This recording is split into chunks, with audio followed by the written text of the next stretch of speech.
should I study mathematics or should I? And he had some good economics teachers, but it's really the context moving around that globe involving again decides to go to Chicago, he decides to, and what's really interesting is that the Great Depression is so unexpected, unpredicted, it's unprecedented, and economists are really struggling to know how to respond to it. And so he's going to arrive at the University of Chicago, and the field is struggling to know what to do. So he's in this kind of really open space where the institutional economics of the 1920s has failed to predict, which was focused on this irony or big thing was charting, understanding the cycle. And then we have the biggest cycle of all time, and they haven't seen it coming, and they don't have a good explanation for it. And what he gets at Chicago is the remnants of the monetary understanding of the economy. And so teachers, they don't know exactly what's going on, but they look first to the banking crisis. They look first to the 1933 bank runs, failures of American banks, thousands of per week. So they're focused on that. That's the first kind of imprint. The Great Depression has something with that. The second imprint he wants to talk is that all of his professors are profoundly concerned about the social crisis. They want relief programs. They want them now. They want bank regulation and financial reform. They're very active. It's not laissez-faire by any stretch of the imagination. Friedman has that imprinting. And then about, so that's, he gets there in 32, 36, 37, the idea is John from Britain, which has a different explanation, very different kind of make landfall in American economics and be very profoundly influential on most American economists, but Friedman already late for Friedman. He already has a different perspective. So Keynesianism unfolds. I'll say more about that. But it basically leads to more active federal government participation in the economy. And what underlies a lot of that adaptation in America, particularly, is the idea that capitalism has failed, capitalism has revealed itself to have a profound flaw in that its cycles of boom and bust create social instability, chaos, and so that becomes the kind of baseline of politics in the United States. The understanding of the New Deal, the understanding of the Democratic Party, even to some extent the understanding of the Republican Party, and Friedman never quite sure about that. He has a hunch that there's something else going on, and he's not by the sort of ground to a halt. Or the other idea is that capitalism has gone through phase transition, and it worked great maybe while we had a frontier. Very serious argument people making. The United States used to have a frontier, a place where, Europeans hadn't fully settled. Of course, they're pushing out native tribes, that's another story, but that this frontier is an engine of economic growth, and the frontier is now over, it's closed, and we're going to stagnate. It's a theory of secular stagnation. And so to deal with secular stagnation, we're just going to have to have. So Friedman is suspicious of all of these assumptions. And he has this idea that it's something to do with money. Money is somehow important. And so he joins together with Anna Schwartz, who is an economist. She doesn't at this time hold a PhD, working for the National Bureau of Economic Research. And they come together to do the study of money and the US economy. And it takes them 12 years to write the book. And they're releasing their ideas, and they're arguing that Friedman is writing papers, giving talks, that money's really important. Nobody's really the crank. Chicago, he's out of, Chicago's a well-known university, but he's sort of considered a crank. And then in 63, Anna Schwartz publishes a book, and it's, 800 pages. It's a reinterpretation of the history of the United States through money. The central character is money, whether it's specie, back, or the U.S. currency. They have a whole chapter on the Great Depression. What they've literally done, Schwartz has done most of this. Schwartz has gone to banks, said, show me your books, and added up column by column how much money is in the vault, how much money is on deposit, how much money is. And so they literally have graphs, them in the book, of how much money has been circulating in the U.S. at various different times. And when they get to the Great Depression, they find the quantity of money available in the economy goes down by it. And in some ways, it's completely obvious because so many banks have failed and don't have any type of bank insurance at that point. Your bank goes under, your savings are there, the money's fractional reserve bank, right? So you put in, they can loan up to 90% on their deposit. And so Friedman and Schwartz present this argument that what really made the Great Depression so bad was this drop in the amount of money, the 30% drop. They call it the Great Contraction. And then they go further and they say, well, how did this happen and why? And they pinpoint the Federal Reserve. It's a fairly new institution at the time. And they say, what did the Federal Reserve do? The lender of last resort. What did it do in the face of what they're depicting as massive, unprecedented? And they find it's not really. And they really dig into the details, and they find that the Federal Reserve has gone through a personnel change in the 1920s. Benjamin Strong is one of them. Now this and dominance of the New York Federal Reserve, which they're telling, is global, it's interconnected. A lot of financial things that the New York Fed had an understanding, recognizing the liquidity crisis, we should be very generous toward all the banks. Their influence is diminished for the kind of banks that are more, they don't say like the Rubes and the Hicks, but it basically is. People in charge don't know what they're doing. And so the Fed pursues this policy of masterly inactivity. They don't see it as their problem. They don't do much. It's an enormous liquidity crisis. And that's their version of what the Great Depression is all about. That it's a financial system meltdown, it's a liquidity crisis, and that in some ways, well, in many ways, they argue very strong counterarguments. The Federal Reserve could have prevented it, and it did not. And so it becomes then an institutional failure and a political failure, not a failure of capitalism as a system. And so this book comes out, it's a blockbuster, and even those economists that like Friedman is a crank, I don't buy it, are like Friedman and Schwartz are on. Friedman and Schwartz are on. And that really tricky. And this is also one of his most influential contributions because Friedman and Schwartz becomes the playbook for the Federal Reserve. And we have lived through, right?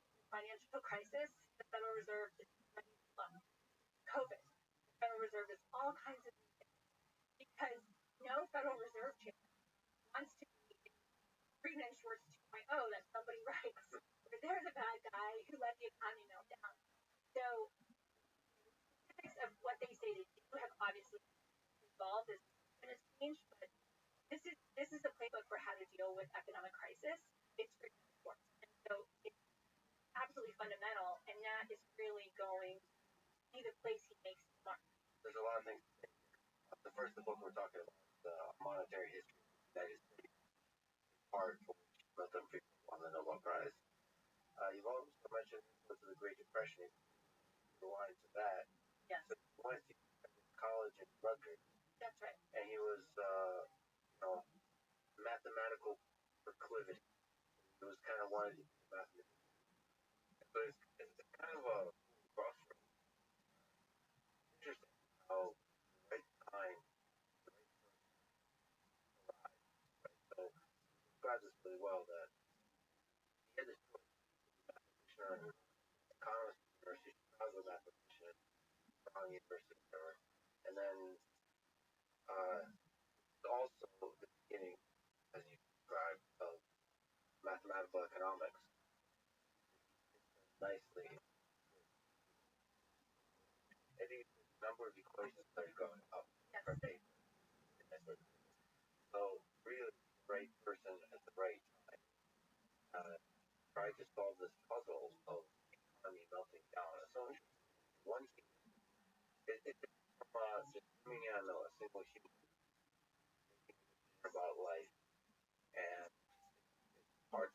you're in it, the world is melting down from an economic perspective, and that I could about it, figure out what it is.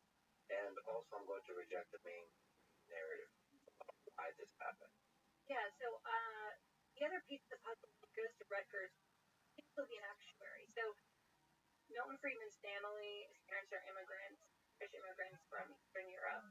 They're pretty typical in that they don't stay in New York, and they move to Rahway, New Jersey, and they put together a fairly middle class life as kind of have a shop, wholesale buying and selling, and then his father dies, and life becomes more precarious. But it's never as precarious as he made up. Three older sisters, they earn a good living. Incidentally, they all have better grades in high school than one that goes to college. And it's actually really important that he, because he's then looking for other figures. And he two at Rutgers. One is Arthur Burns, who will go on to have a huge influence in his career. No relation, by the way. But Arthur Burns is like him, a fellow Jewish immigrant boy on the make. He's older, and he's making a career as an economist. And then there's Homer Jones, who has gone to the University of Chicago and is studying with Frank Knight in Chicago and said go to Chicago. So he has these two mentors, and Burns in particular suggests, oh, I could be an economist. That could be my career path. The idea to be an actuary for an insurance company, I'm not sure where he got that idea, but he just thought that was something he could do as someone who was good at math. So the college really opens the perspective, opens the door. And then I think it's really key that he doesn't get an explanation that he buys for the Great Depression that he's looking for. And the math part is a really interesting aspect of it. Now, actually comes to Chicago to study with the mathematical economist, Henry Schultz. He gets there, and he thinks Schultz is dumb. He really does. He's incredibly arrogant, and he just thinks this guy's not that smart. And it seems that, Schultz did some really important work in the early stages of mathematical economics, but a lot of the oral histories about him are like, yeah, he wasn't that bright. So Friedman's maybe on this. So he falls into the set of students who were really enthralled with this other professor, Frank Knight. And Frank Knight is against math and economics. Frank Knight is like a neoclassical economist, but not a mathematical economist. He's an old school liberal. He's really concerned about democracy, economic liberalism. And Friedman is very deeply influenced by Knight. He continues to pursue mathematical economics. So he'll go, for part of his graduate career, he goes to Columbia University, where he actually gets his PhD from, and he works with a mathematical economist. And so he comes out trained in what will eventually be econometrics, statistics and economics, early publications are in statistics, but it's not really where his intellectual heart and soul are. And eventually he turns very profoundly against mathematics and economics and become a sort of heterodox strain throughout 20th century economics that says simple models are better. We need to work off empirical data, not construct elegant models, and becomes really countercultural within economics. And the test of a good model is it should actually predict stuff that happens. It should predict I am looking to it should tie back to what's going on. I'm wondering which direction to go. So first, actually, Of the office. If you're a fan of that show, yeah, then you've got a treat coming up because it's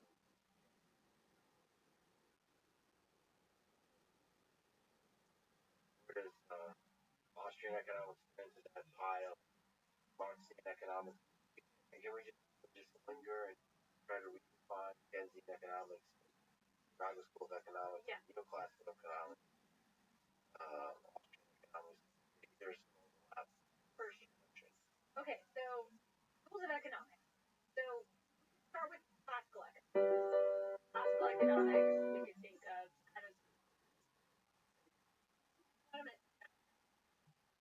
classical economics, not really very these terms as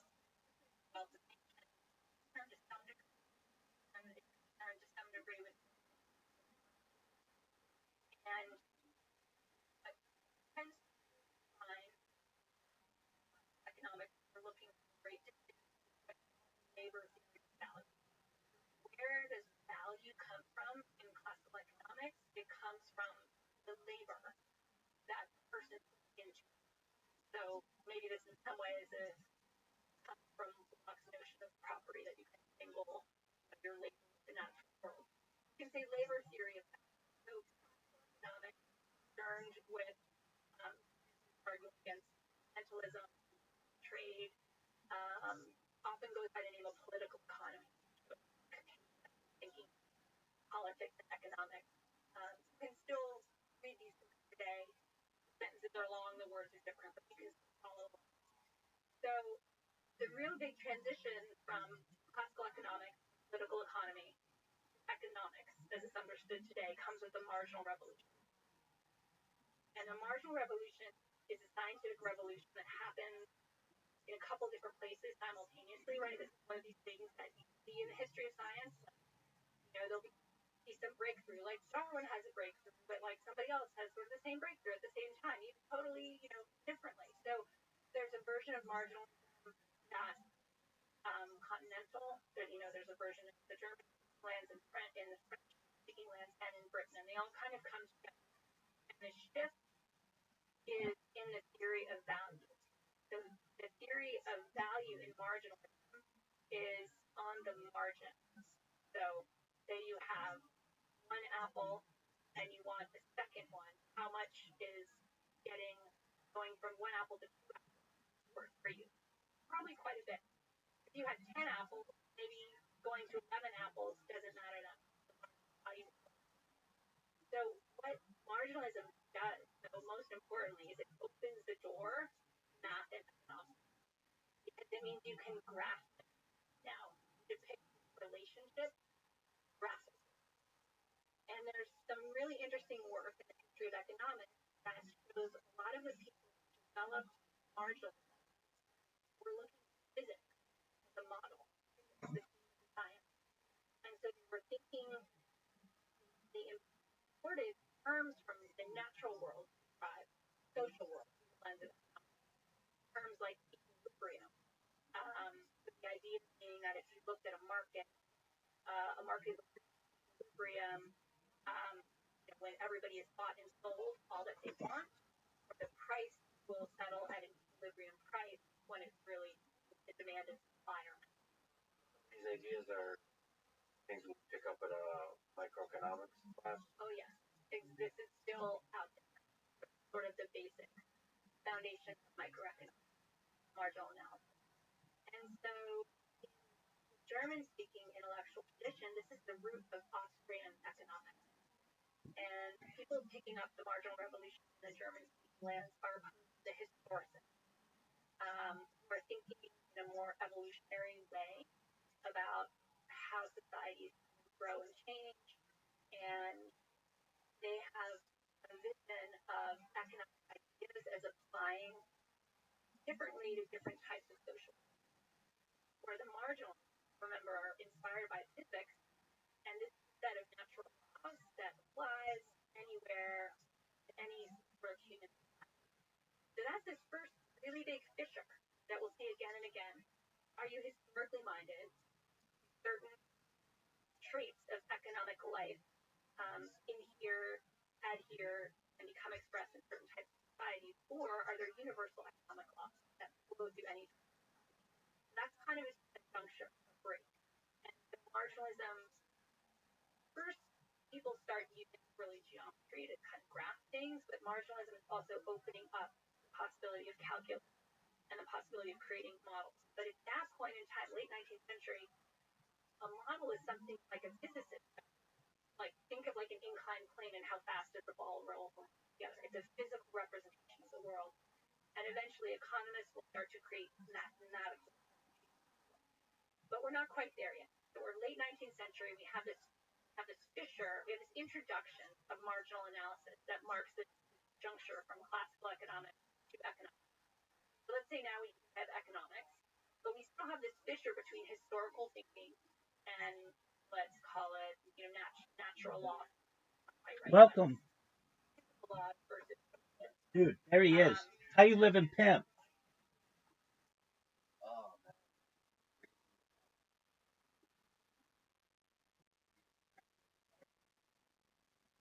All right, how's that going? How's Kyle? Dude, I've been kicking ass taking names. All right, here's a breakdown. Do you know what Blue Sky is? Oh, dude, I am so fucking popular on Blue Sky.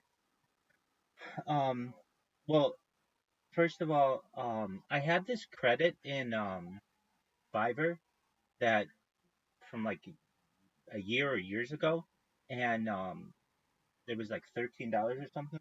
And so I got the server boosted 14 times just like within the last 24 hours. So I'm officially discord.gg/rabbi, which is tight. I've got my own custom link, like that's baller as fuck.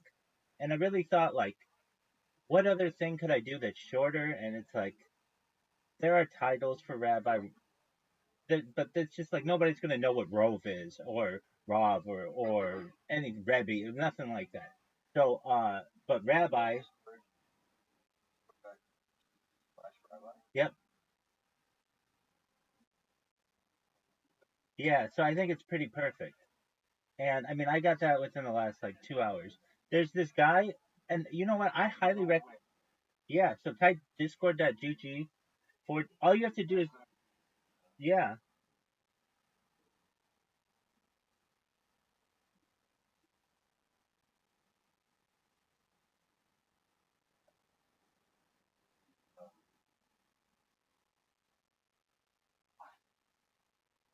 isn't it? And then in the little corner where the plus is, you just have to type rabbi when you do an invite, and it takes you here. Dude, we've gotten some major growth. I had less than 1,700 people in here 2 days ago. So, I've gotten like an extra like 30 people in here, and man, it's been so good. I say this, I've been saying this. I said that I would be viral by, I remember something like March 26th. I think I'll be viral by June 1st. I know I say that, but I mean that's how it could happen. Um, all, all I mean, I am so fucking popular on Blue Sky. Um, I mean, I just woke up. I just had these bots going all night. Not even all of them. And I mean, like, I had somebody tweet about me 41 minutes ago, 42 minutes ago, 42 minutes ago, like long things. Like, no one has responded to my post about the loud rabbi. I get a lot of bots and spam. I know you do too, but the most persistent one so far, interestingly, uh, are on two sides of the Mideast crisis. One of those is a Middle Eastern news guy, and the other is a loud rabbi politely demanding you to join him. Which at least I get politely. That's tight. Um, Dude, I had somebody make a Reddit post about me. It got 64 upvotes. I didn't have them do it. Somebody just did it. And it was so meta. It was yesterday, less than 24 hours. I'm like scrolling on Reddit like I normally do. And I'm like, man, that fucking looks like what I always post. What is this? And it's like, has anybody heard about this? Like, what is the deal with this rabbi? And like, they're just like, he's just somebody live streams their life. And he's like, the most persistent spammer that Blue Sky's ever had. The devs at Blue Sky don't even think it's a bot. They think it's just one single individual who's just extremely motivated, which is true. Though I do use bots. All right. So, what else? Okay, so we had that, which is good. Okay, not the big thing, but a big thing is that people are coming in here, and I ask them, from where did you find me? Usually they find me from Discord because this is, like I'm not asking them to social media hop, but a lot of them are coming in from Blue Sky. And when I first started spamming on Blue Sky, I mean, I tried everything, Caspian. I tried, but I've got such a good strategy, Okay, so when I first started, I started sending this video that I made, which is really funny. It's like this minute-long video that I used AI voiceovers. Do you happen to remember Coffee Talk with Mike Myers on SNL? If you if you don't, yeah, yeah, exactly. So I used that voice, an AI voice that like basically uh, that basically doesn't like a an overview of what I do, and people thought it was really funny. But I spammed it so much that Blue Sky started taking it down, and now you can't even upload it. Okay, so I was like, fine. Then I started doing GIFs of it. They started taking that down. Then I made this one meme. Do you know that meme? It's from the song Hotline Bling with Drake, where the first thing is like him like, no, don't talk to me, and then the second one is like, yeah, it's like orange. Um, and I took the reason why I used that meme is because so I was sending pictures of my like this long screenshot of myself, but basically Blue Sky, you know, it's this cat and mouse game, so they made it so that whenever I uploaded that picture, the account got banned immediately. However, if I use a meme format that other people are using, they can't just ban that because other people are using that format. So I was able to do that for like a month and get a lot of people to take screenshots of it and say, who is this person? And okay, but what's been really, really effective? Well, then they eventually made it so that I can't do that. Basically, if any picture has any alt text that say Rabbi Rothschild, you get to ban immediately. I mean, I've been driving these guys nuts. And but what has worked so well recently, within the last like 2 weeks or so, um, this is fucking brilliant. All right, so I make the name of the account whatever. It's just like the username's like a bunch of string of digits. It's just random digits. Um, then which is beneficial to me because I used to make them like join Rabbi's Discord 1, join Rabbi's Discord 2, but that's really easy to just be like, oh, we're just going to delete 50 accounts at once. But when they're random digits or random sets of letters or whatever, it's like it's more difficult to find. And then I make so when you put like when you want to, I think you get like 50 characters to say what your username is. And so my username is please talk with Rabbi in Discord now, and then it gives a Discord link. So that normally wouldn't be that great, but whenever I like someone's post, that comes up as a notification on their phone. So it's as good as a private message or anything. It's dirty. It is amazing how much influence I can get by just doing that. So um, I I get people who don't know what to make of me. They're like they'll call me everything under the sun, which is fine so long as they're talking about me. I don't really care. You know that's been my strategy. And and then I have in the description I have my link tree and I have my YouTube videos. Now, they've banned all the links that I send out, but I use a URL shortener, which for some of the links. So the URL shortener is it like makes a short URL, but you can change it. So if they say you can't use whatever URL, I just change the URL, and it's like a cat and mouse game. Then for Discord allows you to send like a lot of different links. Link configurations. So if you change, like if I send a link and I say, like, make it be for 50 uses within 7 days, that's a link on one account. I can change the account, it'll be a different link. I can change it for 100 uses within 7 days, that's a different link. So I've been just changing up what the link is and and then just sending it out. Okay, so that's all fine and dandy, but Blue Sky is on to me, and so they ban me quite often. Now, that's normally not that big of a deal. That usually just means I have to solve a CAPTCHA, which, man, Caspian, see, I got so into CAPTCHAs. I even contacted.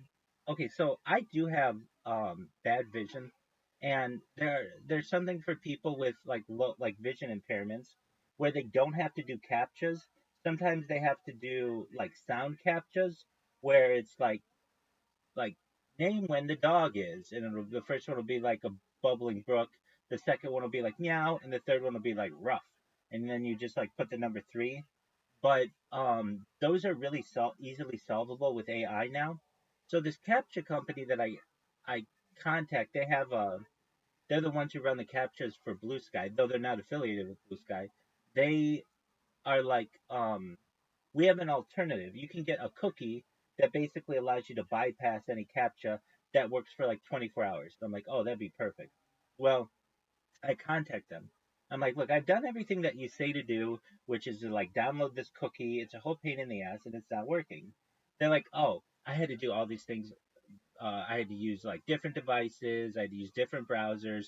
I had to stop using extensions, all these things, and we were troubleshooting it.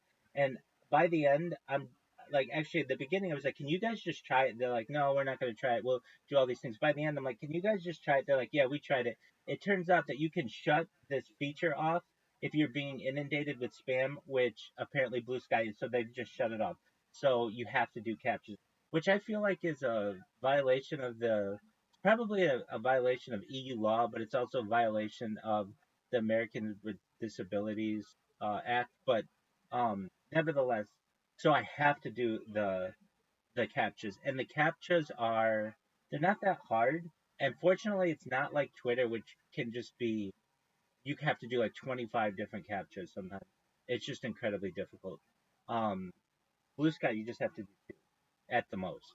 And so I've got this setup where I um, create the account. Welcome. How are you? What's going on, Aboriginal?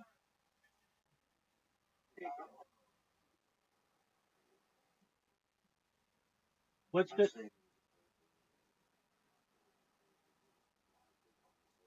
Absolutely. How'd you find out about me?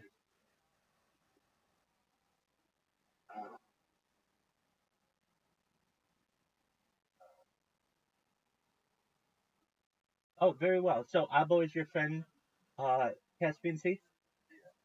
Well, oh, excellent. Welcome, Abo. We're glad that you're here.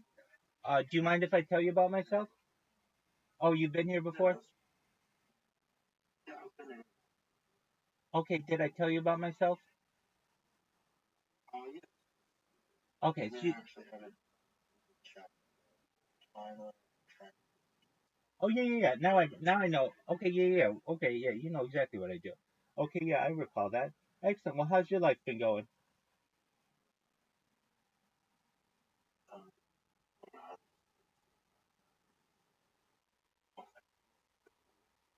Take your time, big dog. So, long story short, Caspian Sea, my spamming has been really good, and then people take.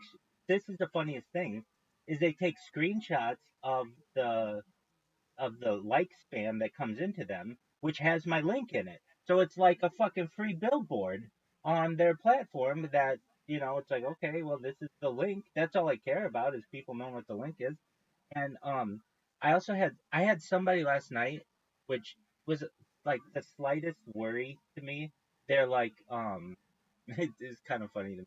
All right, so they took a screenshot of my Rumble, like a Rumble Live, and they're like, "Look at this description. It's like they're gonna make you a trillionaire, and they have all this data, and they think I'm bonkers," which is fine. And they they're like, "Let's contact YouTube and try to get his YouTube account taken down," which is fine. I mean, I don't want him to do that, but like, um, YouTube hasn't used their Blue Sky account in like a year. So they're barely, they don't provide support really in general. So like good luck. Like you're gonna have to it's once you get that kind of organization to be able to take me down, enough people are gonna be like, what is going on here? That it'll be of interest to them. And on top of that, I have YouTube accounts that aren't even tied to me. They don't have my name in them or anything, so that they they're basically like tough to find. And so even if you were to take down my main ones, it'd be tough to take down these other ones. And then I've got my stuff backed up on Rumble and quite a few other platforms. So with that being said, things are good there. I've had a lot more people in here, like who stay in here a long time.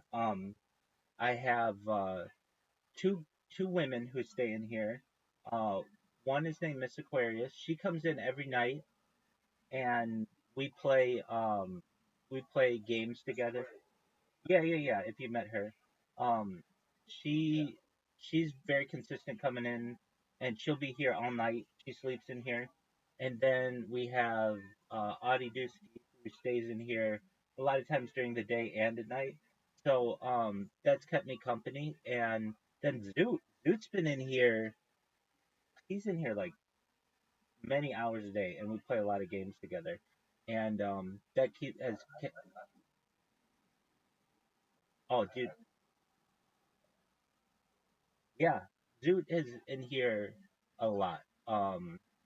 And then we have Riser, who hasn't been in here as much as he once was, but he's been in here pretty recently. He was in here 2 days ago, and we had somebody who heard about me from Blue Sky. Yeah, he's a good person.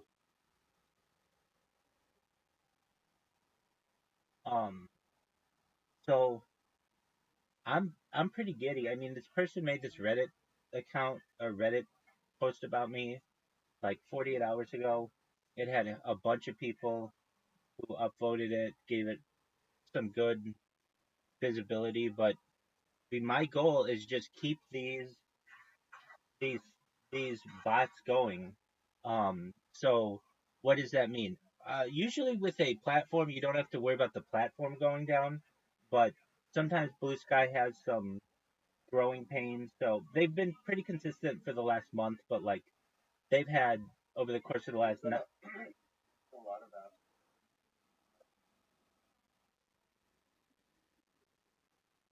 yeah,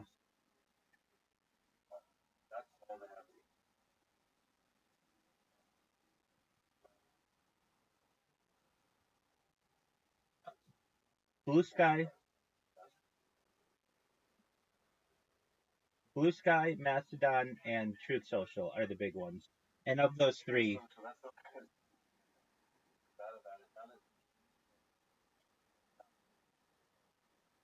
right. And then there's also Threads, which no one uses, but which is Instagram. Exactly, which is really interesting to me. I remember the day that Threads launched, Zuckerberg came out and he's like, "We've had more account creations than any other app in global history."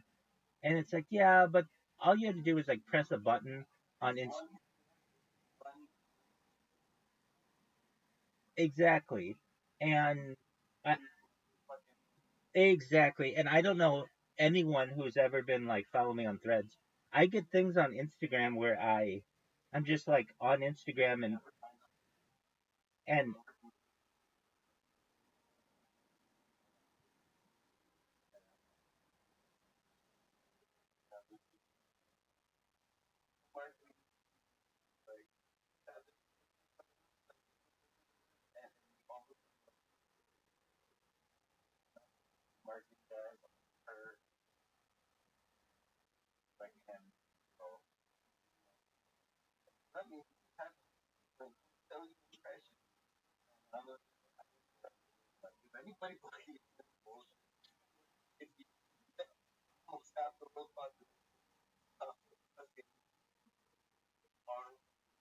excellent point.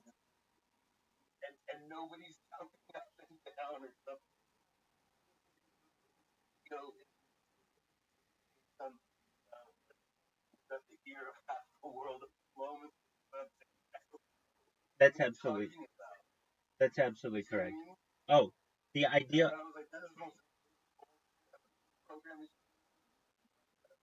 that's absolutely right. Impressions, the term is very I don't want to say deceitful, but it's very untrustworthy in many ways. Right, exactly. Uh, I worked in marketing for a startup, and we would buy billboards, and they would just tell you how many impressions you're going to get. Well, yeah, exactly. And we would buy radio ads with impressions, and it's just like, people are distracted. Like, how are you calculating these metrics? I mean, yeah, it maybe played to someone, but if it doesn't connect with them, it's like, if a tree falls in the forest, is it really heard? And then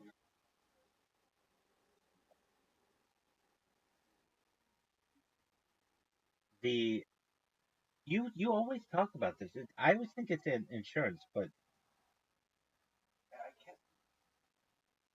I always. I didn't grow up here.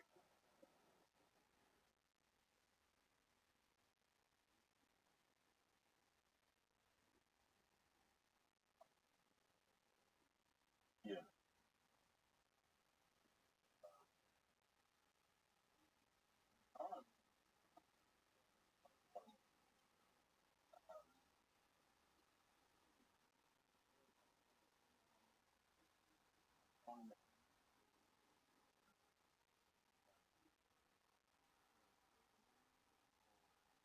And I'm not.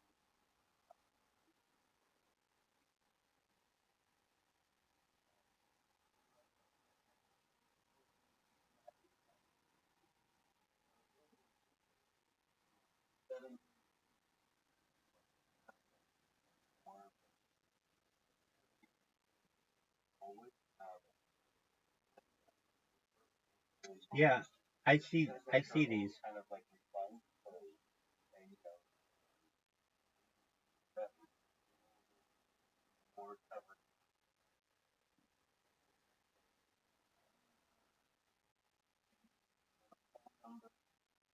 Um,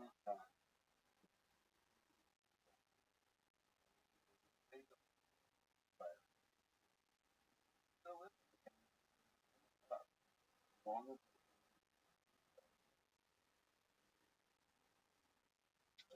only marketing like that. Like the last.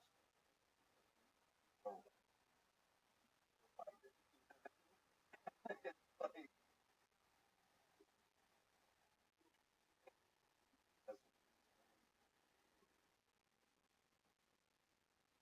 Well, she's getting a movie, so that's cool. Um, Emmy Rossum's playing her in a Peacock show. So it seems like she was an '80s Billboard queen, which was before my time. But because yeah, I've never like she's not big right now. But I can see like she had a lot of billboards. Well, anyway, I yeah, definitely. Um, well, yeah, um she was a phenomenon, definitely. Um, all right, well, they sell you on impressions, but um, it's hit and miss as to where who sees it and is it legitimate, especially with online impressions. Like you said, you'd have the world see your marketing team's creation, but I've never seen it. I'm sure Ab Abo has never seen it, so we must have been out there with like India and China that didn't see it. But um, right.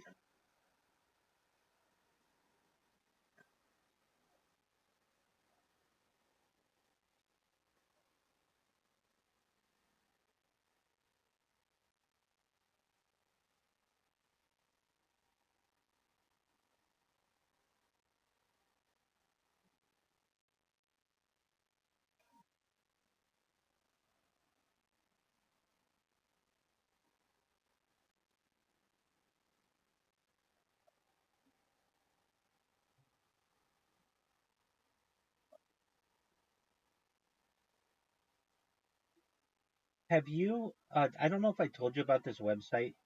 Have you seen botted.wtf?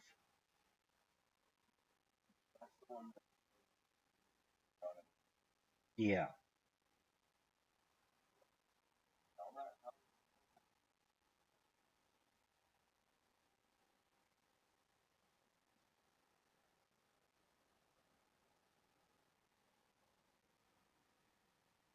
yeah.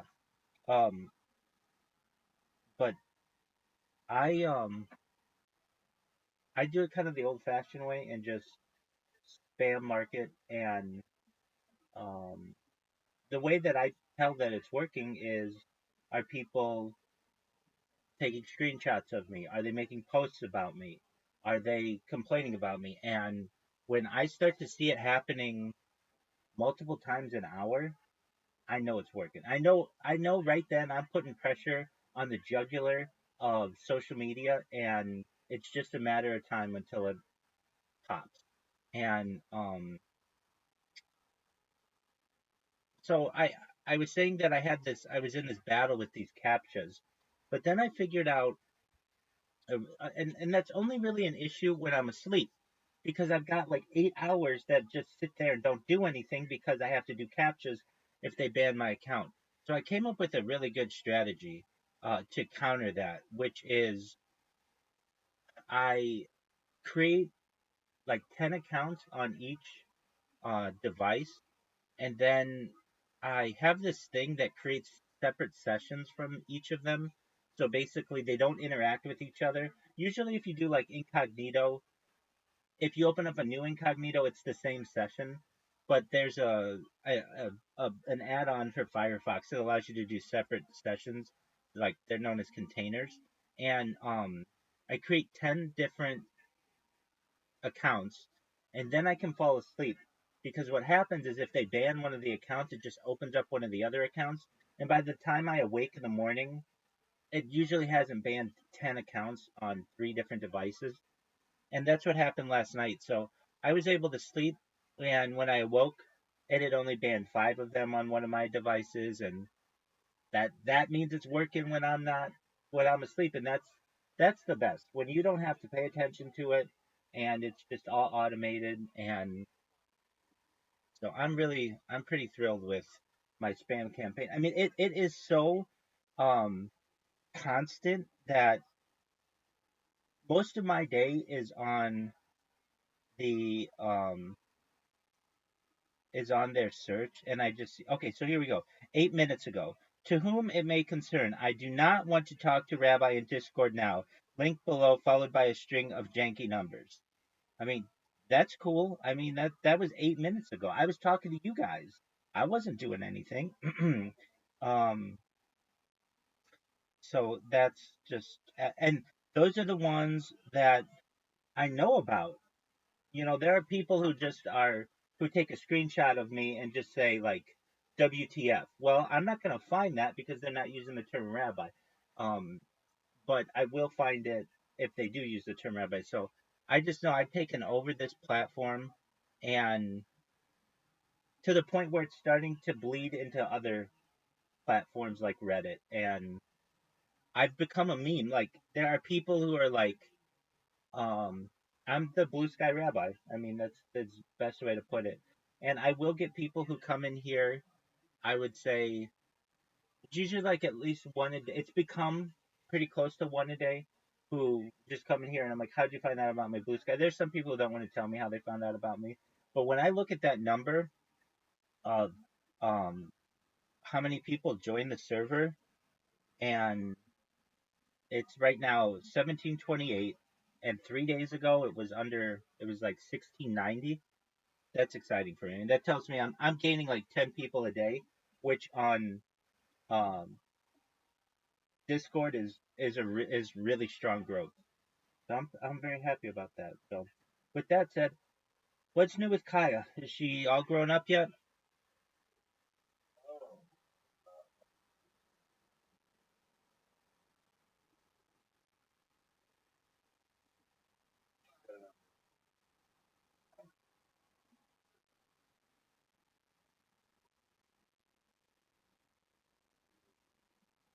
Is she still teething?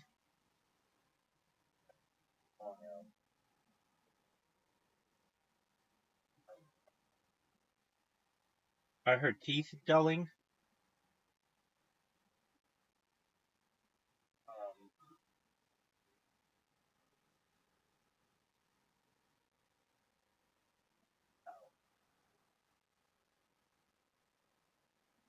Right. It,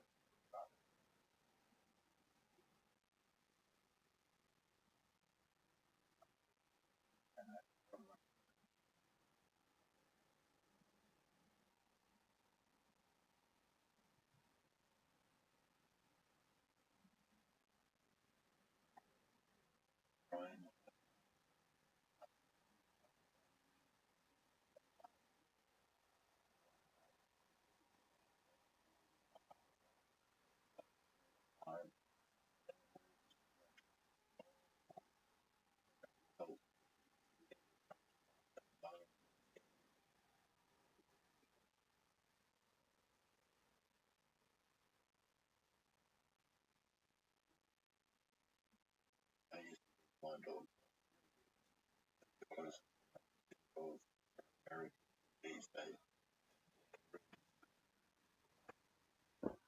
Corporate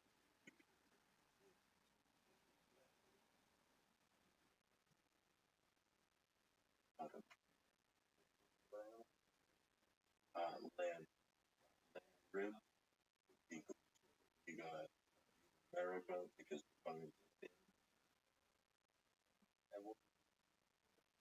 I my dogs can't get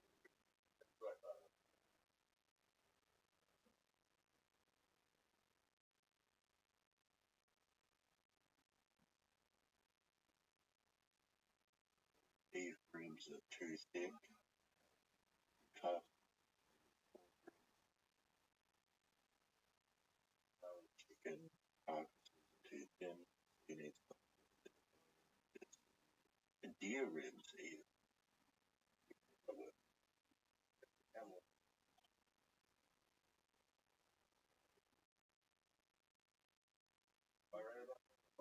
Yeah, yeah.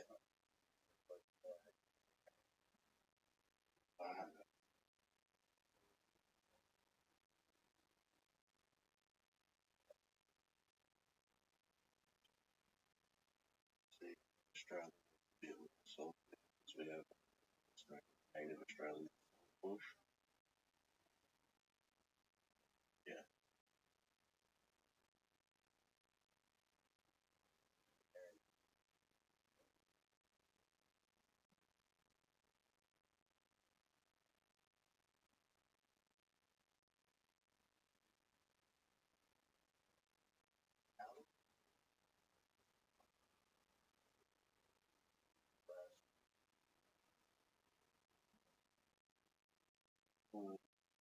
Crocodile, there's two different types. You get farm crocodile, farm raised crocodile, tastes like chicken. Wild crocodile tastes like fish. Because it tastes like meat.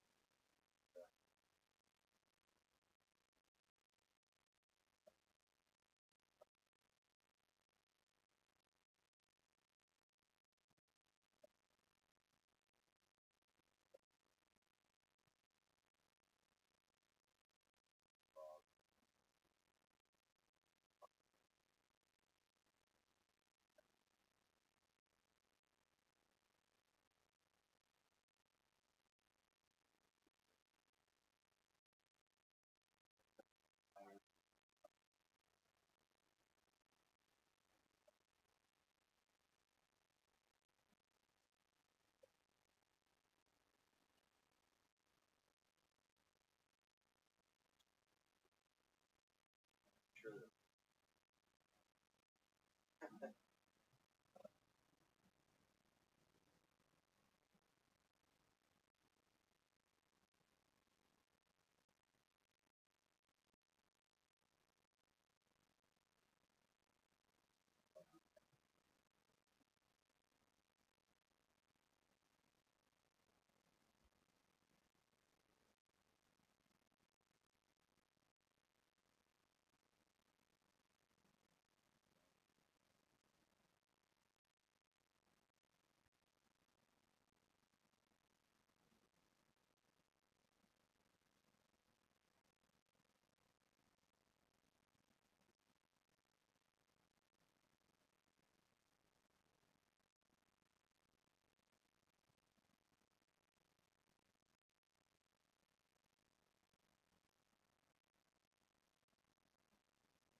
Thinking about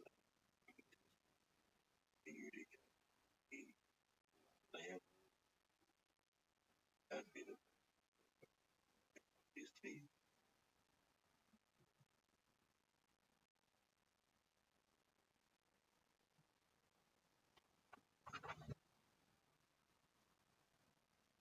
And like can run around and go to a pet shop and get spend 20, 30 to a bookshop, if can I buy a few lamb chops? And do you by chance have any lamb ribs? Now you depending on the dollar, or lamb chop that just has fancy packaging, and you got lamb chops.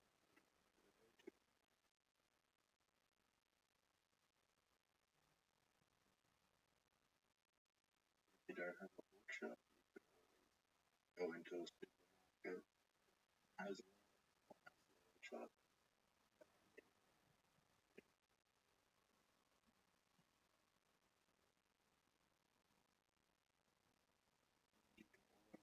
To your butcher to any other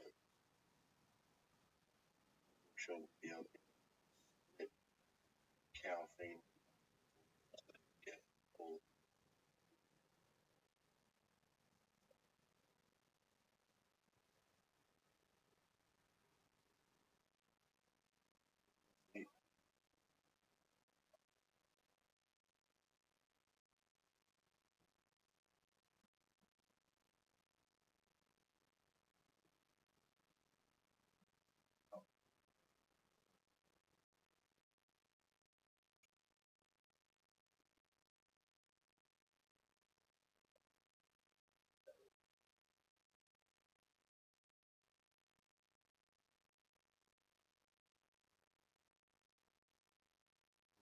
the reason why I say they have ribs is because if they have to cut a new rack for you to get your chop, you never leave on your actual lamb chop waste tray.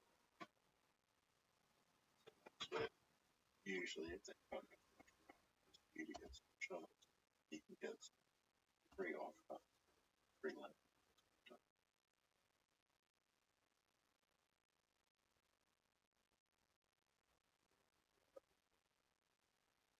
Them off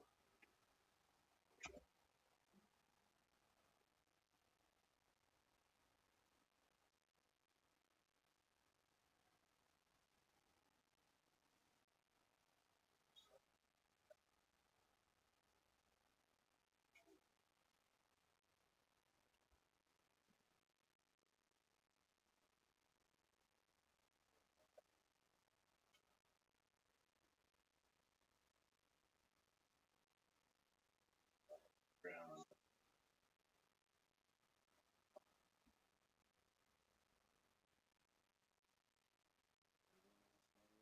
Oh, I was with nutritional. I remember having this cow, Jake,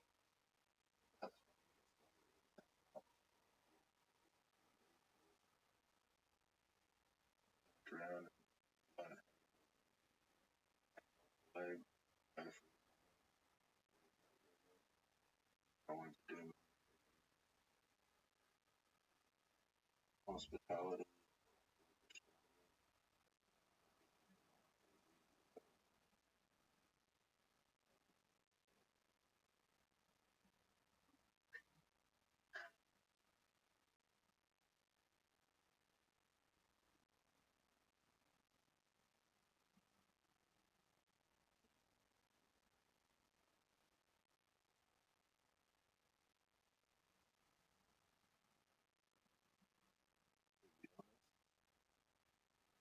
Uh,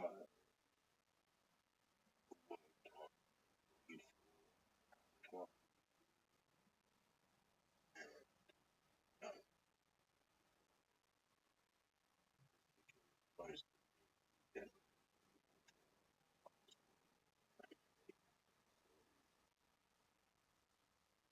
and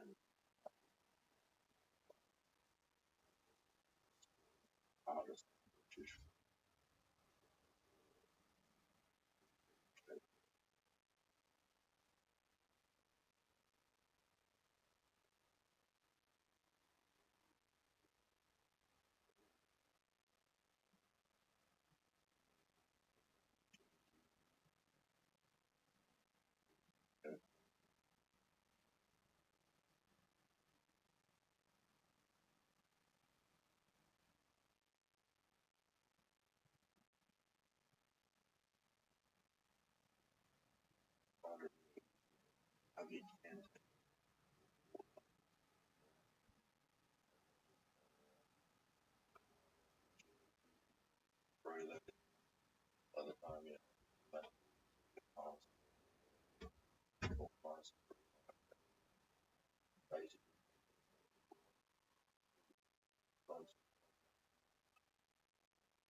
She's got way too much. And it's still has been a lot.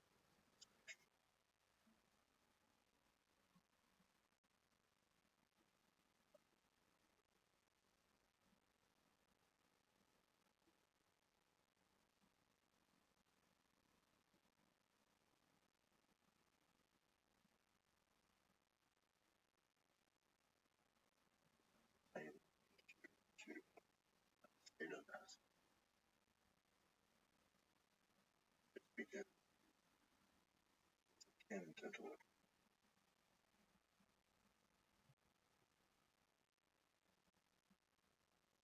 Not that he taught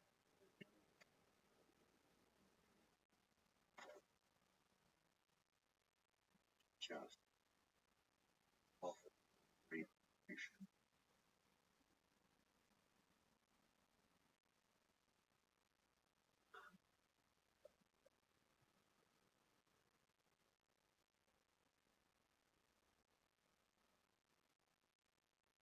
What was that?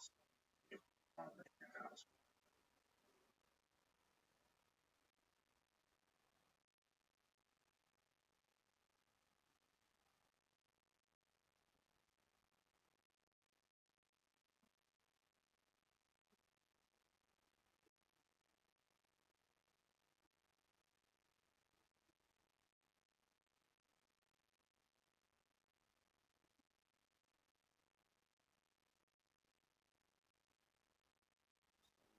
your school could hold you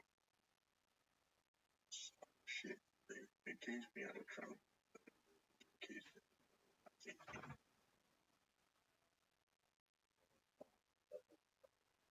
his head.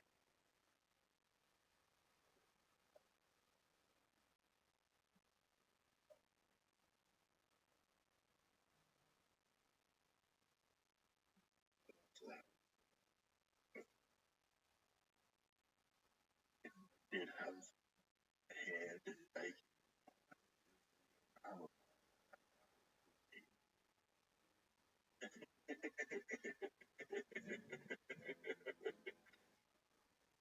exactly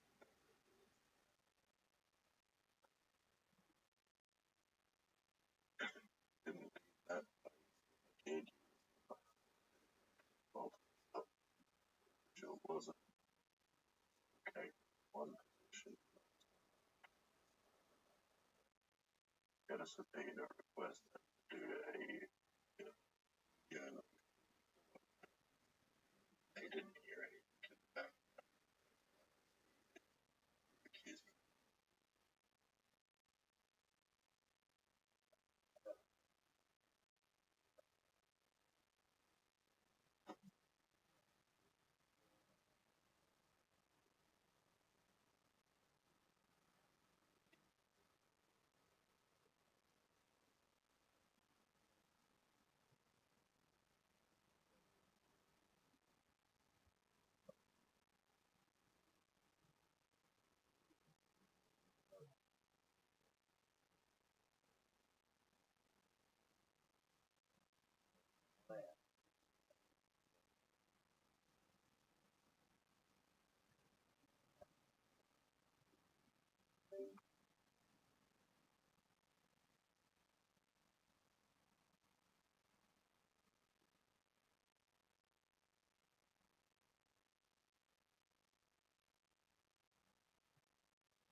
Like,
yeah, congratulations. Give me my.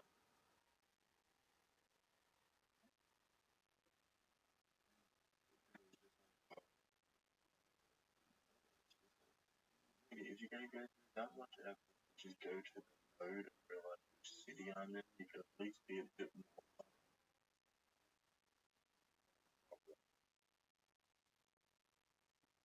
Dad even realized the area that I am actually in, like, nice area. I've only had, I've only had one, two, three people murdered within a street radius.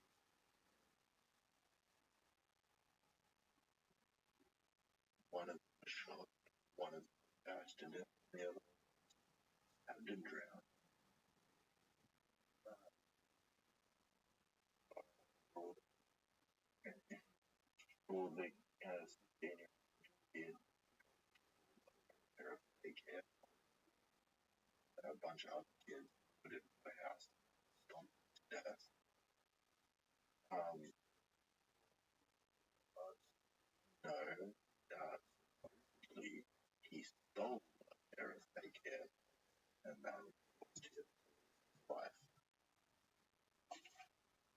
Children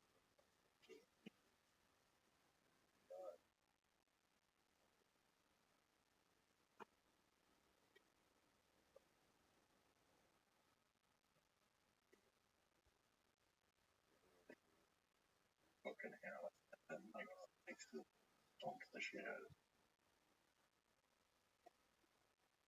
Yeah, but like the whole goal is because they were just a bunch of kids between the ages of like 16 and 18 because they were hard and all that shit. They opposed and fucking kid shit out of caused them all over a yeah, yeah, one deal to they shot at 6 times by the kid, they got jammed and they got him. And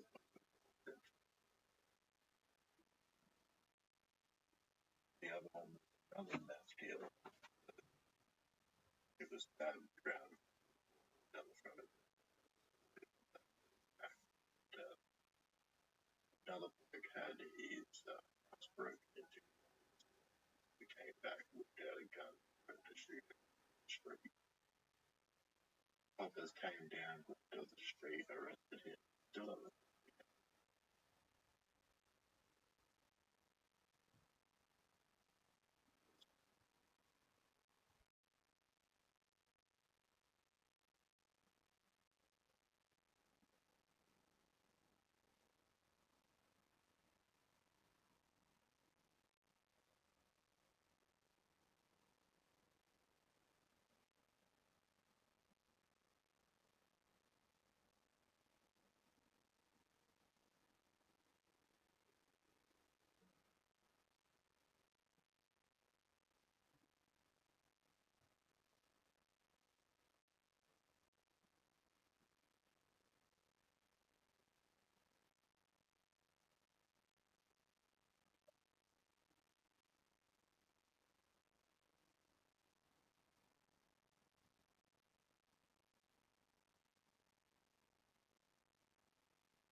What happened?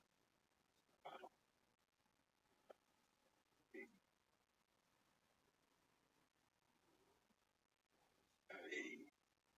two areas. I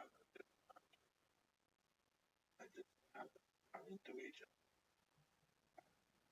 Shut up. Which is what I think.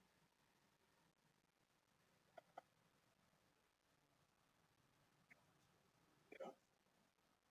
All because all the working younger being killed.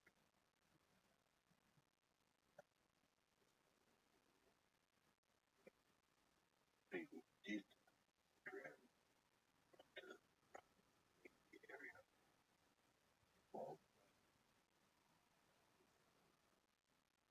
and it's spread wide because one thing,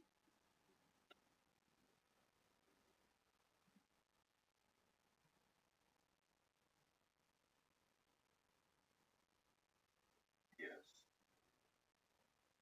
he's a blood fire and he's the young which is secondary and people of the area around us. These walking around 16, 17, many machetes tucked in because they'll be walking down the street and I will pull up 640 jump driven to a different area. Shit up. Then that causes whoever got picked up, that the other go out then their self is young come fire on the thing dumb dickheads just how to use it. Whoever gave you this should have given it to you. Safety. You don't know how to make sure you don't know what safety is. You're gonna hurt someone you love, or you're gonna live someone meant to kill, accidentally killing someone. No.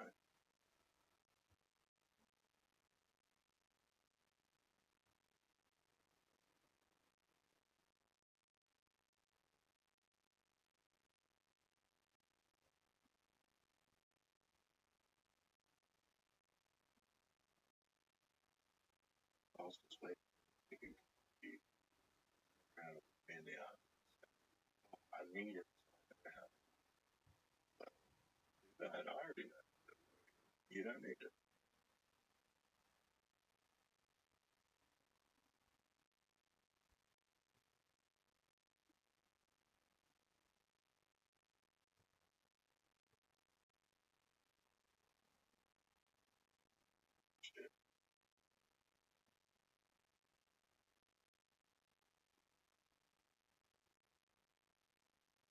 If you don't get what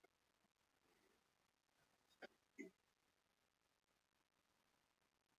getting that back, and even if I hand you all, it's clear safety.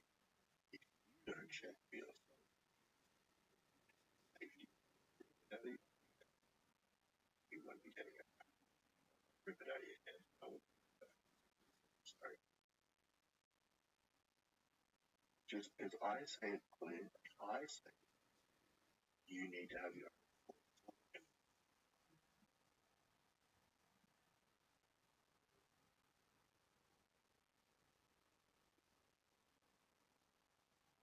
place.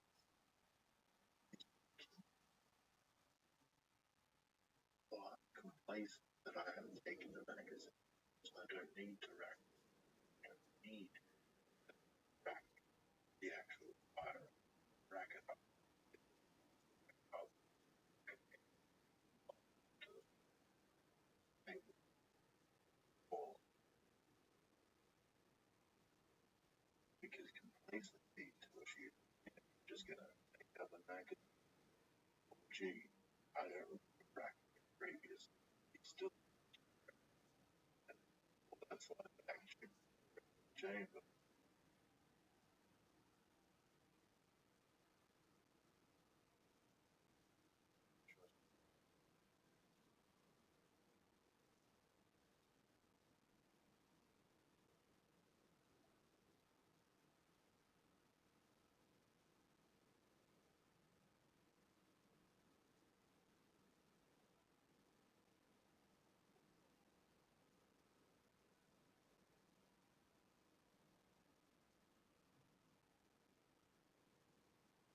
You got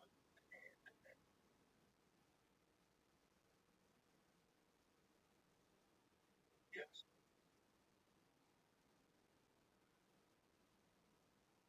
No, no, no. What is the is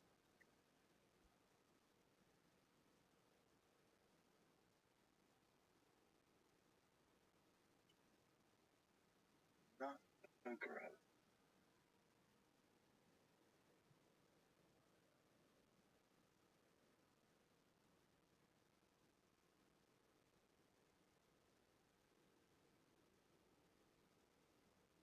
Yeah, that's different job. But a garage is kind of like the I took level to 11.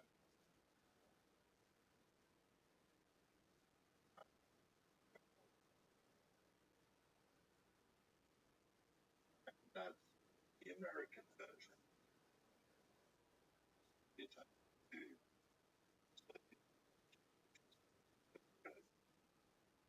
1911 has a safety. Tokara does not have a safety.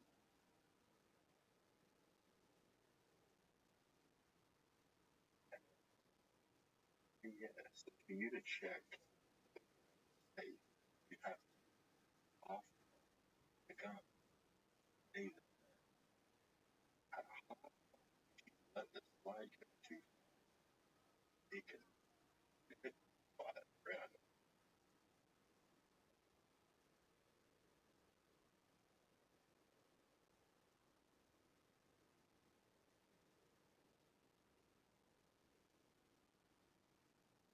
You know, you're not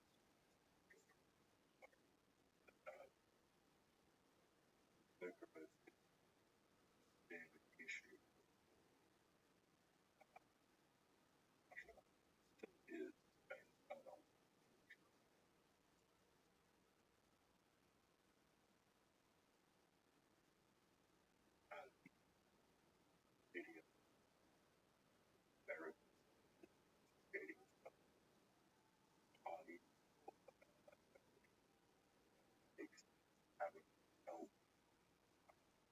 because they were playing and like accidental because they took out the magazine and they checked the slide and got, or they were checking the slide, dropped it, and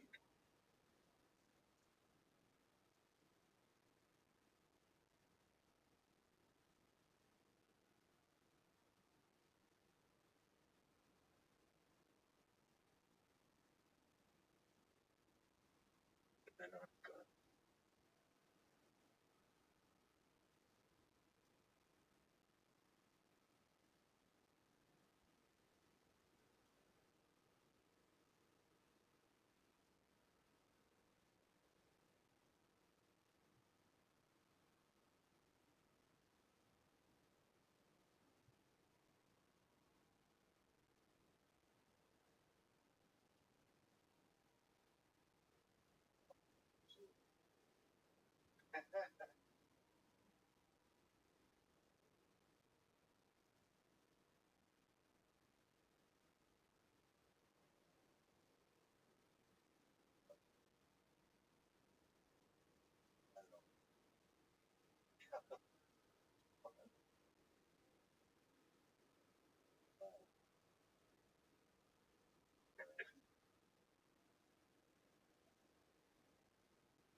but like kangaroos don't fuck with that's everybody.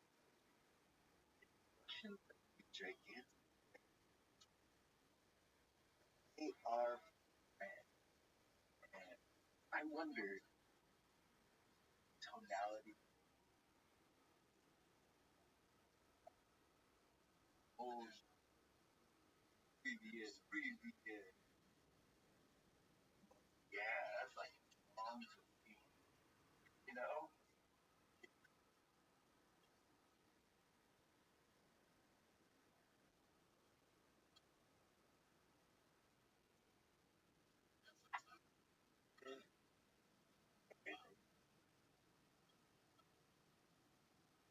I think how we get there.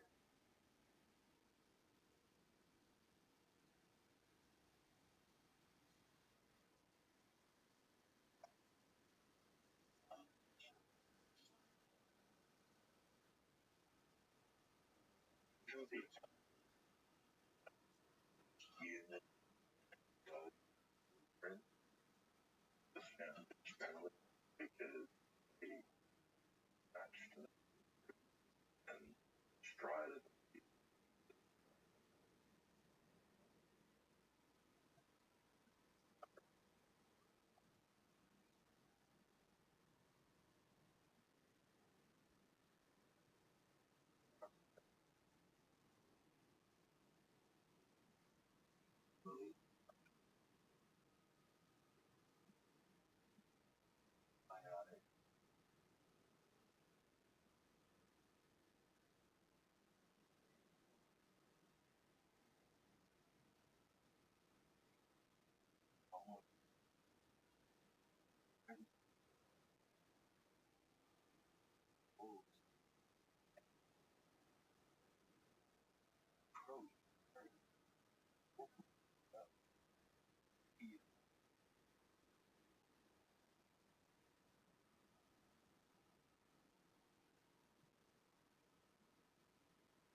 around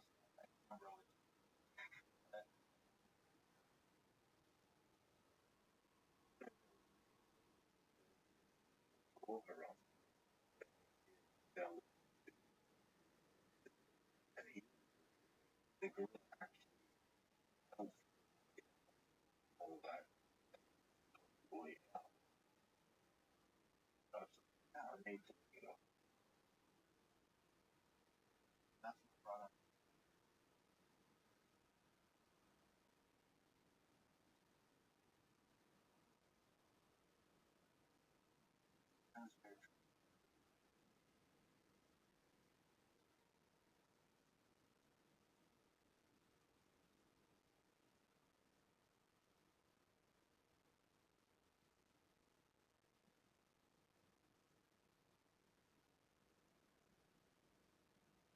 Gorilla carries 3-year-old boy to safety.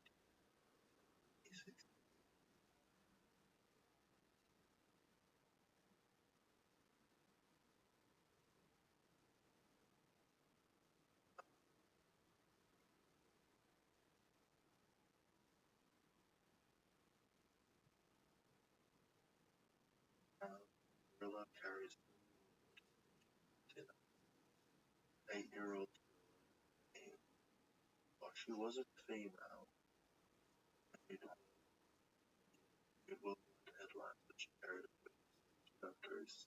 They find through a barrier. It at the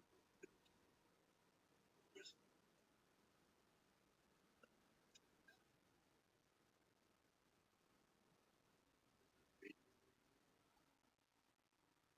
issue.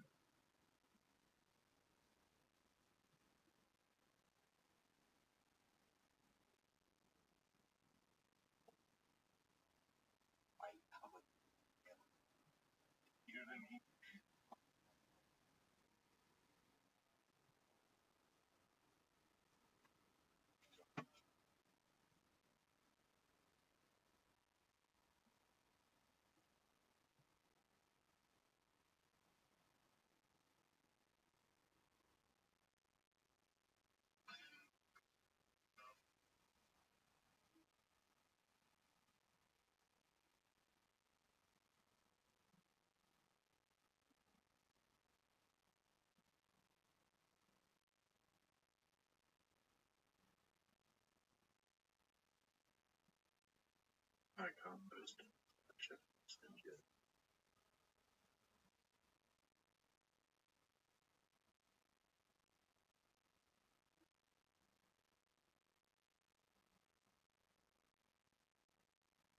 It's something like something. Yeah.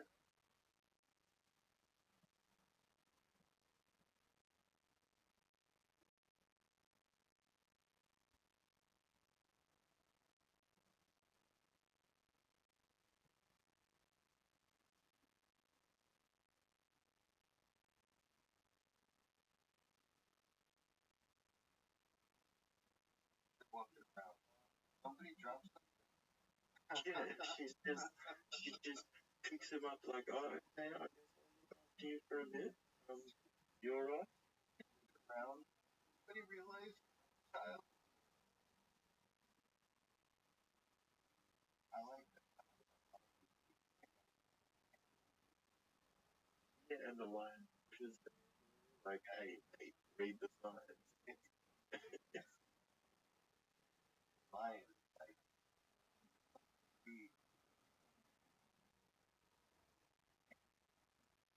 the next one, you're gonna be batting lefties, right?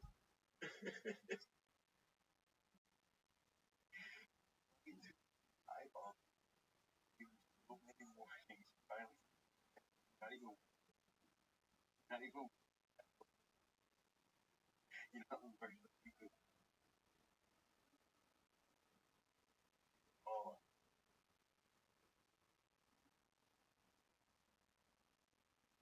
I will. Really,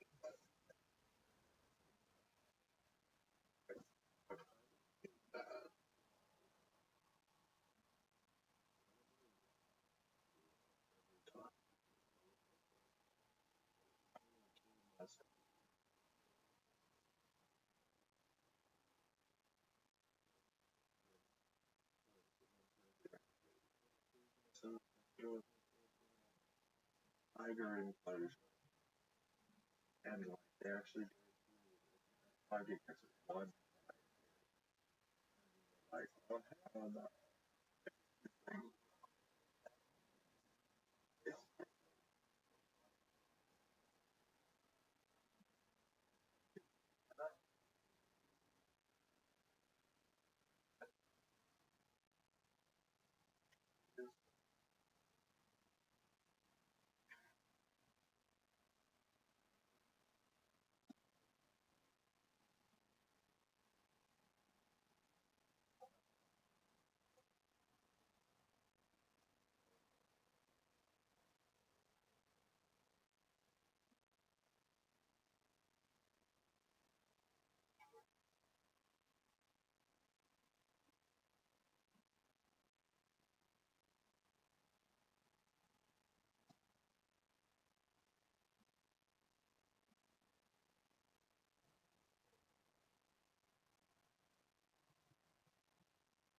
you're alive, dog.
And like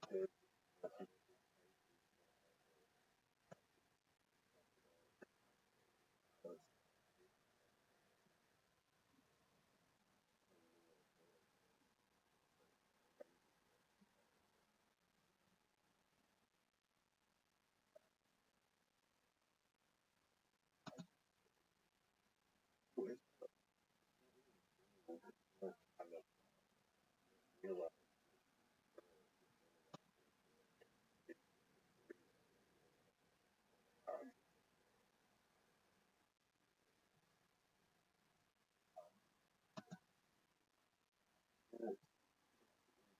I would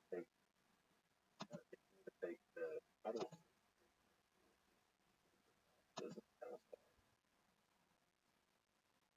because the cuddle pain that that is changes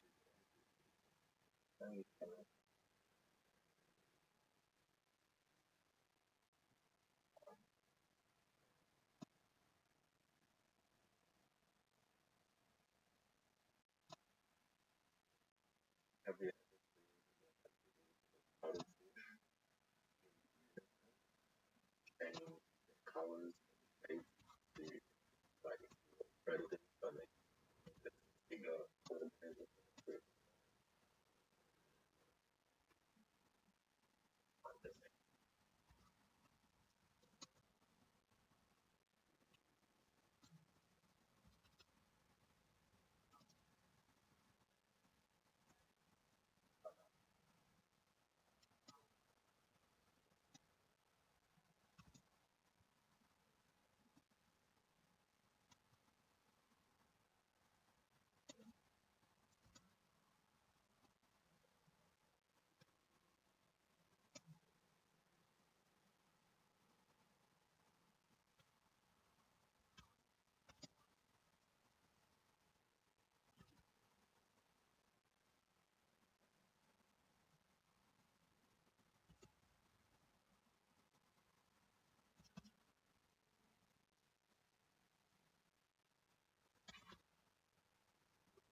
they can also change color and camouflage.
What did he just say?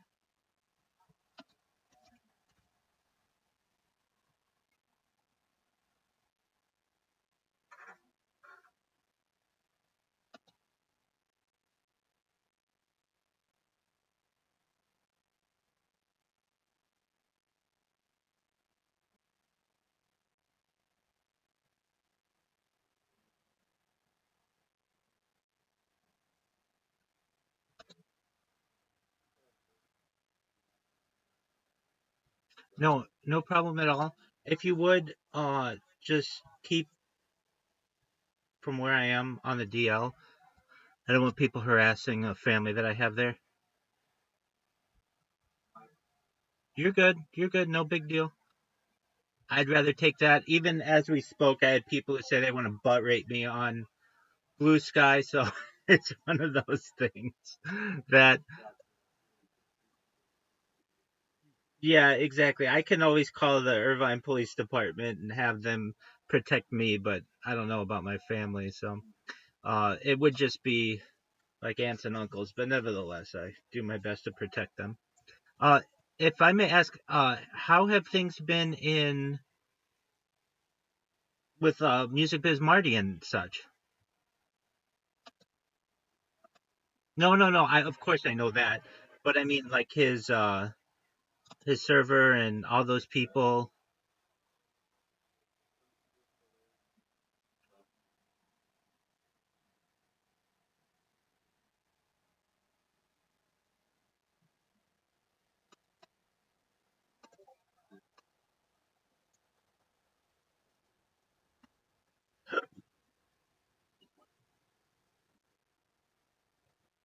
Yeah, that definitely would.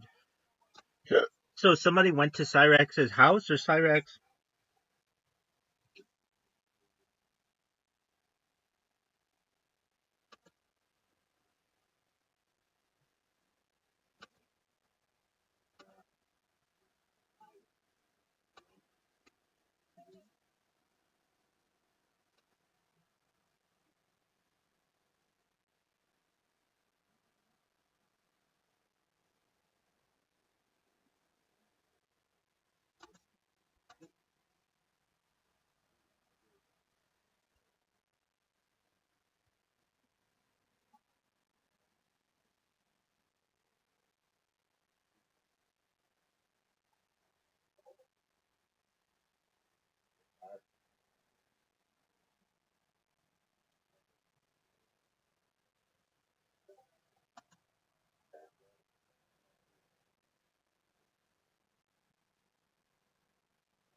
Wow, she's getting big.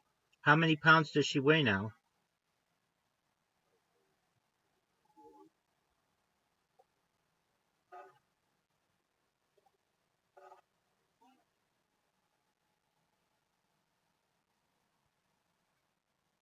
Has she been to the vet recently?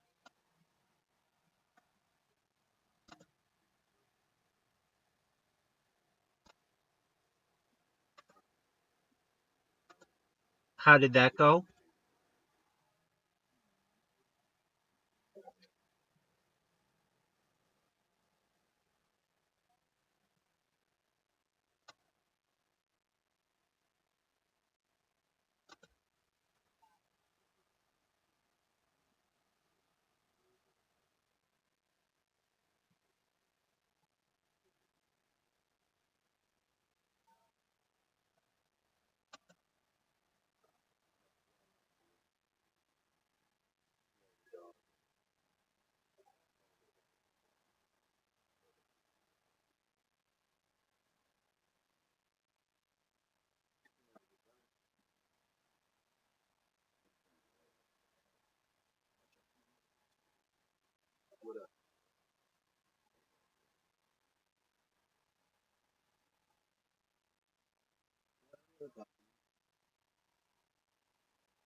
Look at those ears.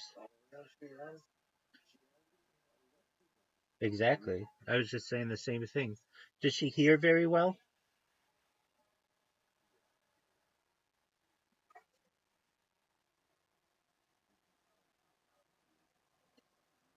Right. Exactly.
Yeah, the seeds contains. I get that? I'm like, only with the dog the cars that I would first. Yeah, I'm not trying to make right. First of all, I even double check and then gum and gum. Usually, I would give you fresh stuff, a little bit more crumble. They're dried as well. Crumble. They dry, but that's too much out. Then not dry. Really,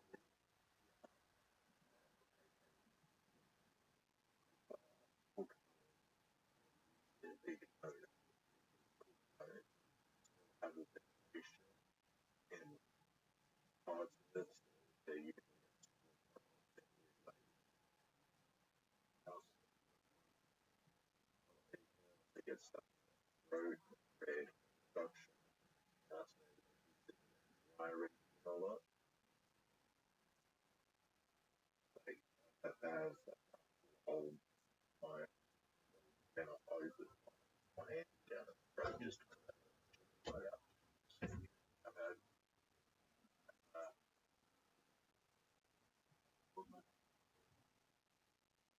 I'm like, yeah, and like, I have not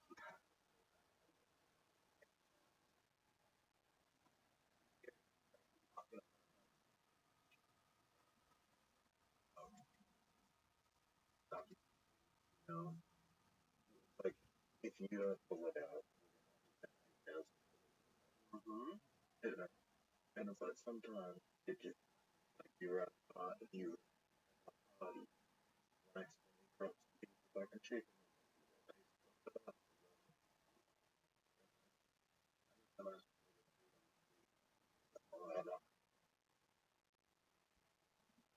yeah, I mean, I didn't even grab it. I just get back in the house and like, got a funny look on your face. That's funny. You can't close your mouth all the way. That is large of a bone and, and but aggressive, hurt, and that's mine. Don't ever forget. God still wants it. That's what the same thing. I don't is that even if they were, right? It doesn't matter. Any human go over while they were eating, pick up their dog, take it away, and that dog won't react. You know, it's a puppy, and it goes over to it. Well, that dog is aggressive. It usually ends up train them while they're young. Their food, they're always say, I'm gonna be the one who feeds you, she's gonna be the one who's aggressive.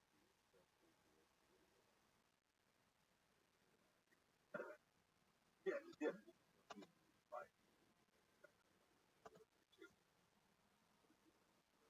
I'm here. Hang on, that's fine.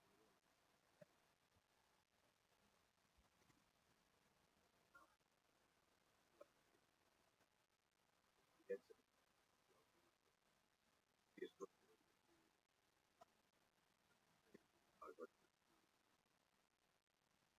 um, she's laid down and watching mix up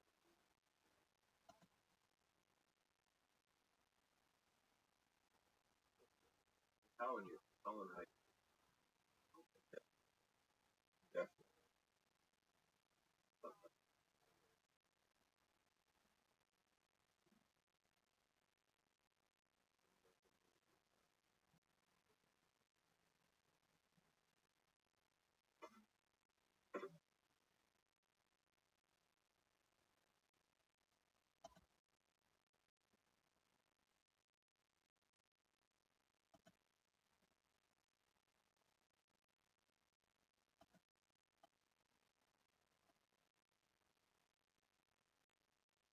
You know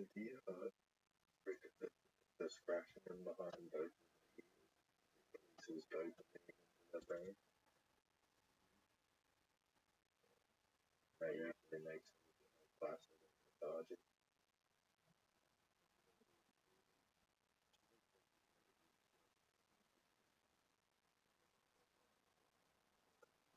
Yeah, yeah.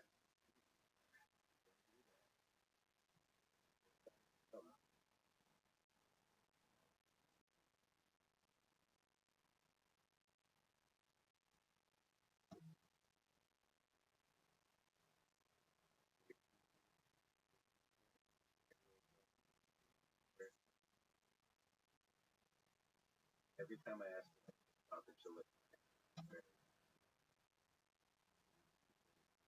she looks not quality. Not very, not that.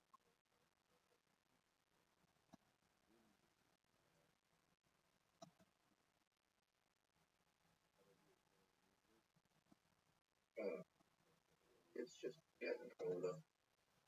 I was gonna say for the creator of the yoga and then tea, some flavor.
One thing I've been doing,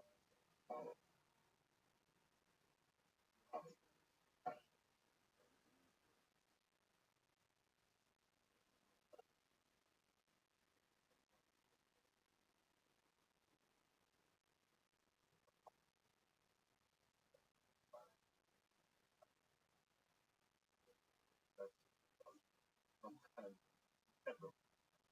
sometimes not just that's the as a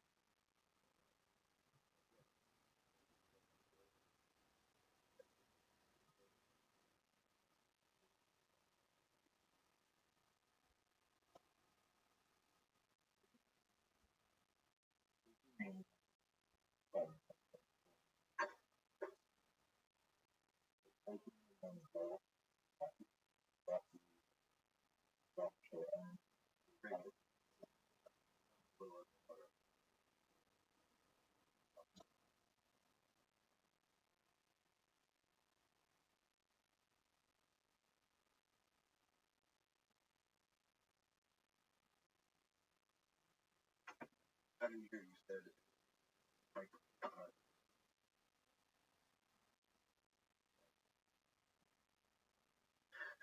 coffee.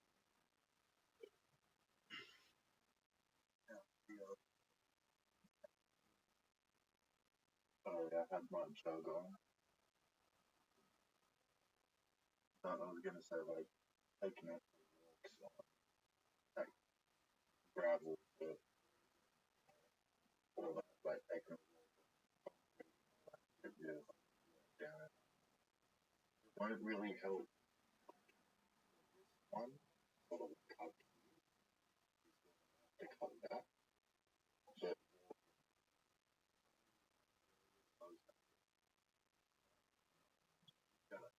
yes, I'm not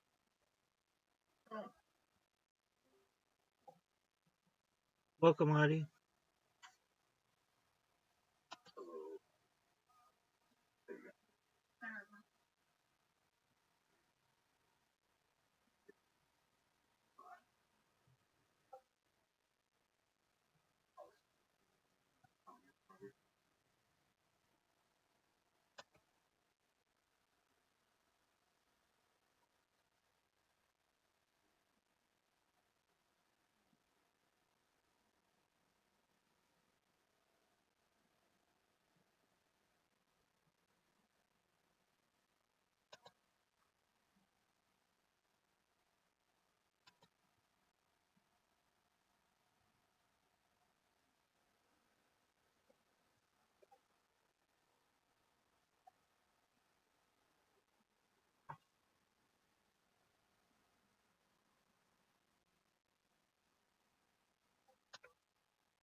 I got some new features with the server being boosted, so I'm like trying to figure out how to add a GIF as the banner.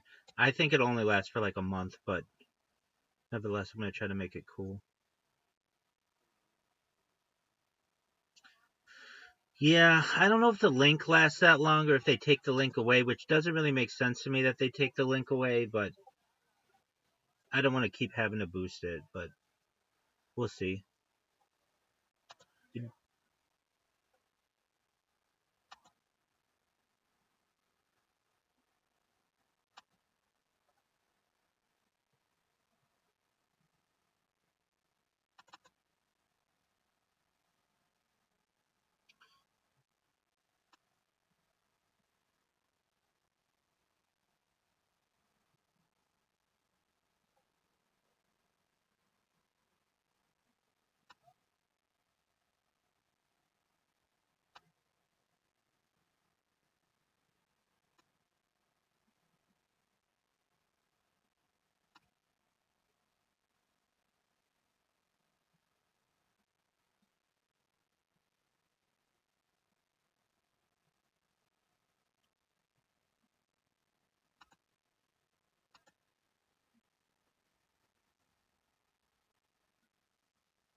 Knock yourself out, dog. I'm for the decriminalization of drugs.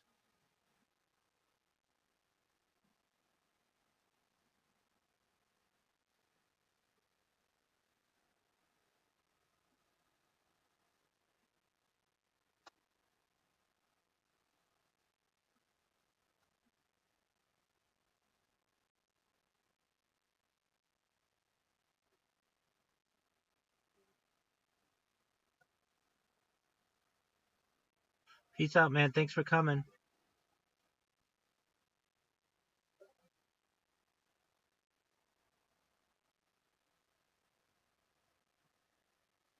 Sure thing. No, my hours have been generally normalized, so I woke up a few hours ago, so I'll be up.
I should mention the first generation of progressive economists were very radical.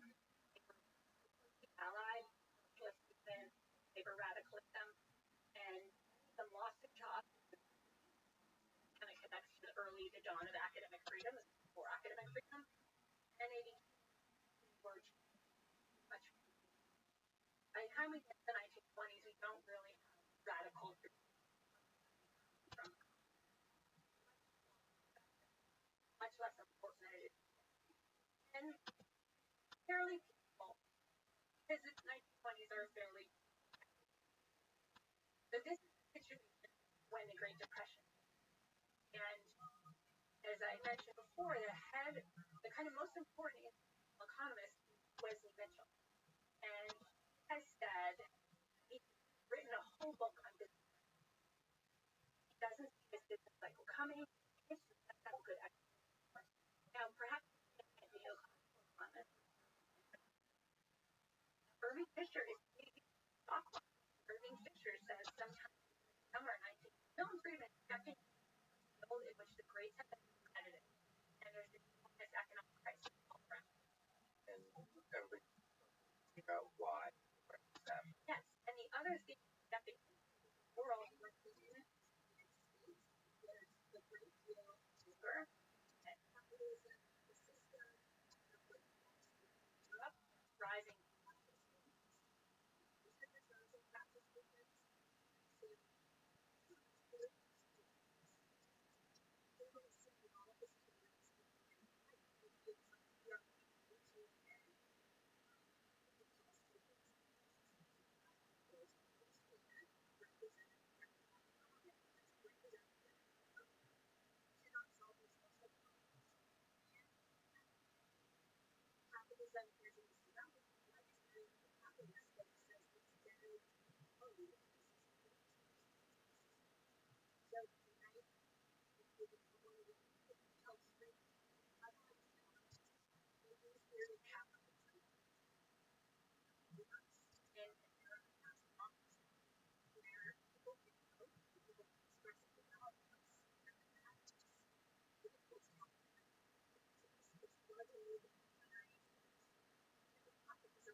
More statistical and mathematical tools to think about economics, and they're sort of inadvertently by the rise of.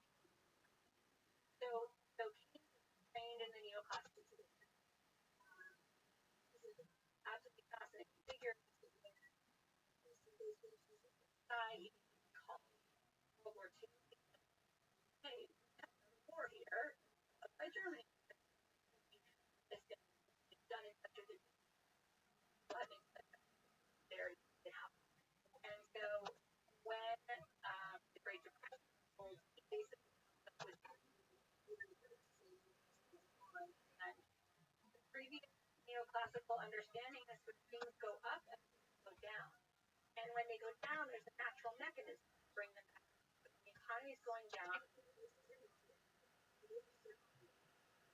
everybody's making money, but eventually realize, hey, I can hire people cheap. Hey, I can buy stuff. I don't have a lot of competition. Maybe I should get. And then others will start to do. And so he says, sure, that's one theory, but something different is happening.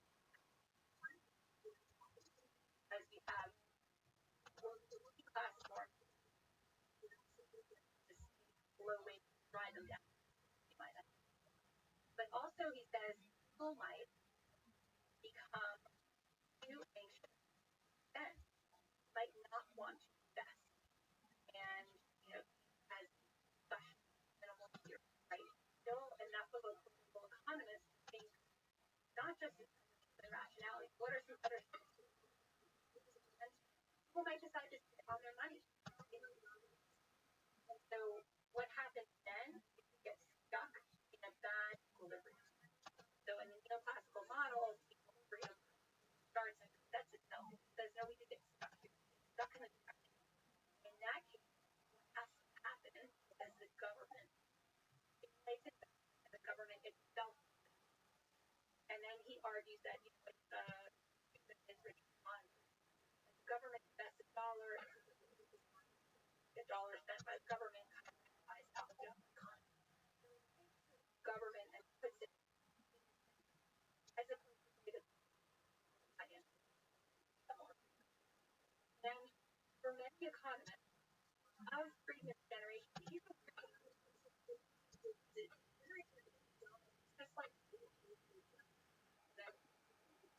that 40 years come in of John. I think it's called like a South virus. That attacks all of the other economists. Like no one under 50 ever got this right. They're starting, and so Keynes himself doesn't happen, and Friedman is one of the first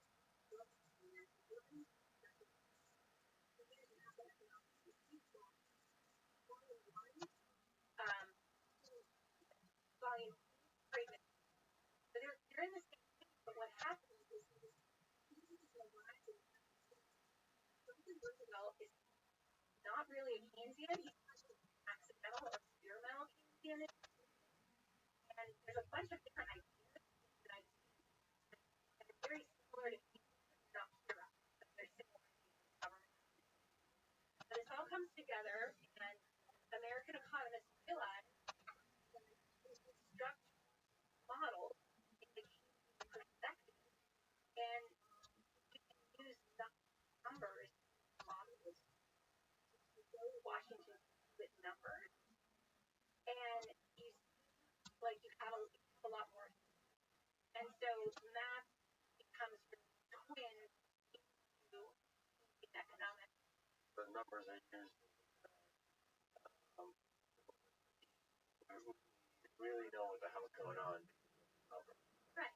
Create a model, and so we say, okay, the model is here, and still in economics. Think micro, you're going to get lines and marginal amounts. If you take macro, you're going to get very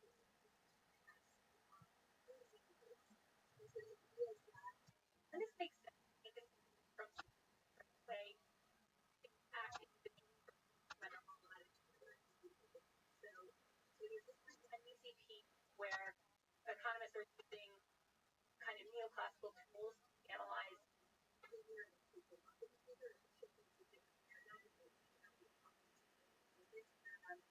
the whole, the federal budget, active spending power of the federal government, paramount, and that is the revolution, and that's really the essence. But the key thing to remember is that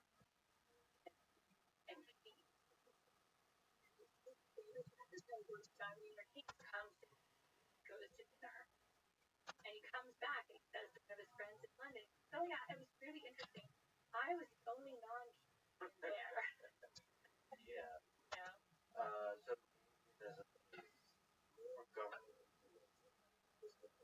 So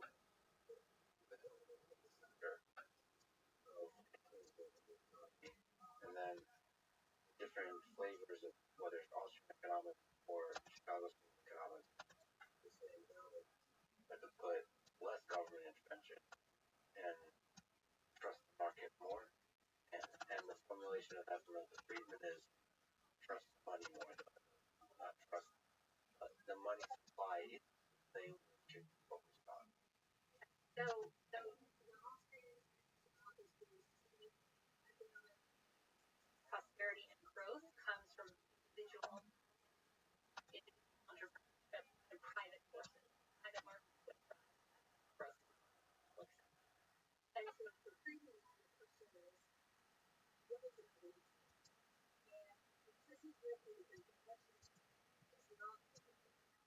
won't ever be laissez-faire. Now, Hayek, living through the Depression, first is laissez-faire. He's like, sure, like, let it rip.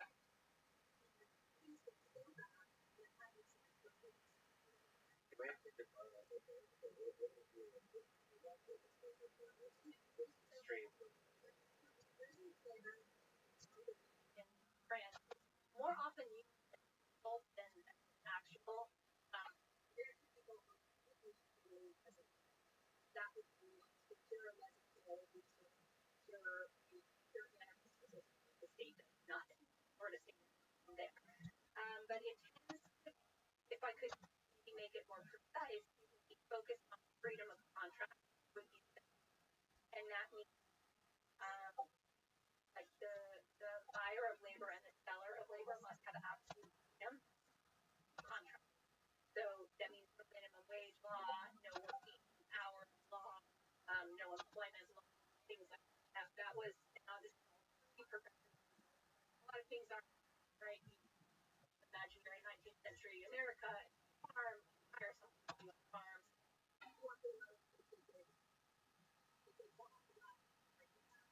Maybe, no, maybe right, but there's not a whole apparatus. So that would be one piece. Another piece as a fair would be free trade among so no regulation of who invests in the nation or who takes money out of the nation. So steel could come in US steel as a billionaire in the United States relocate all your money to their country, and the United States could try to keep you, and nobody else could stop you from coming. So, and then in the context of that,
What is one you say about like suffering? Which is the big like, what are we supposed to, as economists, that's on policy, even people are suffering? yeah, I wish I knew an answer to that question. I don't know enough about law nieces.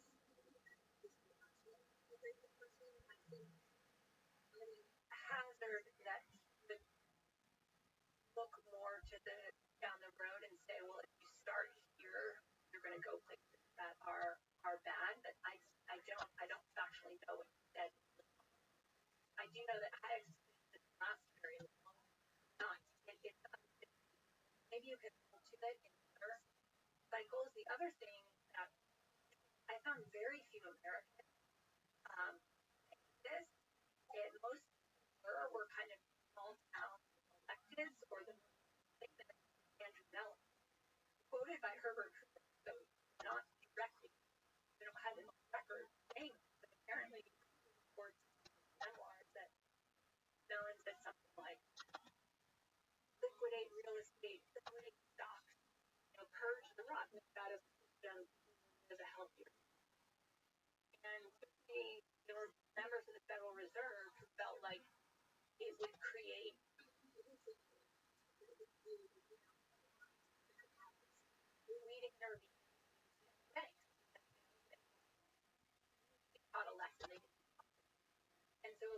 people, I think, saw it in the context of discipline, and if you remove discipline, away something fundamental.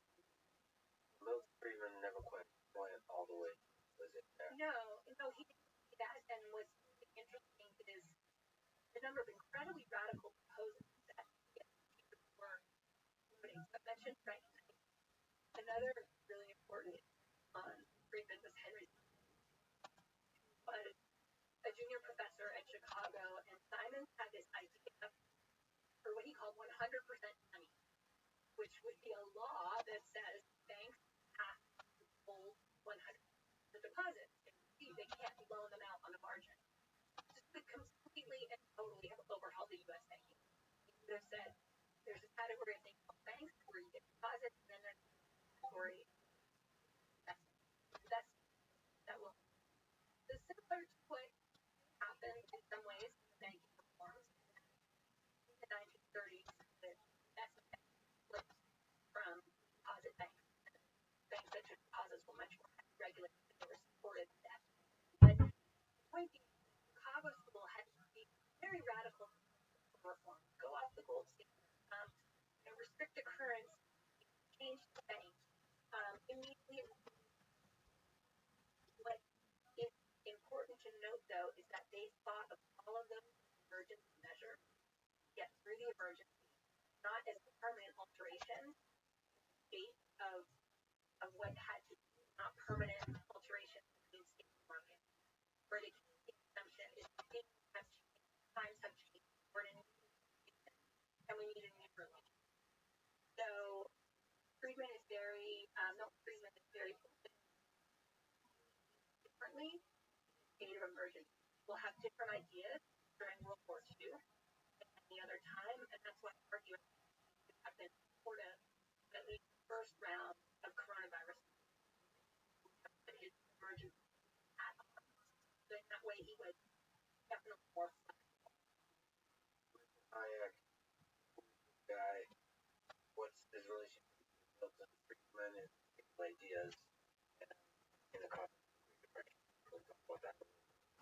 Sure. So F.A. Hayek is an Austrian economist who takes up a posting in London, and he's a mentor, a mentee rather, of Luhmann Mises, writing about business cycles, Austrian capitalism, and the depression hits, and he's one of the economists who is calling, although he realizes how politically unpalatable that is, will develop often as Austrian economics.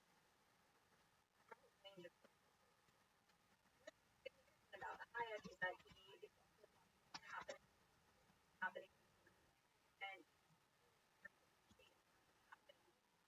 to and through the social towards expanded role of government happening Britain.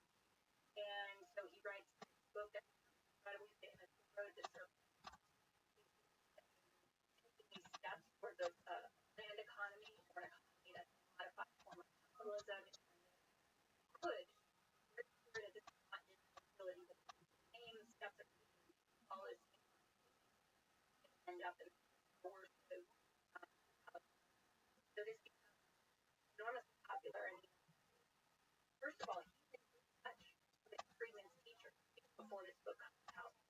He does his years, recognize touch with him time and they all see themselves as old-fashioned, unreasonable. And so even before he becomes famous, Hayek will be trying to kind of organize thinkers and intellectuals there what we would call today classical and kind of create a counter.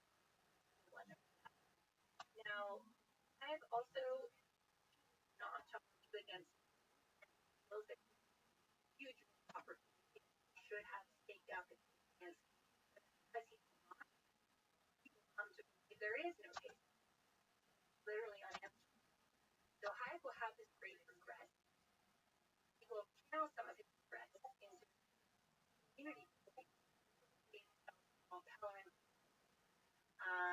and it's called a Friedman to really make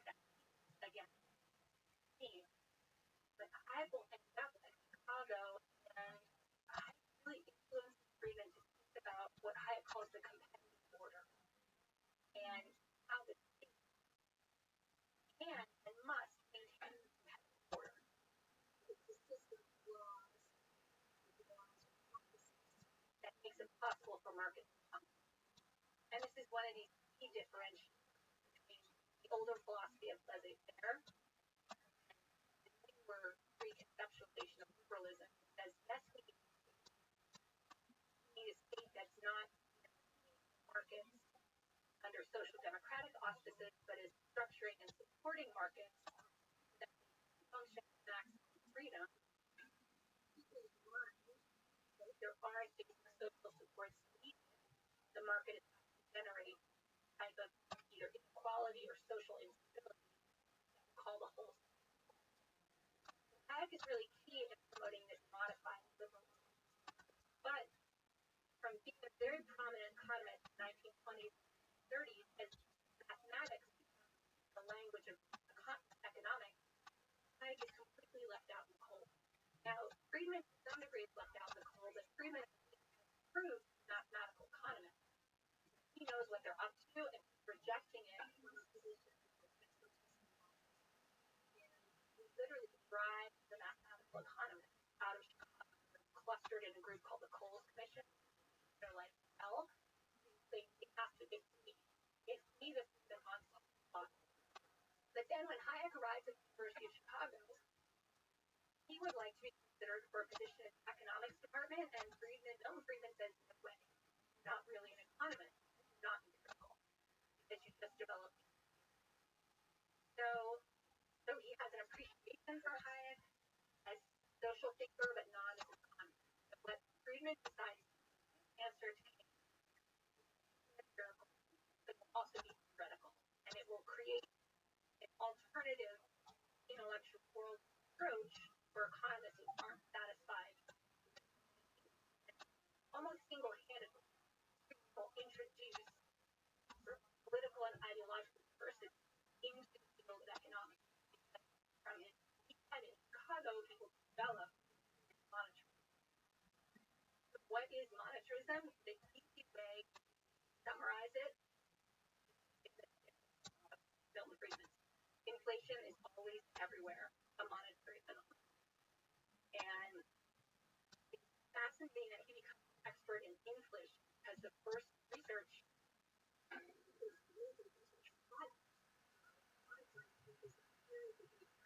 in a monetary history that is a theory of all prices going down. And he will go back to an idea that Irving Fisher had popularized, but the truest, the quantity theory of money, which says the level of the price level is related to the amount of money circulating in the economy. Have more money, prices go up. If you have less money.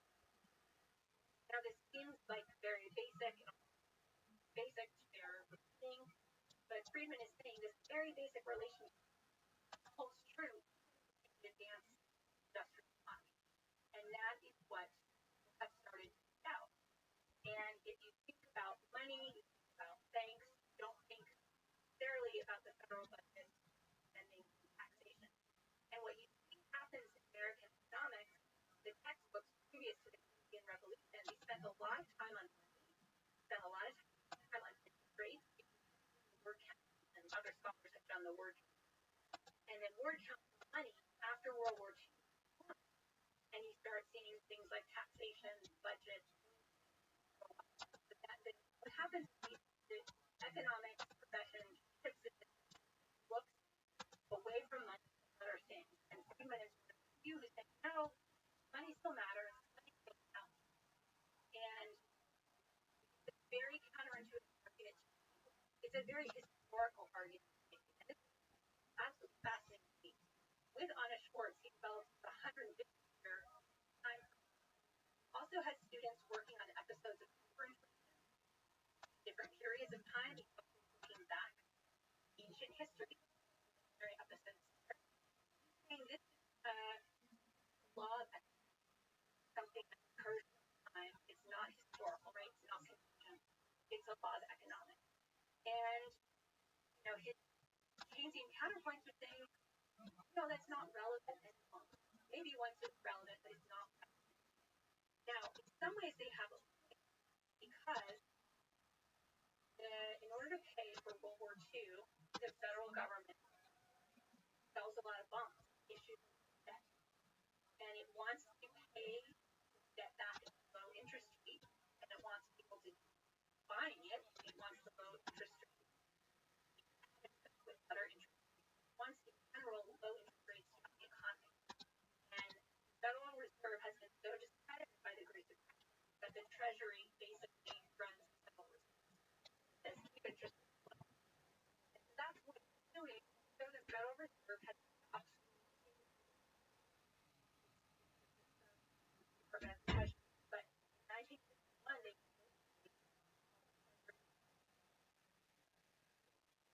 Federal Reserve statutorily it now has it. And so most economists are observing a regime in which the Federal Reserve has no power, a regime in which there is little inflation that is seen as worse in the Korean War. And they're saying inflation is not really important, not really relevant, and money's not really relevant. Important. And so to break through and to make the argument, that's why Friedman and Schwartz go in. And they're able to make that argument for history. So then Friedman is coming out with a variety of papers and things. When I look at economic fluctuations, it maps them side by side, the fluctuations in the money supply and other economists, remember, they're building complicated mathematical models. Friedman's doing extremely simple stuff. And they just think it's not interesting, it's not true. They don't buy it at all. And so, but after monetary history of the United States, they have to pay attention. So it's really in those years, Friedman is hammering this idea of monetarism and starts to become something respectable, bordering on respectable for other economists to look to and think about. And that's really the beginning of the kind of Keynesian monetarist split. Where if you start to give Friedman credence, you're heading towards a monetarist position. Now, at the same time, Friedman comes out very publicly in 1954 as a supporter of Barry Goldwater. And Keynesian economics has found a home in the Democratic Party. It's probably the brightest moment in the sun is the administration of John F. Kennedy. Brings in a lot of Harvard and Yale professors, Council of Economic Advisors, a series of spending programs that are really guided by the and Barry Goldwater is tremendously controversial. Very exposed to civil rights. Friedman really supports hardcore libertarian aid when that's not discussed in the political mainstream. Tremendously popular, particularly all outcasts alive. And so that actually a lot of people feel that this now becomes false. And so there's a great reluctance to embrace Friedman's ideas, like you have to embrace this politics.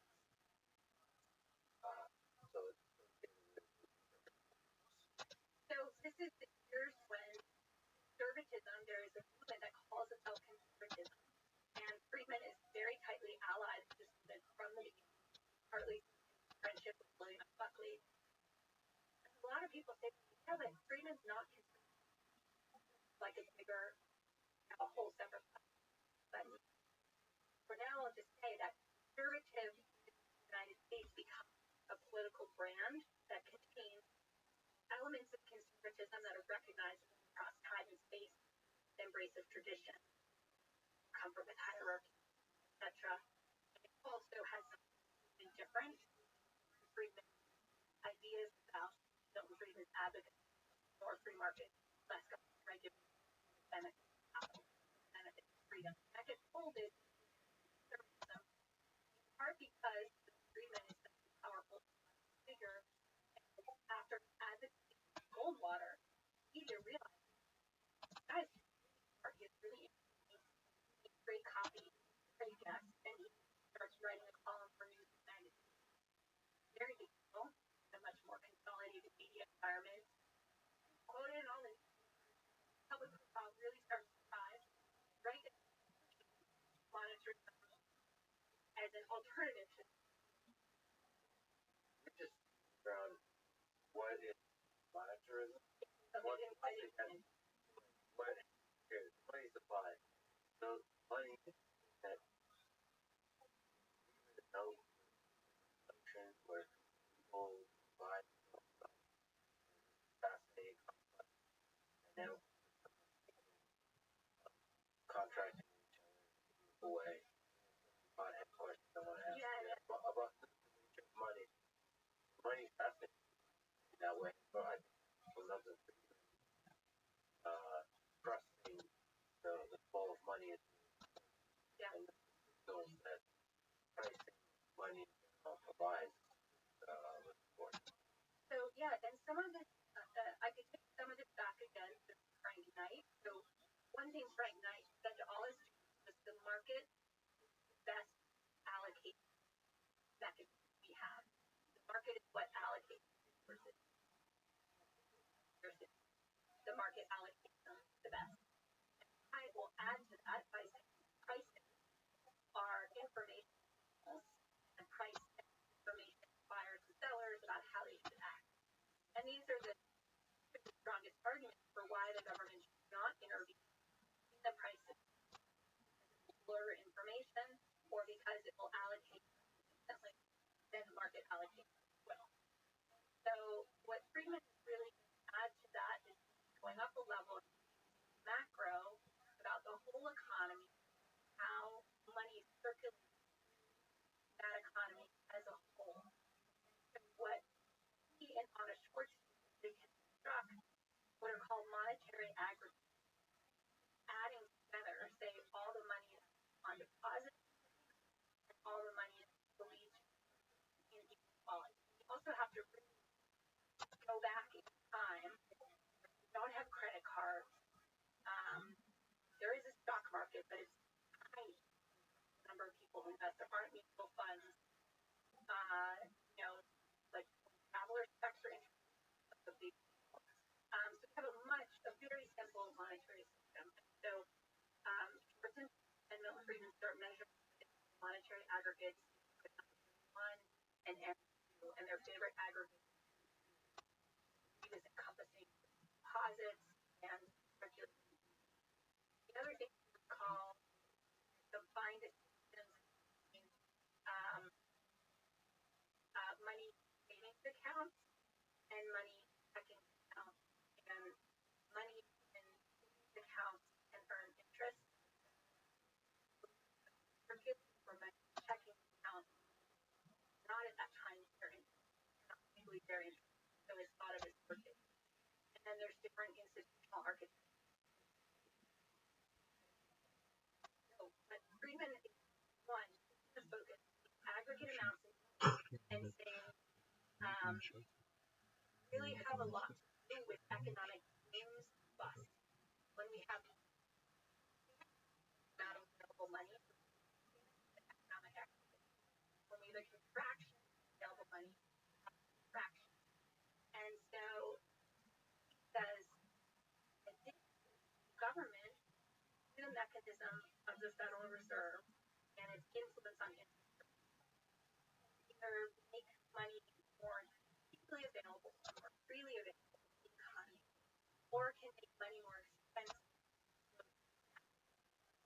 But the central core idea of monetarism is really fast. It's the government fast, rate, fast, rate, based on, say, what a politician wants or what somebody at the Federal Reserve have a lot of people.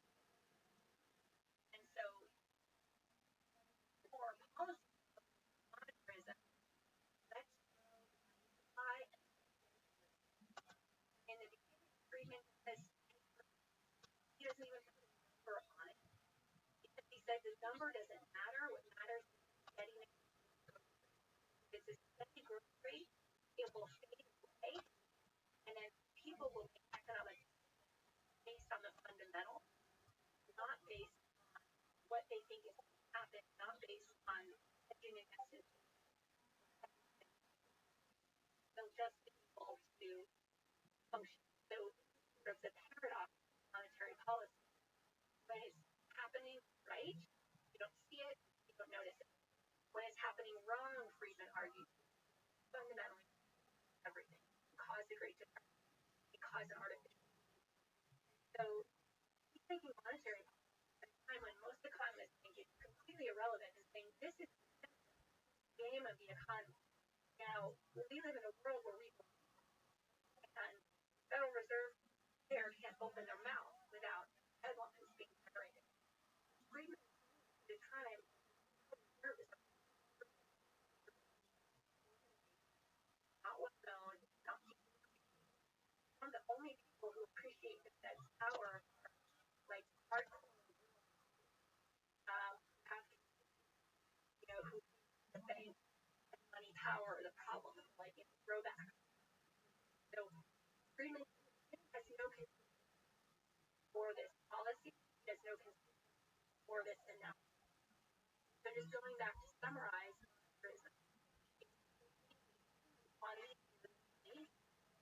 analyze the macroeconomy. It's proposing policy of steady growth of money supply, and then it's arguing that inflationary episodes that may emerge are profoundly driven by changing the money supply, not by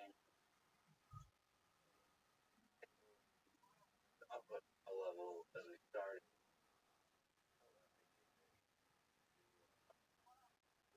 Develop the state idea the United States that money matters. That they correct now. Yeah. And so the idea goes against the experts and then eventually wins out, drives so much of the economy, the most powerful economy in the world. That's it. Yeah, so I mean that's a fascinating story. And so what happens, Friedman has all these ideas, these royalty economic profession, built a political profile, and then he becomes the head of the American Economics, and he is asked in that role to give the presidential address. He gives his presidential address December 1957, and he says, I'm going to talk about inflation, and I'm going to talk about trade-off between inflation and unemployment. And this is what's generally known as the Phillips curve. And the Phillips curve in its original forms derived from post-World War II data. So it's derived of about 12 years ago. And it shows that when inflation goes up, unemployment goes down. And the idea, would sense as the economy is up and lots of things are happening, more and more people are getting hired. And so this relationship has led policymakers to think that sometimes inflation is good. And if you want to lower unemployment, you could let inflation kind of go. And in the crude forms, it becomes like a mix. Like you could take your model and plug in, I want this much unemployment, and they will break this how much inflation. And then you would target that inflation. So Friedman picks up and he says, this is wrong. It might work in the short term, but it's not going to work in the long term, because in the long term, inflation has, first of all, it has a momentum. Once it gets going, it tends to build on itself. It accelerates. And once inflation gets going, and the reason it gets going is because, workers go to the store and they see the price level is gone up. Things have cost more. They ask for the wages to go up. Then, people eventually, the wages go up too high, and they will no longer be hireable, or companies decide at these high wages I can't hire as many workers, I better lay off. So if inflation is going, eventually over the long term, it will result in high unemployment. So he says theoretically you could end up in a situation where you have high inflation and high unemployment. It hasn't been, but he says theoretically it can happen. Then he goes and says, and the government has started expanding the money supply. So we're going to get a bunch of inflation, and we're going to get a bunch of unemployment. And he estimates about how long it will take. And then he says, once this all happens, it will take about 20 years to get back to normal. And that inflation, inflation of the 90s. Mainstream belief represented by the bill. Yeah, and what really makes it happen is that many of the economists most deeply dislike Friedman and most deeply dislike politics in the 1970s as they're running their models. They start to say Friedman's right. They start to see in the data that he's right. And a very parallel process happens in Britain. Britain is going through a very similar versus.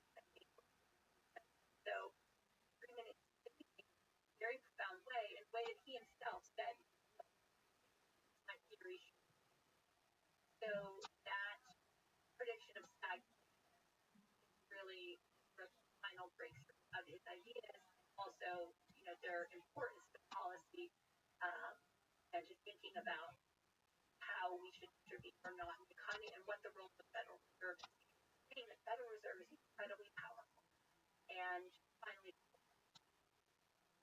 and I don't know if you said, but inflation, going with high inflation, like you mentioned, was not seen before, and he predicted accurately. It's also the relationship, the inverse relationship, unemployment and inflation. Yeah, no, I should say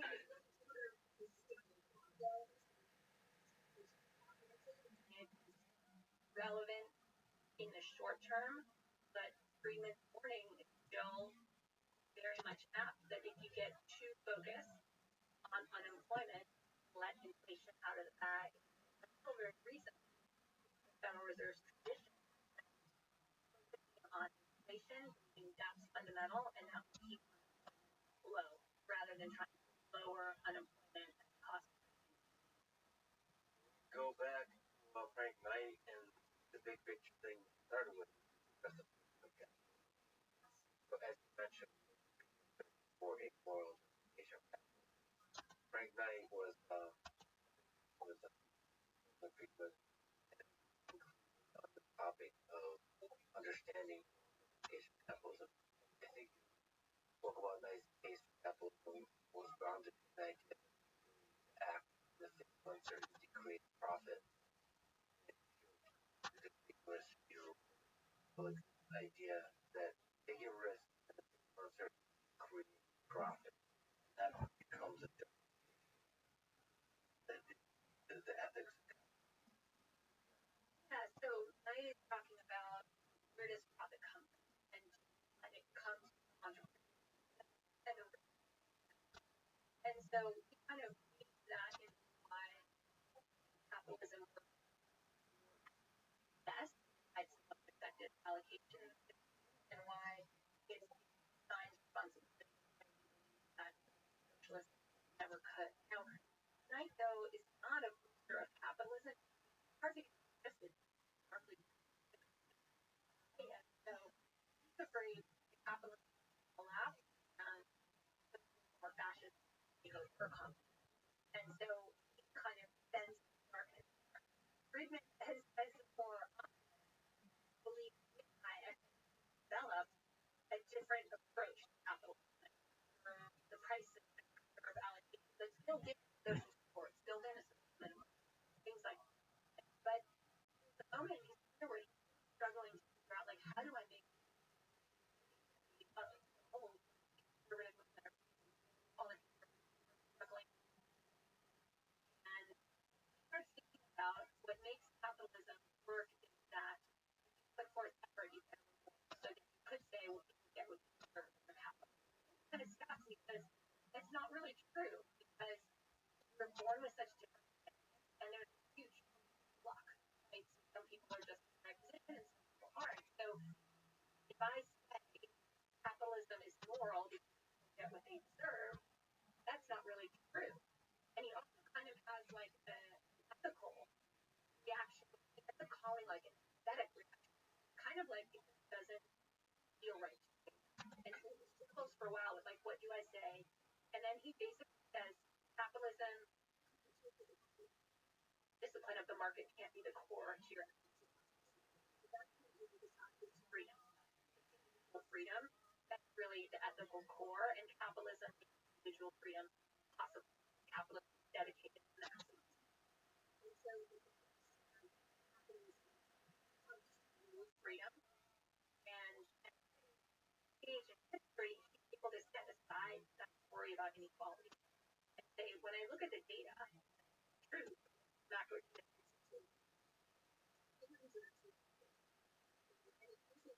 historically, if a country goes from, say, a more feudal agrarian society or market-based society, now then they might start to diverge. But Friedman's in the moment in the convergence.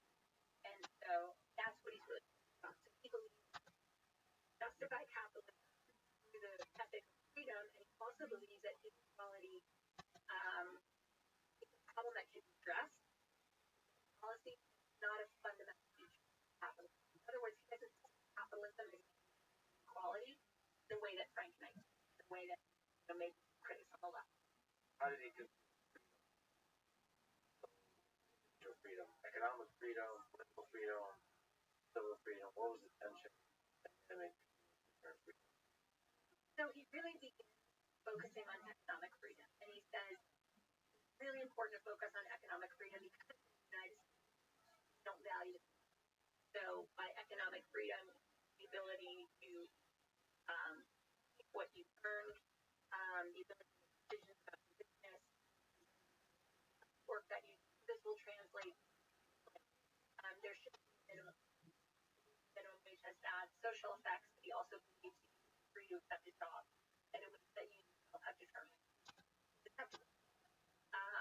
And there should be minimal regulation questions about other things because the market will ultimately, if you have a product, it won't sell, and that will be that's rigorous. So he really centers economic, especially from his point in a university, to kind of go consensus economic freedom is undervalued in American economy. Wants to push that forward. Really kind of granted. Now later in his career, when he's famous traveling the world, he spends time in Chile, and this country is now being ruled by a dictator. Good starts introducing economics, but there's no political. And Milton eventually these tells he's got economic freedom, and eventually it's going to bring it's going to be political freedom. Interesting matter, but I should. Then when freedom, he attacked for having been a supporter. He's interpreted a supporter of the which he's not, but he realizes he's economic freedom. Kind of freedom. He comes from the American economy. Then he starts to you know what? If you don't have political freedom, you're never going to be able to hold on. So that they need to go together, and they don't naturally go together. And it starts to become more clear in talking about political freedom. Now, let's fast forward to the end of his life. He's witnessing the emergence of what's called the tigers. So, capitalist economies that are doing very well, but they don't have political freedom. But then he observes they have political freedom in that they can't vote in their election. But they also have a substance. They're not following law for their own opinion. But then they have something called kind of defines civic freedom, debate, passion, interpersonal. So, in life, and don't think you're at it. What it shows is that during the Cold War, he very much believed economic and political freedom, capitalism and freedom, democracy, the United States, all went together. And he starts to see at the end of his life the systems of trading and allocation, but aren't giving people similar freedoms. Kind of as like that, always believes that China will democratize.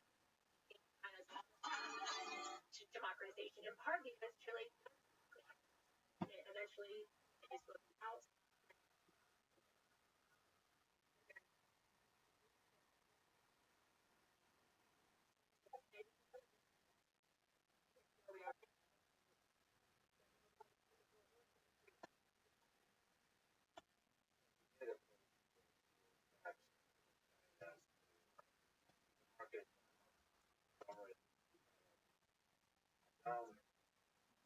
Yeah.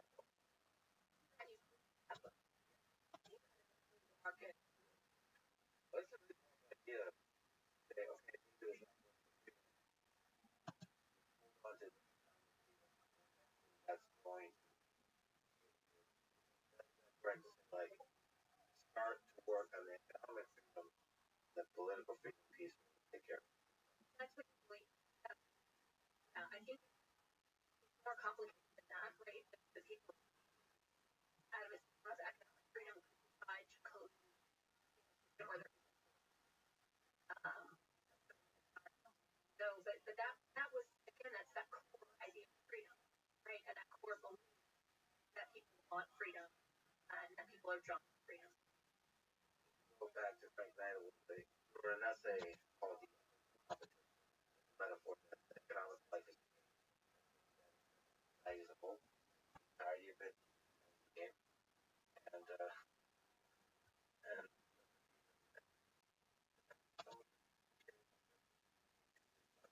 yeah, I think what the metaphor of the game does is it asks, okay, well, what are the and let's focus on that keeps the game going. So if you use the concept of winning, but all the players are in going in. So that helps Knight along with Hayek from the allocation question, who's getting what, is everything allocated fairly, to the more structural question. What are the rules of the game going? And so for a while that led to the discussion of monopoly and concentration. Or we need global, everyone needs to be treated equally. People need to know what what they're up against. And then back to monetarism, the core of monetarism is a Friedman called it monetary growth. And so again, the economic going is a rule about how much the money grows that everybody knows. Nobody's guessing. Nobody's changing the rules to help their friends. We all know it's there, it's clear. And so that emphasis on rules, I think, really has a through line into Hayek's order, and then it goes into the monetary growth rule, and then today monetary policy of monetary policy have not abandoned discretion, but rules are used as heuristic or check, and those come out of Friedman's thinking. And so something is found, and it always counterposes discretion, which Friedman worried was subject to capture or political corruption. Discretion is a very big area. Then people stop competing against each other in a market, they would prioritize getting control of the rules or the rule makers. Clear, transparent rules. Then read. Depending on the rules, the game can turn on the as that's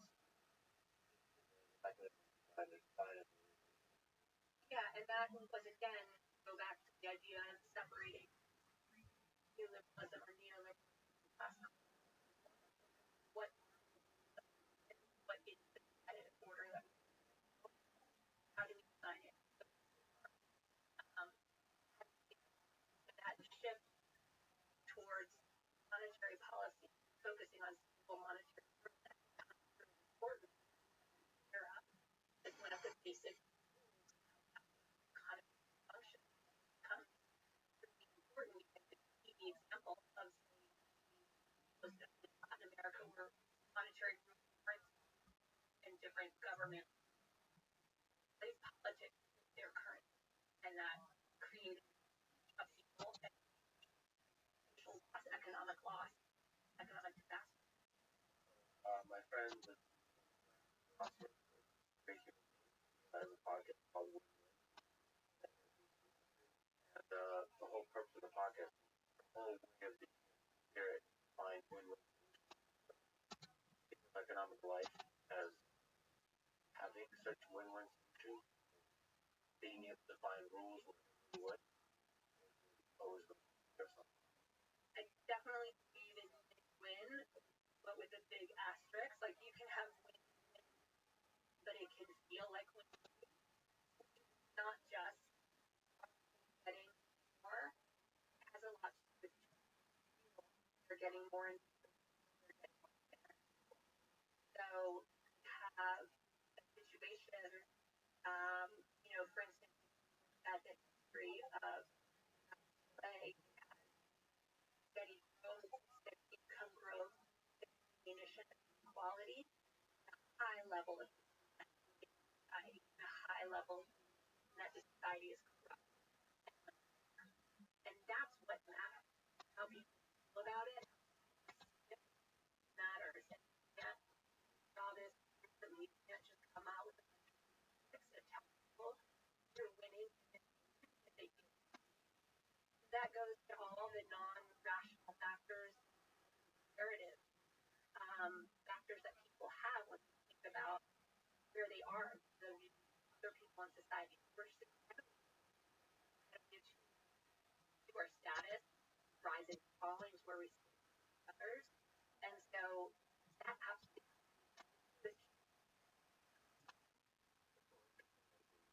experience of the economy and the reality on the topic of corruption. I think the reality of corruption, the perception of corruption, is an important commodity. Well, perception of corruption has an impact on that cautious. The reality of corruption is very different than the actual perception, but if narratives take hold of the prophecy, it has a big impact on the psychology of the people involved. Yeah, I mean, it goes back to this analysis of the Great Depression, right? People won't invest. If they're investing classes, you could be in real trouble. And in some ways, the simple analysis of the problem was enough to restore eventually the path to economic prosperity, right? That's Franklin Roosevelt. Nothing fear but fear itself.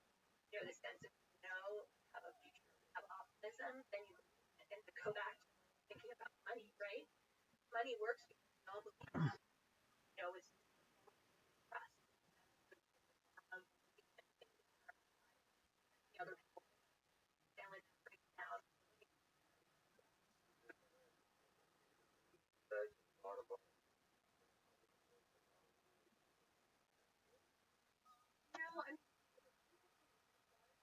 especially later work, has yet,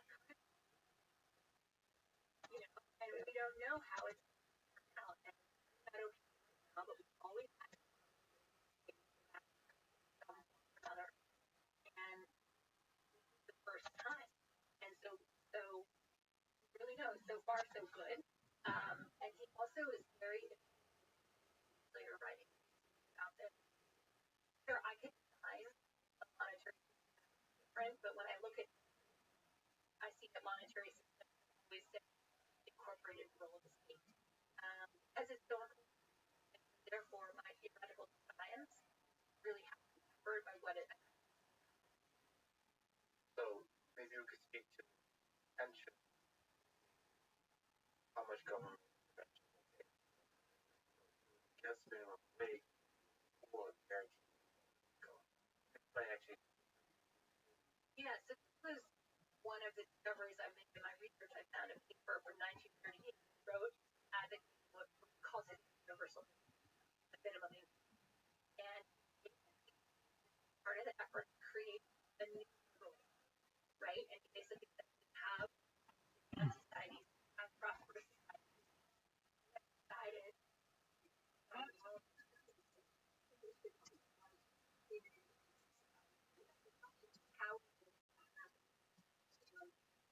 believe under everybody. That you get that on your income. If you have a lot of income, you don't have a little bit. There she is. On what was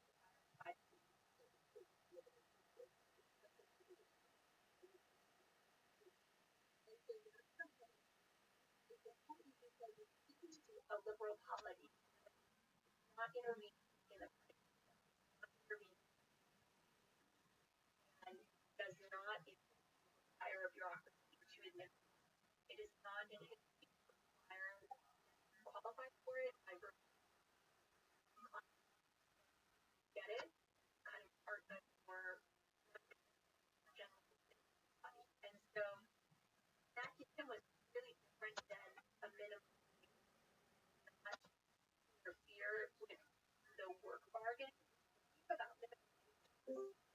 that is priced out unskilled. Welcome. How are you? Unskilled labor has Shalom. What's good? What's good? Shalom. Alaikum shalom. How are you? Oh, this is a great song. I love this song. This is one of my favorite songs of all time. I love it. Please play it again. Oh, I love this song. This is the best song ever. people with more money than the hours economy. A very critical analysis of rather than government construction.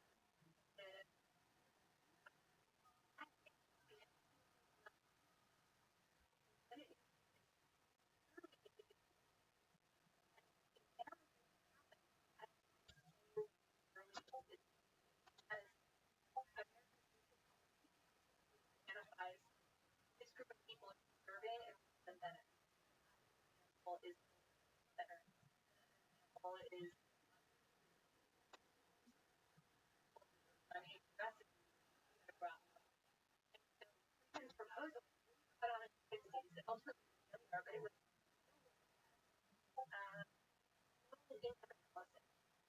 just this and he decided that through taxes and actually earned the tax credit. That's all by policy and does what it's supposed to do, not that expensive. And so I see that as a kind of paradigm of instead of creating bureaucracy that does some form of redistribution, or instead of trying to in the market or the market for something, the market for housing, providing cash grants for themselves. So interestingly, that's what happened. Emergency COVID, right? That's exactly what people did. Follow that model, just get money out quick. And there's a lot of discussion about you guys done, and I think it's always going to be hard to talk because I think Americans and their elected representatives want to provide a universal benefit, they want to provide a targeted benefit. There's like a there and agreement in it. And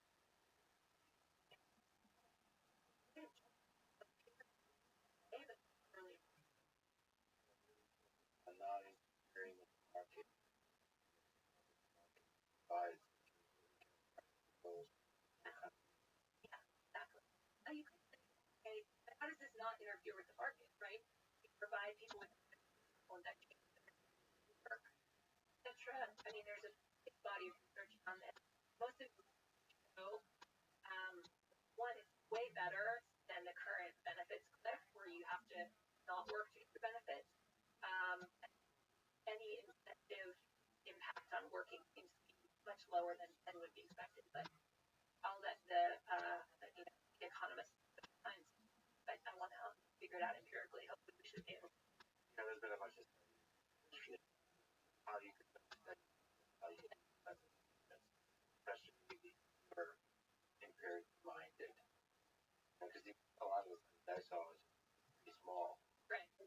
How do you conclusions about how to run the world, how to run the small stuff. All of fascinating. It's also inspiring individuals, small groups, how this economics shape out what we believe, how we run the world. Inspiring.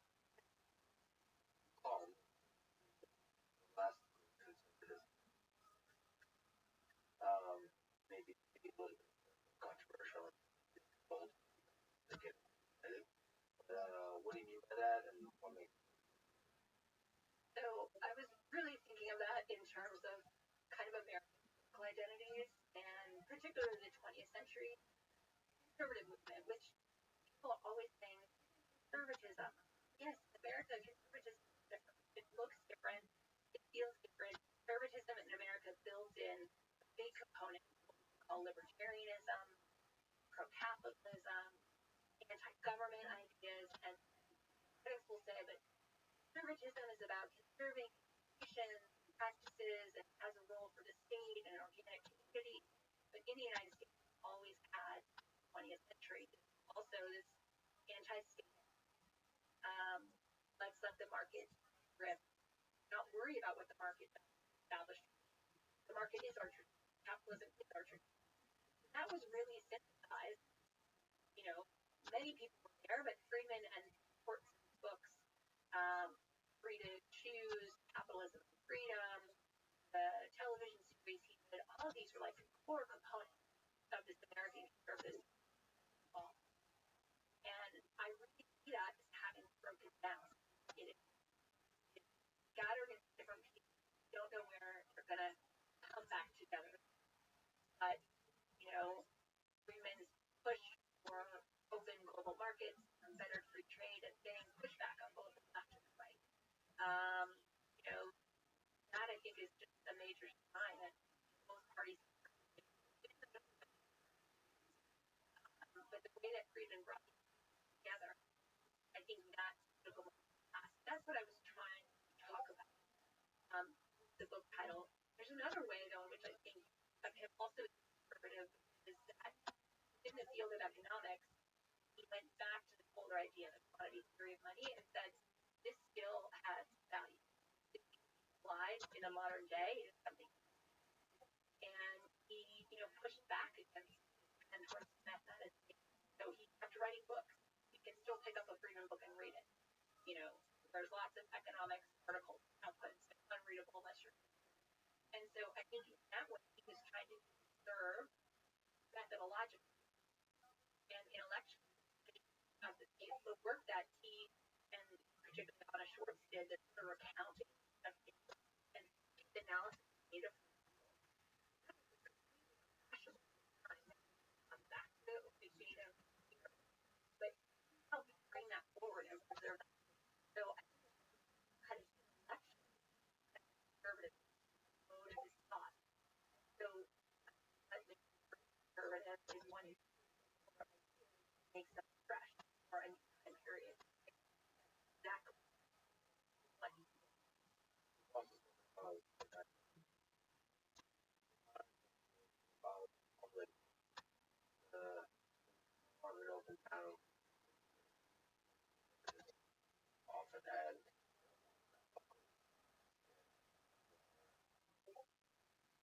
fight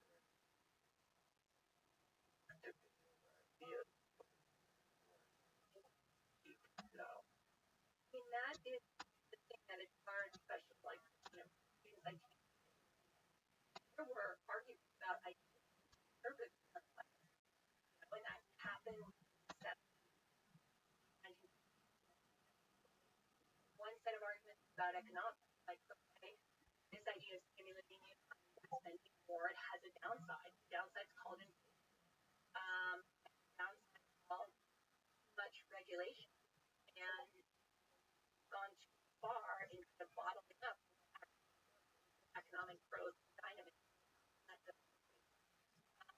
Social policy also, the Great Society and all these ideas of ending poverty. Analyze them and says programs aren't helping. In some ways, you've actually created engines to have people, given them a benefit instead if they actually start to work. They created all these and these ideas were fought out. They were empirical, they were controversial, and they were based on really deep argumentation. So that era has passed. Like we're in much more by rather than thought ideas. Right now, it seems like the ideas come after they follow the political movement, try to put together the underpinning of it, where it really was the opposite. Much of he was emotional as well. right.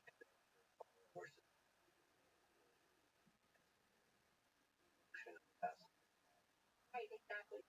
The evolution of capitalism, it was a whole set of ideas that was crafted in 19 what I really found their standard error translator skills in Ronald Reagan. Incidentally, at this following as it developed ability to express and apply them. It's a very opposite from the minor of the era. There's this set of ideas that more added by ideas after that, figure out how they catch on. So it's interesting to watch see that difference. I that a lot of it just has to do with the media environment we're in, power of the media message get out. Anything about Donald Trump, about and winning, and just in general this political moment. I think he would love Doge. I think it goes without saying. I think he would focus on that part. I think he would really love it.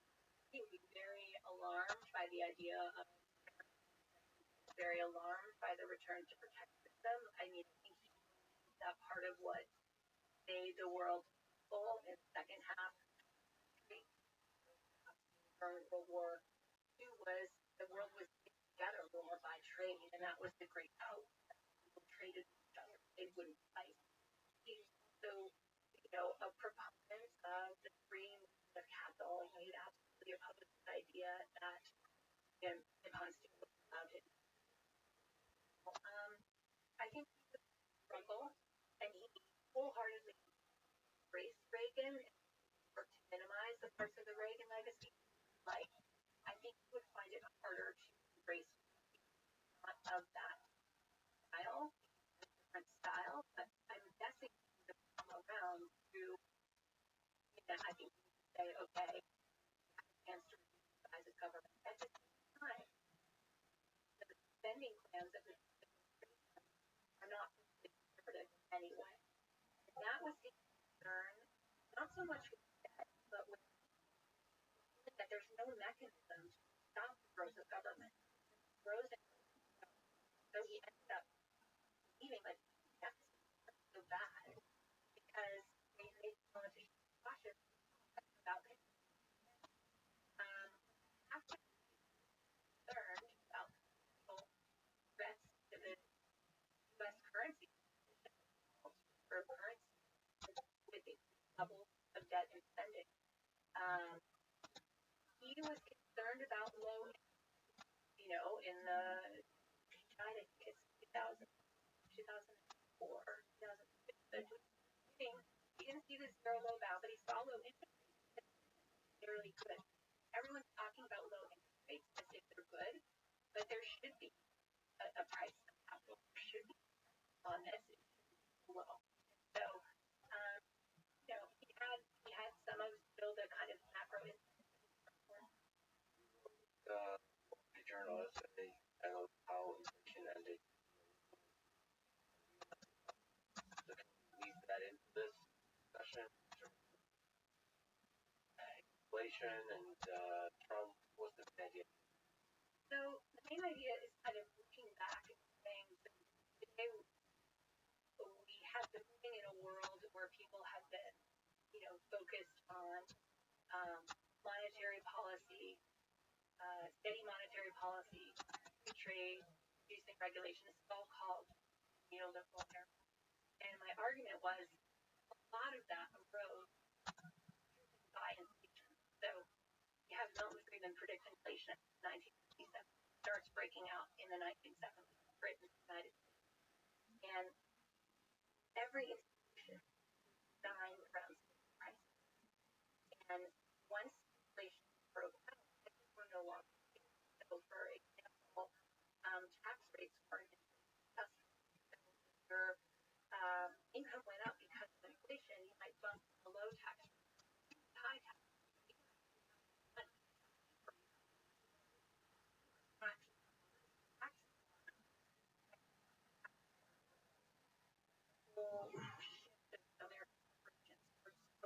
On financial investment because tax breaks they used to get for factories are not inflation adjusted.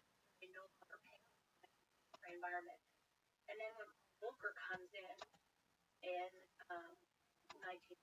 early 1980s and starts fighting, really bring down inflation, and that was the banking because banks had statutory legal limits to charge, and once general market did that, liberation financial reform.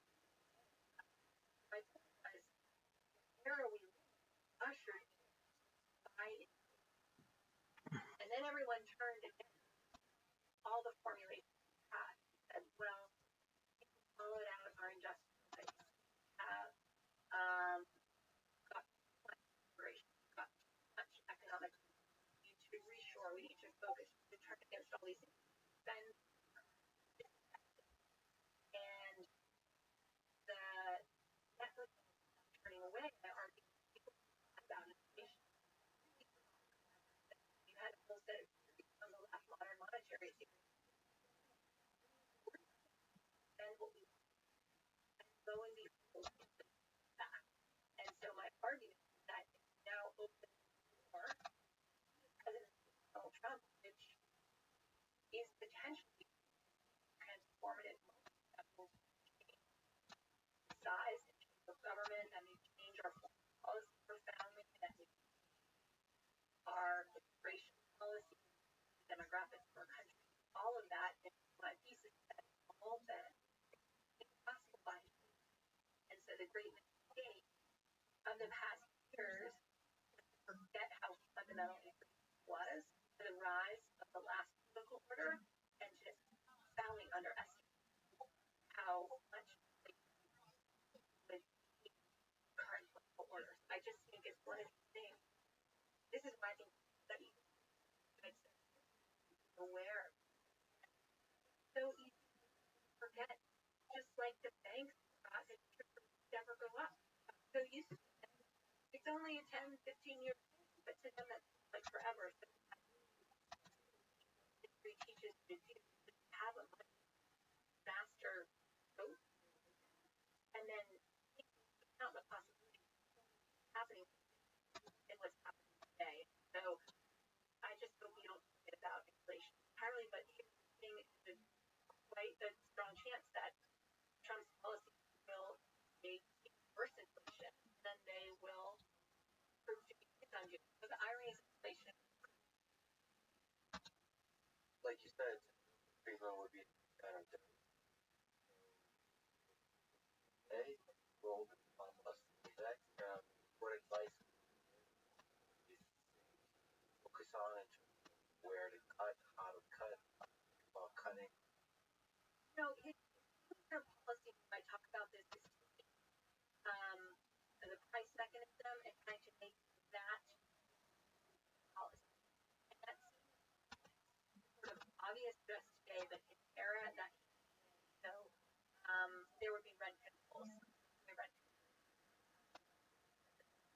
or very against national. Actually, the national. Rather than an allocation of parks funded by the revenue. And so I think you always think to let's let prices make it. So I think that would be one of the other thing I think you think about. I read about this a lot about occupational licensure and barriers. And he felt like one of the worst things that government does, private entities create barriers and industries and markets. So we talked about this in the case of medical professionals. That we all have a collective investment in medical doctors. Let's say, for instance, at nail technique or haircut, often these licensing requirements. There's a big kerfuffle. I think it's passed a law that to run a child care center you have to have a college degree. Well, what does that mean? It just franchises a whole bunch of entrepreneurs who happen to have a college degree, probably good in particular.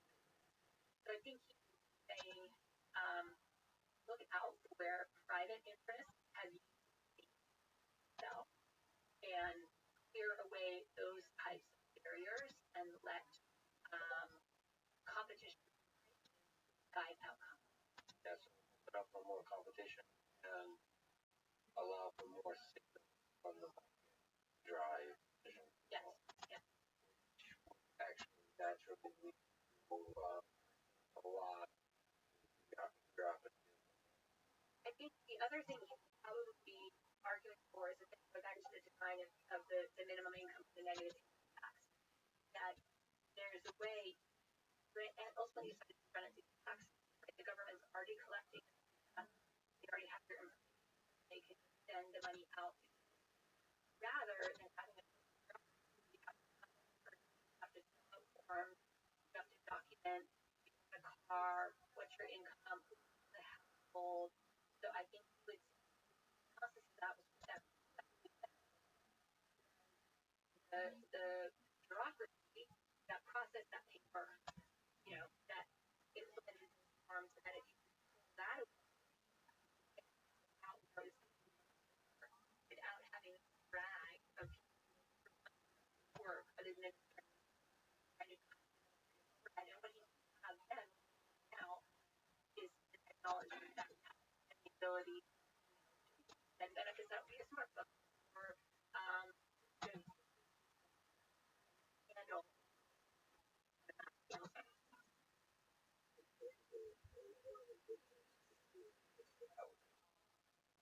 The line, the word, everything, where this signal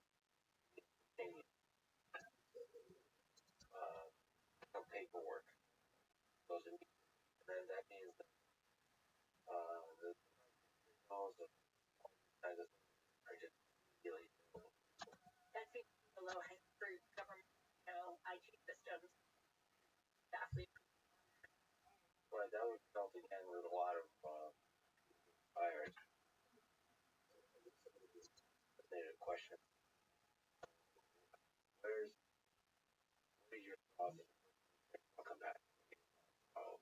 Government employees, a lot of that are going to hurt with those. That's always a lot of people.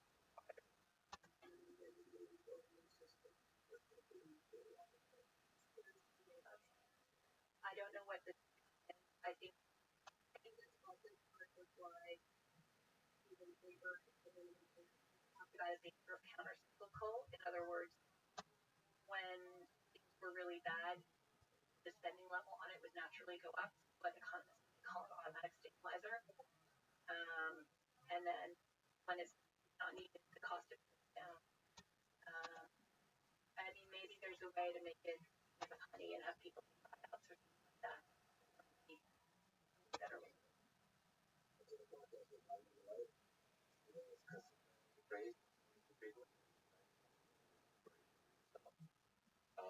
What do you think about other lives? Yeah, I think you would appreciate it. I mean, I think Millet is much more of an Austrian-inspired thinker, but I think you definitely appreciate the movement on the macro level. Understood. It's really difficult. But the more you put it off, the harder.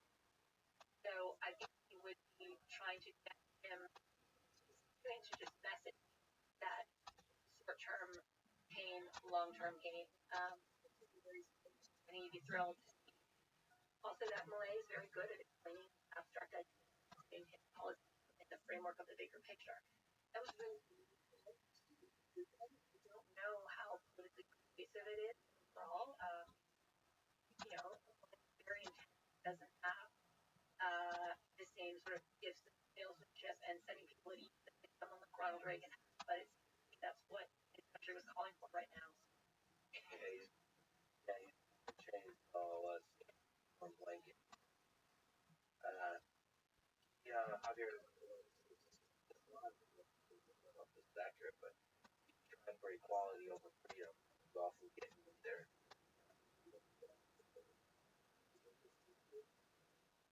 I think on the big picture, definitely. I mean, you see so much unequal.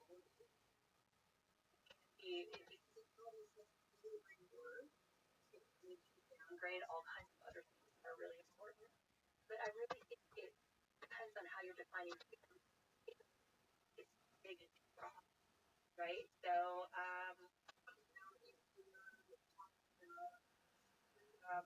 by freedom, you mean not having to pay taxes to be successful. I think that can have all kinds of knock-on effects, right? The idea that where is education going to come from? How is that going to be important? And again, it goes back to height. You're generating too much inequality. People value that more than they value freedom. And so I think the balance, I think there has to be more of a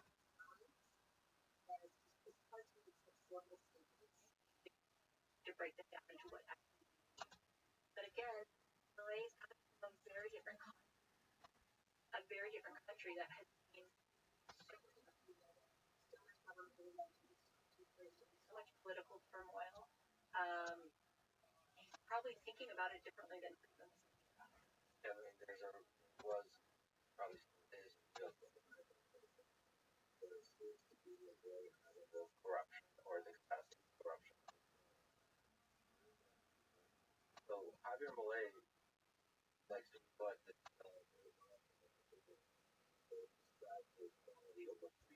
often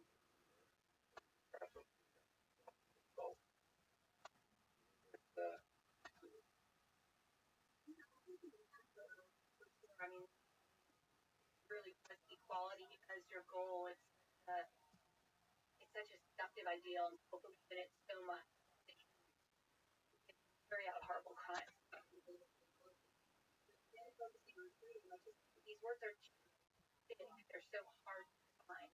I think you have to ask, like, what is the freedom you're talking about, right? If you're talking about the freedom of ordinary people to be entrepreneurial, their own way, start new things,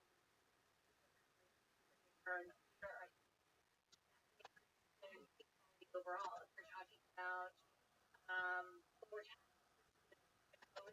lower, lower taxes in general, great. But if you're one of the top generators way to ensure that state will prosper when they're well, when better education is generally provide for those institutions that make competition. So I think it's a statement. Again, Malay is coming from really different contexts. American such upheaval, economic devastation, in pursuit of the goal of equality that I think trying to rebalance emphasis on freedom. What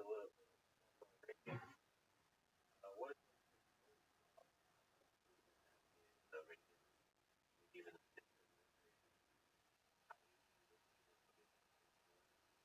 Well, the thing that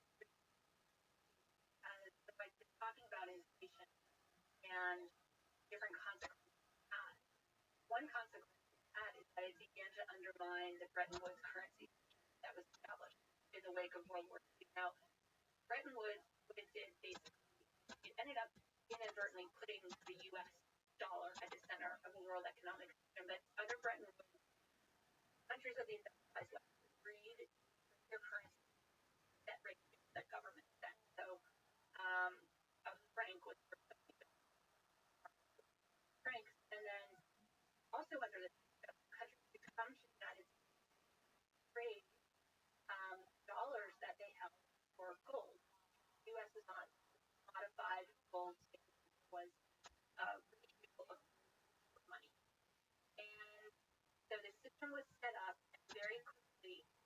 Most countries were dollar was at the heart of it, and that converting into and out of dollars was really the mechanism country. So agreement said, what we should have is exchanges. This is an idea, again, of instead of having a top-down design of policy, an administered policy will have to be set by pricing. And you should be able to trade currency on an open market. trade and they should fluctuate and that would be fine. Totally outlandish. But he was pinpointing the fact that Bretton Woods had instability and that instability began to emerge in the time of inflation. So you have more and more dollars being printed. They're worth less and less. If European nations keep trading their currency for dollars, they're going to be importing inflation to their own economy. And they say, we don't want these dollars, but some gold instead. And they have the right to go to the treasury, send in an order, and get gold out. And so you start doing this more and more, and it becomes gold. And the United States starts running out of gold. They're aware this is happening in the 60s. They're trying to and when Nixon comes into office in 68, Friedman sends him a memo that says, this is going to be no problem. But something like this is a running war, and you have to lance right away. Some very graphic metaphor. Otherwise, it's going to explode. And it files the memo away. Nixon loved people to by and following the wisdom of Milton Friedman, but he didn't actually want. He just wanted a political benefit. So then comes the moment where the U.S. Treasury Department realizes we're going to. What should we do? And everybody decamps the camp, and Nixon decides just going to stop redeeming currency gold, slamming the gold window shut. Done. And he also at the meeting decides price controls, a whole bunch of emergency economic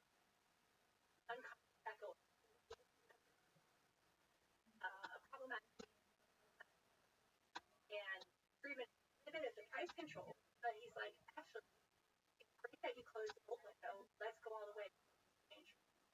And this idea with Paris, the Treasury Department, everyone's very committed to the idea of gold standard, convertibility, possibility, the United States at the core of the financial system, kind of head and haw. But at this point, Friedman has a very close relationship with George Shultz. And George Shultz is a high-level appointee who will eventually, over the course of the next administration, become the secretary. So Friedman is feeding Shultz all his ideas about how we should how we should try to. And the people in Treasury, it's funny, so I've read some of their accounts of he kind of said Friedman is here somewhere, like feeding his boss ideas. He doesn't quite know. So then in oral history, Schultz. So at every rate, Friedman exerts this behind the scenes influence, and what Schultz does, let's threaten fade away. This is his grand that's slowly the world. For a while, it was like a theme of crisis that he was. But it was language changes, the reality changes, and kind of ended up with it. So that's a real treatment. There had been another economist, catastrophes imminently because he probably would have order, the U.S. government would have order, and that becomes one of these globalization. And what people don't realize is there used to be floating that capital ratios. You couldn't put capital in and out of different countries. You couldn't register. You couldn't invest. So all these restrictions and the falling of Bretton Woods all open the precursor to globalization. So Friedman is right there. Now, very ambivalent about Nixon. I mean, he sees that Nixon's not an honest person, thinks he's very intelligent, and Nixon created because many go back on him. Supposed economic principles. He's not like this. He doesn't like the price control. In communication with Arthur Burns, now the chair of the Federal Reserve, Burns basically doing everything monetary policy.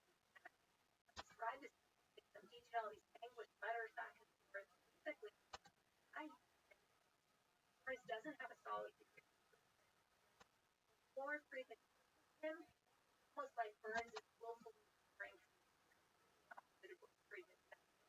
running a very lean dollar.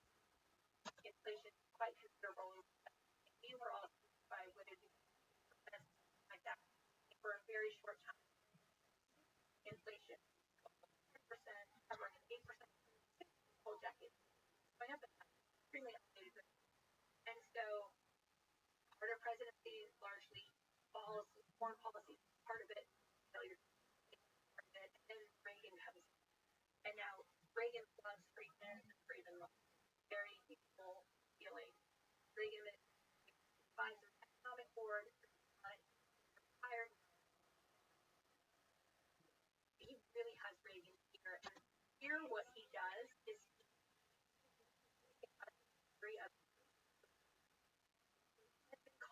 the monetary phenomenon caused by that monetary policy. Inflation has accelerating dynamics. Only way to end inflation is by really showing government policy. That's very useful for a short amount of time, suffer, but then you will come out on the other side, stable prices. So the man who implemented policy, Paul Volcker, definitely buys the big picture of Friedman, buys Friedman of the monetary goal and of the focus on monetary aggregate treatment, right? Money matters, aggregates matter. That's what pretty quickly Volcker finds because of financial deregulation response to it, the aggregates don't work the way Friedman.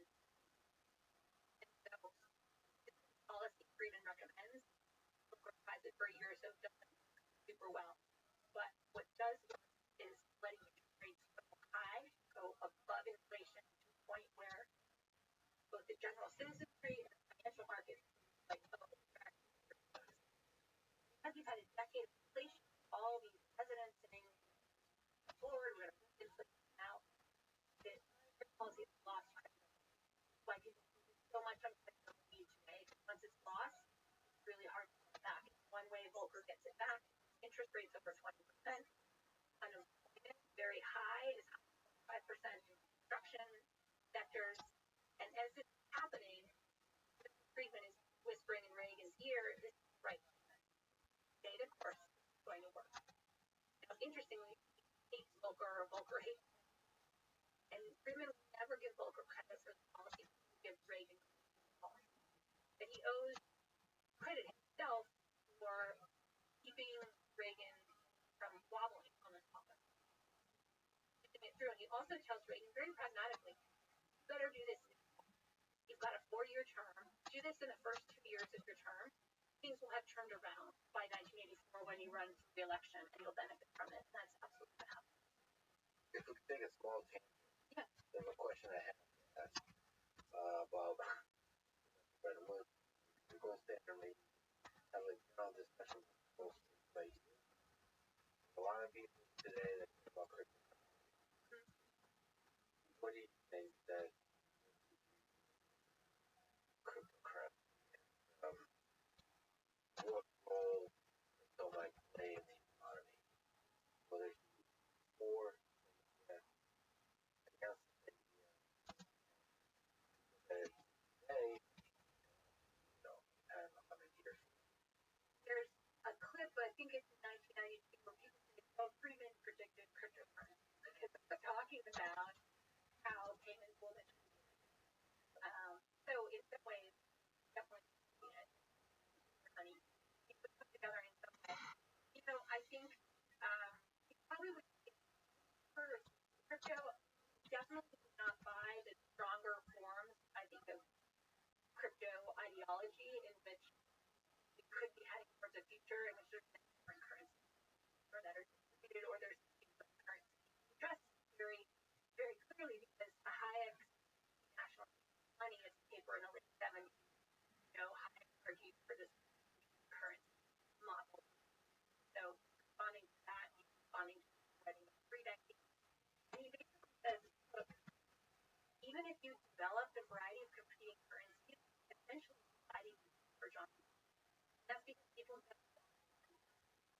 they don't want a bunch of different options.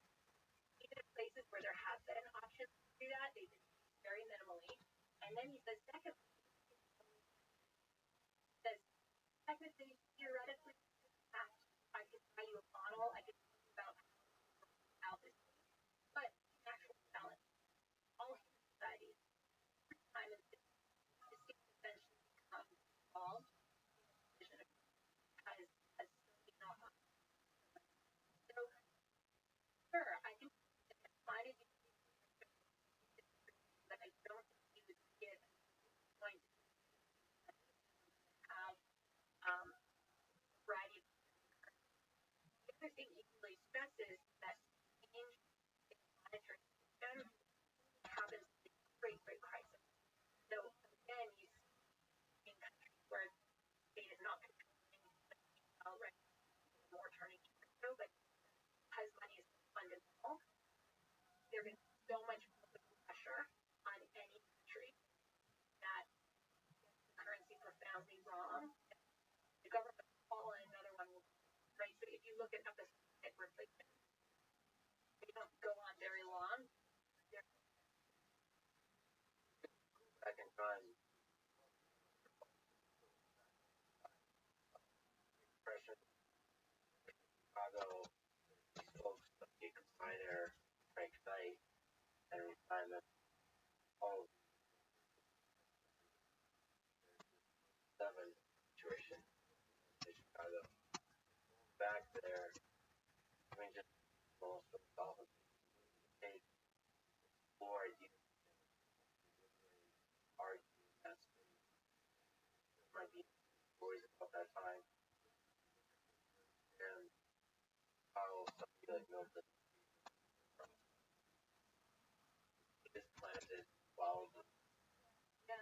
So that's the University of Chicago makes fast friends and third and fourth year they become what I call the then find in a room and over. That's where they have their jams. And what made this world come together was Frank. There was a charismatic leader and there were a bunch of acolytes. That is a and then there was a sense they were onto something the rest of the world had forgotten or was rejected. It was like that sense of mission. So that seems to have been there was a formal and then there was a parallel education rooted in admiration for a shared admiration. What that led Friedman to, what I found, that he had non-economic courses. This is a book written a different ones. One had John Stuart Mill and Liberty written in the margin. So he began to educate a like parallel curriculum alongside this very formal economics curriculum for reading the tradition of liberalism, and then talking them through with friends and developing. And that incredible thickness of those friends, it mattered for like 10 years. They all came back together. George Stigler, his great friend, was hired at Chicago. Aaron Director, wife's brother, was at Chicago. So many of the Frank Knight colleagues.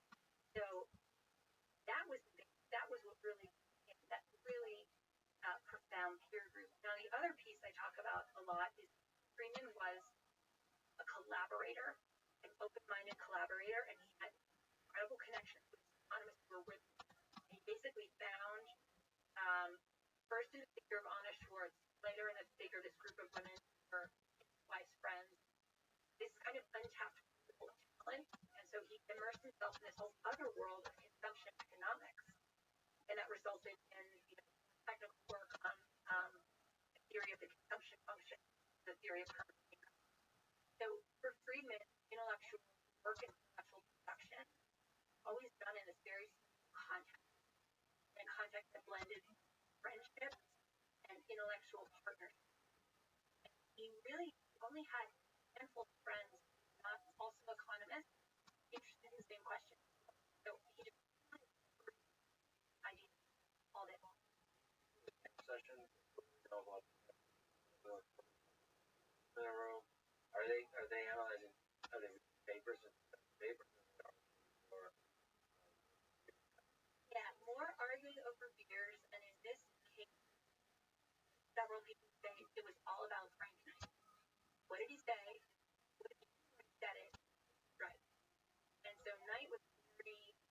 one day and say another. If you read it, it's very hard to follow what he's actually full of quality, irony, discipline.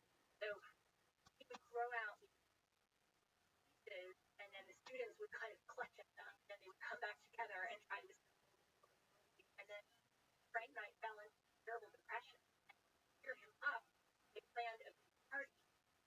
Went back to all of his writing.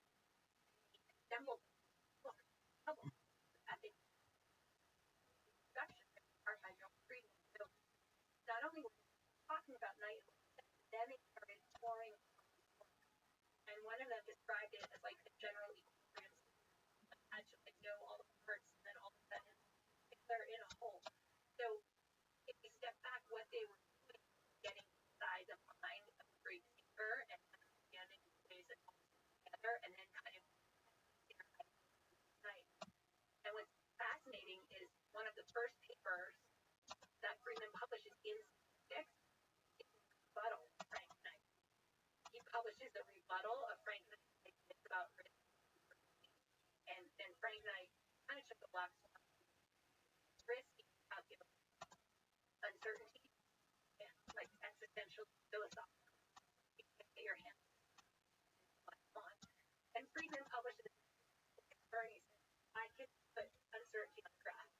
You know, and so there's that sort of Freudian killing of the father element, and he comes back, and he, you know, in some ways turn his back on the foundation. About the process followed, like how he collaborated.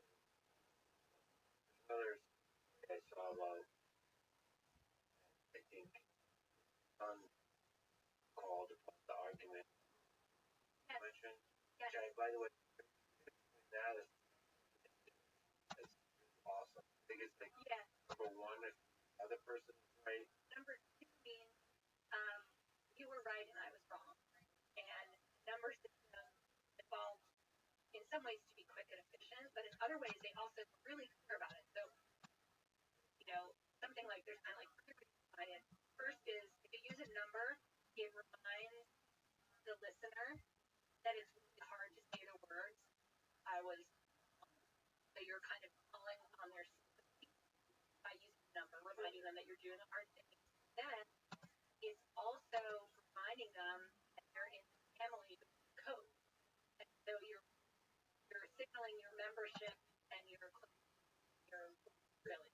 So it's an easy way to read out breaking. Being wrong outcome. Yeah, yeah. That's really, I mean, powerful. I think interaction all down to not being wrong. Efficiently, quicker. Awesome. Yeah.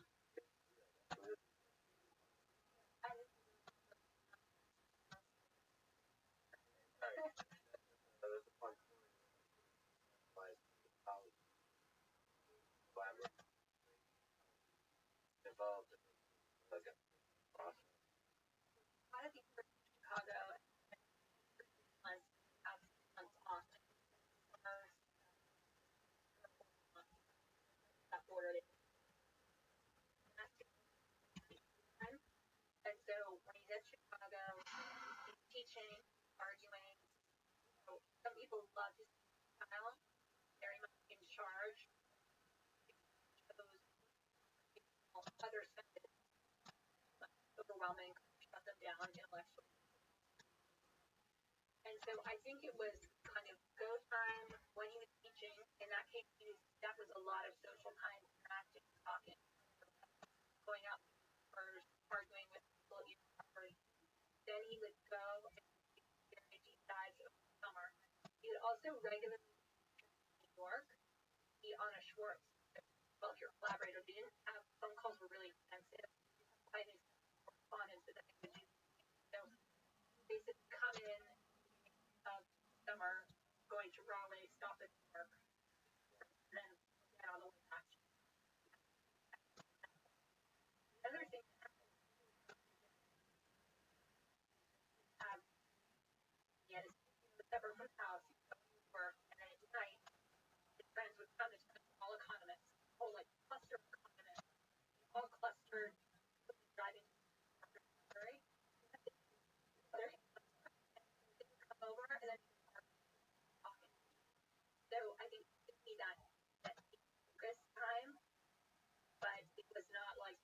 also lives a very engaged, very ambitious life. Part of it, married. Is there something you think about love, about marriage, about the biography? They wrote a biography together. He did. I mean, they were very complex. They were kind of. He was very introverted, somewhat suspicious of others, skeptical. He was extremely extroverted, optimistic, high energy, and they also were at a time when it was really clear, like broader society, these are roles of man. Pretty much adopted this. Now, Rose Friedman did very important economic work, part of the early stages of the consumption function. Really knew it wasn't if she wanted to be married and have children in the world, it wasn't a real pathway to also. I do think that a lot of that is not, although it feels very gendered, like the man out in the world and private. Interesting because her brother, Aaron Director, was very private man, very shy, very introverted, this like quiet intellectual of his friends. So I think that was just kind of a family trait of being more quiet, preferring to be behind the scenes. It wouldn't have worked any other way. Friedman was so out there, so extroverted. And there's a bit of a sad thing she said. When I married Milton, I lost half of my conversation. When David came along, I lost the other half. So this is a household that was dominated by male voices. Didn't have a lot of room. What was tricky for me in my research, she didn't have much of a trace. She put together Milton's archive and took herself out of it. But I really had trouble finding her voice or want to. So, absolutely, he's the one who wrote Absolute Freedom. All his notes, put them together. So he cared that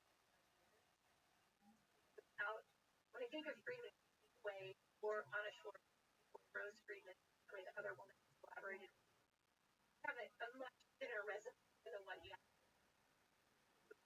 Always the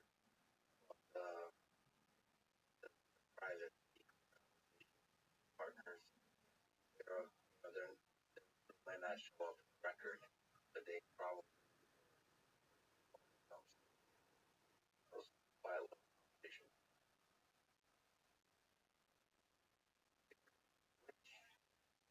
Our path. Another great mind of the 20th century, Ayn Rand. Talk about some of the very scared of that being fighters for capital. What is Ayn Rand's philosophy?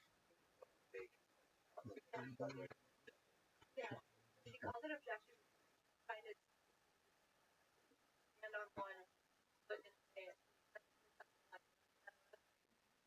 Technology, reason, ethics, selfish, politics, capital. That was how she summarized it. So what she did, there's a couple things she did. First of all, she said the defining element of humanity is the rush. That's what. Therefore, there is an objective balance that we access with our reason. That's the objective of technology. And the one social and economic system that rationality flower is based on, and then rationality only works for you as an individual capacity, and that rationality teaches what is pursue your interest. And so she ends up calling that selfish. Now, because selfishness has so many strong and negative connotations, and she meant, I think, something closer to like self-actualization, because she tried to create this idea, express the idea that be truly selfish, not trampling on others, in just being motivated by your own kind of internal measures and metrics. And so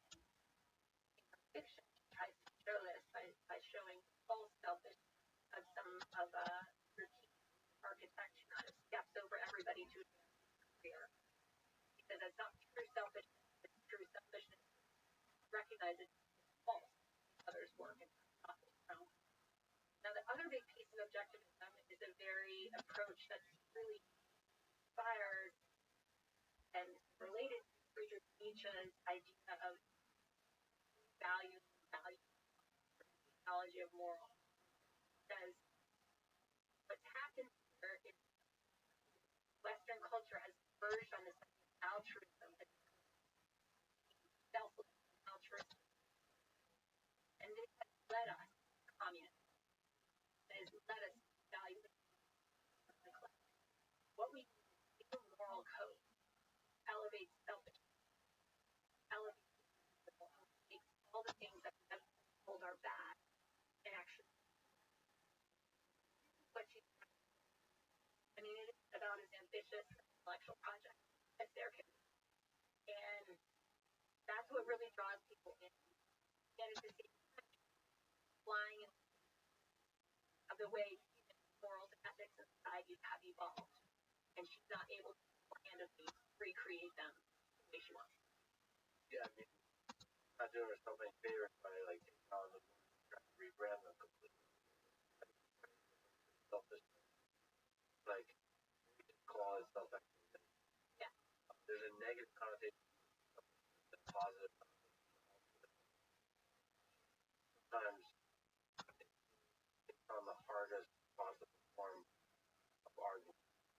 Yeah, I mean, we had a student and who ended up being very close to her, Nathaniel Brandon, advisor, and he said, not even word, but part of her liked it. Part of her wanted to provoke and unsettle. Didn't want to give that up. I mean, and people should listen to her public talk. Her whole aura would be provocative. And she's a powerhouse of an intellectual, so like loves the challenge. That listening to her selfish fire, he radiated her. Yeah, I mean that was one of the things I found in researching and writing about her. Incredibly beautiful, and so that was like her strength, right? She's unusual, but it was also her downfall because herself as a model or to get insight about humanity, and she never quite processed how different. So just because we talked about Milton Friedman, just return to what you movie said. Interesting differences about Ayn Rand, our idea related to the Yeah, I mean broadly we could put Milton Friedman and Ayn Rand in some sort of category together, but she has this focus on ethics and rationality and this desire to be revolutionary that's much stronger than Friedman. Friedman wanted to overthrow the economic consensus. He didn't want to overturn the so she does something. So in one of Frank Knight's essays, he talks about the ethics of competition. Basically, cannot build an ethics out of competition because it would be monstrous. Because it would say the winner of this competition is ethically right, and that would open the door to sort of might, right? And this is what Friedman says: I can't make capitalist outcomes as ethical under right. Line where Frank Knight says no one would ever do that. I haven't read on Rand. They're a little early. That's what he does. The outcomes of capitalism and of market companies. These have ethical, and this is where ethical try to understand this capitalist side. Now, what people is create a fictional world, and people see it in her fictional capitalist world through ethical behavior. And so she doesn't really have to wrestle with a capitalist through fraud and corruption, all the other things that might go in. It creates the best possible take on success under capitalism. And then she what's important is that is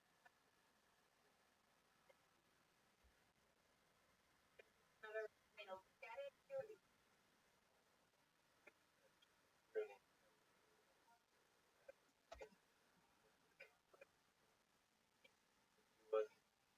think characters happen that are like the highest form, great heroic figure, almost romantic. Yeah. You mentioned we living as one of the books that you like, but can we take my head and what to you are memorable, inspiring, insightful moments that mean right take away them for them? Yeah, so Fountainhead is a story of a struggling architect, Howard Rourke, and she kind of follows life and his career, and the message is really a version of she kind of felt true, right? Rourke's times are on guard, nobody appreciates him, and he's doing what he wants, focused on his own vision. And she kept it inspiring to years of really unrealistic a portrait of human aspiration. I mean, one phrase that comes to mind, character, I forget, some sort of adversarial relationship with Howard Rourke. Mr. Rourke, what do you think? I don't. Naturan was the idea, like something you're an island unto yourself. You're focused on your own goals, your own capacity, and you're not doing it to impress other people or to be better than others or to dominate others. You're doing it because you're expressing your inner soul. So that has been very captivating to so many in the Fountainhead books because it's rooted in the nature. They feel called their higher self. I think of Rourke architecture, what you think. I think inspiring. In architecture that spells perfect. Rourke would be like a camp. Is that Rourke's work is contrary with pride, whole staff, presence, art, need to come seriously that way when if an architect then like way yeah then my dear fellow let you or provide that's not stop. Yes. I mean, Rand's coming from communist Russia, but it has kind of, Texas flavor. If I say it, that really resonates with the idea of anyone who felt like Howard. Um, yeah, it's interesting. I thought you might see my word something like I inherit no traditions. I stand at the beginning of one, and then we think about herself. She's inherits nothing. She's start, but the Fountainhead comes out in the middle of World War II, and it's not expected. Rand is an unknown writer, and a strange book. Story is turned down by 12 publishers before one takes a chance on it, and Rand really loved the story. The editor read it, and it's great. Boss said no, and he said, "You don't take this book, and so she idolized it, print it, and it's the best seller. It's word of mouth, not advertised, doesn't get one good review. It tell each other how much they like it. Printing, now printing, made into a movie, and it lands at a time when Americans are reflective for to sacrifice for the cause. And I think paradoxically, as they do that, they're drawn to the position of compromise. Realizing, meanwhile, they might be being on an the Fountainhead. So it's also really interesting. The Fountainhead usually talk to the media. Fascinating, and I've talked to people about this. Basically, say comes like a breath of fresh air in culture and latch on to love it. And it gives them that feeling of freedom and possibility they're hoping for. Yeah, I mean, this how struck more of the philosophy of activism tells us about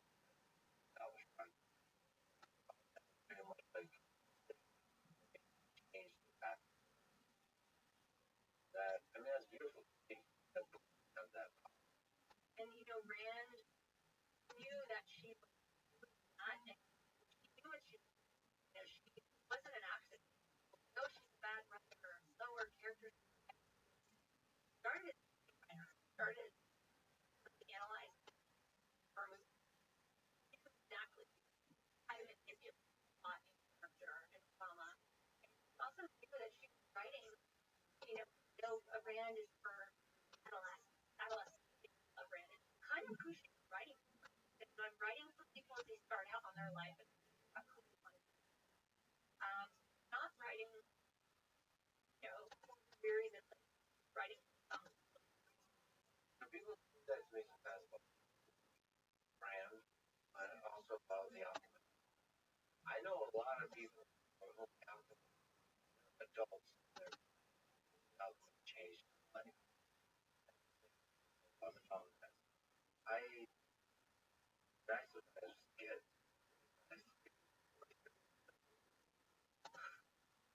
I think words can have power shape kind of effectively than over the top way that they create. Yeah. We are like heroes of our own story. And get that message sometimes. Yeah, and I mean the other thing kind of propaganda way. Like I'm doing pro-capitalist propaganda. It's a degree from the University of London grad. I used to have in Soviet Russia. Other side in the same way, and that's what. Why do you think? I mean, I think it's because of that purity that I'm willing to say, so that you get what you deserve, and that kind of lack of purity. And part of that in her work is it creates a fictional world where she set everything up just so, and so you don't have contingency or accident, bad luck, or don't really have a lot of handicap. You just have this idealized world, and I think it's really infuriating for people to feel that's so inaccurate. How can you having theory and philosophy around it, and how can many people kind of ethical instinct or the altruistic or charitable instinct, and so they become enraged with that and don't want to see anyone go that outraged that someone went that but it's right now. Yeah, it's very Her main blind spot on objectivism. Wait, world, or if not, we are also objectivism. so. I mean, the big flaw is that it's justified through a fictional world, not justified through reference to the real world. And it's not empirical in a way. It's not. And Rand herself was not writing about things they are, but how they. And so that idea really underlines it as mechanism. That is a big contrast with more focused on things that are versus. And then I think it's the problem of elevating rationality or any other mode of insight or thinking. And so what happens in Rand's life, describes in the book, is he essentially creates a cult of rage around her. And people who are drawn into this cult, called the Collective, the group of young people in New York City who are drawn to her work. And she's already famous, writing Atlas Shrugged, sharing drafts of Atlas Shrugged as she goes along. And one of the members of the Collective bring all of this together and take it. I was a narrow technical thinker. I never thought about ethics, politics, bigger until I met Iris. Really open part of this technique. But over time, this technique, think of themselves, we were all dedicated to individuals, and capitalism was different than everything. Over time, they will come to share Ayn Rand's views and opinions on everything. Clothes, she gets a dining room table, she'll get the same dining room table. It becomes incredibly because they've all believe they're acting rationally, and they believe that act rationally to agree with Rand. They believe there's no other way to make decisions than rationality, and so to agree with her is to be irrational. They want to be irrational. Really caught up, very damaging, like around her. Plus, you get awfully emotional when there's a Yeah. It's kind of hilarious, absurd, but it's it's also watch particular people come from several right and shakes up the world right Yeah. and of course form a cult. And of course that cult rocks. Yeah, I mean, there's so Murray Rothbard, famous anarchist, falls into the Ayn Rand, and then there's some show trial where he's told he's wrong about everything, and he has a little sort of cult of his own. Two of his cult members went over to Ayn Rand, and one of them shows the relationship. Nailed $1 more than half. I theatrical. Rollins at the Oh yeah. and you know I take arc of Ayn Rand's relationship with Brandon about it. Yes. So after the Fountainhead, Fountainhead auction to give sold. So Ayn Rand moves to Hollywood, where she's been helping in writing the film. She wants a lot of creative control and working, rewriting it. And so she gets a letter from a Canadian written to her several times, and then writes again, and he says, "I'm at UCLA. Young man, you're there. Why don't you come visit me, and I'll straighten you out." And he comes, and they have this real meeting of the minds. Life. He comes again. He brings his girlfriend. She loves him, and they start this very intense relationship of spending every weekend, staying up all night, talking about ideas, referring to them. Randy gets counseling, girlfriend. And eventually they graduate. They both enroll in a graduate program in Columbia. They leave. And then after they've left, Ayn Rand is just bereft. And within a few months, she packs up his college shoes. Here I am. I like New York. And so that becomes the and Brandon to get married. They changed their name to Brand. They've never publicly spoken on this, but many people pointed out it has the word Brand in the name. Acknowledgement of powerful. And time goes on, a magic feeling developed between Ayn Rand and Nathaniel Brand after some 20 years later. They discuss them, and they realize that rationality has led them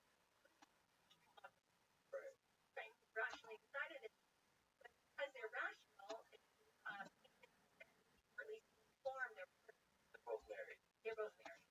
So they call a meeting, and they obtain the consent, maybe simply inform together of the rationality of the choice, and then they say that it's only going to be an intellectual relationship. We'd like a few hours alone. We don't want to be deceptive. We want you to prove it.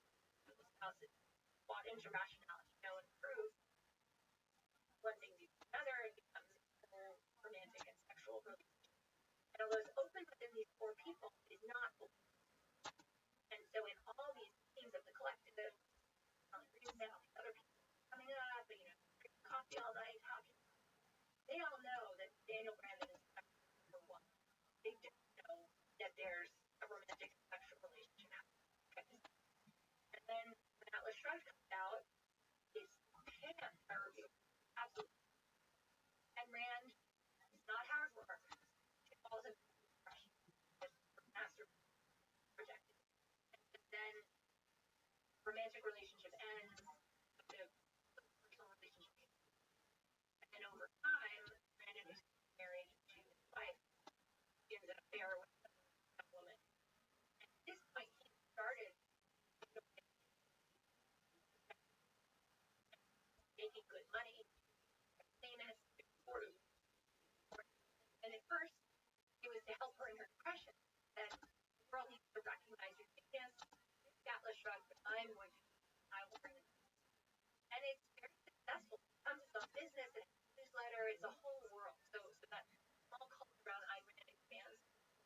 work. And very much with this burgeoning conservative movement, objectivists involved in criticizing craft, you know, there's libertarian objectivist world going on, all this is happening. In the meantime, Nathaniel Brandis has been a partner, and he has been Caroline Brand. That goes on for years, and those Barbara Brandis and Nathaniel Brandis.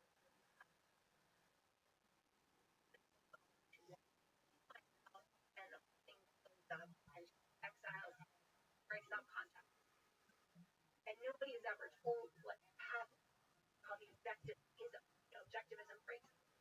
Some people say, how could I Rand do it? No. Other people say, what is this letter all about? What did Nathaniel Brandon do? And I'm not just going to take a word from it. A bunch of people, read all the accounts, a bunch of people are like, okay, they were having this. And a bunch of other people are like, no, I couldn't possibly. The whole thing breaks up, but what I argue in my book is actually this is the benefit of Rand's idea, because Rand herself was so controlling of her idea.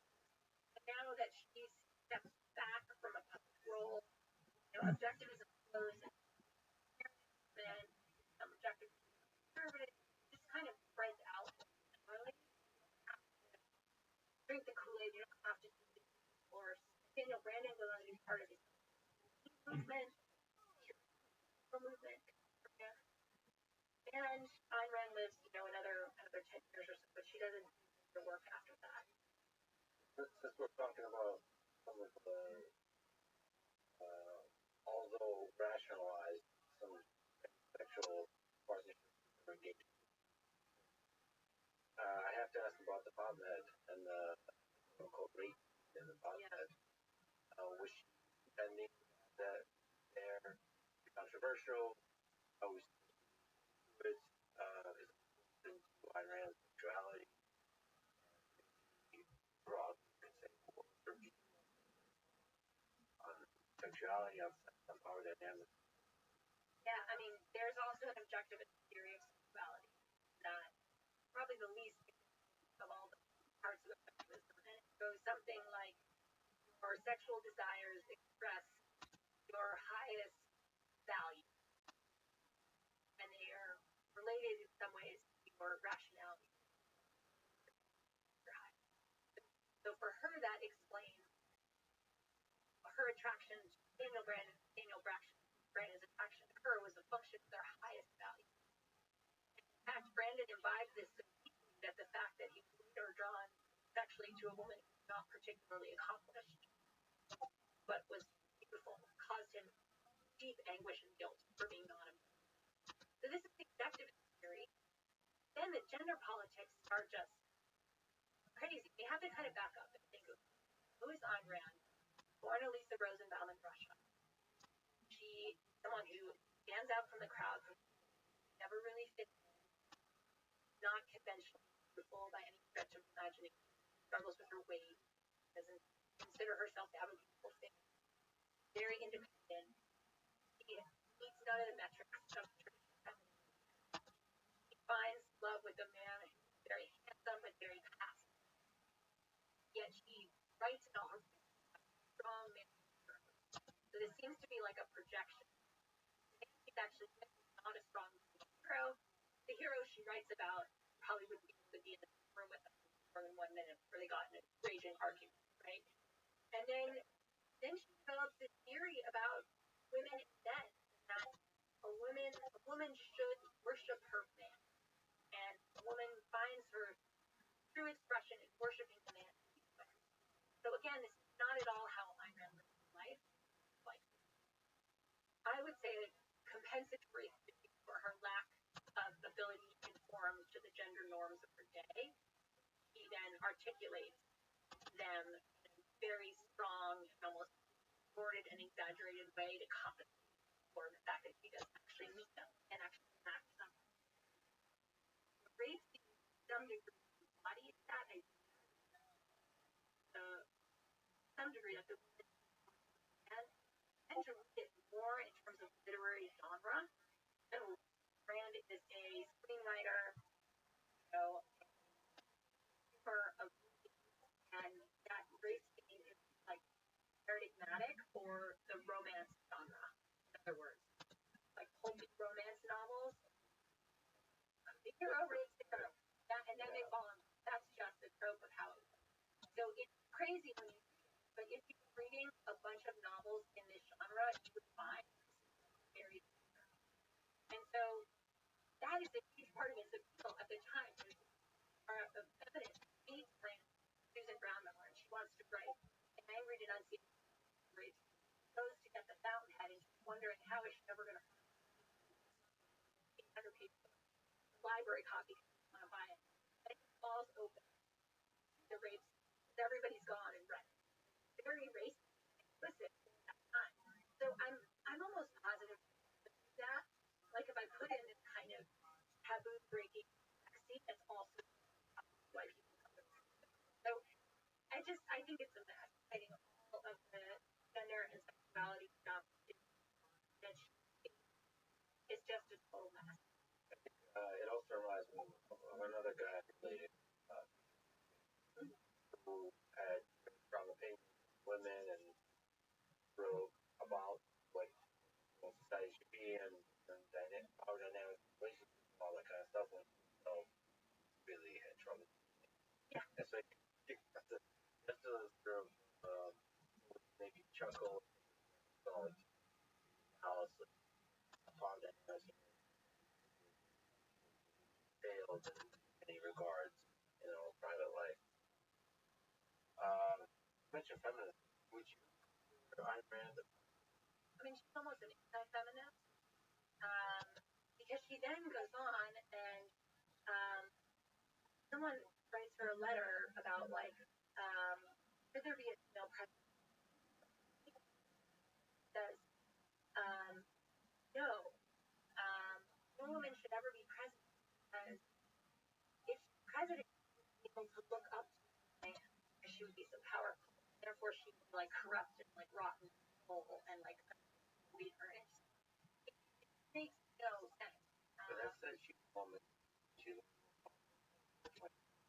Yeah. So that contradiction. The fact that she's one of the most powerful minds means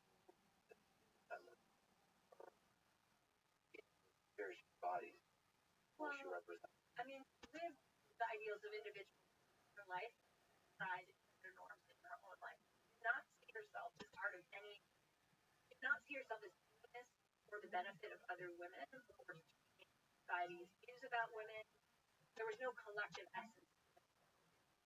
Feminism has some sort of collective aspect to it, or at least some identification, identify with a broader category of women and they're acting on behalf of that. She's definitely not doing that. And she did,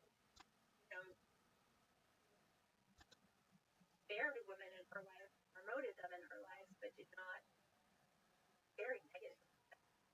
It's like they dress terrible. And then the other thing, really interesting, there's all these homoerotic her right.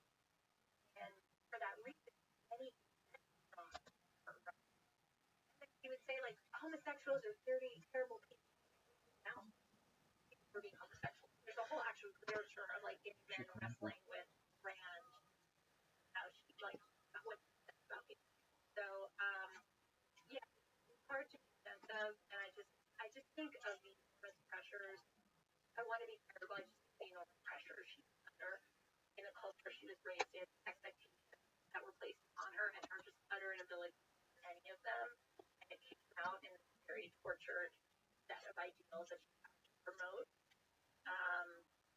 And this kind of lack of ability to respect herself.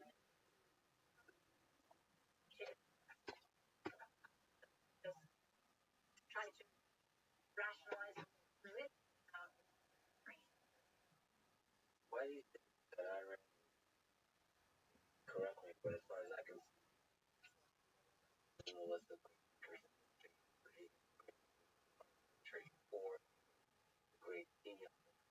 century. You know, somebody like or Rand, I almost never Yeah. Google how stop she's not A lot of this land found because they're exception from other ideas, other understandings of society. I think where you could look at them and say these ideas are very provocative and they're very not taking for granted and flipping everything around and forcing you to really think. A lot of other readers, their critics, they just look absurd. Like, how could you? And I think that it's not without precedent, not without doesn't itself say that these other thinkers are very natural, that influence they're in dialogue with. You know, I think my book was the first to really take Rand and say she's a figure of American history. Here's who she's, and I got a lot of praise for that. So I think now people are more open to it, but I think the people who compile these lists like her work and they think it's shallow because they find her fiction on, they find her work simple, also a grand systematic thinker and over almost breathing first Marxism, right? Marx was writing for you. Not a thinker of the so I think that's part of it. The lack of a legacy, like of what she had to say, her insights are not insights, they're idealized rather than rooted in a theory of truth that people find plausible. study and write about history of ideas in the past 100+ years. How do you think ideas evolve power over popular or government or culture? Looking at the evolution of ideas, challenge each other, public discourse, the mechanism by which they take hold. Yeah, I mean, there's a couple different ways I think it happens. I'm really interested in the relationship between the thinker and then the reader, interpreter of the ideas, and then on the ground that idea resonates or not resonate. So I think a lot. So as an intellectual historian, studying ideas and always putting them in context. What is happening? Resonating. People see them out. So for Rand's case, she has credibility because of her experience in communism, finding moments in time. And then I think the idea comes out in a sort of pure form, and then other people rework it and reshape it as they read it. It's really interesting how people form communities around these ideas. So a bunch of people started calling themselves objectivists, getting together to read Rand's work. That was spontaneous, ground up, and wasn't supported by any. Nobody did it just happen. Friedman finds established university or signing up and money and getting credentials. In my mind, these are really emblematic of how ideas spread. So Rand, I think, bottom up, like people encounter the idea, they kind of blown away by it, or they imbibe it without even realizing they're imbibing. They're like, maybe I don't like Franklin Roosevelt so much. Maybe I'll look at that. And others find it very cool. And then, whereas Friedman, you get the more top down. I know I'm getting. I know I'm. So I think you kind of go top down and bottom up the event. Right? Friedman's ideas wouldn't have gone anywhere without that episode of stagflation. And I think Rand's ideas really caught fire in Cold War America. That's for a statement of what is it mean to live in this mass society, also also a time of great. Suddenly, they're working for a large corporation, been served in a large military. They're the United States is stepping out onto the world stage. Everything is bigger. What does it mean to be an individual? That's where brands like catch fire. So I think a lot about that, about how they trickle through different levels of society and how ideas collide with experience. I think it's critical. What do you think about like when they online government? I think about ideas like Marxism, how that evolves in the Bolshevik Revolution, how that like holding its implementation about that small number of people that get real excited about a thing and then like somehow viral and take full power and that has When I think about this sort of historical path of communism and the logical dynamics of communism, I mean, in many ways, it has some equity brand. The ideology here is form is almost nationalist ideology analysis. You mentioned Hannah Arendt is one of the most penetrating communist category of the logical ideology. Logic leads inexorably, and experience crops up in experience.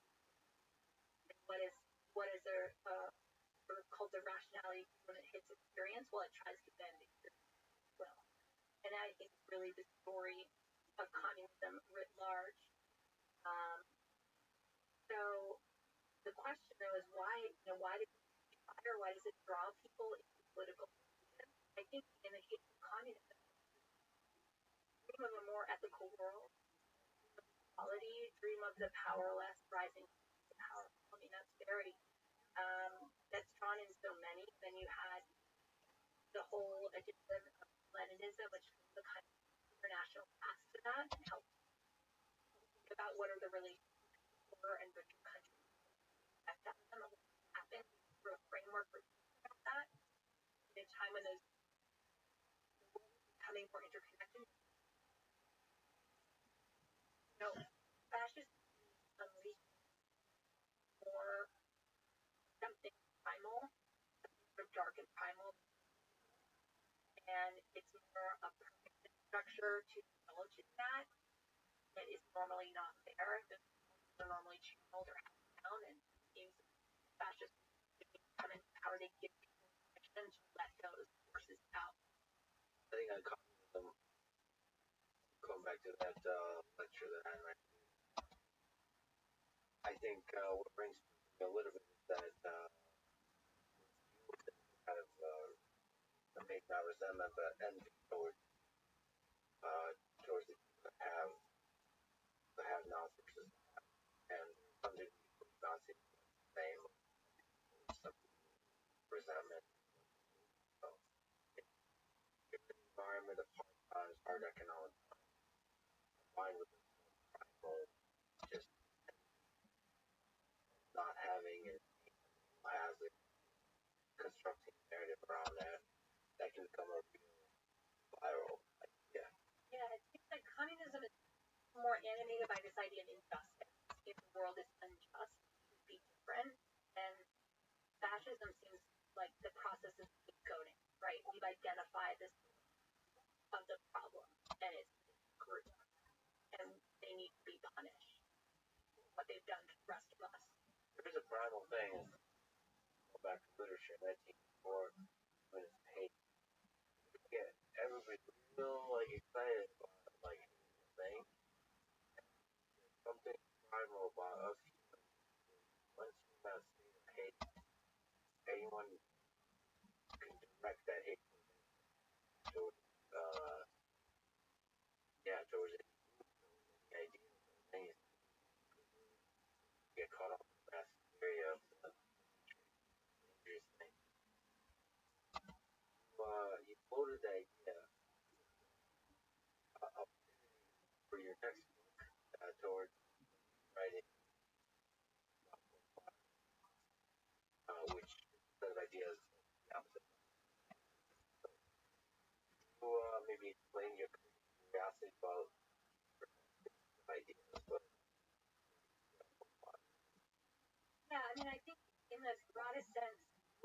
interested in kind of two dimensions that guide me in intellectual history. One is what I talked about, like how does an idea go from a book, an elite space, out to more popular dimensions? How does that happen? What happens along the way? How does it change? And the other is for me, a post-Christian era or secular era. Like what are people coming up with? And I think replace that void in their religious and spiritual lives. I think both Rand and Friedman offer the right objective quasi-rational religion, take economics as a theory of the world that almost believe, right? Almost, and in both cases, those ideas travel. When I think about postmodernism, it first struck me, if you read the original modern thinkers, it's really tough going. I make my students suffer. I think they see it's worthwhile, but it's not fun. But somehow it's trickled down into how do we go from like Derrida to Thomas? And I sort of realized like, oh, this happened with postmodern that followed the same path. That say from Milton Friedman's economic theory, free to choose on YouTube, had a similar path. High French theory down to Tumblr, and I actually identify as an attack helicopter, or whatever it may be, and so that was really.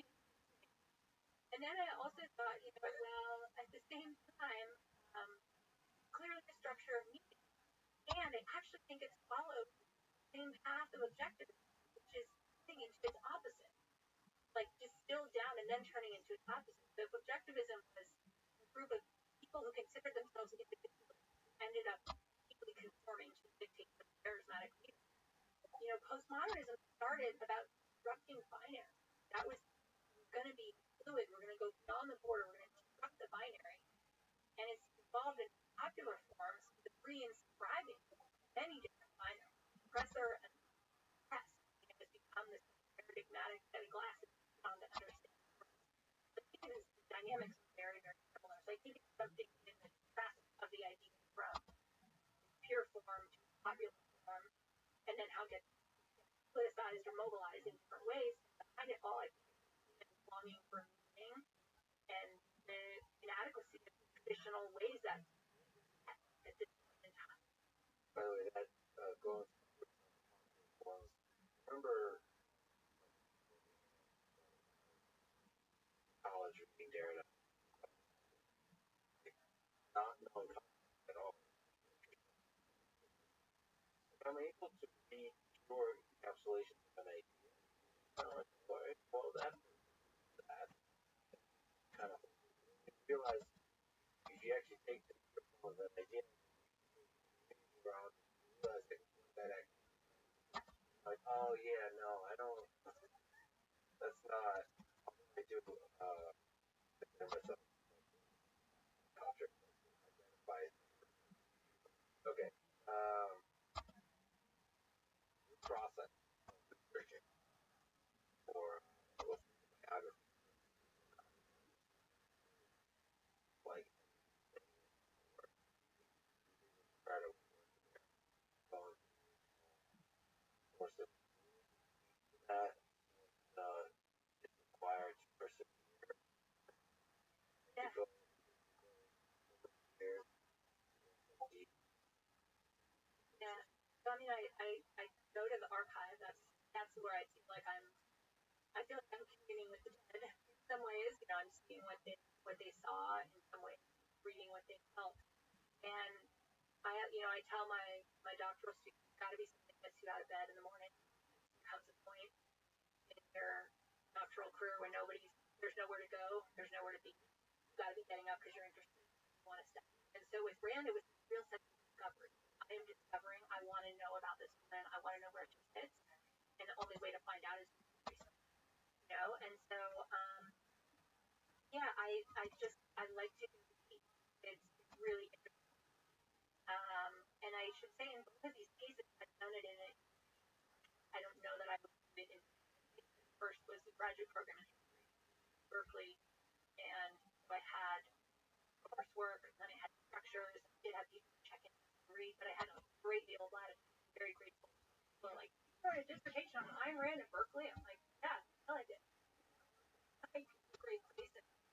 time I was there was absolute room for. Well, can you on that? When you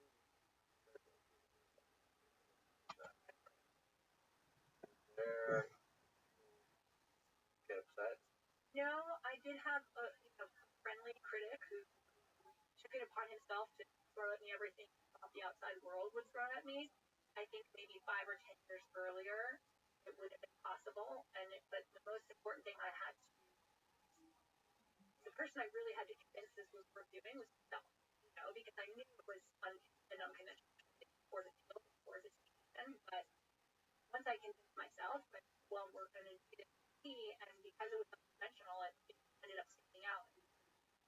At the time, started during the second Bush administration, second George W. Bush term, were interested in just conservatism in general, and felt, no matter where they stood on the political spectrum, felt like objectively don't know enough.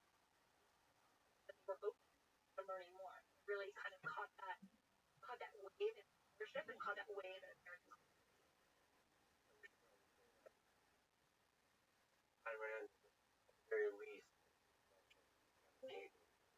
Yes, under the Welcome. in that whole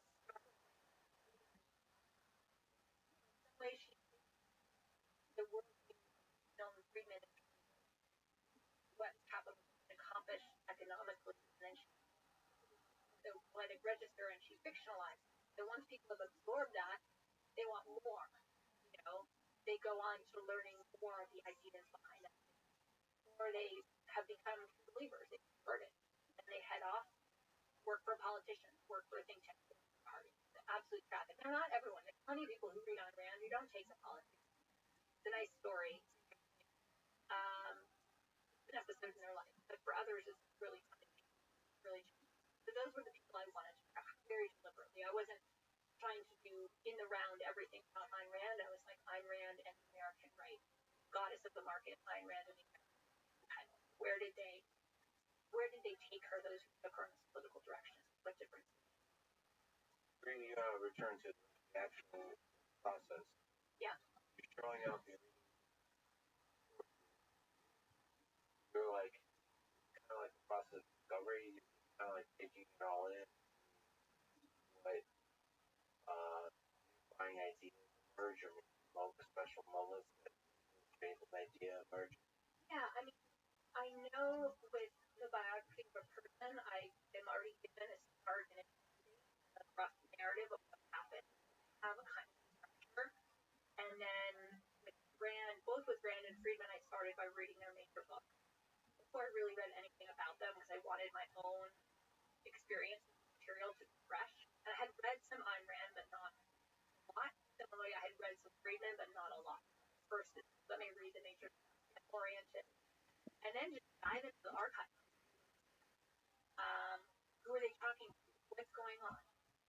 In Rand's case, I was interested in her in the United States, not her in Russia. Have the language that start her in the United States, and I start when she publishes her first book, and she starts getting letters. And who is she writing to? Writing to her, and then I start to uncover this world of kind of written together. And once I have enough, I say, well, that's a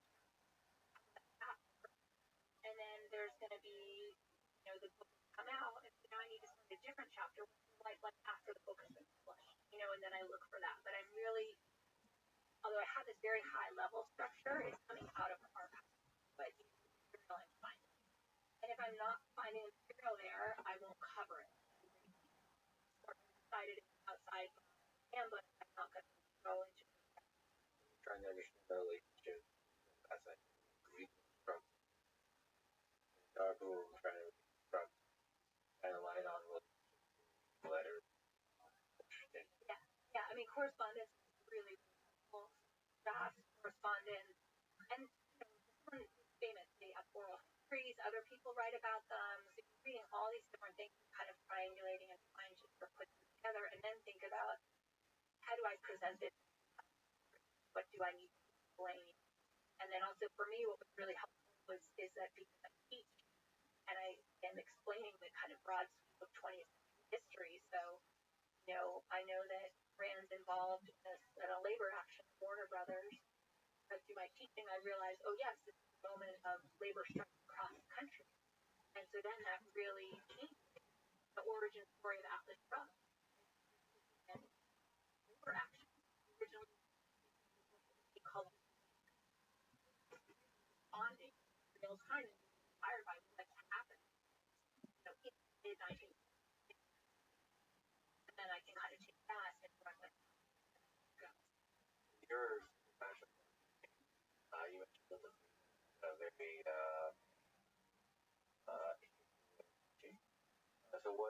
so how do you think of history of ideas? Yeah, I mean, it's great. It's really inspiring. The ways, the old school kind of dominating way in which Friedman taught would not fly. These universities wouldn't be permitted, and also the students would respond to it, So I try to share my enthusiasm. I think that's like almost the number one thing I bring is my enthusiasm. Like, look how neat interesting are. I try to keep my own out pretty much. I try to give the fairest possible rendition. I can't be a thinker. If I find someone really disturbing, I might sidebar at the end of the lecture and say, I find this unsettling and or tells me something about myself. But most of the time, I'm bringing people the biography of a great thinker, the context of them, and then the lecture will literally read the work together, and we'll talk about it and ask, what are you finding here? What's jumping out at you?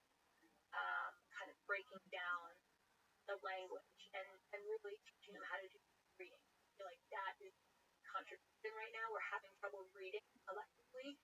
We're having trouble paying attention collectively, and I'm trying to cultivate their skills with that and showing them how I do it and also modeling. This is how I would what jumps out to me when I look at, Thomas Kuhn or something like that.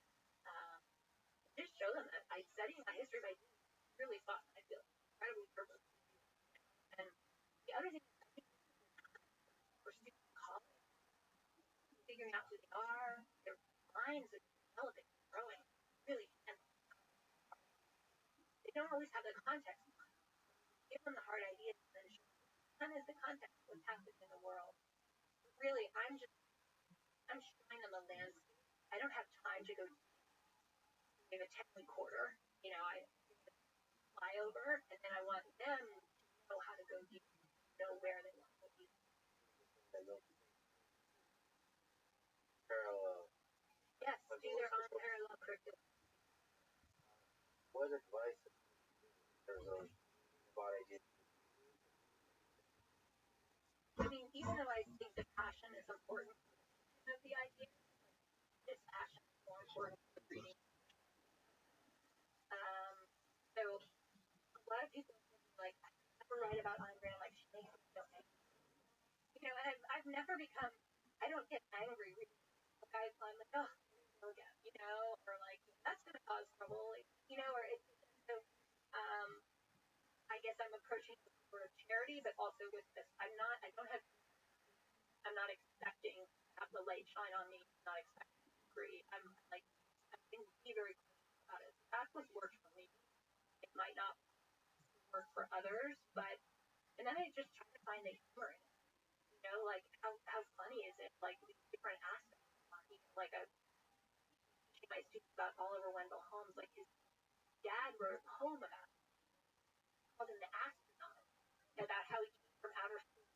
Like he came from outer space. Like this is dad. He goes his son. Like that's how weird of a guy he was. And so I try to find that keep alert for those funny kind of keep ultimately people.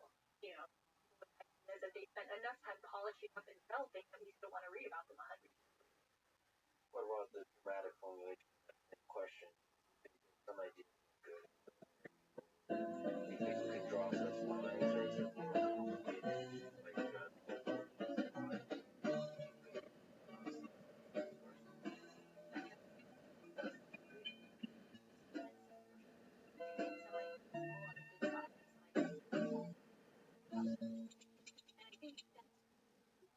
I don't give shitty jobs.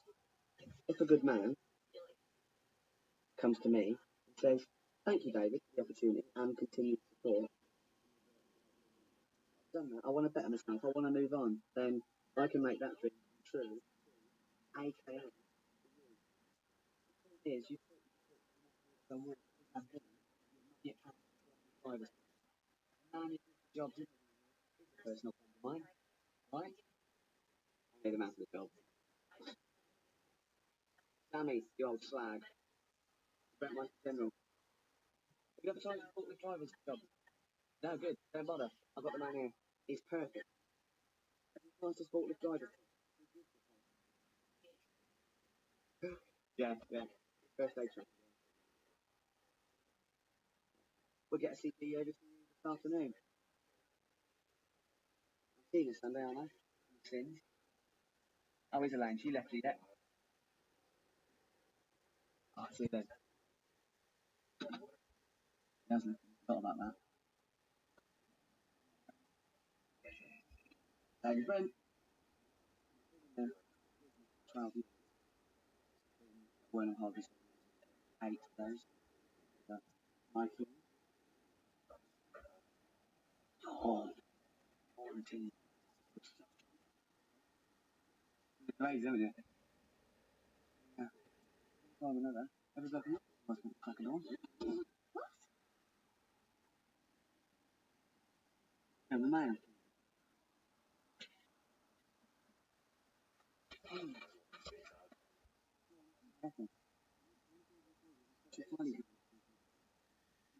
The white paper basket. Oh, look at that man. Found the best box. I go, never worked in a place like that. Get the best out of it. I go, celebrate. Excellent. Be gentleman.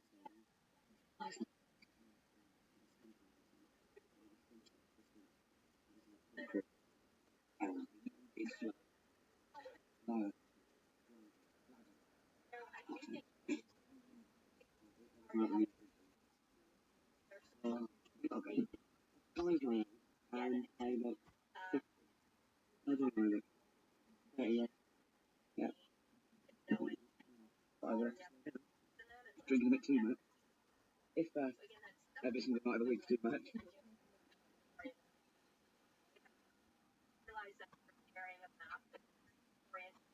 I mean, I just any points I drink this week accounting. And yeah, a lot about things here. A little bit personal. I wasn't quite fat. You not really witty. I don't. Because I'm professional. And professionalism is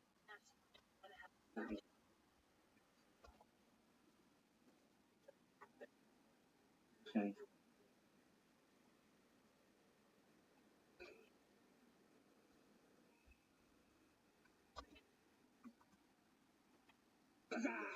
Don't do that! What? 10 months? Just get caught last night then. That's all.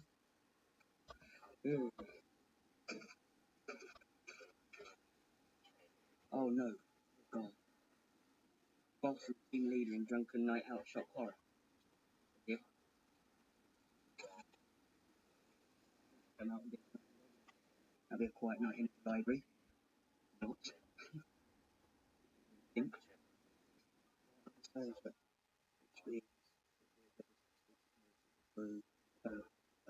To keep with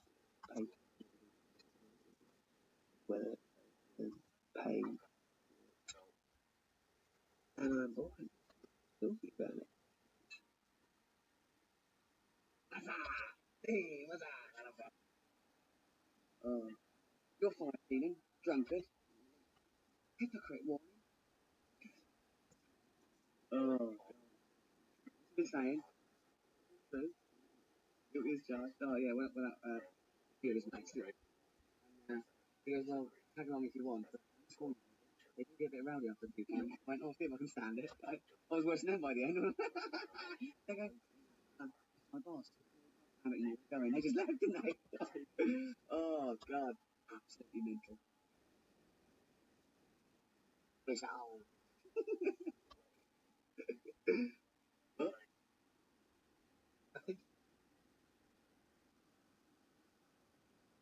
See you later. Take care.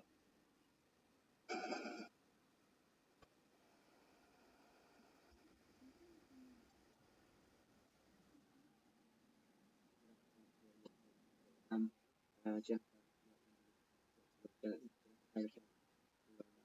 a pint of bowls. That's her face. I got on my friend, Nubby Boat, and it comes around with a Jenna. Or Kiri, meeting Jennifer. Right. Was there anything that you wanted to add to it?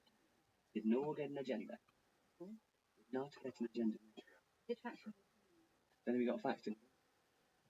And right in my hand. Because a company runs on efficiency of communication. As a joke, yeah. Not even my joke's my brother's joke, and it's meant to be the bit. It doesn't really work with faxes. Yeah. Yeah, sure, she says she's there, but there should be no ego when you're putting together to do something good. Yeah? It's like comic relief. Yeah? I'm out here in Africa and I'm seeing flies and flash. She is a boss. She's in the studio with Jonathan Ross and Lenny Henry, and they've got this. They're doing a bit of counting money, that stuff, but their hands are clean. While I'm down here in the office with starving kids. Right. Since the last meeting, Alan and the board have decided that we can't justify a swindling. Oh, okay, go on. Yeah, go on. No. Don't made any decision. Made any decision. Brody's an independent. I told him the same as you, and it's up to either you or him. Okay, no problem. This does, however, that there's going to be redundancy. Oh, I see. I know I want to hear that, Jenny, because redundancies are a tragedy always. I wouldn't wish that on the other one. I certainly don't. Doesn't company accept it. Concerned about redundancy. It is, of course, yes. I'm very concerned about redundancy. Although I understand it's absolutely necessary as a businessman. Does he understand it's absolutely go on? We're not talking about redundancy. Well, what we have to decide.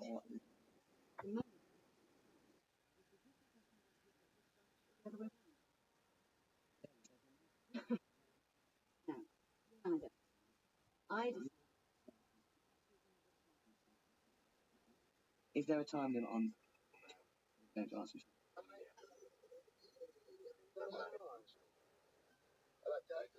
Chris Finch, regret. Ah, that's derogatory. That's a shame. Oh, awful. I wasn't. Really don't want to worry people. Under this regime, Jenny, this will not lead. All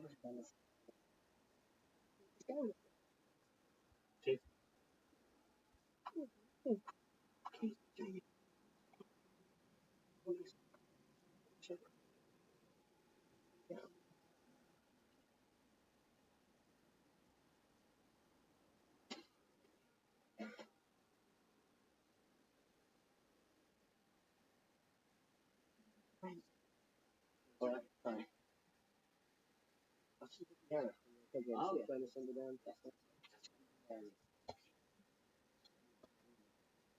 Ricky. What's his good for his name? Yeah, she's nervous. I have never. No, sorry, that was a joke. That's about. Yeah, you know what? Okay. Into the fray.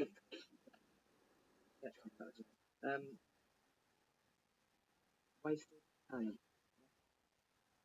People come to me and they go, "Excuse me, David, you've been in business for 5 years. Can you just spare us a moment to tell us how to run a team?"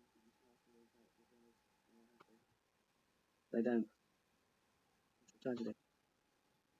This is the finance department, right? The number bods. Do not be fooled by their job description. They are absolutely mad, all of them. Especially that one. He's mental. Not literally, obviously. That last place you can. recycling bin. Obviously, got to pay. Make a lot. Yeah.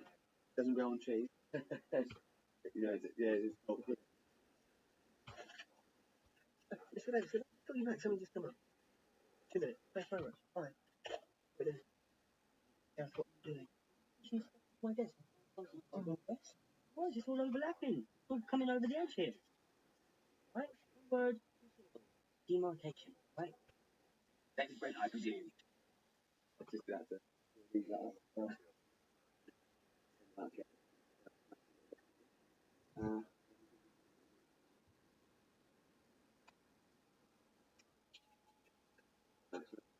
I'll get some barrels for take that up at your price.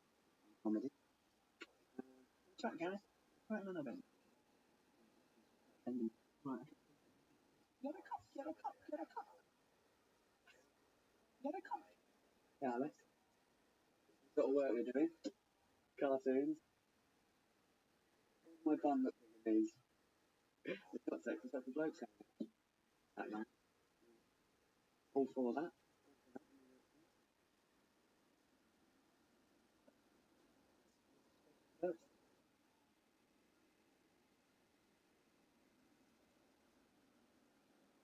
Met him. Oh, careful. What's this one? Gareth Keenan in there. Gareth Keenan, regional manager. Gareth, my man. Actually said to him, no, I'm not. You got your car and the come through and everything? Yeah, I got a tree for 1,200. I got $3,000. Just a wreck. To himself. Oh, what is that? Oh, whoa. Right, that is it. Slow down. Solomon's part of the job. Put my stapler inside the area. That's the third time he's done it. It wasn't even funny the first. Why is he done it? Told him once that I get it. Trust him. Yeah, he said over accounts. No. Oh, what is it? Stapler. Well, don't do that. Well, eat it out. There's people starving in the world, which I hate. So, that's a waste. So, how do you know it's yours? Because it's got my name on it in Tipex. Yeah, don't eat it now. Chemicals. Right, you can be my witness. Give him an official warning. Always you. No. Can you just let him? Oh, no. Think about practical jokes. You've got nothing to stop as well as start, and now's the time to stop. Now, I suppose here we go. What was that there? Oh, like Vic and Bob, aren't we? My next one. Oh, God. I'm more worried about damage to company property.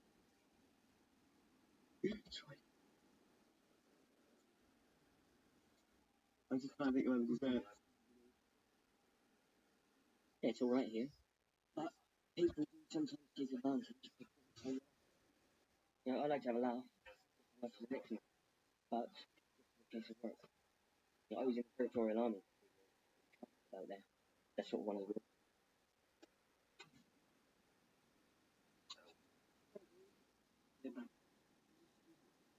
got my name on it, Gareth. Ask if you want to borrow it. Perhaps that's where you should ask. Gareth, it's just there, okay? Yeah? That's his home. Leave it there.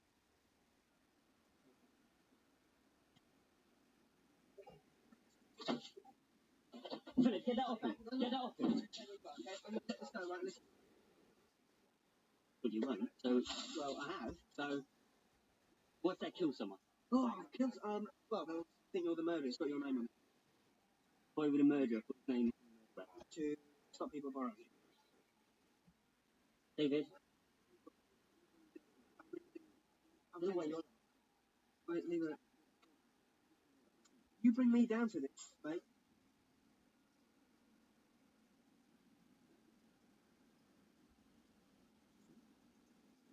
Popcorn. Honey? Oh, right, yeah. Yeah.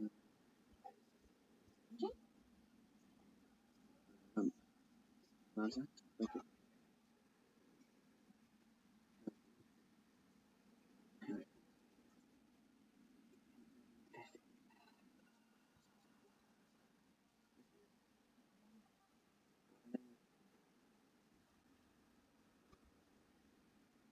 Should I?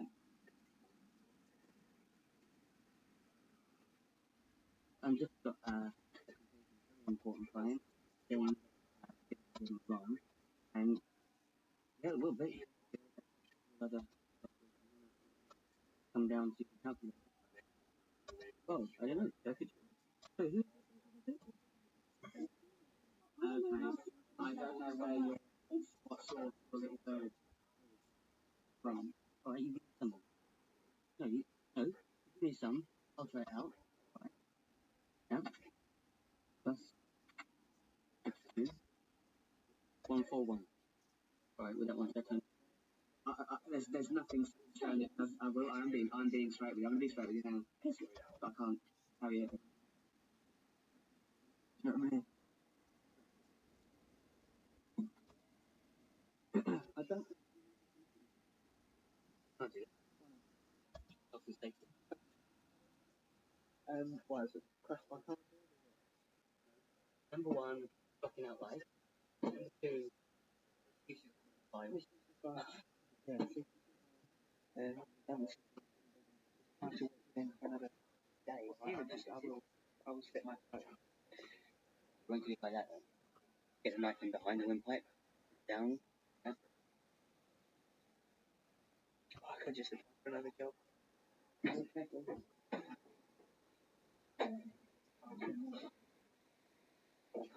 Okay. Thanks for coming in. This will take a minute. Right, I am aware. Let's put the record. Yeah. Do you mean? I'm telling everyone. Yeah. Yeah, alright. Right. You don't know what it is. Alright, you take my permission. Listen. She grants as you wish. Head office have deemed it appropriate to enforce an ultimatum. Jennifer is talking of either downsizing the branch or the branch. No, Malcolm. Head office try and come here and they got meetings and things. Okay? Don't feel Neil's people, but I'm there. Don't feel my shit. It's a good answer. Well, what, you think I let that happen? No way. It won't be out of my hands. I promise. Okay. Can you promise that? On his mother's baby. Well, I have promised him, okay? And it insults me. Then he'd have to ask. But, oh, no, sorry, Malcolm. Dawn wants to speak. Yeah.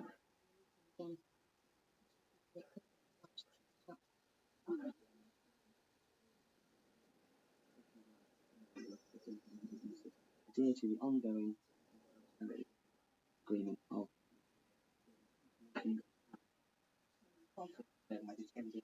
right. This is my shit.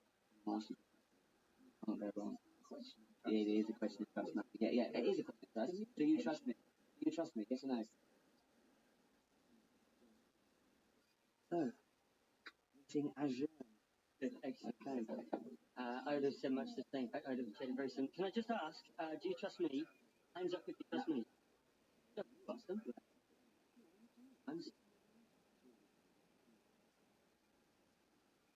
I'm not worried. I'll be alright. But if there's code, then so be it. I mean, that's just a selection. In the wild, some people would survive. I mean, imagine where that like, driving a foot. He can't take his top.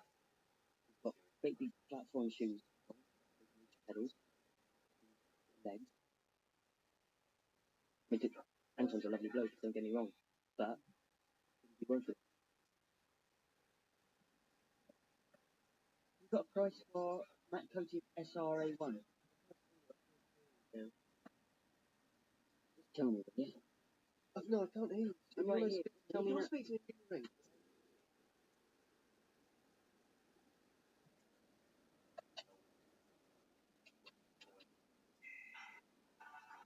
On voicemail.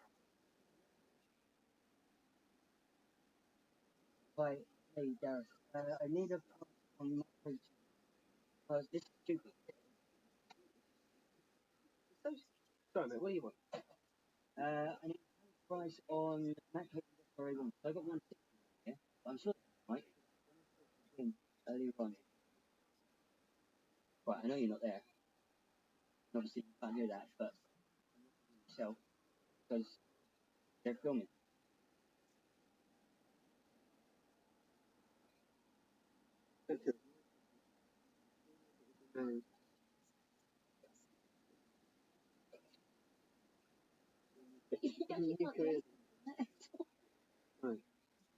Travel.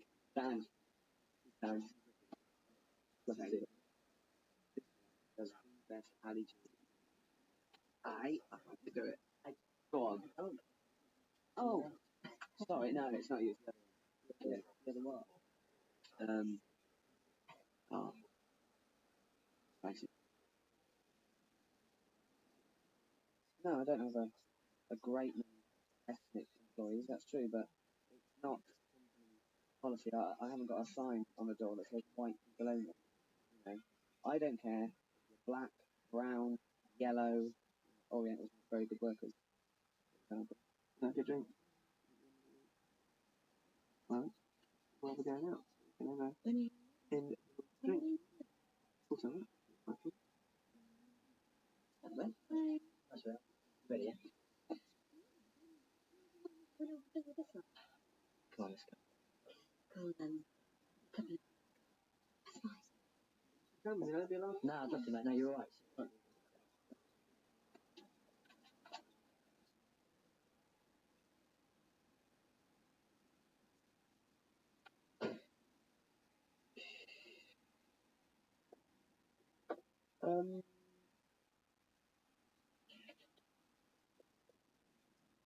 What's in the belly? Tell her I'll see you later. Yeah? Certainly, yeah.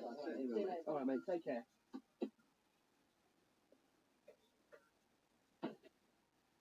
Ready for first day?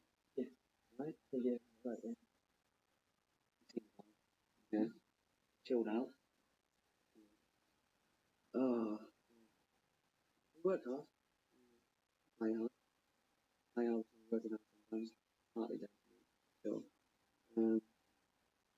I let them get out with Mary, which I let me get out with Mary. The girls have not in that way. I suppose I've created an atmosphere where I'm a friend first, and boss second. Probably playing third. Hold on! That's good, thanks. Okay. Right. Okay. That was it. Don't give me away. Come in. Ah. Yeah. Thanks. But don't go, don't you put up the shelves? I was anyway. Quick word.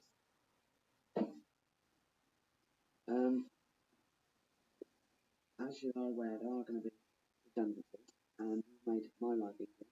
As much as I'm going to let you go first. Why? Why? Thieving. And post-it. What are they worth? About 12. Get your Bible and thou shalt not steal. 12,000 12p. You've made profit. No, to make the little joint roaches. Cool, you got it. Yeah.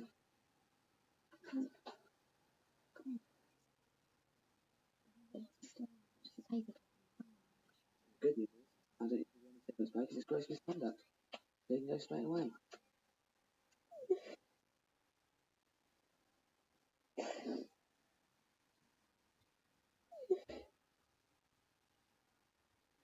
Oh, no. Joking.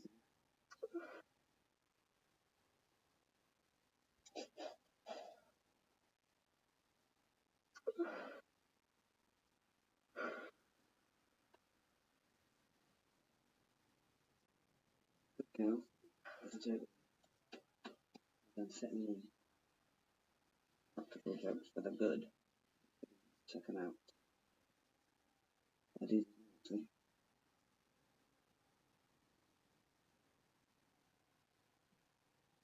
Wanker. On.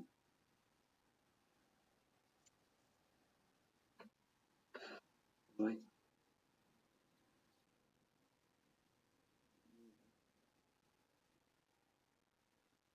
What is the single most important thing for a company? The building, the stock, the turnover, people, investment in people.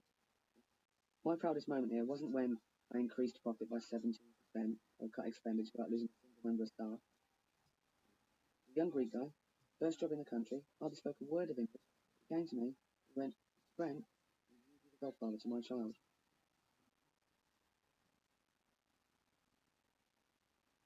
Didn't happen. Yet let him go. He was rubbish. He was rubbish.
What do you want to know?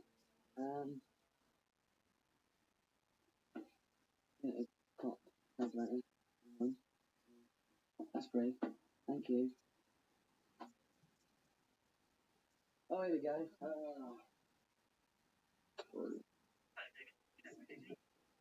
No. Oh, go away. Leave me alone.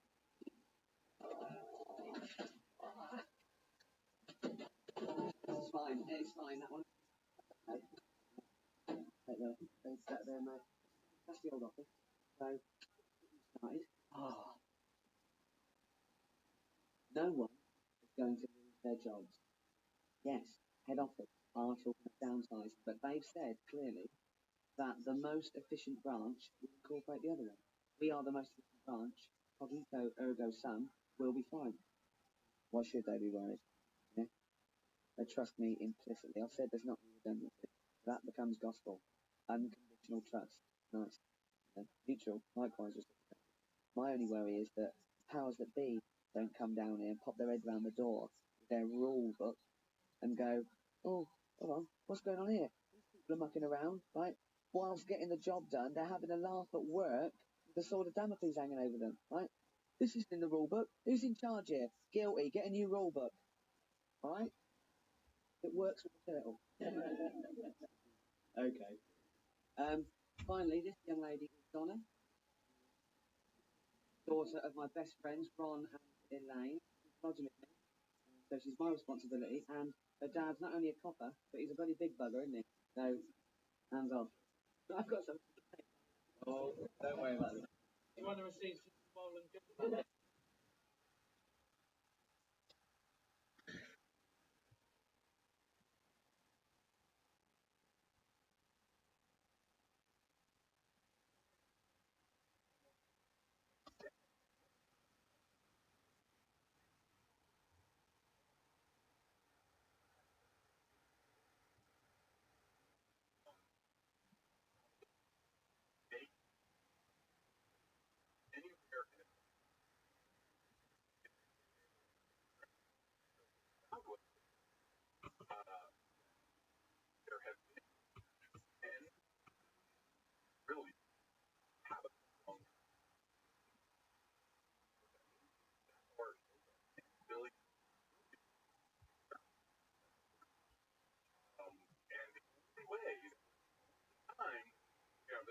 Whole process from a biogen civilization occurred. Everyone's experiment, right? So therefore, you a probability. We call it the pessimist, right? We don't really know what had a limit. They look, if the probability per habitable zone planet less than 10 to the minus 1 billion, then yeah, we're alone. If it's anywhere larger than that, we're not the first. But somewhere else. That was mind-blowing. Doesn't tell me there's anybody nearby. The galaxy could be sterile. It just told me that, like, you know, unless nature's really has some bias against civilization, we're not the first time this happens elsewhere over the course of cosmos. Following conversation with Adam Frank, an astrophysicist interested in the evolution of star systems and the search for alien civilization in our universe. Let's do the podcast, supported by our sponsor. Now, friends, Adam Frank. You wrote a book about aliens. Big question: how many aliens are out there? That's the question, right? The amazing thing is that after 2.5 millennia of people yelling at each other or setting each other on fire over the answer, we now actually have the next 10, 20, 30 years, we're going to have data relevant to the end. We're going to have hard data that will, one way or the other, even if we don't find it, through a number of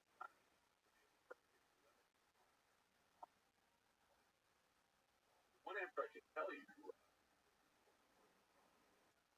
planet, just like people have been arguing about life or for 2,000 years, people have been arguing planet. Our side had very wild common first one. Not answered. Pretty remarkable. A 2,000-year-old question. The answer is, and it was possible that planets were really rare. We didn't really know planets form. So if you go back to the turn of the 20th century, there was a theory that said planets formed when stars passed by each other closely, and material was gravitational. In which case, those kinds of collisions are so rare that you would expect one in a trillion. Instead, every star is an example. One of the things you've done is simulated formation of stars.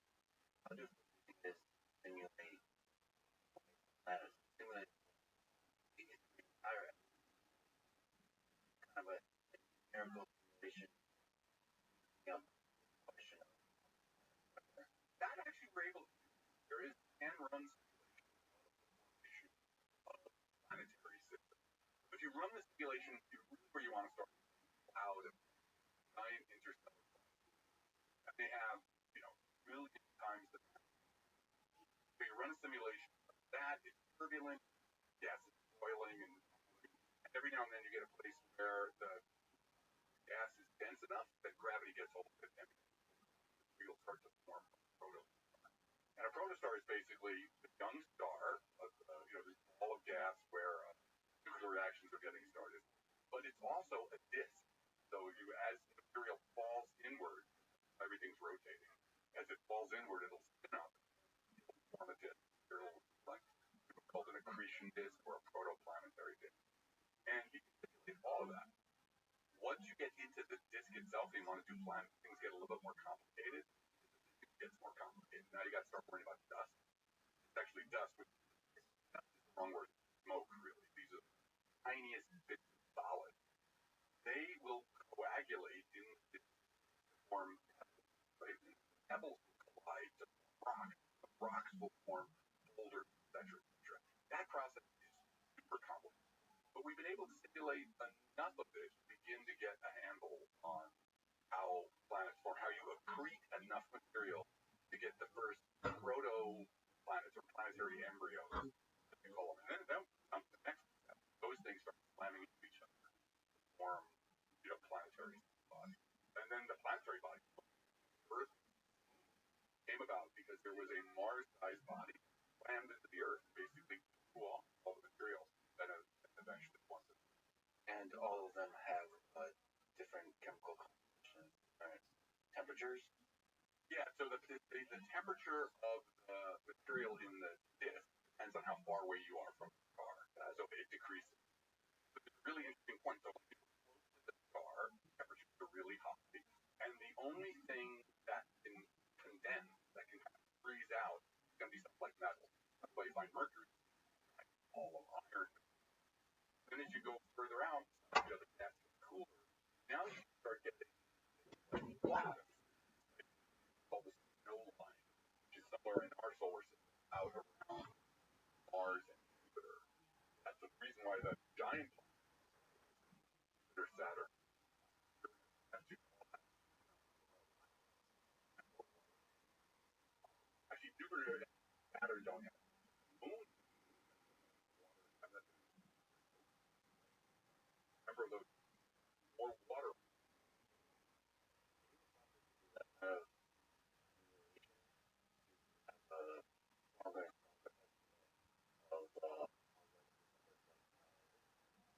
get done well enough where we start asking, like, what are the possibilities? Yeah, I think we can. I think we're learning how to do that now. One part is like trying to figure out how to planet form themselves, like that cascade from grain very embryo. That's hard to gas. You got dust. Get a planet-sized body. You have to switch over to they're often what you're planet for fall, and then you like a one asking, how is this thing going? Am I going to have a solid iron core? Am I going to get a solid iron core with that liquid iron core around it? A silicate, a rock mantle, and those are kind of beyond being able to 3D simulation from how the nature crash. We're not there yet. Oh, and so I'm part of a collaboration giant age or laboratory.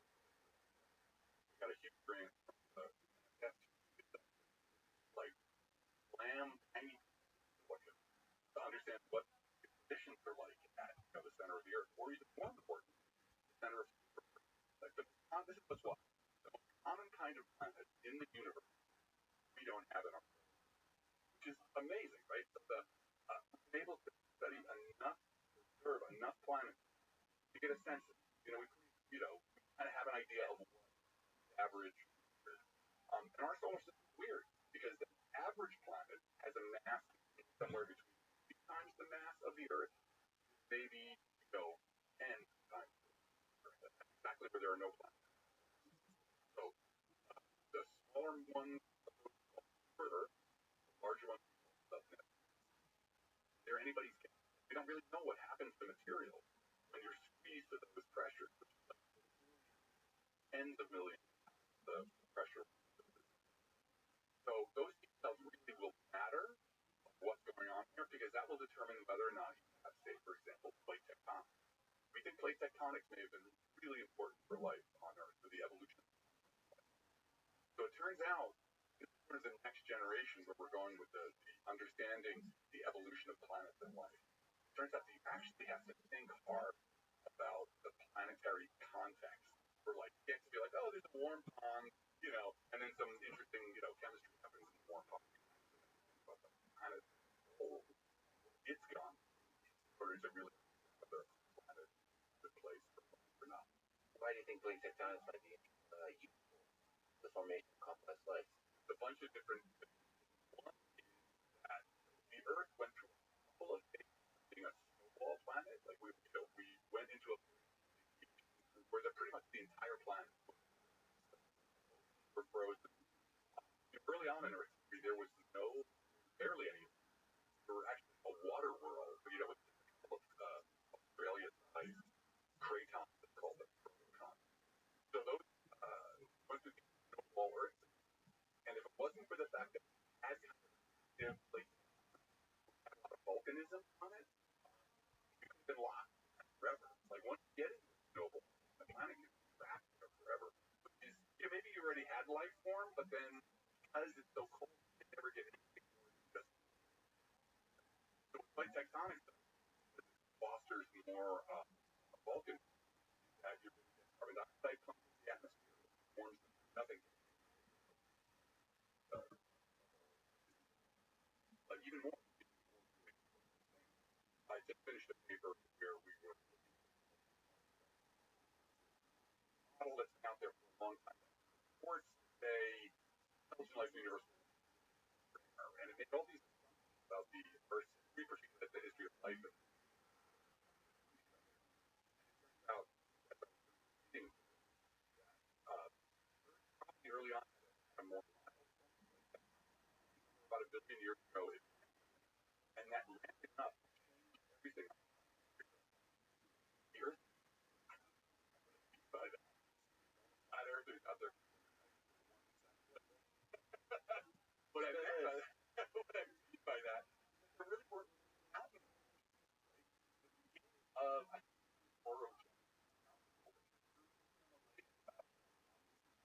happened more robust form of really being driven on it, and that is going to be compressed. The weathering, huge amount of the microplanet in the ocean, and then what we call the net primary photo bottom of the food chain, how much sugar is there produced, how much shot up by a factor of right? So the fact that you had plate tectonics, evolution, like we're not exactly sure how it happened, but it's clear that the amount of life, the amount of living activity that was happening, really got a boost from the fact that there was new, vigorous plate tectonics. It's nice to have turmoil in terms of temperature, in terms of geometry, chemistry, turmoil. Yeah, that's actually really true, because what happens is, look at the history of life. That's an excellent point to bring it up. Look at the history of life on Earth. We get, abiogenesis somewhere around at least 3.8 billion years ago. And that's the first microbe. They kind of take over enough to really get a biosphere actively change. But then you go through this period they call the boring billion years, and it's just nothing's happening. I mean, they're just microbes are doing amazing things. They're inventing fermentation, very much. Appreciate that. But it's not until sort of you get probably this continent slamming into each other, you really get the beginning of continents forming, driving that evolution has to respond to. On a planetary scale, this turmoil, this chaos is creating as well as closing of it. And biology, evolution has to respond to that. And somewhere around there is when you get the Cambrian. When suddenly everybody plans, evolution goes on a course. So yeah, it does look like that was actually very helpful. I wonder if there's being the elevated level of chaos, you're not gonna have like size of like Einstein, but it seems like an evolutionary time scale. Big drama going on. The evolution has to come up with that drama, like an extra complex drama.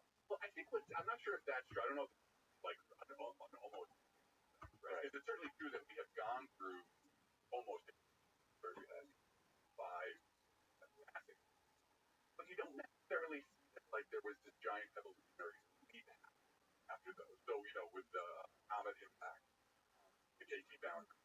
Certainly, lots of niches opened up, and that's why we're here, right? Because our ancestors were just basically sitting under the dinosaurs, and it was that comet impact that opened the route. But it wasn't. I mean, that still took another, 65 million years. It wasn't like this thing completely happened. What we found with the hard step, because the whole idea of the hard step was there was one of these anthropic reasons. Brandon Carter said, "Oh, look, the intelligence doesn't show up on Earth until about, almost close to the end of the sun's lifetime." And so he's like, well, there should be no reason why the sun's lifetime and time for evolution to produce intelligence should be the same. And so therefore he goes through all this,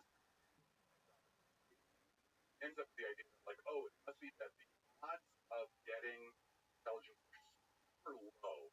And so that's the hard step. Yes, very, very hard. Because that you can calculate.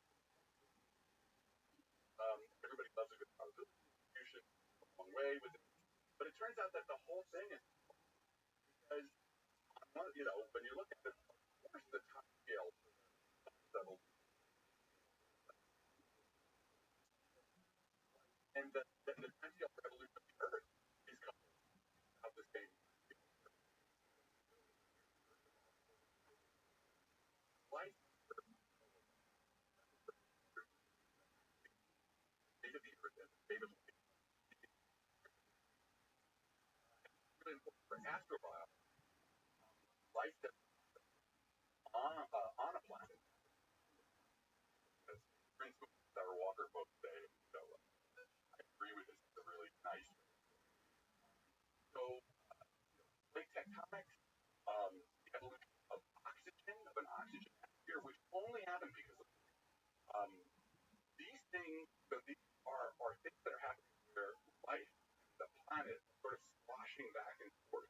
So rather than your point about giant, maybe not giant catastrophes, but what happens as the Earth and life are evolving together, windows of evolutionary windows.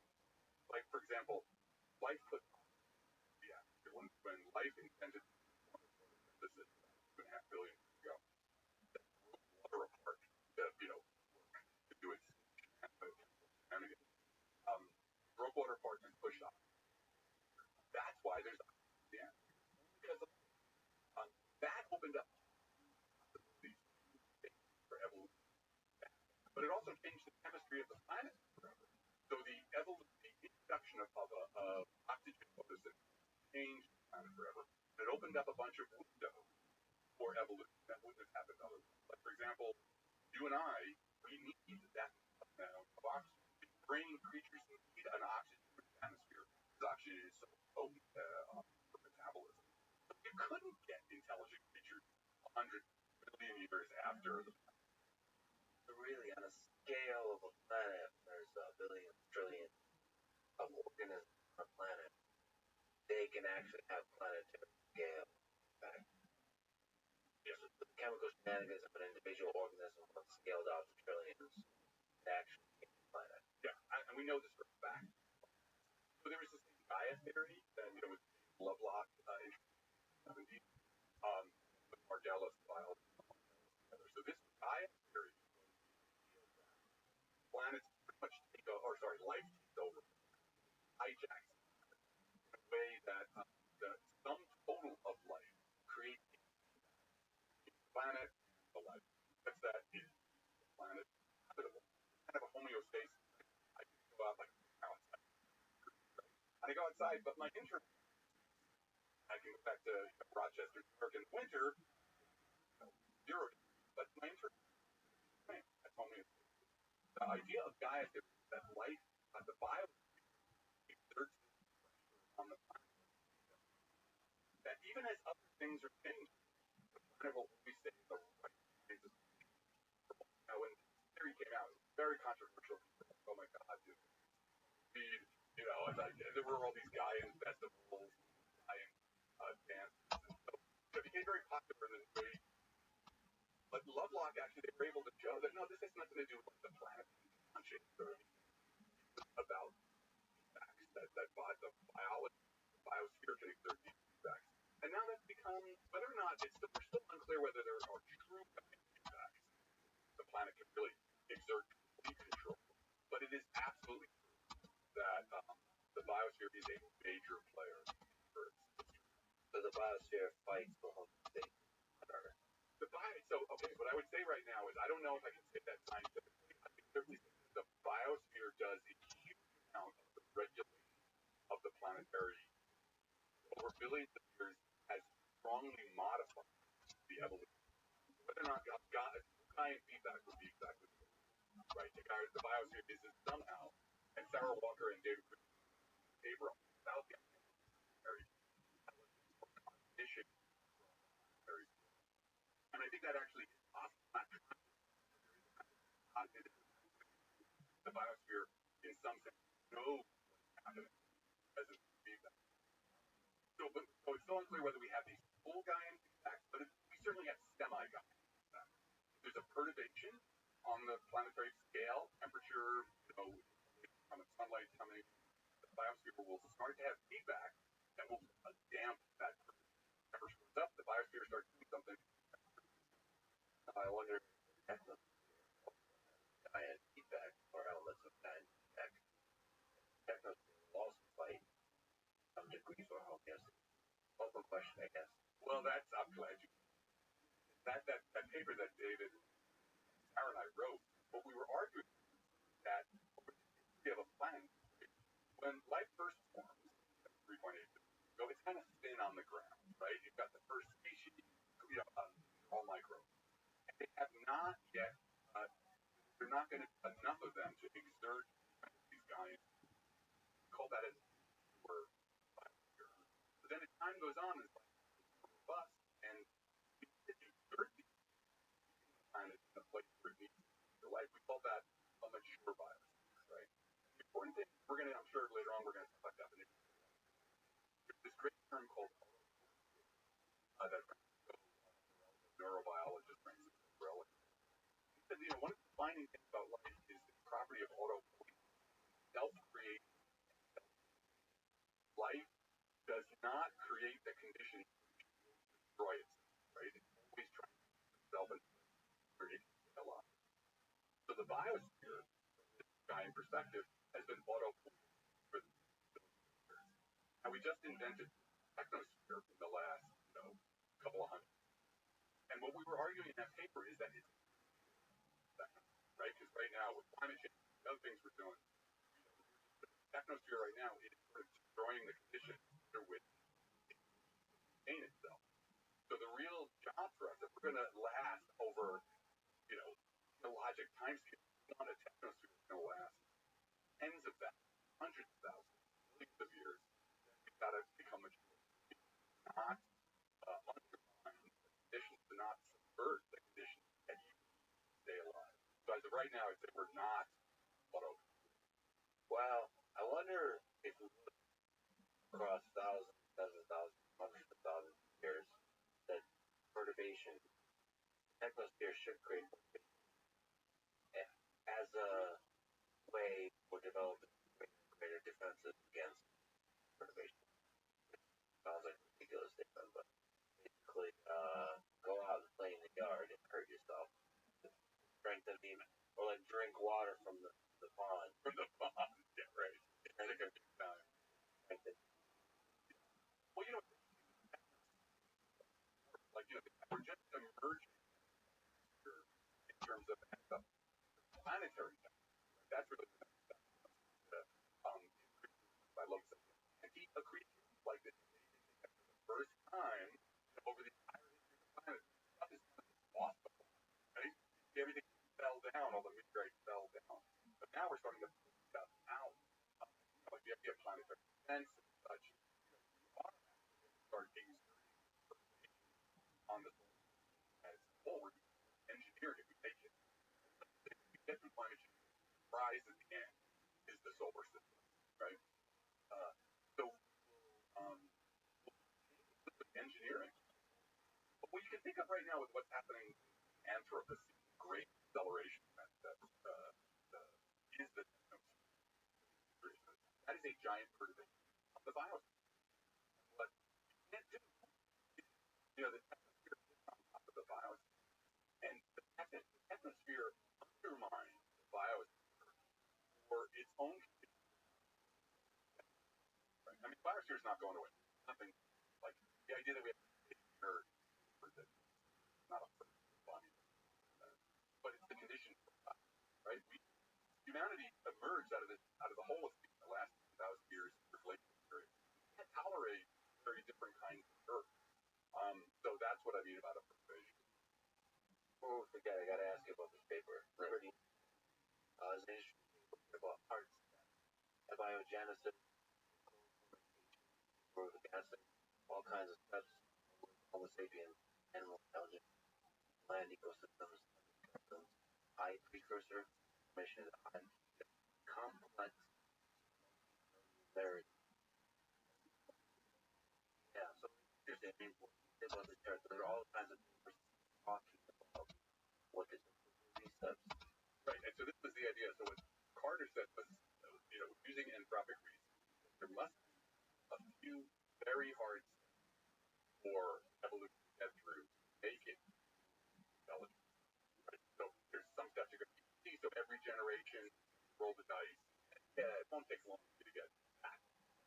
But there must be a few of them that you could even calculate how many there were, 5, in order to get to intelligence. And so this paper here, this font is all these different people who've written on these papers, and the point actually, all these papers that were written on the hard steps, each one proposing a different set of what those steps are. And there's another idea from biology of the major transition evolution that goes through the hard steps. But what we actually found was that none of those are actually, the whole idea of that there are hard steps is actually so. This is amazing about this model shows how important to actually work with people, right? So Brandon Carter was a brilliant physicist about it. And then lots of and astrophysics likely used it. But the people who actually study evolution in the planet were never involved, right? If you went and talked to an evolutionary biologist or a biogeologist, they look at you when you explain this to them, they'd be like, "What? Like, what are you guys?" Turns out none of the details or none of the conceptual structure of this matches with what the people actually study the planet as evolution. It's mostly about the fact that it's not really that gradual, continual kind of process. We think the first one is that the planet, the biosphere have evolved. That's something that every most biogeologist believe. It was the first thing that Carter connected. They're like, that problem. And yet, like if you only would have had discussions with other communities, like no, they're parts of the windows. And then the next thing is this idea of whether a step for hard, what he likes a hard step is that every time there's a generation, you roll the dice on whether this mutation happens. And the idea of something being a hard step, there's two ways in which something might even appear as a hard step and not be, or actually not be a hard step at all. One is that you see something that has occurred in evolution and it's only happened, right? So let's take the opposite. You see something that's happened multiple times, like me. Lots of examples of wings for lots of different evolutionary lineages. That's clearly not how making wings is a hard step. There are certain other things that people say, no, that's a hard step. Oxygen, photosynthesis. But they tend to be so long ago that we lost all the information. There could be other things in the fossil record that, made this information, but they're just gone now. Can't tell. The other thing is the idea of pulling up the ladder. That somebody, some species makes it, but then it fills the niche, and nobody else can do it again. So yeah, it only happened once, but it happened because basically the creature was so successful, it took over, and there was no space for anybody else. Yeah, so the interesting thing about this is seeing how much, once you look at the details of life's history on Earth, how it really shifts away from the hard steps. It shows you that those details that we're talking about, like you have to know about the planet, you have to know about the technology, you have to go into. I mean, to be fair to Carter on the first point, it makes it much more complicated if life and the planet are co-evolving. It would be nice to consider the planet as static, and we can sort of, from an outside perspective, analyze planets, initial conditions they create, and binary yes or no will create life. But if they co-evolve, it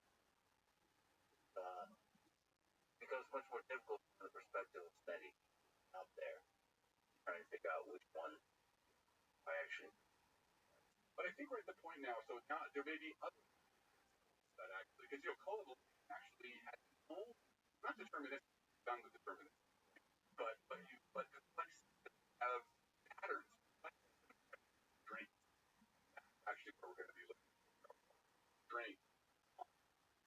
again, nothing against Carter. It was a brilliant idea, but it just I'm a theoretical physicist, right? So I love simplified models, dynamical equations in conditions and great happy. Great XD. Like if somebody's working something out on the board and this is over saying, I just wrote down an equation. I solved your problem. Subtitles why everybody. Yeah. Sometimes that totally. Sometimes it's in what is important and asking detail is the heart of it. Very useful sometimes.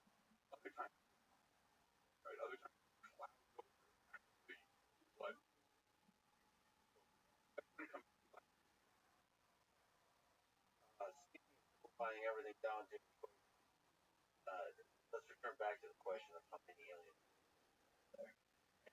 Talk about the Drake equation. Explain the Drake equation. People have various feelings about the Drake equation. It can be, but basically it was the story actually is really interesting. Frank Drake in 1960 has the first ever astrobiological experiment. Gets a radio telescope, points it at a couple of stars, listens for signals. That was the first time anybody heard anything about any kind of life in the history of humanity. And he does it, and he's kind of waiting for everybody to make fun of him until he gets a phone call from the government that says, hey, we want you to have a meeting on interstellar communication. He's like, okay. So they organize a meeting with like 8 people, a young is going to be there as well. And like the night before, Drake has to come up with an agenda. Come up with an agenda for a meeting on a topic that no one's ever talked about before. And so he breaks so brilliant about the Drake. Breaks the problem. How many civilizations are there? Just stuff. Breaks it. 7 subproblems. Factor in an equation that when you multiply them, the number of. First term is rate. Second term, fraction of those stars that have. The next term, number of planets habitable. Like the next term that is fraction of those planets were actually biogenic. Next one is the fraction of planets on which start to get intelligence. After that is fraction of planets where that intelligence is on civilization. Finally, the last term, which is what we really care about, is lifetime. How long you have a civilization.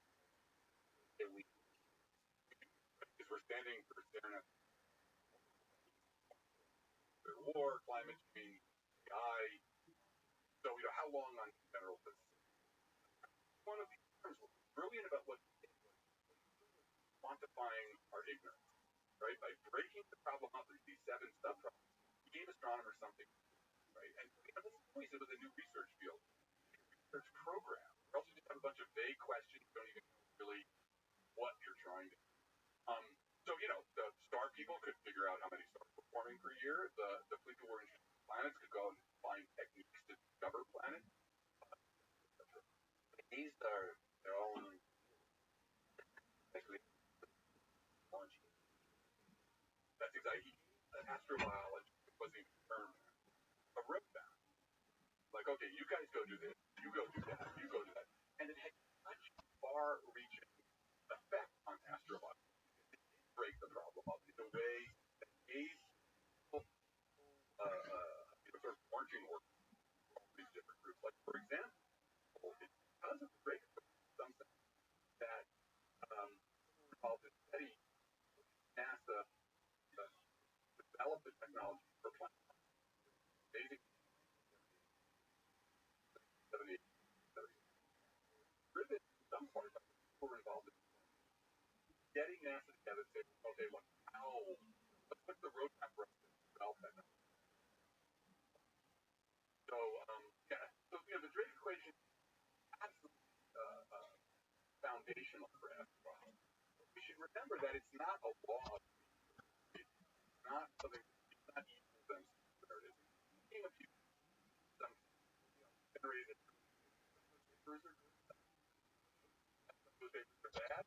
I'm not sure where my paper fits on those. I'm saying, one should be careful about what you're using it for. But in terms of understanding that astrobiology, this really broke it up in But that's what I think back the 90s when 90, 95 to discovered first. Maybe that was. I think that's like one of the greatest. I agree. Right now, I guess we'll be celebrating much because you don't know what it. But I think what's almost certainly find life obviously allows to generalize across our galaxy, our universe. You can find life on a planet in the solar system and now start generalizing across. And all you need is one. Like right now, our understanding of life is one example.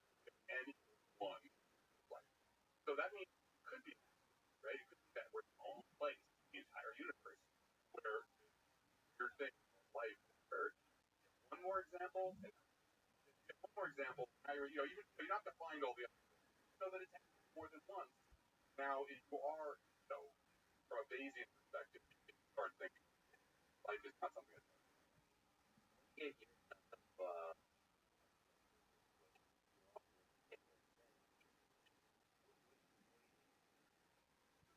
there was this paper we Woody Sullivan where we said, look, we have all this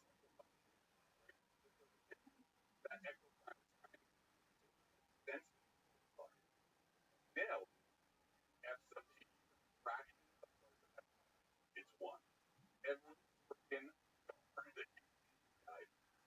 a family mind-boggling. Everyone, those are all places, right? They're either gas giants. How do the world? There's not light falling, and there's up on shorelines. It's think how many stories there are out there. The first time stars have planets. How many planets are on average? It turns out to be you just have five of them. I don't know. You can go. One of them has an Earth-like in the habitable zone. Like, wow. What defines a habitable zone? Idea developed by the Chinese American astronomer Xu Chen. An idea. It said, look, there is, I can do this calculation if I take a planet, stick it at something from a star, of what the temperature of the planet, the temperature of the system. So now all you're going to ask, you give it a standard kind of, Earth-like atmosphere, and ask, could there be liquid water on it? Right? Believe that liquid water is the other things that's happening, fine. But, if you were to start out and take life, water, salt. So basically the habitable zone band of orbits around a star where you can have liquid water on the surface. You can take a glass of water, pour it on the surface, and it would just freeze immediately. It would happen if your planet was far out, and it wouldn't just boil away if the planet was close. So that's the formal definition of the habitable. It's a nice strict definition. Probably way more going on than that, but this is a place to start. What we should say is a place to start. I would agree. We're talking about temperature where water can get on the surface. There's so many other ways to get the aforementioned turmoil, where the temperature varies, volcanic interaction of volcanoes and ice, plants that are much farther away. Yeah. Well, for example, we know in our own we have, say, Europa, the moon of Jupiter, which has got a 100-mile ocean under 10 miles of ice. Right? That's not in the habitable zone. That is outside the habitable zone. And that may be the best place. It's got more water than Earth does. All of its oceans. Or, it's twice as much water on Europa than there is on Earth. So, that may be a really great place for life to form outside the habitable zone. So, the habitable zone is a good place to start. It helps us. And there's reasons why you do want to focus on habitable. Because like Europa, I won't be able to see from across telescopic distance, across light years. I wouldn't be able to see light on Europa because it's under 10 miles above, right? So with the important thing about planets as habitable is that we're thinking they have atmospheres. Atmospheres are the things we can characterize for across 10 50 light years. We can see biosignatures that we're going to talk about. So there is a reason why the habitable zone becomes important for the of extrasolar. For me, I look up at the stars. It's very likely that there's a habitable planet or moon, and it's habitable defined broadly. Yeah, I think that's not unreasonable. Okay, I mean, especially since the formal definition, you get 1 in 5, right? 1 in 5 stars in the sky. So yeah, saying that in general, when I look at a star, there's a pretty good chance that something habitable orbiting is not a It's like there should be alien civilization everywhere. Why Fermi paradox? Why haven't okay? The Fermi paradox. I love talking about the Fermi paradox because there is no Fermi paradox. Dun dun dun dun. Yeah, so the Fermi paradox. Let's talk about the Fermi paradox and the history of it. So Enrico Fermi, in 1950, he's walking with his friend at Los Alamos nuclear weapons lab to the cantina, and there had been this cartoon in the New Yorker. You all read the New Yorker, and the cartoon was trying to explain a rash of garbage cans being disappearing in New York. And the cartoon said, "Oh, it's UFOs." It's already, it's 1950, the first UFO craze. So they were laughing about this as they're walking, and they started being physicists, started talking about interstellar travel, interstellar propulsion. Conversation goes on for a while. Conversation turns to something else, go on to other things. About 40 minutes later, over lunch, Fermi blurts out, "Well, where is everybody?" Right? Typical Fermi sort of thing. He's done the calculation in his head, and he suddenly realized that, look, if intelligence is common, that even traveling at sublight a civilization could cross, kind of hop from one star system to the other and spread it out across the entire galaxy in a few 100,000 years. He realized this, and he was like, "Why aren't they here now?" And that was the beginning of the Fermi paradox. It actually got picked up as a formal thing in 1975 in March, where he actually kind of went through this calculation and showed and said, "Well, there's nobody here now, therefore there's nobody anywhere."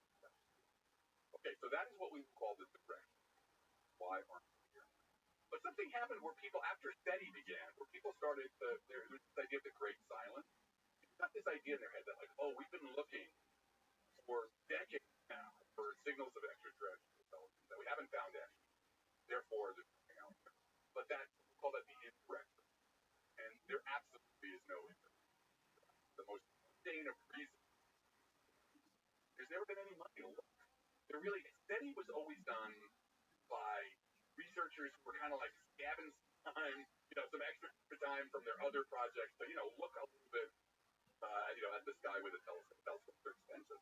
So Jason Wright, one of my collaborators, he and his students did a study where they looked at the entire search space per second. And imagine that's an ocean. All the different stars you have to look at, the radio frequencies you have to look at, when you look, how often you look. They looked, then they summed up all the SETI searches that had ever been done. What they found was if that search space, the sky is an ocean, you're looking for fish, how much of the ocean have you looked at? Turns out, that's how much of the ocean you dragged it. Half that was worth of water up, and there was no fish. So now are we going to say, oh, well, there's no fish in the ocean? So there is absolutely, positively no indirect program. Just have it. But we're starting to look, but finally we're starting to look at that. The direct Fermi paradox, Hart was right, Fermi was right. That way, but civilizations don't last forever, right? So one question: when did they come to Earth? So if you give civilizations a finite lifetime, let them last 10,000 years, what you find is you have a steady state. Dying, they're back, traveling between the stars. You find that as you can have big holes, you can have regions where there is no bubble for years, and that if we're living in bubbles right now, then maybe we're visiting, but we were visiting 100 million years ago. The paper that Gavin and I did showed that if there was civilization, whether it was like dinosaurs or aliens that were here 100 million years ago, there's no way to tell. There's no record left over. The fossil record is too sparse. The only way we can tell is by looking at the isotopic strata to see if there was anything reminiscent of an industrial. The idea that, able to find, iPhones or toppled buildings after 100 years. There was an alien camp. Yeah. Also, right here. Large civilization. 100 million years. And it lasted 10,000 years. Fossil records not. Yeah. The fossil records first, right? Most people don't. And 10,000 years is, blink in the eye of geological. So Gavin called this the Victorian hypothesis, the Doctor Who episode. And so that, it was an important idea. It was just I was having with to recognize that, could have been visited a long time ago. No record. It's kind of my point. Yeah. And it's also kind of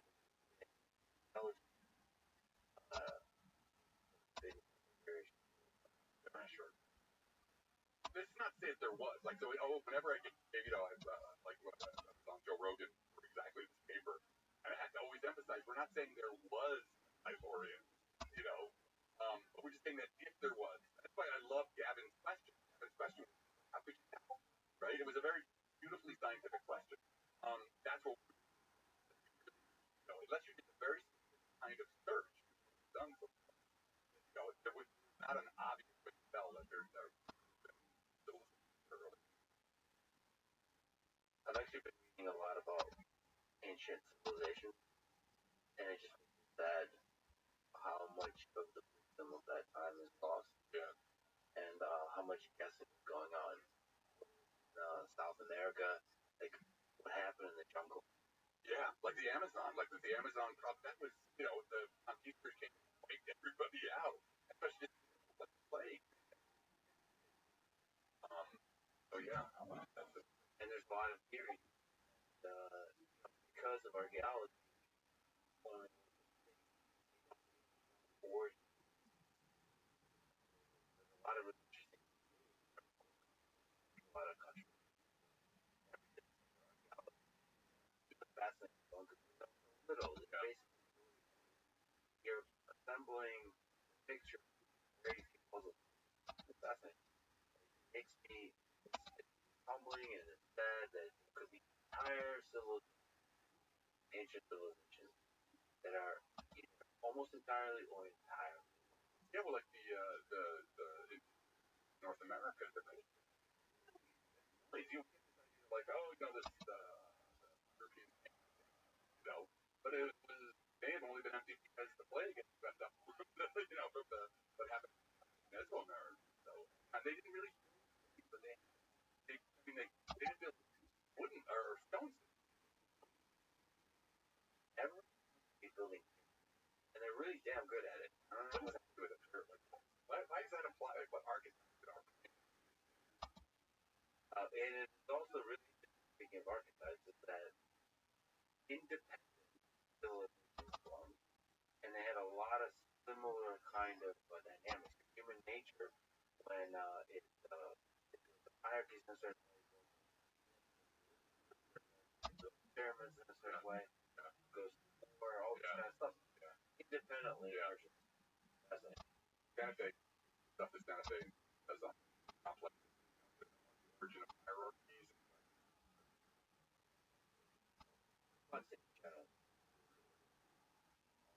phenomenon.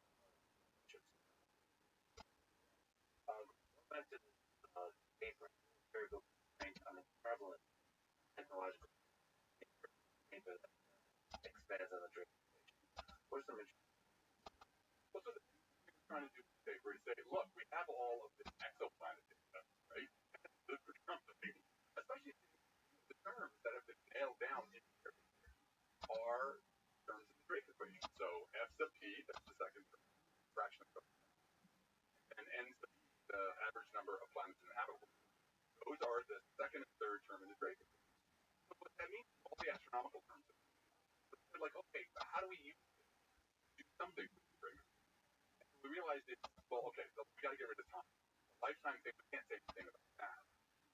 But if we let that, if we don't ask how long they last, but instead ask, what's the probability that there's any civilization at all, no matter how long? I'm not asking whether they or not, just general probability of logical civilization with air and that we were able to string. So what we found was that there have been 10 billion trillion habitable planets. What that means that those are 10 billion trillion experiments that have and the only way that we're the only time that this this whole process from abiogenesis to civilization occurred if every one of those experiments failed. Right? So therefore you could put a probability, you could call it the pessimist, right? We don't really know what nature sets for the probability of intelligence, right? But we can set a limit.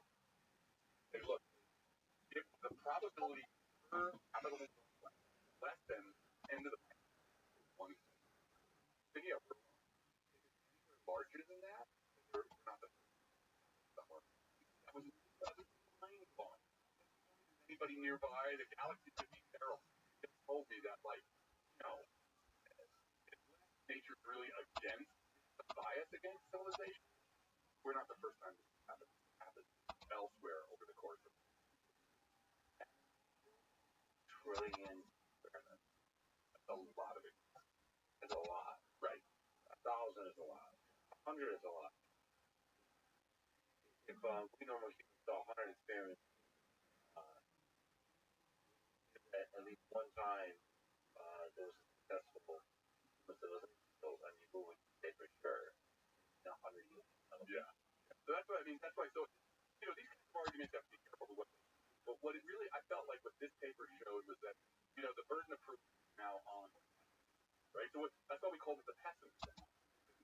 Throughout history, there's alien pessimists. They've been yelling at them. That's all they had to go with, right?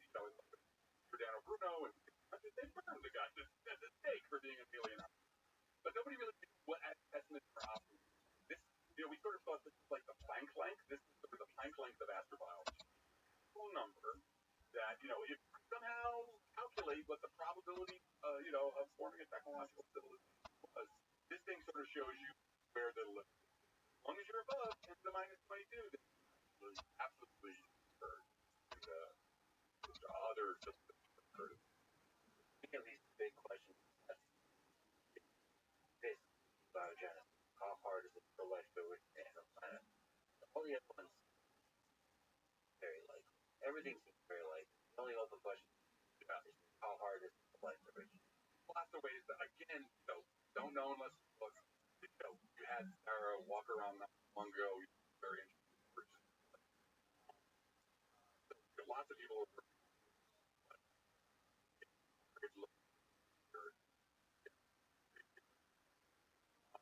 but yeah, it's forming life. Getting like basic biology started. It's wild. It's an amazing process that actually I think requires some deep rethinking about how we conceptualize what life is, what life is about this work. We're pursuing on a different level about life as that process. The only but still, regardless of all those kinds of details, life probably. That's my gut feeling. Yeah, I mean, day by day it changes. But I just once it bacteria is off to the race. We're gonna get complex. As long as you can find that 1 billion. But I just can't imagine a habitable planet not having a couple of billion there. Yeah, a couple of billion years there. There is a history there about why did it take so long, like with the explosion, but that may be again about these windows that like it couldn't happen until the window, the planet and the life had evolved together enough that they together kind of opened the window for the intelligent life. technological civilization. I think there's a big question about hope. Hopeful, but in terms of just like, I think life is absolutely pretty common. Yeah, I think it's absolutely. I think again, it's all about everything. Even if then, explanation is hell.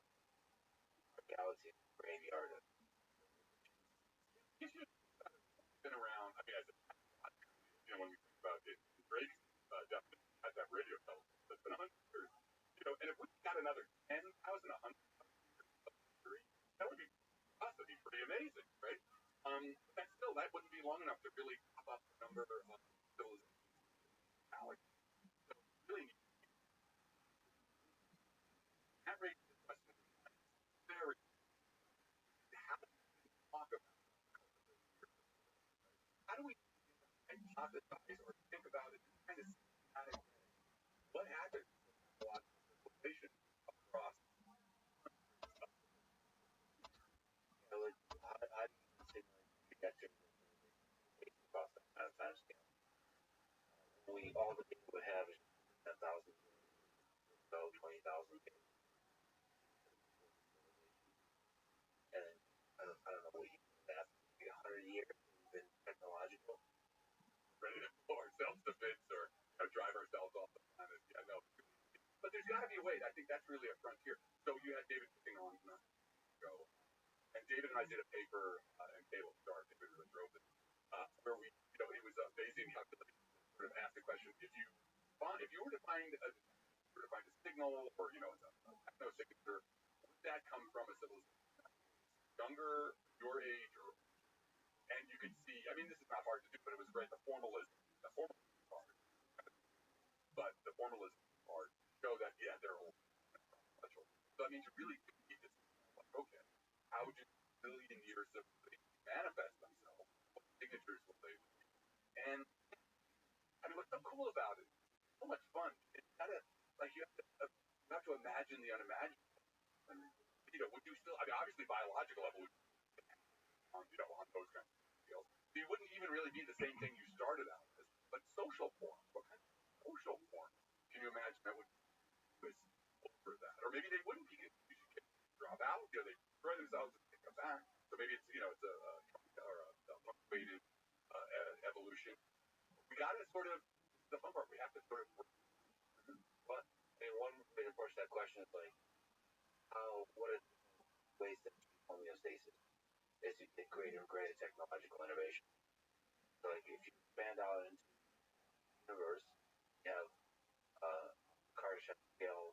What are the ways to avoid destroying yourself? While still growing.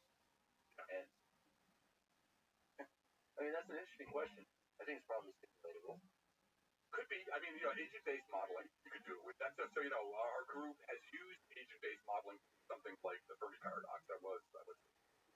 But you can also do this. People at Santa Fe have done this. Other groups have done this. Use agent-based modeling to track the formation of hierarchies, the stable hierarchies. I think actually very useful. But understanding the kind of assumptions and principles that are going into it, like extract from those, that is fun. You think if humans colonize Mars, the dynamic between on Earth and Mars will be fundamentally different than the dynamic conditions on Earth right now? That's the thing to load in the talking. If we settle it, Mars will very quickly. Already on Mars. That's good. Yeah, nobody have 2 million people. Only have 1 million people going to right, and then they're going to start fighting. Right. And the question is, planetary fight. How could that happen? It doesn't have a different nature. Are you a fan of The Expanse? What? It's all about I highly recommend everybody. It's books that are actually Prime. It's basically about the settled course that takes place about 300 years from now, and the entire solar system. And it is the best show about interplanetary politics. The first season, actually, the journal, Foreign Affairs, the best show on it's interplanetary. So yeah, I think human beings being human beings, but there will be warfare, and there will. I don't think it's necessarily all that. It's really, I think, within a few hundred years, we will have lots of people. It doesn't even have to be on Mars. We did a paper where we looked at space. I wanted to know about whether an idea in the expanse was really possible.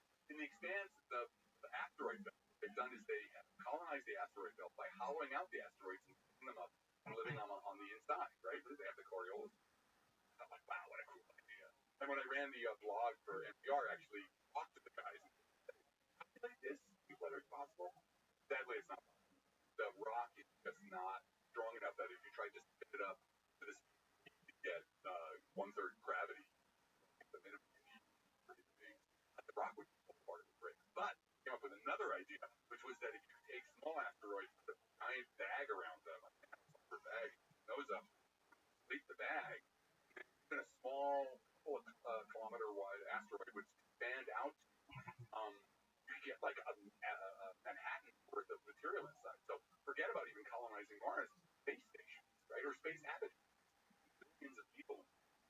But anyway, the point is that I think, within a few hundred years, it is not unimaginable that there will be millions, if not billions, of people.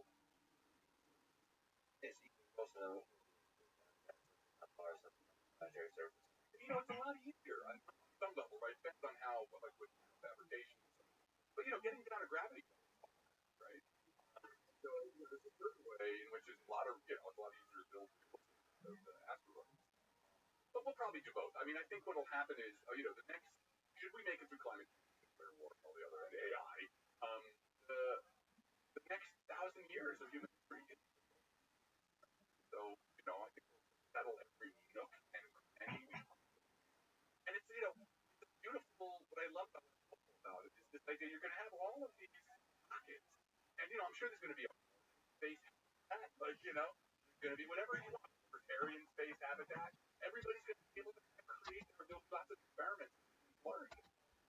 Those kinds of experiments are really useful for us to sort of figure out better ways for us to interact and have maximum flourishing, maximum wellness, democracy, freedom. Do you think that's a good backup solution?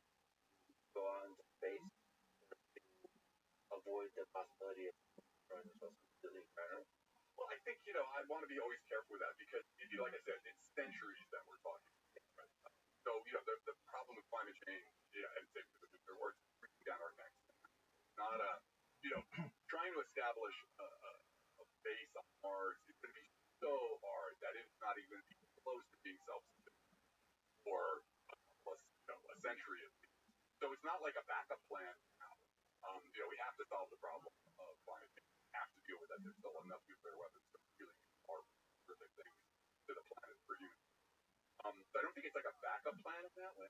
But I do think, like I said, it's the prize. If we get through this, then we get the entire solar system to sort of play around it, experiment. Well, I think you get a lot less than a couple of centuries. There's urgent, like a real urgent, like a catastrophe, like a small nuclear war breaks out, where it's like, oh, for sure, a big one is the political war between China and the United States escalates. So there's this bills and it becomes more obvious. I think my only dilemma with that is that I just think that a self-sufficient base so far away. But like they start to, and then there is a full scale a base last. Self-sufficiency requires an economy, like a material economy. We are so far from we are centuries.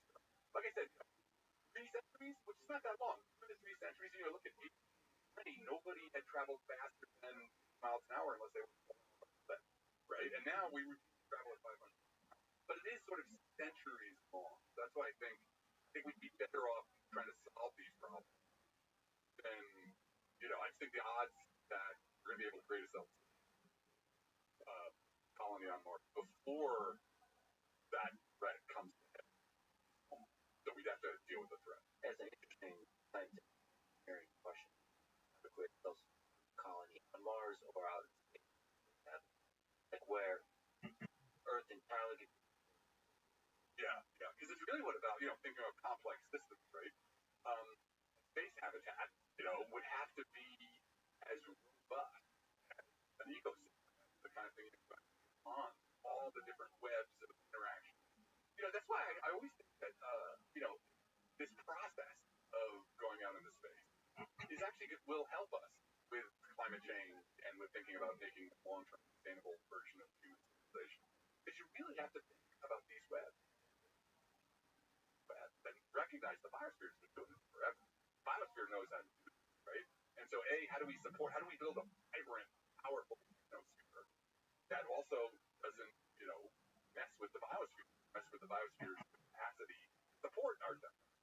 So, by doing this, by trying to build space habitats, in some sense, you're thinking about building a small scale version. So I think the problem. Well, there's also the other possibility of, like the movie Darren Aronofsky, Postcard from Earth, where we create this kind of life gun that just shoots hearing everything, basically eating life on a bunch of places and letting life thing.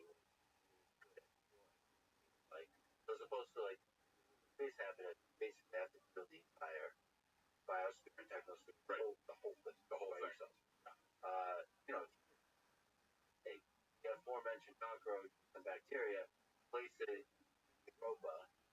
I think you'd be surprised with honestly, put a huge amount of bacteria, a giant number of organisms on Mars into on Mars, on some of these of the other planets in the solar system.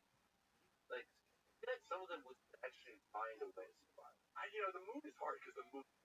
Well, the moon may be hard, but that'd be. I wonder some of have done these experiments, right? Like how, because we know they're extremophiles, right? We know that you can go down, 10 miles below the Earth's surface, and there are things where there's no sunlight. There's, the conditions are so extreme, and there's lots of microbes having a great time living off the radioactivity, in the rocks. But they had lots of time to evolve to those. So I'm not sure if you dumped a bunch of bacteria, so somebody must have done experiments, like, how fast could microbial evolution occur in under harsh conditions that you can get somebody figured out. Okay, I think the moon is barrel, but Mars, I don't know. That is interesting. If somebody, you think somebody would let's take a bunch of microbes, the harshest possible, all different kinds. Temperature, all this. Right, pressure, salinity, and then just dump a bunch of things that are not used. See everybody just die. That's it. The thing about life, it flourishes in a non-sterile environment where there's a bunch of versus the conditions. In the lab, I don't know if you drug harsh conditions plus options for survival. You know what I mean? Yeah. You have to have the huge variety of resources always available on a planet. When it's that's actually not a trivial experiment, and I wouldn't even. Somebody did that experiment in the lab, because I could see bacteria doesn't survive in this kinds of temperature. Then I'd be like, I don't know. You'd like enough, right? Are there other options? Is the condition rich enough? Yeah. There's an alternative, though, which is there's this great book by Kim Stanley Robinson called Aurora. So there's been a billion century stories, where Earth sends out a generation ship or century ship, and it goes to another planet, they land and they colonize. And this one, they get all the way there, and they think the planet's going to be habitable, and it turns out that it's not habitable for Earth life. Like that, there's bacteria or prions, actually, super that just kill people in the simplest way. And the important thing about this book was the idea that life is actually very tied to this planet. It may not be so easy. I just thought it was a really interesting idea. I'm not necessarily supporting it, but that actually life reflects the planetary condition. Not the planetary, it's the planet itself, the whole lineage, the whole history of the biosphere. And it may not be so easy to just be like, oh, just drop it over here and it'll, because the bacteria, even though they're individuals to them, kind of kind of believe this true unit of life, not DNA, not a cell. It's the biosphere. It's the whole community. Yeah. That's actually an interesting study. How you arrive from one planet to another. So you arrive to a planet that has a biosphere, maybe an atmosphere. What is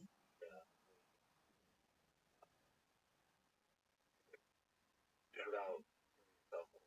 Or the other one. Or the other one. That's take the biology. That's a question. I don't know if we have a rigorous way of assessing that.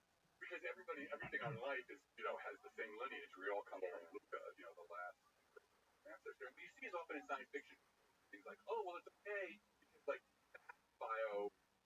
that metabolism, that's biochemistry. It's so different from ours. They're coexisting because they don't even know each other, right? That's and then the other version is you get there, you land, and, the nose bleeds, dead.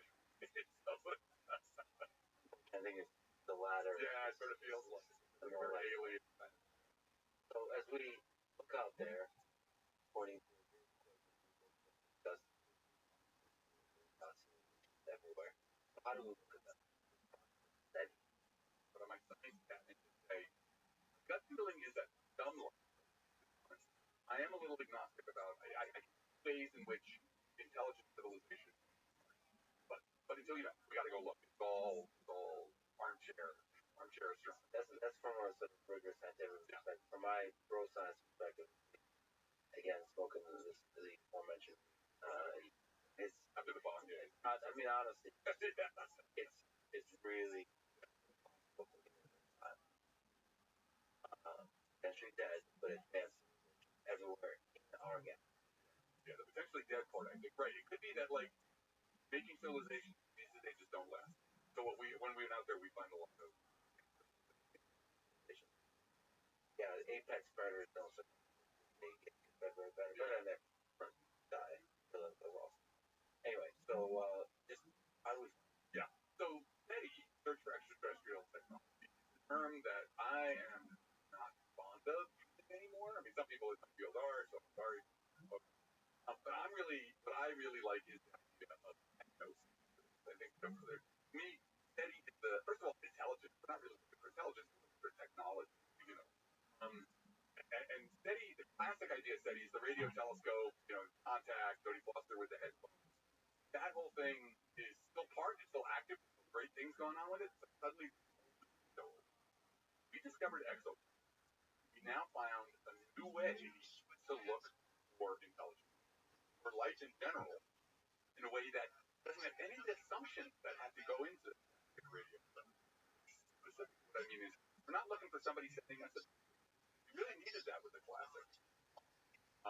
For a bunch of different reasons. You have to assume they wanted to be found for you.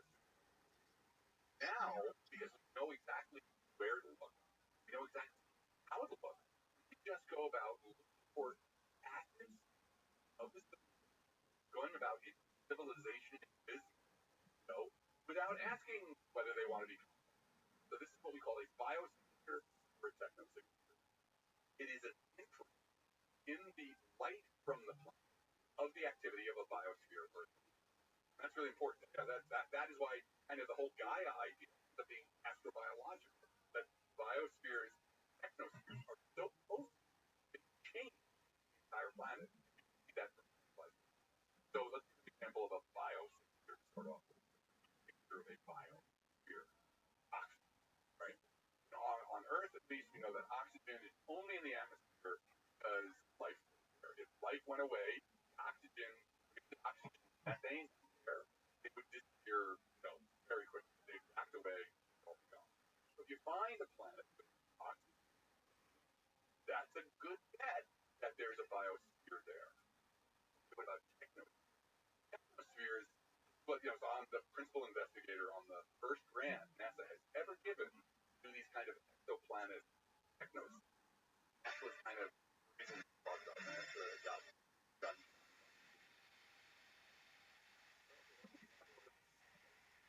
Well, one could be atmospheric pollution.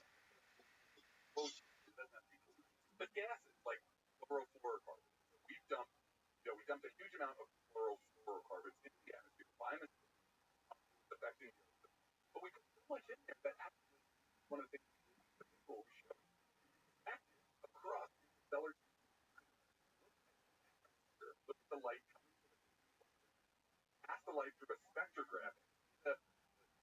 find the fingerprint, spectral fingerprint of chlorofluorocarbons in an atmosphere. That would for sure tell you that there was a technological civilization, because there's no other way to make chlorofluorocarbons except through some kind of industrial process. So you're looking for, in the case of the biosphere, you're looking for anomalies. I wouldn't necessarily call these anomalies. I'm looking for things that, for biosphere, for things that a geosphere, right? Yeah, that just rock and air wouldn't produce on its own. What kind of chemicals? Like, right, and that's part of the, that's the, right, so that's what, so the Earth is, right, they look, dimethyl sulfide, which is a compound that phytoplankton dump into the atmosphere, a lot of it, that's sometimes. And there was a paper that somebody wrote where I was like, well, we're not saying we take it, but, there's a bunch of noise in the spectrum right there. So, there's a whole list of things that Earth has done that are in the atmosphere that might be biosphere. But now we're reaching an interesting point. The field has matured to the point where we start asking about biosphere. Things that have nothing to do with Earth, but things that indicate of this weirdness called light, right? But what is it in general that light does? An imprint. So one of these things is the structure of the network of chemical reactions. Biology always uses very different chemical networks with reacting to just rock and water, right? So there's been proposals for network, information theory. You try and look at information in different compounds that you find in the atmosphere. And maybe that information shows you like, oh, there's information here. There must have been biology happening on this rock. Same thing for techno. That's what we're working on right now. That for techno. Okay, so with techno signatures, I gave the example of chlorofluorocarbon, so that would be. And again, that one is a non-agnostic. We produce chlorofluorocarbons, maybe they will, right? And there's solar panels, right? You can actually flint off of solar panels, produce a way the light is reflected off of solar panels, no matter what it's made out of. There was a paper that we just followed up on it. That actually acted reflected light, the big jump that would occur. The artificial illumination is really like, large scale city, of course, or the foundation. Those, the spectral difference. So, our job in this grant is to develop the first ever library of techno. We ever thought about this. We're trying to come up with all the possible ideas for what might could be visible across, interstellar distance. And are these good ones, or are these ones going to be hard to? Like, so if the planet is all lit up with artificial light across 20 to 30 light years. Yeah, look at Earth at night from a distance, or spectra. It's sensitive enough to be able to see all the sodium, the reflected light off of the ground. You can follow the sodium lamps with the reflected spectra of the ground. Yeah, you'd be able to decrease that factor of 1,000. At a branch, be able to detect that across the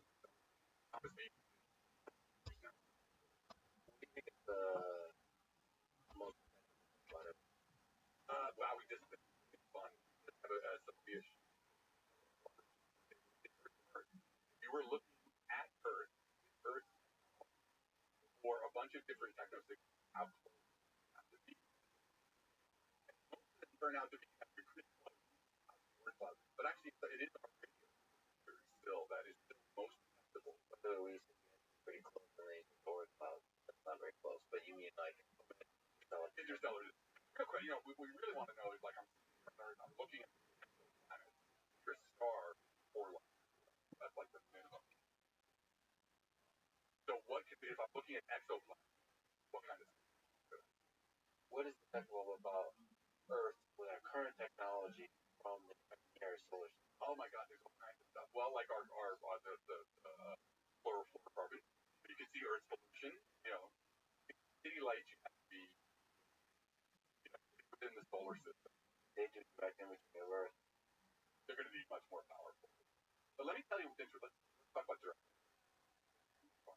fully, right? So what we really want in the next generation of space telescopes, we're trying to do directed. We're trying to get, an image of a planet separated from it, to be able to reflected light or the actual position from the clarify direct image a picture. But the problem is that even with the thing that's going to come after JW, it's going to be a pixel, right? You're not going to get any. You'll be able to get the light from it. You'll be able to pass the reflector, but you're not going to be able to take a picture. There is this solar gravity lens telescope. I think that's what the idea is. Right? So general relativity says, look, massive bodies toward space, they actually curve space. So that the light passing the sun gets focused like a lens. So the idea is to send a bunch of telescopes out kind of into the Oort cloud and look back towards the sun, towards an exoplanet that is behind, not directly behind the sun, but is in the direction of the sun. And then let the sun act like a lens and collect the light onto the telescopes. And you would be able to, and they've done amazing, like they've already, this idea is they'd be able to get, if everything works out, 24-kilometer resolution. Be able to see Manhattan on an exoplanet. And this thing, it sounds insane, but actually, they've already got like sort of 3 levels of NASA. There's the NASA program for like, give us your wacky idea, right? And then the ones that survive that are like, okay, tell us whether that wacky idea, is even. Then they're marching along, and the idea is that, like, they even have plans for how you'd be able to get these probes out into the Oort cloud on relatively fast times. You need to be about 500 times as far from the sun as Earth is. But right now, everything looks like the idea seems to hold together. So probably when I'll be dead, but when you're an old man, it's possible that something like this. Could you imagine having that kind of resolution, a picture of an exoplanet down to kilometers? So I'm very excited about that. I can only imagine having a picture like that, and then there's some mysterious artifacts. I mean, it's both inspiring and almost heartbreaking. You can see. I think we will be able to see civilization where there's like a lot of scientists agree that it's very likely something, and we make it. But I mean, again, this is the thing about being long-lived. We've got to get to the point where we're long-lived enough that. So let's say we found, like, I always like that. Let's imagine that we find a 10 light years away. We find a planet that looks like that. Doesn't there? Like, that would be the most discovery. And it wouldn't be like, well, okay, we're done. That's the first thing we can do. Bigger telescope, try and do those images, right? And then the next thing after that, we plan a mission, right? We would figure out, like with breakthrough Starship, there was this idea of trying to use, giant lasers to tell small spacecraft, light speed of light. So they would get there in 10 years and take pictures. So, if we actually made this discovery, there would be the impulse, there would be the effort to actually try and something to get there. Now, probably couldn't land, but so maybe we take 30 years to build, 10 years to get there, 10 years to get the picture back. Okay, you're dead, but your picture, it comes down to a multi-generational project. Well, right there's a multi-generational project, and I think we're on the that kind of project. That will probably, I think, role. Be helpful. Beings are space. But I think having that that's why I always say discovery of life, of any kind of life, even if it was microbial, know that we're not an accident. Know that there is, if we found one example of life, know that we're not an accident of life. That we're a community, part of a kind of community of life, and who knows what life, right? All bets are off. We're talking about the future telescopes. Talk about our current super sexy, awesome telescope, but based on the scope that came to actually work. I was really skeptical. I was like, okay, guys, all right, sure. We only got one shot. Incredibly complicated hardware to unfold. So what kind of stuff can I've been looking through kinds of analysis. Direct imaging. Yeah, single. Kinds of exoplanets where direct image, I guess, hot. You can be far away from the, far away from the star. But JW really kind of has an area to be able to see. More important, I think, is the spectrum. The problem with spectra is it's like, hey, look at this wiggly line. But be able to find and characterize atmospheres around terrestrial exoplanets is the critical next step. That's where we are right now. In order to look for life, we're going to be redefine planets with atmospheres, right? And then we need to do this thing called characterization, where we look at the spectral fingerprints for what's in the carbon dioxide, their oxygen, their methane. And that's the most exciting thing. For example, there was this planet which they did a beautiful job getting the spectra. And the spectra indicated an entirely new kind of habitable world called a Piscean world. Piscean meaning hydrogen ocean world. That is a kind of planet that it would be kind of in the super Earth sub-Neptune domain for talking about, the mass of the Earth. But it's got a layer of hydrogen, an atmosphere of hydrogen. Hydrogen is amazing greenhouse. So hydrogen will keep the planet underneath it warm enough to get water. You can get a giant of water. And that's an entirely different kind of planet. That could be habitable planet. They could be very warm. So the data that came out of JWST for that planet was good enough to be able to indicate, like, oh yeah, you know what? The models, what we understand about the models, like it's could be a Pisces. And it's 100 light years. And so isn't that amazing? The 120 light years away. You're so well, we'd be like, oh look, methane. Methane was a 5 sigma. The data were so good that it was like gold standards of science. What about detecting maybe direct imaging, or in other ways, megastructures that? You know what's great about megastructures? First of all, it's fun to study. Alien megastructures. Every morning I'm looking for that. The example of this is Dyson, right? Which is amazing because with third idea. Yeah, the Dyson. So Freeze Dyson, the greatest ever. Who had a very broad mind, thought about a lot. Recognize that when civilizations progress, what they're going to need is ever more energy, ever more major thing. And what's the best energy source in a solar system? It's a star, right?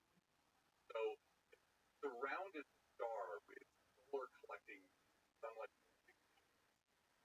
The limit of this would be actually the sphere around your star that has panels on the inside. You can capture every photon star.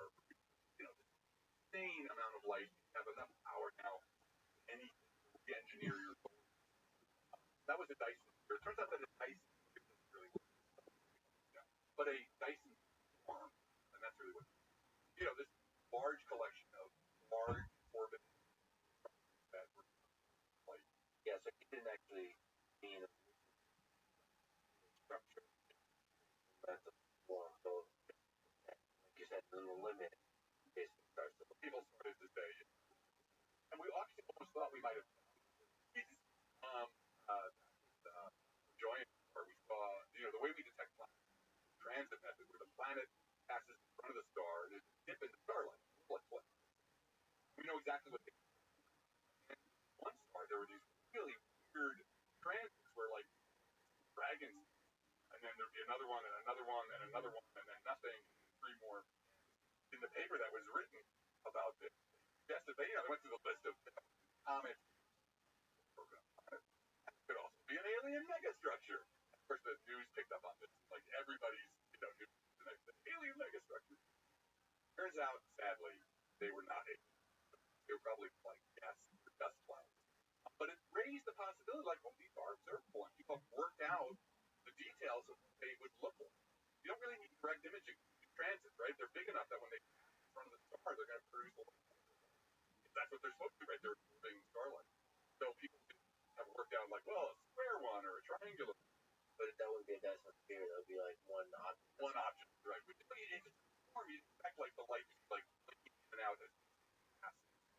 If you've got thousands, much of the time they'll be plotting out the star. sometimes they won't be, right? You're going to get a regular sort of signal transit when you look at a star that doesn't have it. Exactly. Or just a planet, right? Or a couple of so many of these that it would be. And that usually doesn't happen in a star system because there's only just a handful of planets. Exactly what it is. Coagulate. In a stable solar system, you got a handful of planets. So now suddenly you see lots of these little micro transits telling you there's something else that's big enough to create a transit, but no too many of them with the regular shape itself. How many people are megastar? Well, the main are again right at Penn State and collaborate. The way they're looking at those for because second law of thermodynamics says look, capture all of this starlight. You're going to warm up.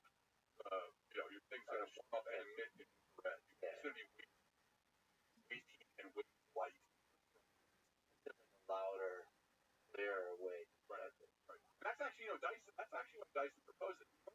Proposing it like you would say, what civilizations are going to do. Proposing like, oh, we want to start looking for alien civilizations. Here's something that would have a detectable. So Jason and company have done pretty good searches. They made news because they were able to eliminate a lot of places. These are not Dyson, but they did have a couple that were like anomalous enough that they're like, well, I don't know, it's not a distinction. They were saying they would never say it's a distinction, but they were like they were not non-distinction. They're potential candidates. Well, we have megastructure candidates. That's inspiring. But other megastructures. So that's serious about capturing the energy of the star. The other. Well, there's something called the belt, right? So we have a bunch of satellites that are in orbit. Nothing naturally is going to end up in Jupiter's orbit, right? Jupiter's orbit, one particular orbit, straight down. We want to put a space elevator on, right? So the idea that if a civilization advanced enough that it's really using something that would happen from a distance transit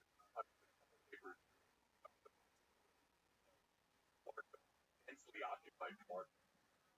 I guess not as mega as nice, but planetary. I think it's detectable. Well, I mean, like in our list of down, but it would be again if you have advanced enough of it, certainly have a Clark belt. That's the more exciting. That's the go-to. The Dyson scale. Up to the Carter. What is the Carter scale, and where are humans on it? Right. So the Carter scale was this is the golden age of like kind of like 9 to 5 when it just starts like this. Frank Drake has done his first experiment. We're like, oh my god, this. And so people have just thrown out these ideas, and as I expanded the book, science. What I mean by that is it holds on to its best idea. So Kardashev comes up with this idea that look, if we're again talking about detectability, if we're looking for civilization, about what are the natural states, natural civilization. He was thinking in terms of energy. So look, the first hurdle in terms of energy or threshold that it has all the starlight that falls on it. We call that type 1 system. Whatever way you're doing it, some large fraction of starlight that falls on your planet, you can use it. Next would be to use all the starlight there is from that star, right? So that's the Dyson. So he actually already proposed his idea of form and hardship. That's a type of civilization. Type 3 is galactic scale. A civilization that use all the starlight. Right? So we are now, where are we now? Remarkably, on a log scale, we're at 0.7, the type 1. So we're not even type 1. No, we're not even type 1. But according to, there's a paper written by that said, if we continue on our path, we'll be at a type 1 at around 20. A log scale. So 0.7 Type 1 is about 10 watts. Type 2 and or larger than that. I think another. Yeah, because are out of order. So that's a lot. That's a lot. Think humans ever get type 1? I think, there's a problem with type 1 that, we already know about climate change, right? The effects of our harvesting energy, work of changing climate, right? And that's something that, Kardashev couldn't have recognized. When there's first law of thermodynamics, right, which is just about, the different forms of energy. Then there's the second law, which is about when you use that energy. Kardashev, second law. If you get all that energy, you use it, there's a way. Don't get to use it all, right? Second law tells you that if you have a tank of gasoline, a certain fraction of the energy, the rest is going to go to heating up the energy. So that second law tells you that for the climate change is like, sorry, change it. So the way in which you probably can't get that without devastating, we're probably going to have to figure out, the most important thing is probably this. We have an idea that we've been working on for a while called service. At some point, you probably move a lot of your industry off world. Welcome. You've got Mercury. How are you? There's nothing on Mercury. There's no life on Mercury. What's up, Ake?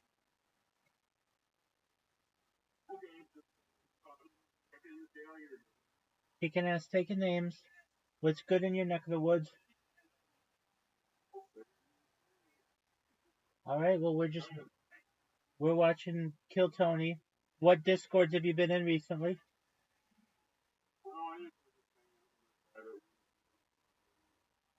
Alright, well, feel free to do the same in here. How'd you find out about me, Ake?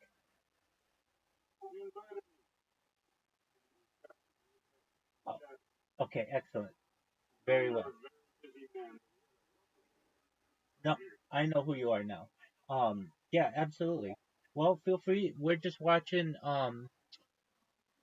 Lex Friedman. He's talking to physicists, and enjoy yourself. And pardon me? No. I wish. No, this is Lex. Did I say Kill Tony? I meant Lex Friedman podcast. Apologies. Excellent. Apologies. I watch a lot of Kill Tony, but we just did a marathon of it. So here's Lex Friedman. I would love to see Lex Friedman on Kill Tony someday. That'd be cool. And he's interviewing a physicist. So enjoy.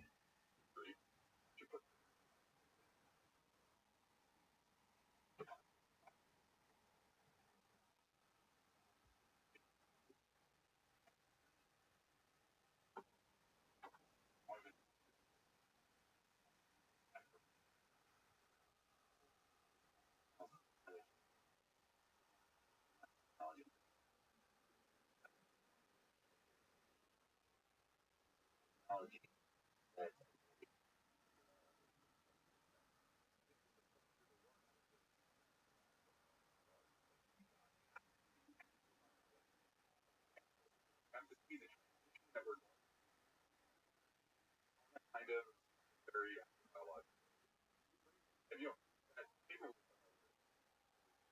that was actually in service of the work I was doing. No, how often are every logical trigger own planetary service crisis? The answer actually came up doing models was like, yeah. Then the question is, are you smart enough to figure out how to readjust what you're doing technologically so that you're not, that all boats rise, right? You want to figure out how to do this so that the biosphere becomes even more productive and healthy. So, yeah, right, it's the kind of technology. I think there's probably absolute limits on how much you use, but how do you use that? And then also, yeah, getting off planet eventually. If you want to use 10 times more energy than that, you're not going to do it on world. How do we type 1, 2, and 3. So we've been kind of talking about type 1 Yeah. Right. Maybe when Dyson's theory starts to get like a little bit more type 2. But it feels like if you have a type 2, it won't be Dyson's theory. It feels like that just for the same reason you mentioned. Climate change was now at the star system level. The expanding. Right. So how would you detect type 2? How about propulsion? Right? If you're expanding, I don't know. We've had this. Yeah, I literally just put in a NASA proposal now. Speedy, who's joined us from the University of Wisconsin, has an idea to look for right. If you have a civilization, if you have a system, right? You got space truckers going back and forth, right? You know, from Mars, they're doing the satellites. They're accelerating and decelerating the whole way there, right? If you want to get to Mars in a couple weeks, have your fusion drive on the entire way out there. You flip and burn, have it on. You know, so you're also always have gravity. So those plumes detectable because now you got things going all over the place, and the odds that like the cross your field of view could become pretty high. So yeah, I think that's a good way of looking for. That's one idea of looking for large scale interplanetary. Kind of like when you're getting to a type.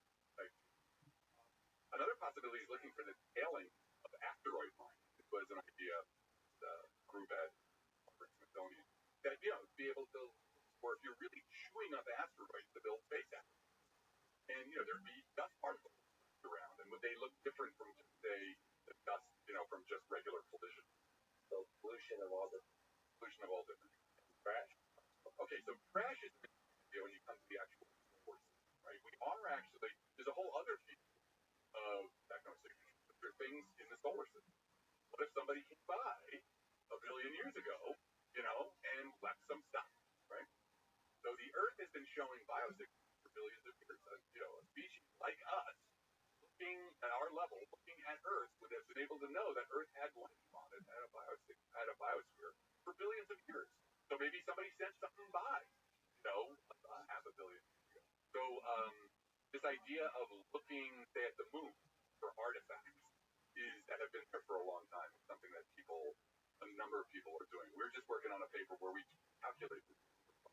calculated how long would the lunar lander exist before micrometeorites down, right? How long would people land and go, oh, look, there's, somebody here and left some debris. So there's this process called gardening, the micrometeorite, constant rain of micrometeorites. And that's where you get the lunar regolith, the powder on the moon is because of gardening. And it turns out it is nice. That's the lunar lander. Oh, be able to find artifacts. If there are artifacts on it, and people have proposed with intelligence. We have, the moon has been mapped down to like a couple of meters, various probes, and all that data is in there. So why not use learning, like look through all those things and things that not like the lunar surface, and they did it. They gave the computer, sort of like, I don't know, 50 miles around Apollo 17, and it instantly. I mean, the whole task is novel. That it's not like it's not obvious. It's not exactly obvious. Like, normally, really, that's something that's right about this film. It's actually really difficult. What's cool is the really information theoretic proposal. You really have to use information theory. How do I define something that I say that looks weird? Yeah, maybe you're looking at the spectrograph or something like. It's gonna look really weird. We're kind of hypothesizing things that humans would do, right? And how we detect that, right? That's why there's this now on these agnostic signatures, right? So actually, equilibrium is one way to define life is that is far from equilibrium, right? It's alive, right? As soon as it dies, it turns into goes back to equilibrium. And so look at all chemicals in the atmosphere. Even if you don't know whether these chemicals so you have no idea whether or not that.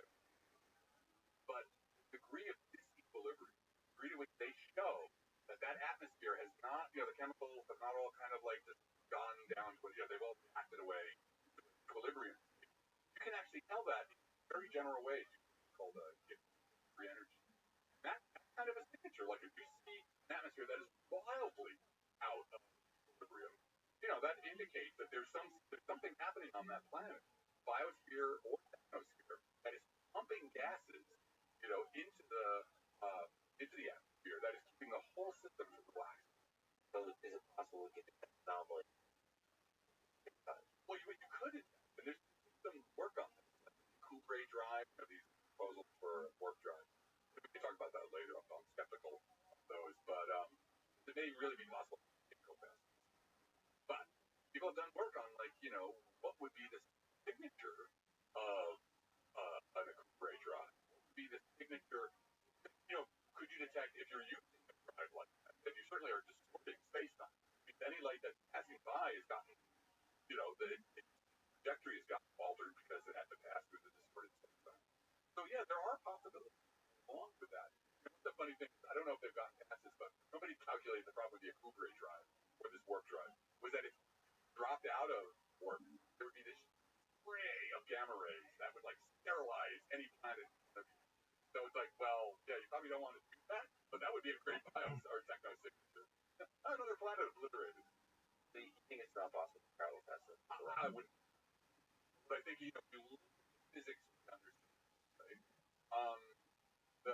Every possibility for faster than light travel really relies on something that doesn't exist, right? So the cool thing is Einstein's equations can actually play with them. The equations right there. You can add things to the right or left hand side that allow you to get something like the Kubre drive. That was a metric that showed you it's a warped bubble.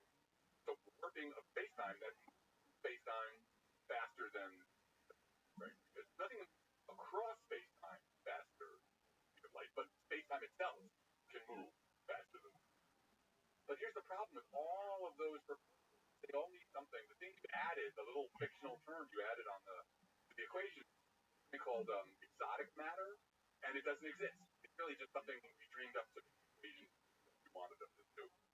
So, nice fiction, but really right now, we live in a weird moment of the great acceleration.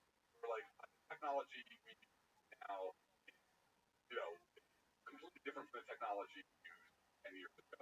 It's remarkably different from the technology. But I remember playing Assassin's Creed, where everybody's what is it, 1200? Yeah. I got Assassin's Creed, and it was 200 years later, and everybody's stab, stab, stab. I was 300 years, and the technology had, and that was actually for most of the right? You used your great-grandfather's tools, because there was no need to have any other. He probably did his job. So, being fooled into thinking technology just go on forever, we're always going to find new advances, as opposed to sometimes things flatten out for a long time. So you have to be careful about that bias that we have living in this kind of great acceleration. Yeah, but also it is a great acceleration, and we also are not good at predicting what that entails if it does keep accelerating. So, for example, somebody like Eric Weinstein often talks about underinvest in theoretical research. Basically, we're trying too hard for traditional chemical propulsion on rockets versus trying to hack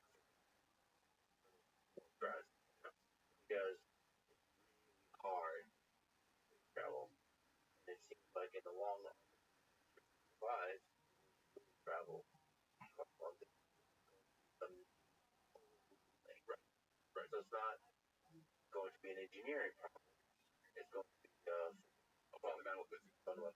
Yeah, I agree with that in principle, but I think there's a lot of ideas out there. People, string theory. People have been playing with string theory now for 40 years. It's not like people haven't been. Not like there hasn't been a lot of effort. And and again, I'm not going to predict. I think it's entirely possible that we have, there's incredible boundaries of physics.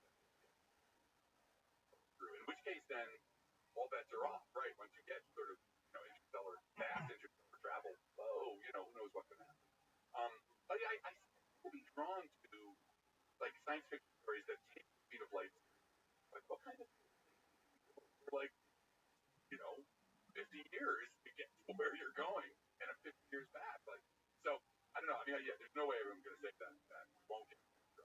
As of right now, it's all fictional, barely even a coherent concept. Well, it's also really exciting possibility of hacking this whole thing by extending lifespan or extending our notion of time and maybe talking the value of individual human life versus the value of life from the perspective of generation. You know, it has something like a generational shift that travels for hundreds of thousands of years, and we're not that that you'll never see the destination because you kind of have the value or long survival of humanity versus your own individual. It's a wild ethical question. One of that book I told you about, Aurora, I love the book. It was such a sort of inversion of the usual, because I love science. I've read so many generations. And they get to that planet. The planet turns out to be uninhabitable. It's inhabited, but it's uninhabitable for Earth because, again, you have this idea of life is the planet. They turn around when they come back, and when they land, the main character, but they're still arguing for 4 generations. He goes and punches the guy out. She's been her whole life, and it's new. I thought that was a really good version. The interesting thing about when we're talking about these space apps, but if you really had a space app, not some super cramped, crappy version of a century ship, but if you had like space applications where really, like the O'Neill stuff, they're actually places to live. Put a thruster on them. Like why keep them in the solar system? Maybe space is full of like these sort of traveling space habitats that are in some sense they're worlds in and of themselves. The show Silo, the question of being generational shift. What do you tell the inhabitants of the ship? You might want to lie to them. Yeah. You might want to tell them a story. Right. If there is a society how do you of that little society? I mean, that's a fascinating question, a psychology question. The generation, they talked about in the book, the idea of also, we talked about lifetimes or the stasis, cryostasis, which is amazing, of science. None of these things we know are possible. But it's so interesting why I love science fiction, the way it's ideas, right? All these ideas we're going to talk about because they've been stable in science fiction for 50 years. The whole field is cryogenic. Where are we at with that? I wonder what the state of the art is for complex organisms. How long can you freeze and then unfreeze? Right. Maybe like with bacteria. Well, bacteria can last Permia, right? How long can bacteria survive in a rock that's dominant?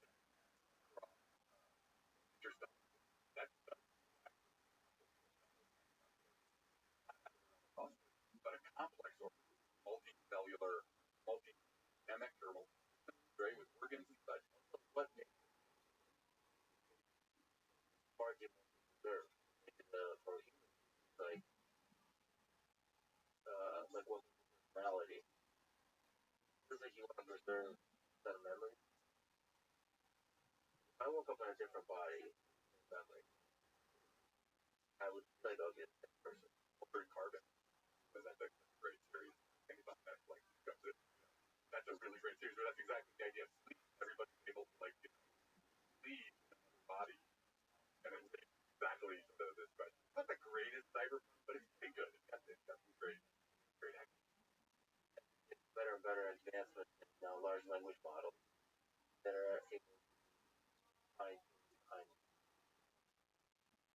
it raises a question because to me they've already passed the Turing test. So if there's going to be an LLM that's able to copy in terms of language, well, it's going to raise ethical and philosophical questions about what makes what. There's a thing that can talk exactly like you. What thing that makes it's going to speak about your memories very effectively. Leads us that we're going to get to the. I'm of the opinion, heretical, that the brain is not the minimal. The whole body may actually sometimes immunity actually. So yeah, so I don't. I mean, I could be wrong, but this is this whole work that I did with more self-applied philosophy. It leads to the question about maybe we should download ourselves computers, right? That's another story that one tells. I'm skeptical about those, but that's one of the narratives about interstellar travel is that anybody we meet, whether it's downloaded bodies or it's just artificial intelligence, like there's the whole idea of how long does biological evolution. It's a very short period where everybody goes to, or the machines take over and kill you, or it's some hybrid.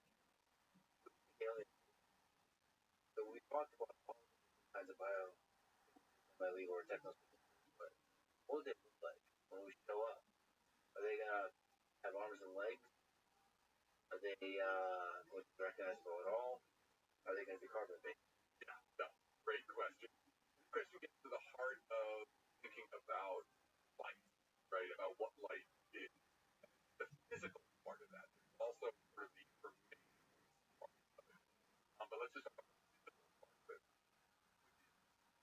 Light, anything that we're going to call light, is probably going to work on Darwinian. That's the nice thing about Darwinian evolution. It's like we have laws of physics in general. The laws of Darwinian evolution are kind of this logic, basic logic, that anything we reasonably call light probably has to operate under these principles. And so evolution is about solving problems that survive that the environment presents. And the environment is always going to present problems in physical and chemical terms, so that you expect a kind of balance, convergence, evolutionary convergence, evolutionary.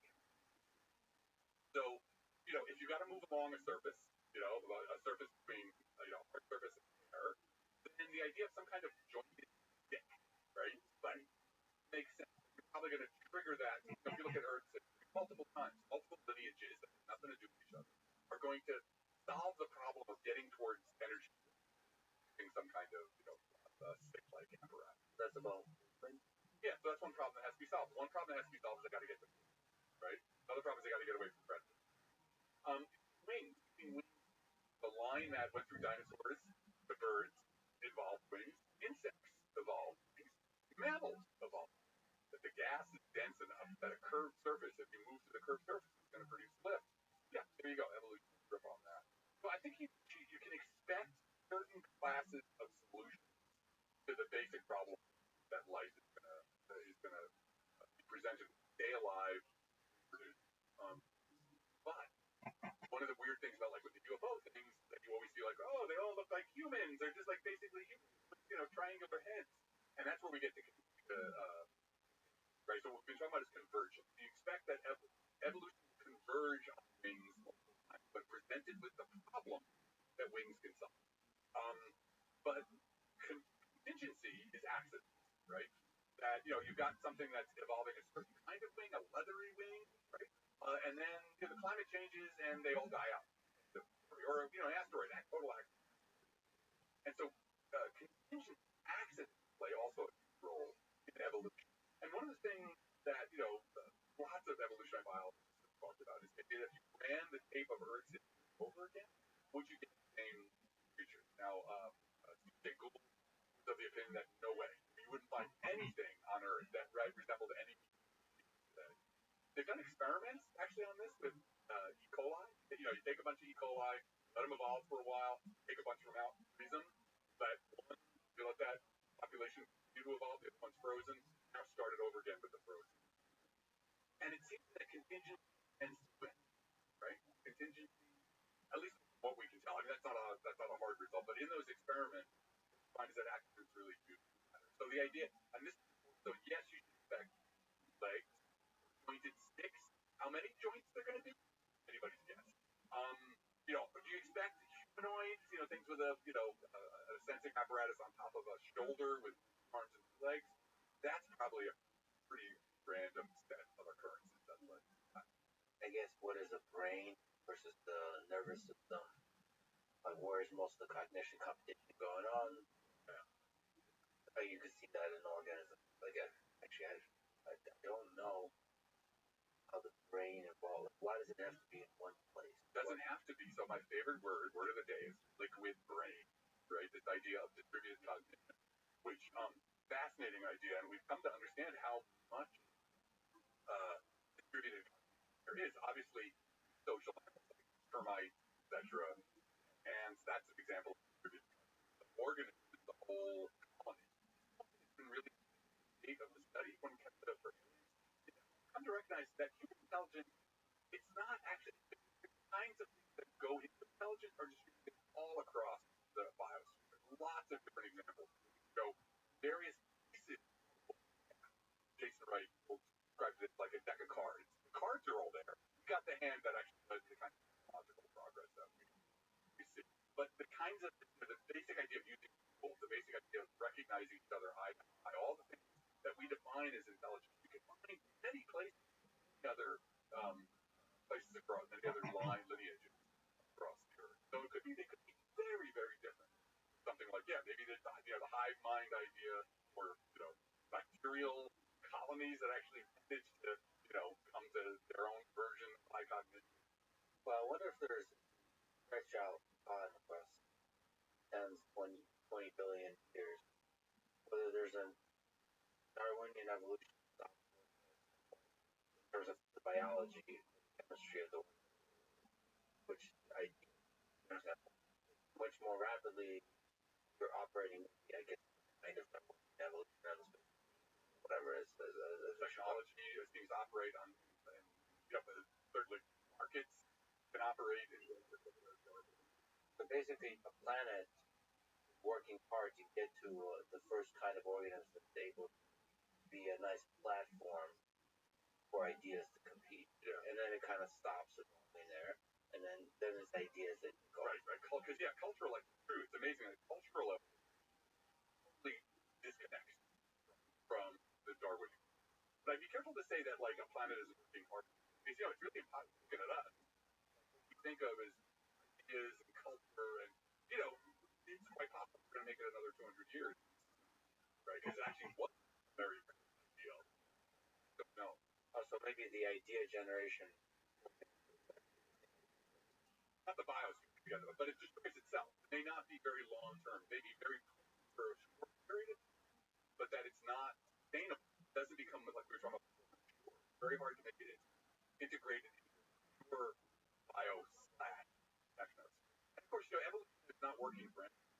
Well, here's actually right. So people are very much, evolutionary biologists. They're heralded on it. They start talking about evolutionary purpose. But the very interesting about purpose is that when you get to a idea generated species or collective, kind of all bets are off. And there is gold. There is helium. There is now suddenly, there's a direction. Kind of the cool thing to get to that, evolution stops being goalless, directionless. Suddenly, we're the ones who fly, or any kind of as an absolute. Although you could argue that from higher, we're also have a sense of direction. Cluster, even. Yeah. Another cluster has a different sense of direction. With all kinds of really competing ideologies that compete. And across thousands of years, it in Boston. But but at some point, like the expansion, like that direction. I mean, depending on how you look at it, it's directional. There was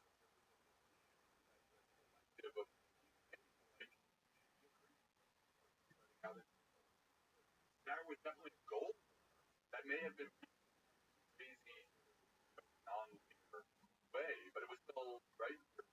It's still a goal with that. Massive stuff. What?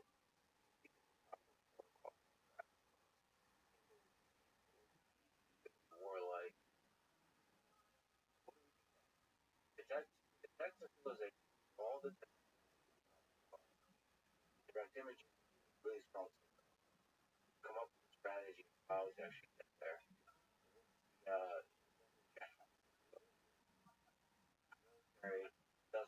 We watched that movie. Where? What kind of rock is? So, rock.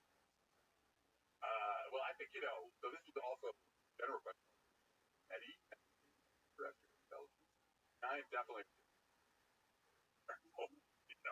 like, I don't think it's necessarily a bad idea to have to the people who advocate, like, oh yeah, we should get powerful messages that are easily into interstellar space. I'm like, why would you know? Like, I'm not going to say they are more like it. They're not. I have no idea. But we sure as hell, first of all, beside that, the idea that a bunch of astronomers have to have a radio telescope, I don't, speaks for Earth. So, I definitely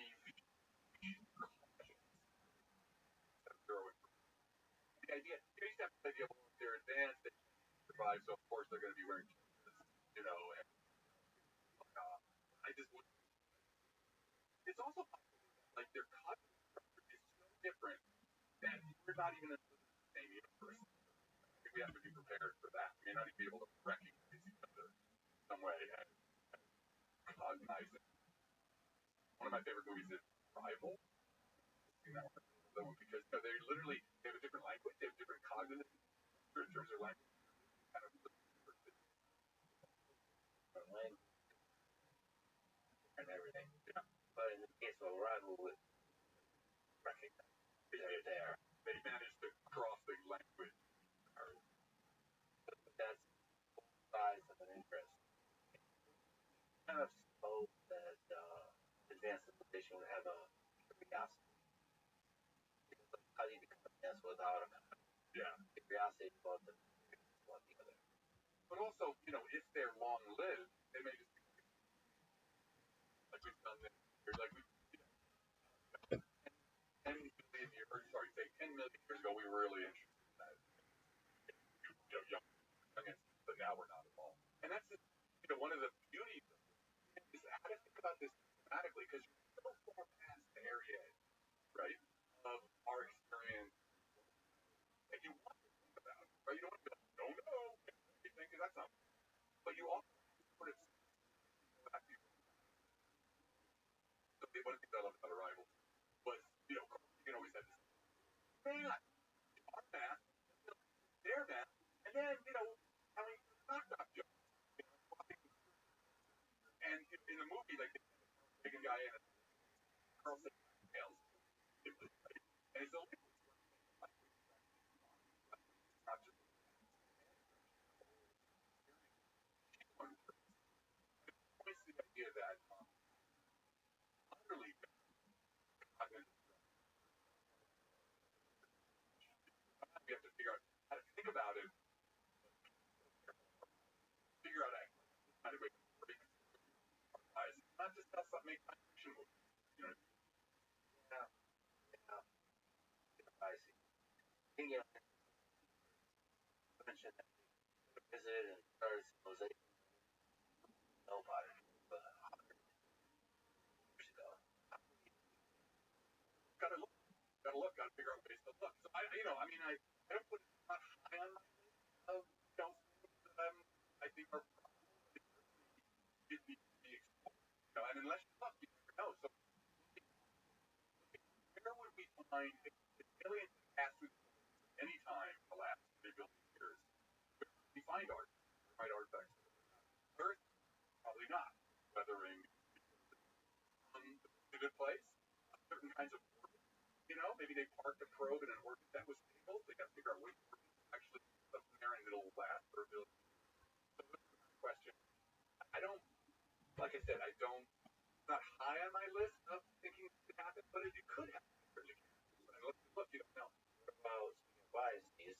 What about the alien Earth itself? Meaning, like, the alien eating. You mean like in that directed panspermia? Yeah. Or eating some aspect of it. Like, great story, but always with Occam's razor or whatever with science. If I can answer that question without extra very detailed hypothesis, then I should. And the idea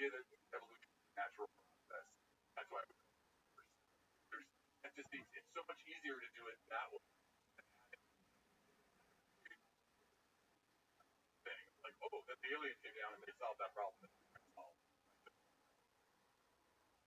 Years of life is a pretty simple fire. I wouldn't say that. It's not a simple. It doesn't. It's putting. I think aliens. Aliens. So you think like roads. The aliens had a they're alien.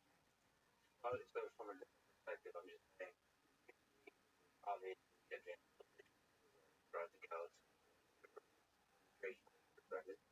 And then I was like, what would I do? Gotten to learn about non-contact tribes in the Amazon.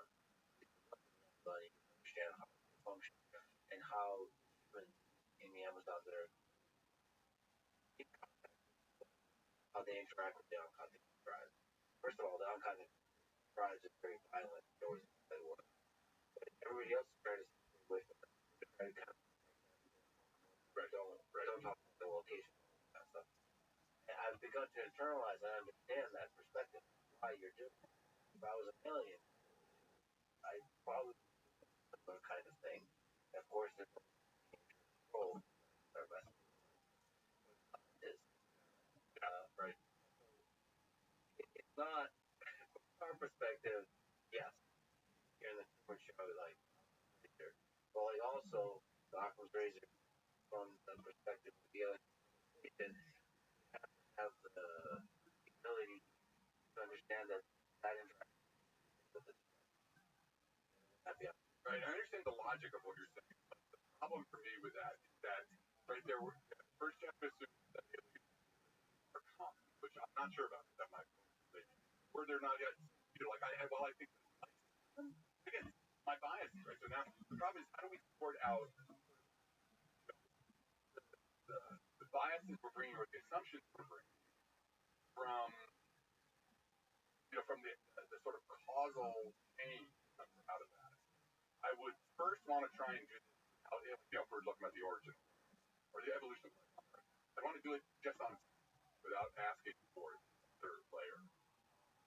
Because it requires a bunch of these other assumptions that have their own sort of breaking of causal chains. I don't really like the idea that when you ask what would you do if you were an alien, again, like alien minds could be so unbelievably different, right? That they wouldn't even recognize the question, right? It's just like we have a very particular kind of structure, and we're very governed by. We even went and talked to, I could suddenly magically appear 100,000 years ago, gather about their worldview and their motivation. Yeah, I might find things I think.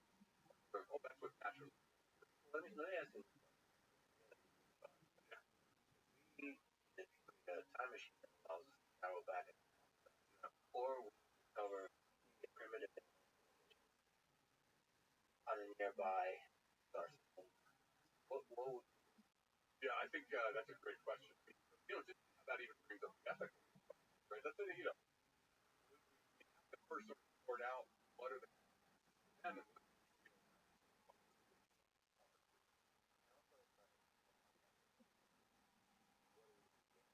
yeah, right. You look at the Harry. Harry's had these because they pretty the most important game. So from our perspective, we have to sort that out. I think given if we're doing this I think eventually we want They would. People. There's. I wonder who the dominant forces are. A lot of military. They will probably move first. They can steal whatever advantage they can from hurt China or China hurt America. That's one perspective. Then there's the capitalism, like how benefit the cost here and how can I make money off of it. And I wonder, and I think scientists just like them. we're not going to get much say. Hey guys, wait a minute. They would engage probably. I mean, as human society as we are now, we would engage. we would be detected in our engagement. Yeah, Probably. I think that's trivial bias logic. It just feels like aliens in a very obvious way. Yes. Brings us that direct from the paradox. What do you make of all the studies? I am all in favor of an agnostic, transparent scientific investigation of UFO. But the idea that there's any data that we have that links UFO to non-human standard, none of the claims that it lives up to the standards of evidence. The standards of evidence that made a big deal about this both in the book and elsewhere. So we have to understand about science. We are really scientists. We are research. But we have this thing that we call standards of evidence. And it's the idea of like you have a evidence, you want to link to a claim. And under what can you say, oh look, I've got evidence of, and in science, you are so other about whether or not that evidence lives up to the standards that we have. And we spent 400 years determining what those standards are. And that is why cell phones work, right? If you didn't have super rigorous standards about, what you think that, this little antenna, I've invented a new kind of antenna that I can flip into the cell phone and, I can show you that at first. If you didn't have these standards, every cell phone would be a brick, right? And when it comes to UFOs and UAPs, the evidence you have and the claim that it shows that, that we are being visited by non-human advanced civilization, it doesn't close. The same standards I'm going to have to obey or whatever, live under. If my team, the group I work with, one of them says, look, wants to announce that, we've discovered techno signature on an alien planet. We're going to get credit as we expect to be. Beaten up. And, UAP, UFO community, you can expect the same thing. You don't get a pass because it's a really cool topic. That's where I am right now. I don't think any of the evidence is close to support that. Well, I generally find a lot of value to build the evidence of pilots. Not scientific value, but it's always nice to get anecdotal evidence of death. Because I wonder if there's something there. But unfortunately, with the topic, there's so much excitement around it. A lot of people that are trying to make money off of it. They're hoaxing all that stuff. So, even if there's some signal, there's so much noise. It's very difficult. So, how do we get better signals? Talk about. We wanted to really research UFOs on right. And maybe detect things like what kind of instruments. Yeah, so, in the book I talked about it, it's stupid, but, when you want to look up, you want to look down, and you want to look all around. I think it's less. It's like literally. Right. Right. So you want to do ground-based detectors, upward-looking ground-based detectors. The kind we're already building for meteors, right, for tracking meteors. You want to have space-based detectors, put them on satellites, put the NASA UAP panel, and then probably on, we have lots of people in the sky, there should be detectors on the planes, or at least, some kind of alert system that if a pilot says, look, I'm seeing something I don't understand, boom, presses the red button, and that triggers the ground-based and space-based data collectors. And the data collectors themselves, this is something that people really don't understand. It's so important. In order to actually do science with that, the data you have to understand where it came from, like down to the nth degree. You have to know how that camera behaves in a bunch of different ways. You have to characterize that. You have to know what software it does, what the liquid software. You have to know what happened to the camera. Was it refurbished recently? In every spectral wavelength, in all of its data collection and processing, all of those steps are all characterized. Especially if you want to claim like, oh my God, I saw something take a right-hand turn at Mach 7, right? You better have all of that nailed down. So we have to have characterized detectors looking up, down, and maybe on themselves. You need a rational search strategy. So you want to lay out ground-based detectors. Split them, right? There's only so much money in the world. So, do you want to put them near places a lot of things beforehand, or do you want to, have them try and do a sparse coverage of the entire country? Then you need the data analysis, right? You're going to have so much data, so many false positives, false triggering, that you need a way of sorting enormous amounts of data to figure out what you're going to throw at them. And all these things we're used to doing with other scientists. And without that, if we don't do that, we're going to be having the same argument about these things. But if I asked you $1 trillion and asked you to allocate one place, how study for looking at our choose to allocate? Because that's the best, as I always like to say, here's my codification. If you said, hey, Adam, I'd like to find something in Nebraska, I said, oh, good, let's go to the Himalayas. You're like, well, why am I going there? I'm like, well, maybe there's some Himalayas, some Nebraska. No, let's go to Nebraska. If we're looking for aliens, why don't we look on alien planets where they live? We have that technology now, as opposed to the bucket of assumptions that you have to come up with in order to say, like, oh, they're here right now. They just happen to be here right now. And also, the very important, I call this the high beam argument.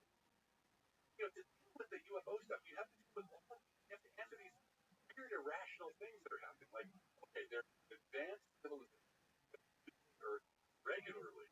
They don't want to be detected. They've got super powerful technology, but they really suck at it because they see them, but then they disappear, right? Explain to me what rational world that works under. Like, so there's that whole sort of argument you've got to explain, like, why, if they want to stay in, are they so bad at it? So, that's why I take that level of difficulty and then I put it on top of where should I look? I should look where they're from. That makes me want to look at the telescopic. Yeah, I think the more likely explanation is either sensors are not working correctly or it's good military technology. Absolutely. I mean, if you had, listen, that's why, again, I think you absolutely big study scientifically. But if I had to make a bet, I would say this state stuff. When I did a New York Times 2021, and so I had a lot of people talking. While I was doing that, I sort of looked at the signals intelligence of the electronic intelligence about really none of them are talking. Oh, talking your state or the word data. How like even simple drone technology, and you purposely want to do this. You want fake, signals, electronic of your adapters, so they crank it up. So then you soak up all the electromagnetic radiation. You know exactly what those advanced radars. That said, I think that if I was ahead of an alien, I chose to not minimize the amount of contact. I would try to figure out what aliens like. That's why like the big heads. Like, yeah. I mean, that's kind of like how I would approach communication. If I was much more intelligent, I would observe them up. Like, all right, if I wanted to communicate with an ant colony, I would observe it long enough to see what are the basic elements of communication. Yeah. And maybe I would do a trivial thing like right, a robot ant. Robot ant. But then it's not enough robot ant. You have the robot ant that like moves in the way they do, and maybe do the robot ant. But no, I do sort of. I just wanted to make the case. This is the plot actually of a book called Greg Bear. The idea was like this was actually where my first I became sort of more than agnostic anti-Eddie. Because the idea is that yes, our aliens come, they sort of make their arrival. Really, their point is to get rid of the dark forest. What they do is they sort of literally the way they present them is in this sort of classic UFO thing, and they do it, and they arrive at the U.S. They arrive at the star, they arrive in China, and they're kind of faking it out so that we never can organize ourselves against. So it was really they did exactly kind of what you're talking about, but for the very okay. Ask the pothead question. question. Yet another the whole conversation. I'm sorry. Is science and content questions back and forth. Okay. What if aliens take a form that's unlike what we kind of traditionally analyzing physical objects, the form of, say, idea of the pothead, consciousness itself, like this subjective experience, alien being, maybe easier one to realize because it's like probably. But I made the claim that the most important, that finding life, any kind of life, would be the most important discovery. And one of the reasons, as I said, that life, we're not an accident, and there's other life. There's probably lots of other life. The most significant thing about life, right? If I give you a star and tell you the mass and composition, basically pretty much use laws of physics, tell exactly what's going to happen to that star over its lifetime. It's got the 10 to the 10 overall. It's going to be a white dwarf. If I give you a single cell, what's going to happen in a few years? Never be able to predict a giant rabbit that can, right? So life has this possibility of innovating, creative. So here's what it means to be, and that's a kind of a fundamental definition of what it means to be alive. So give life enough, and what are the end result? Like, there's like, that's why I love science fiction. So at the point does life reach a point where it climbs into the laws of physics, laws, or, these sort of lie at the limits of what's seen by reality, by the experience. But I'm not sure there's much we can do with that. But they're open-ended questions, open-ended nature of live and what life. That is the biggest question. Things thought of the biggest scientific question. The answer. Some people might bang questions about the universe. I can see the argument for how many alien civilizations, or if there's other life out there. But it's a little bit like why is it the biggest question? Why is it number one in the top five? Or I've evolved in this, right? I started off as a theoretical physicist. I went into astrophysics, hydrodynamics, but I always, I was a philosophy minor. I always sort of bigger question. What I've come to now is the most important question. For physics, what is life? What the hell is the difference between a rock and a cell, fundamentally? And what I really mean by this, where I'm going to go non-traditional, is that really the fundamental question is agency in our economy. Agent, how the hell does that happen? It's still, I'm not a reductionist. I'm not somebody who's like, well, I just put together enough chemicals and something that really is going to demand a reconception of what nature itself is. And so, yeah, black holes are cool, cosmology is super cool, but really this question of what is life, especially by viewing it from the inside, because it's about the verb to be, right? Really, what's the most pressing philosophical question beyond science? The verb to be. What is being, right? This is what Stephen Hawking said when he talked about what's the fire in the equation? Fire, right? The fire is this present. And this is where it touches, like, whatever you want to say. It's a sacred spirituality. Book was and human spirituality. So it's like, question of life, like as a physical system. So that's where being appears. Being doesn't appear out there, right? The only place it ever appears to any of us is us. So, I can put this projection third person, but nobody ever has that God's eye view. That's the story we tell. This is where, this us is where the verb to be. This is something that you write about the blind spot. Why science cannot trying to pull the fire, the process of science, and it's a kind of critique of materialism. Explain to me. Yeah, so the idea of the blind spot is that there is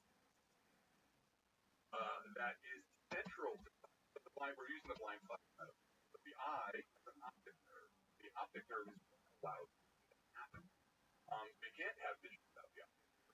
But actually, you're blind to the optic nerve. There's a hole in your vision where the optic nerve is. And what we're saying is that science has something like this, something that without which science would not be possible. But that science, the way it's been configured, and actually in the blind spot, I'll get into exactly what that means. But not really science. It is a set of ideas that got glued onto science. It's a metaphysics that got glued onto science. And so, what is that thing that is, what is the blind spot? It's experience. It is present. And by experience, I still have to be very careful because I'm not talking about being an observer. It's the, there's lots of words. There's direct experience, there is presence, being, the life world within the philosophy called phenomenology. There's the life world. It's this sort of raw presence that you can't get away from until you die. Like, as long as you're around, it's there. And what we're saying is that is the way to say that is the precondition for the possibility of science. The whole nature of science, the way it has evolved, is that it purposely push that out so we make progress. That's fine for a certain class of problems, but when we try to answer, try and go deeper, there's a whole other class of problems. The nature of consciousness, nature of time, quantum mechanics, that comes back to the vital. And that if we don't learn how to understand that that is always the background, that experience is the background, then we just end up with these paradoxes and probably yoga that require this intellectual yoga to get out of. Then you give a bunch of examples of that, like looking at temperatures and looking at that, and then there's the experience of temperature. And how you build the parable of temperature, that we call it. So what is the blind spot? Did you say? The constellation.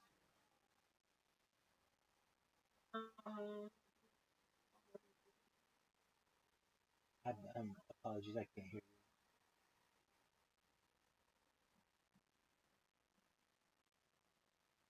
Okay. Not just a materialist. Constellation.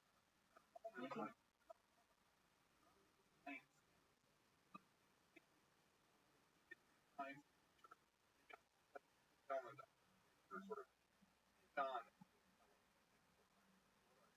One is that you are nothing but your nerve cells, nothing but all the way down to that's what objective frame. Science is God's eye, third person world, looking outside. That's everything in the world is basically made of stuff. Nothing else to talk about, right? That's all there is. And also significant mathematics is real, a bunch of other things. All these together, but they end up pushing experience out, and experience is conscious. I tend not to use the word consciousness. It leads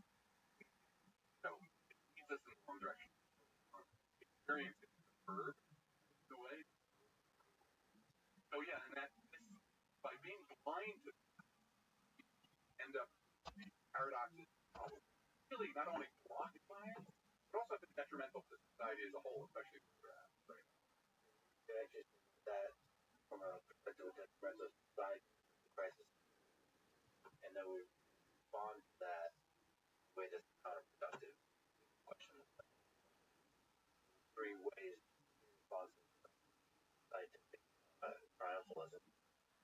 Now, on the other side is rejecting that completely on the left and the right, and the postmodernists on the left, and people on the right, and then just find you just responses to the crisis. Right.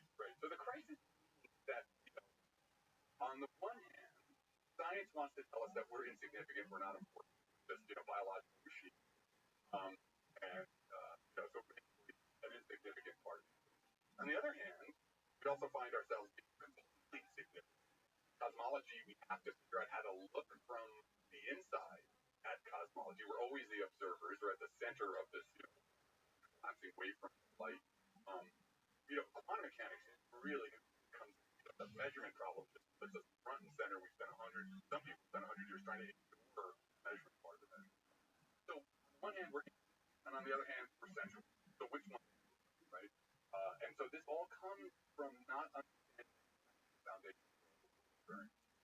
ability. You can't do science without already present. You can't reach what happens in science. Some sort of formal. A lot of it is about we love our formal systems, our mathematics, and we're substituting.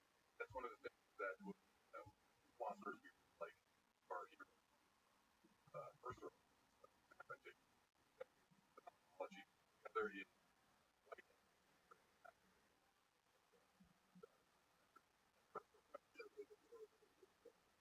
part of the blind spot, formal system of algebra, for actual, that's more. Before I go to those three variable temperatures, to help them understand. So think about kind of having modern scientific culture. Oh yeah, they're up versus look at what degrees, Kelvin. The way we got is gotten how that idea is experienced, right? Started off with science by the subjective experience of hot and cold. I feel hot, cold, you feel hot. Science was the process of trying to extract from those experiences what biblical philosopher calls the structural invariance. Things that like both kind of agree on. So, we figured out like, oh, we can make a radiated cylinder that's got mercury in it, and that, hot things will be higher in that, on that radiated cylinder, lower. We can both kind of figure out what we're going to agree on our standards for that. And then we have thermometry. Yay, we have a way of sort of like having a structural invariant of this sort of very personal experience of hot or cold. And then from that we can thermodynamics, etc. And then we end up at the the end of that with this idea of like every day I wake up and I check my and I'm like, oh, it's going to be 60 degrees out, great. And we start thinking that 60 degrees is more real than hot and cold. That thermodynamics, the whole formal structure of thermodynamics, is more real than the basic experience of that it came from. It required that bodily experience. That also not just I have to it's part of my communication today. That from that basic, irreducible experience of being in the world, everything that is, I developed degrees of, but then I forgot about it. I forgot the experience. So that's called amnesia. So that's what we mean by the, how the blind spot emerges, how science purposely pushes experience out of the way so it can make progress. But then it forgets that experience. Where does this show? Why is it? What are the responses trying to get back in? Where does this crisis meaning emerge? So scientific triumphalism is the idea that the only thing that's true for us are scientific, right?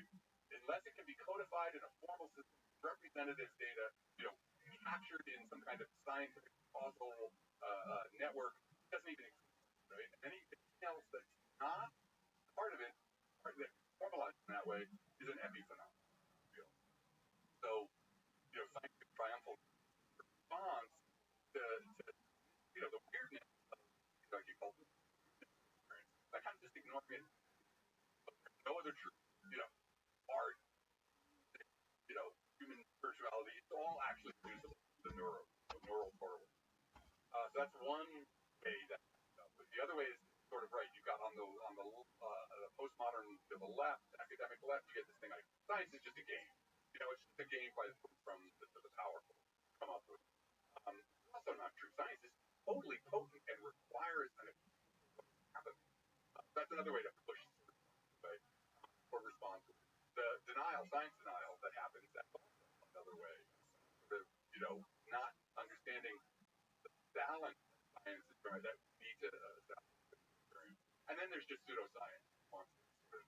The wage movement or whatever, which wants to have, wants to deal with experience by kind of elevating it to weird spiritual, or, that doesn't have the rigor of that. So, all these ways, all these responses, we have this difficulty about experience. We need to understand how experience fits into the web of meaning. And we don't really have an accurate, we don't have a good way of doing it. And the point of the book was to identify very clearly how the problem manifests, what the problem is, what its effects are in the various. And by the way, we should mention that responses kind of there's a observe the scientific those who gravitate a little bit towards the scientific triumphal they there's an arrogance that feels so I mean it has yes all of those things in the natural nature goes and so on it builds and of course that nobody likes arrogance so those that reject science arrogant people that reject science which is and it's just that that was a problem. Like when you saw, so I tell you, my first book was about science and spirituality. So I was trying to say that, like, science is actually, like, if we look at spirituality, not religion. Religion is about politics, right? But about for the entire history of the species, we've had this experience of, for a better, lack of a better word, the sacred. I'm not connecting this to God or anything. I'm saying this experience of like war. And then with the atheists, you got people saying that like anybody who feels that is an idiot. They can't handle the hardcore science. When in fact their views of the world are so denuded of it, they can't even see the role that experience plays in how they came up with their formula system. And experience fundamentally is weird, mysterious. Like it kind of goes down forever in some sense. There's always so yeah, that arrogance and just if you're telling everybody not hardcore enough to do the standard model of God that they're idiots, that's not going to bode well for your the advance of your project. You're proposing at least consider the idea that experience fundamental experience is not just an illusion that emerges from a set of quirks. That there could be something about conscious experience of the world that is like at the core of reality. Yeah, but I wouldn't because there's panpsychism, right? Which right, so there's all the way there. Yeah. That's like the laws of wrestling. Right. All of those like let's say like physicalism versus idealism. Kind of the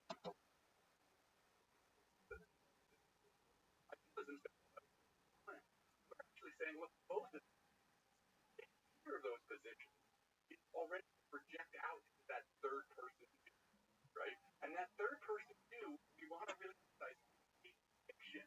It's a useful fiction time, right? If I want to do like the Newtonian physics of 100 balls on a pool table, right? I don't want to have to think about experience at all, right? But if I'm asking for questions, I can't ignore the fact that there really is no third person. That any story I tell about the world is coming from it's not just first person, but it's really because I'm going to argue that experience always involves all of us. All experience originates out of that. You're always telling those stories from the perspective of already existed, of already experienced. So whatever account we want to give is going to have to take that irreducible experience as irreducible and the irreducible starting point. Ultimately, like we don't have an answer. That's when people are like, well, what are you suggesting? It's like, look, that's the work of the science. Our job was to point out the problem. But what we would argue is, for thinking about the next one, it's really going to require a right? That doesn't jump right to that third person, that fictional third person view. Somehow figures out how to design, recognizing that it always starts from experience. It always starts from this field of experience phenomenology, life that you're embedded in and unembed yourself from it. So how do you do? So one of the things that White had said, we have to avoid the bifurcation. What he meant by that is the bifurcation, like sort of scientific wavelength. Think about like the being a sunset. You can say like, oh look, it's just wavelengths, and scattering particles, and your experience of the redness, the actual experience of the redness, and all the other things. It's not just red. Volume, your red. Everything that's happening in the experiential part is just an epiphenomenon. He said you can't do that. They're both real. They're both accounts. They both need to be integrated. And so that requires, I think, a really different conception of what is it something like incorporating in the study of nature the experience or is that still also I think that's what we can figure out, right? And so actually a great place to think about this autonomous, right? One of the things we're arguing is look, in the chapter that I wrote, I wrote with Thompson, who's a wonderful advisor to the theoretical. I was writing a chapter on the origin of the blind, like sort of how this emerged out of history. The subheader was like, well, it made sense at the time. Because it did. It really did. The reason why people adopted this third-person God's eye deterministic view, this view of sort of like, yeah, the perfect work of the universe, yeah, totally made sense. But by the time you got to the beginning of the 20th century, science itself telling you like, and no place here more than right? Quantum mechanics slams you with the idea that the measurement problem, the most important thing about quantum mechanics is have a dynamical equation, Schrodinger, which you put like we talked about before, you have initial conditions, then you got a differential equation, differential equation, right? Exactly like in physics or its higher versions of the Lagrange or Hamiltonian. But then this other thing is like, oh, by the way, measurement, I have a whole other set of, that's the Born, what we call the Born rule. And it was telling you right from the beginning that measurement, right? So when you're asking like, how will we do this? Quantum mechanics that had it. So there's been all these different interpretations of quantum mechanics. Right at the problem is there. Like the many worlds, literally inventing of unobservable parallel universes. Avoid the thing that quantum mechanics is telling them, which is that measurements matter. And then you get something like cubism, so I'm going to advocate for the new interpretation of quantum mechanics, which puts the Born rule at the center, right? Instead of like focusing on the Schrodinger equation and the weird things that come out of it, like Schrodinger's cat and all that other stuff, it says, no, actually the real mystery is the Born rule. Let's think about the Born rule. Like you said, that puts agent and information at the center. So that's not a thing you're trying to get rid of. That's the thing you're trying to integrate it. The thing in quantum mechanics is obvious, but the same kind of thing should be incorporated in every layer of the idea of nature. Absolutely. Exactly. So one of the things that's really interesting, I have a project, I'm part of a project that Chris Johnson here on cubism, so I've been part of that. What I've been amazed by is the language. So what's cool about cubism comes from quantum information. It's a pretty modern version of things like quantum. And it's always about you have an agent who makes an action on the world, and the information they get from that action through the experiment, that's the interaction world, updates their priors, updates their Bayesian, that's why it's called cubism, quantum update how the information is gotten from the world. Now this turns out to be kind of the same language that we're using in a project that's about the physics of life, where we have a grant from the Templeton Foundation to look at semantic information and the role of semantic in living systems like cells. So, we have Shannon information, the distribution that tells you, basically how much prize there is in a net. Semantic information focuses on meaning, right? Focuses on, in a very simple way, just like how much of the information that that agent, the critter, getting from the world actually helps it survive, right? That's the most basic idea of meaning, right? We get all the does it help me stay alive or not? And the whole question of agency and autonomy that occurs in this setting of just asking about how do cells move up a chemical gradient to get more food, kind of has still the same, sort of architecture as what's going on in quantum mechanics. So I think what you said is exactly how do we bring this sort of recognition that there's always us, agent, or life interacting with and drawing in both giving information as a way of science, doing hardcore science with experiments, but never forgetting that agency, which also experience in some sense, is at the center of life. It could be something like quantum that Nobel Prize winning theory. They're like hardcore real theories that put the agent. Yes, that's what we're looking for. I think that's the exciting part, and it's a move. The scientific frontalist thing. If you understand why people love this, like I have these equations and these represent deals. They are, they exist internally on their own. It's kind of quasi-religious, right? It's sort of like somehow these equations are you're reading the mind of God. But this other approach to me is just as exciting, because what you're saying is there's us and the world. They're inseparable, right? It's always the world.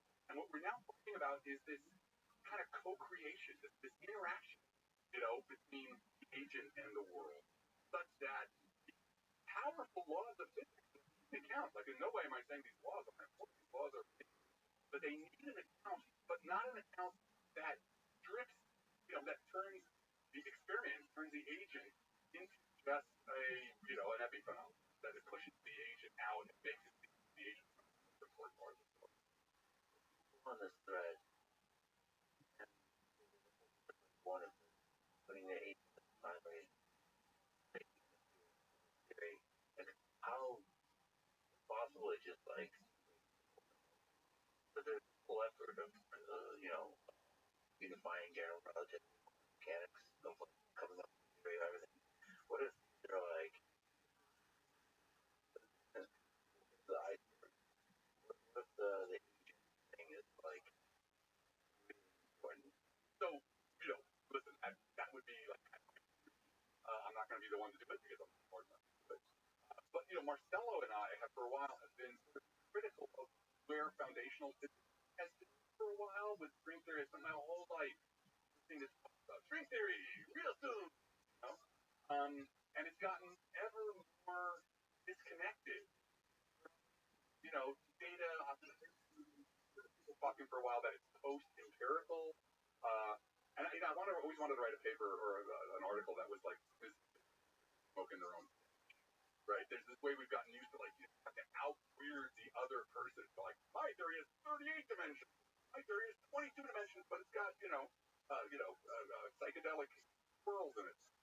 And so there's a problem. Now, I don't need to tell you there's a crisis, or there's a crisis in cosmology. Other people have used that. That's been the headline on Scientific American. So there's clearly another direction and maybe it has nothing to do with it.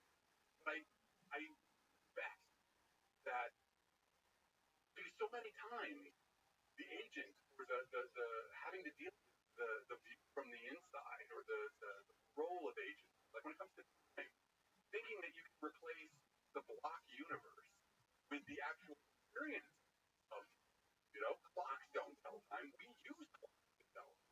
So maybe that even like the fundamental nature of time can't be from the outside. There's a new physics theory that comes from this agential, informational, computational.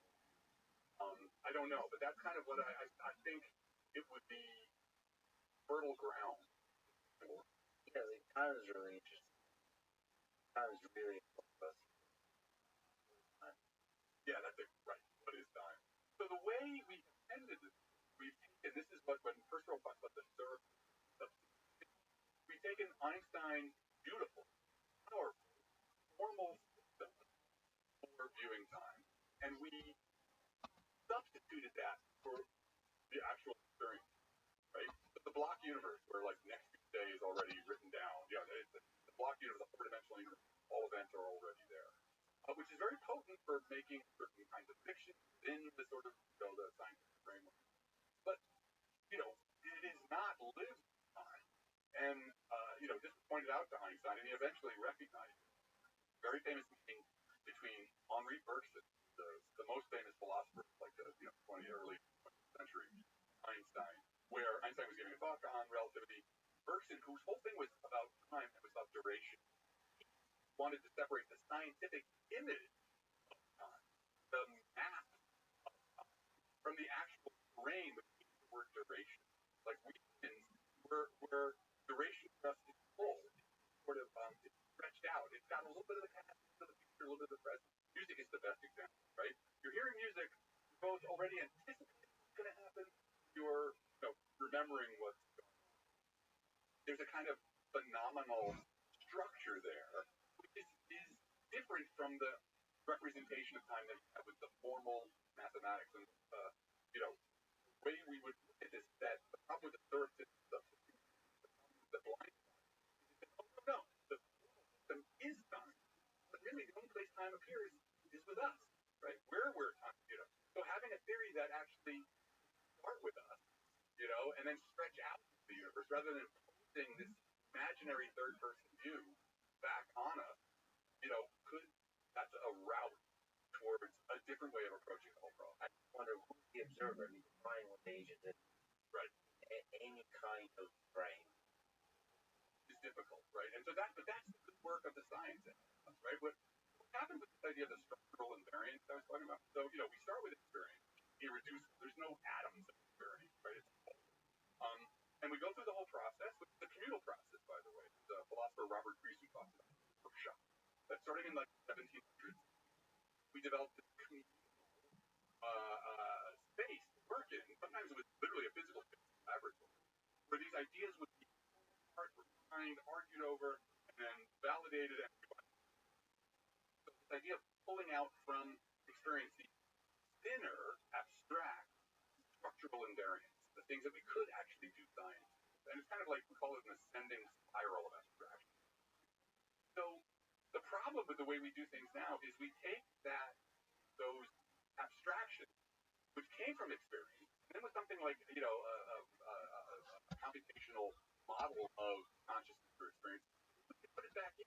Like, you literally pulled out these super thin things, abstractions, neglecting experience, because that's the only way to do science. Then you somehow, I'm going to put jam experience back in, and have an explanation for experience. I think it's possible to show, well, quote unquote, human experience back. Is that will is, and that's the thing about experience, right? So one of the things that Whitehead, I really love this book, not the job for science or philosophy to account for concrete. It's the job to account for concrete. What's happening between us right now? It's just, it's presented every day. It's not an explanation, fine, but the explanation actually doesn't add it, right? So that free will, in some sense, is the nature of being an agent, right? To be an agent, autonomy, or sort of they're equivalent, and so in some sense.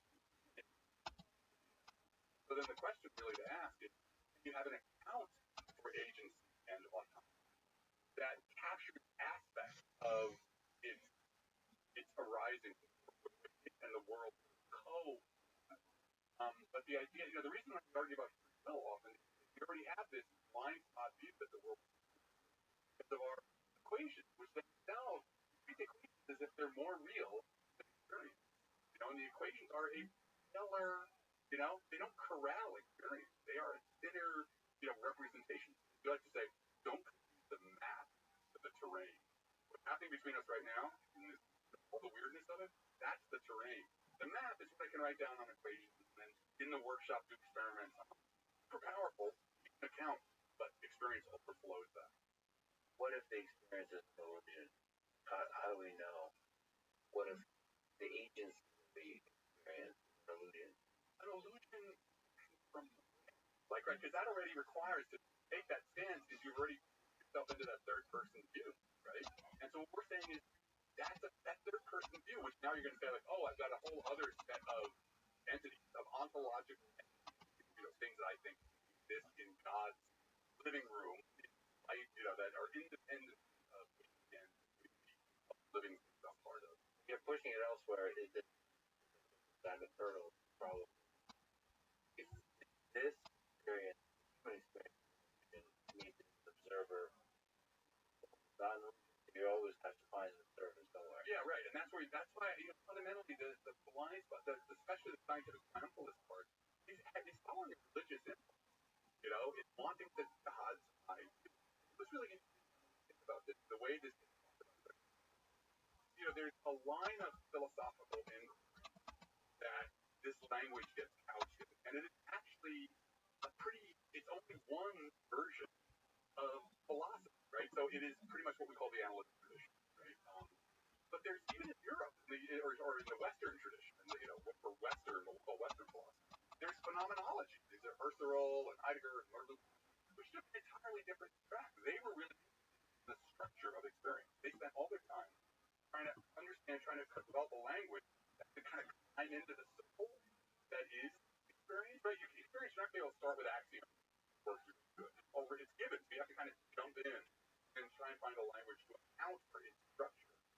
then, so that has not been part of this discussion. You'll never, good luck finding a YouTube video where someone, a famous scientist about science from a phenomenological. No, it's a huge branch of, and then you get the philosophies that occurred from other cores of civilization, right? So there's the Western core, out of which comes the Greeks, the Judeo-Islamic tradition. But then you get India and and they develop their own highly complex societies that develop their own responses to these questions. They, for reasons they had speculative practice, very focused on trying to directly probe attention. They ask questions in ways that phenomenology kind of started it, but there's philosophers like Garjuna, Bondu, and they're like the Plato and Aristotle philosophy. And they were really focused on experience. The West, I think, maybe because we had the Judeo-Christian tradition, where we already had this kind of God who was going to be the frame, which you could always point to that frame. In the traditions that came from the classical philosophies, India and Asia, they started always with, they wanted to know about experience. Their whole philosophies, their logic, their argumentation based on, I've got this experience, I can't get out of this experience, how do I reason from it? So I think there's a lot of other philosophical traditions that we could draw, not like Slavish, we don't all, but there are traditions that really tried to work this out in a way that the Western just didn't. There's also the practical fact that it's difficult to build a logical system without experience.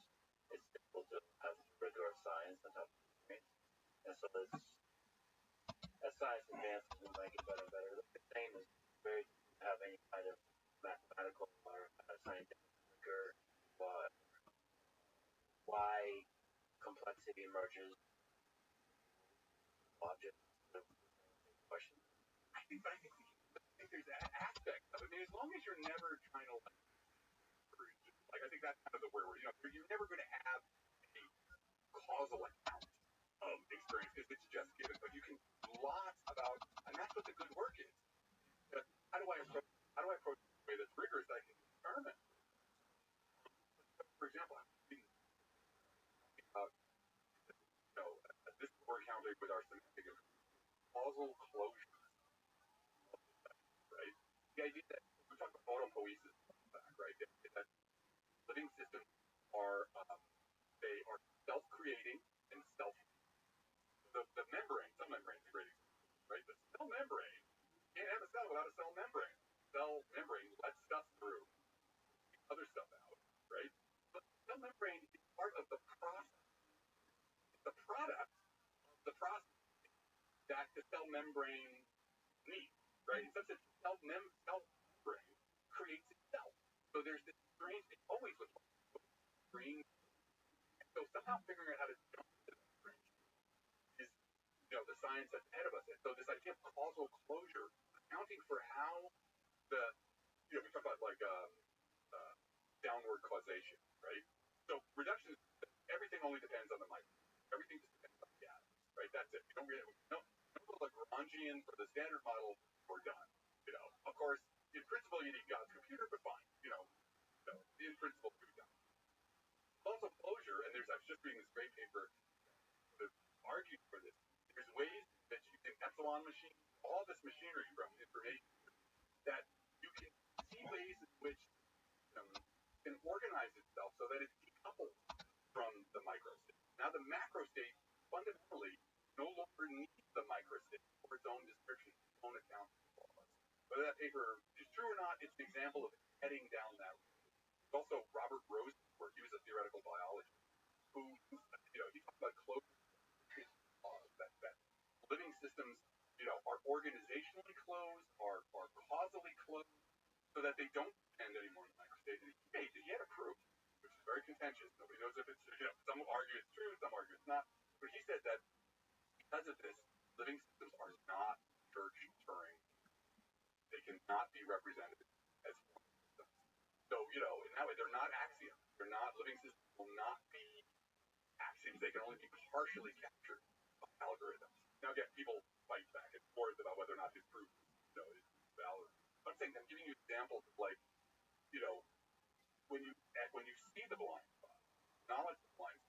opens up a whole other class of scientific investigation. The book we thought was going to be really heretical, right? Obviously, most public-facing scientists are very sort of in that, especially science.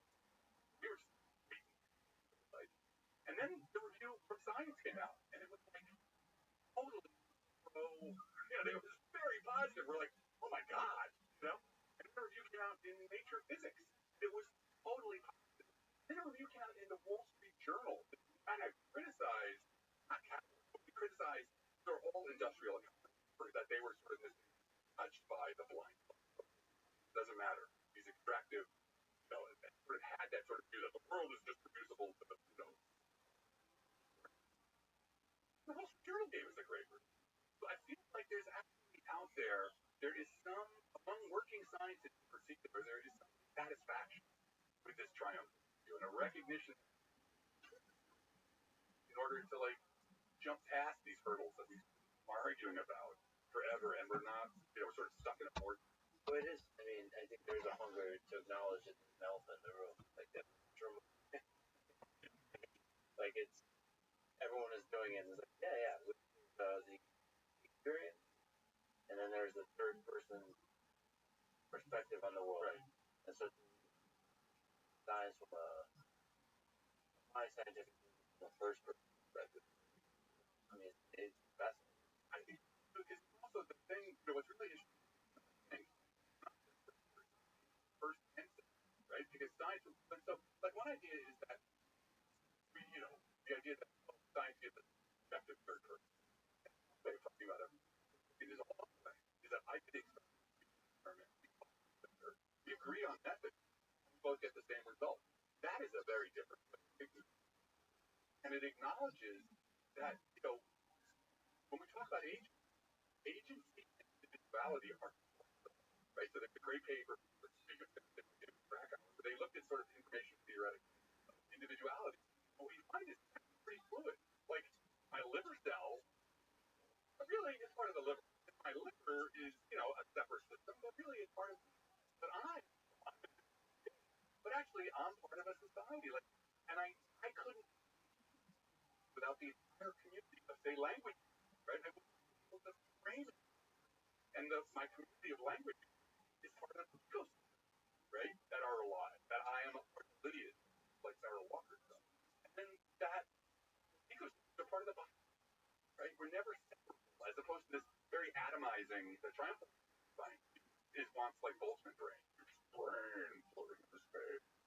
Yeah, there's a fascinating degree to which, you are an individual, you and I talking, kind of individual. Yeah. And then,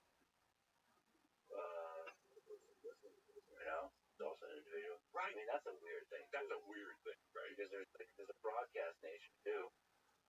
This is information theoretic. So the idea that we're pursuing now, which I get really excited about, is this idea of, right, or organization, informational organization. Right, physicalism is like everything's honest. But, Kant is apparently came up with the word organism. He recognized that life has a weird organization that was completely different from machine.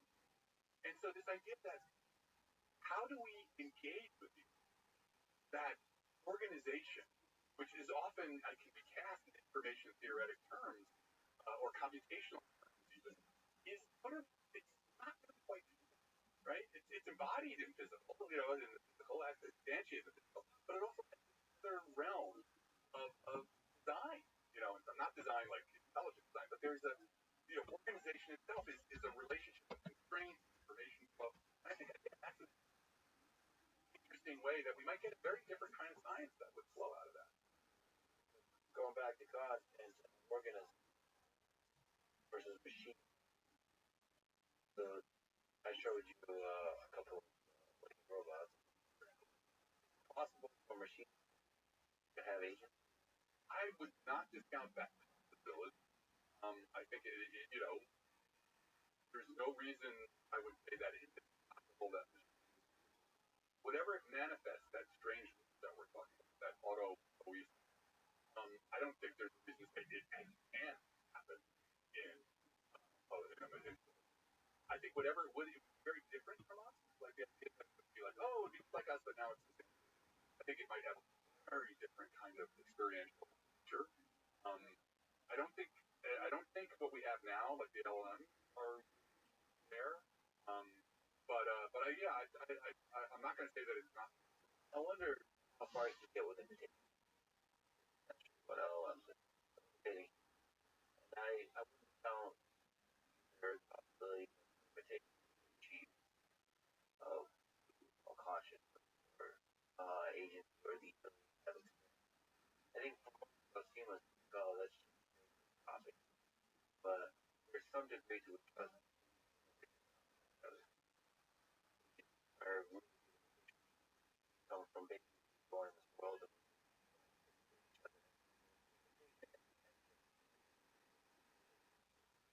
personality perspective.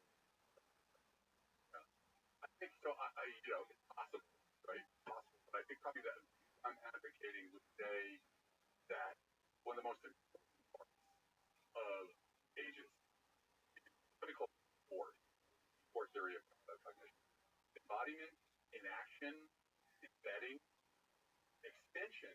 But so the idea is that you actually have to be in a body, which is still part of an environment that is the physical nature of it, of the extension in other living systems as well, is essential. So that's why I think the LLMs are not going to be. It's not just imitation. It's going to require. This goes to the brain in the vat article, brain in the vat, which was really where they did the brain in the vat argument. But they said, look, in the end, actually, the only way to actually get a real brain in the vat is actually the brain in the vat. It could be a robot, but he still needs the brain in the body. So I don't think LLMs will get there because they can't. They really need to be embedded in the world. Because that's the key. Yeah. Cognition is not a person. There's also embodied, embedded, enacted by way of extracranial processing structure. Very much in vogue. For e-cognition, relatively critical evaluation paper, but reflecting a few recent collections of articles paradigm to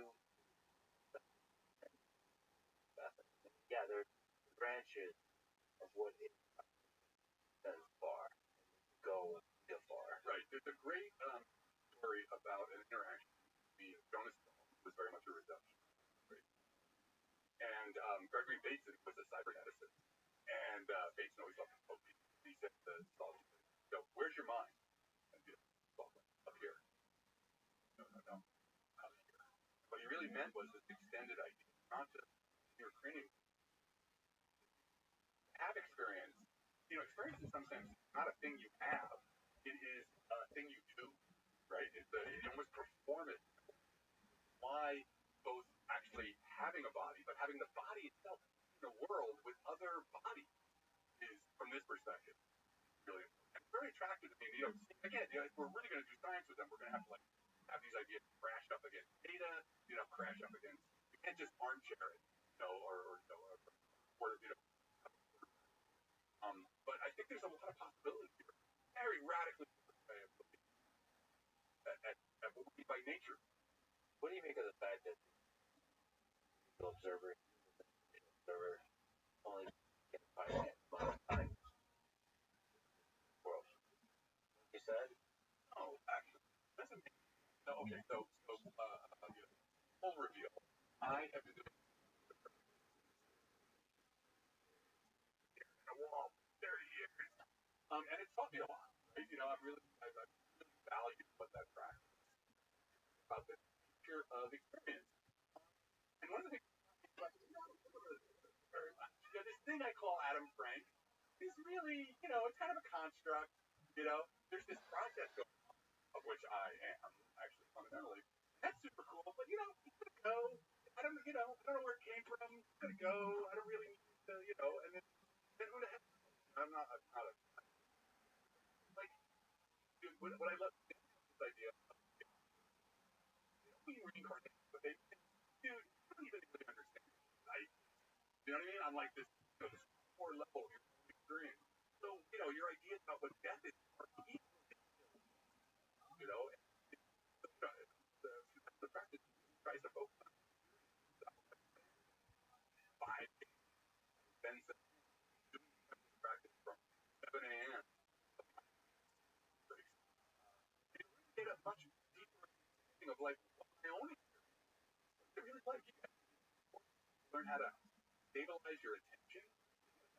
like this. It's like, oh, over there, oh, my foot hurts, oh, I gotta do my taxes, oh, that, what's that guy over there, why is he wearing those? And with contemplative practice, you learn how to stabilize it. And once you stabilize it, you can now begin to sort of explore the phenomenal nature of it. So what I think I've learned from that is like, whatever, I'm not really kind of real to begin with. The Adam Frank one, the identity. The part of me that is real is, everything's coming home. It's all coming. We're not going to go with our world is just, this idea of codependent rising. Nothing exists. Nothing has self. Nothing exists by itself. It's infinitely. Still, there's the visual experience attached to it, and it ends while it lasts. You can be like, well, everything goes, but like, I was eating that today on this awesome low carb ice cream called Delights, awesome, and it ends. And I was like, I was staring at it. That's beautiful, man. I love that. You can say like, yeah, well, that's how it all is. That's what I've learned from it. Because I love your idea of the delicious. What it's the practice. You're not just saying, right? This is why, I do koan practice. So this is the tradition then that it was established, the teaching method that was established 1,000 years ago. And every koan, if you've ever read Gödel Escher Bach, got a whole chapter on koans. They're kind of non-logical problems that you have to work on. One of my favorite ones was of the temple bell. Like, what? Every time my teacher gives it, I'm like, what are you talking about? This whole Zen thing of, you must understand this. So, your job with these koans is to sit with them. Is to sit with them and sort of kind of, realize what this thing is trying to do, what aspect of experience it's trying to do. So there's no answer. And in fact, actually, you don't give it. You actually have to demonstrate. First time when I sat, I was like, tell me the answer. Show me the answer. Like, are you talking? But after doing it for years now, I've learned language. So I could never tell you. If I told you the answer, I could give you a phone and tell you the answer. It's not the words. It's like you're over here. It really does take you. Like anything in math takes me years to understand what's wrong. And it comes to understand, like, the words of, like, it's not just like, oh, everything. No. Like, you feel it, like, sometimes I feel like, just joy. And it's not, I kind of got it. Like, yeah, that passive, moment, that is truly the way things are. Like, not okay because I have a feeling about it, okay? I want it to be okay. It's just okay. It's a really, it's awesome. Yeah, that's beautiful. I mean, I genetics, biochemistry, my brain, but I generally have that joy about experience. Most of the joy. It seems like maybe it's like a melancholy. And I think people with like their linked. The melancholy is about the finiteness of experience. Joy is just about beauty of experience, and that's just kind of Which is cool actually, because that I'm also I come from my roots are Eastern European as well, and I get it, right? I mean, but that's also the cool thing. I think one thing is that is what it is. That is what it is, right? You don't have to do it. You don't have to like manipulate it or move it around or like, yeah, this is the experience. Speak to those just practical nature. Like, how are you doing? What's powerful? What's very powerful? Staring at the wall. Yeah. So, you're not really. I mean, you're staring. You're basically you're sitting with. There's different meditative practices, right? There's counting breaths. That's usually what I do. Start counting breaths. For the first half hour, blah blah blah, from beginning to end with the pleasant effect of melody. Yeah. Nice. Because my mind was like, I need something. Literally played the whole album in order. That's pretty cool. It was pretty amazing. The dynamics of the mind. And this took me a while. I do it, but after a while. mind gets, like that part of the upper level, the brain check, like there's nothing else. And then you get bored. And now I realize that's something interesting. You kind of like to drop down. Now it's a very physical practice. People think you're just sitting there not thinking or thinking about not thinking. Actually, it becomes a very physical process where you're really just holding the breath, you're riding the breath, very, and within that quiet, it's there's a path, because obviously there's been not about thinking, but there's a huge literature. These guys are always about don't think. I've written all this stuff, but they're guideposts, the finger pointing, and there's the idea of first, your mind is usually scattered, right? Like right now when I walk out, I'm going to go get the word of your mind to deal. But with sitting, first you concentrate them so that there's no more scatter anymore. The thoughts are still happening, but you're up there and paying attention. Then as time goes on, you unify them. Very powerful thing. We're kind of a self-way, and there's just presence, kind of like a raw presence, and that's often where the joy of love. But you sit with whatever. Maybe you're going to sit and you're going to have, maybe you're going to go through like an hour of being bummed out about your mom dying or something. You're just going to sit with whatever comes up. You're going to make that. That's why the sitting part. You're making the commitment. I'm going to sit with whatever comes up. I will not be moved. And then what you come away with, it actually over time, it actually changes kind of who you are. Like I'm still the asshole I was from New Jersey growing up, but I have faith now for things. Yeah. Once you go to New Jersey, but I love that. Asking you, why are we here? What do you think is the purpose, the meaning of sex? It's good that we just had the last conversation. I'm going to give this answer, which is so corny. I'm not messing around. It's really actually what happens. So within Buddhism, the idea of the principle, you're just here to help, right? Passion is a really essential part of this path, of the Dharma path. When I first started, I was like, I'm here for knowledge, right? I'm here. I started Kepler practice because of the usual thing I was suffering. And, the reason everybody comes to this hard. But I also wanted knowledge. I wanted to understand the foundational nature of reality, whatever. But then I found out that you can't get that.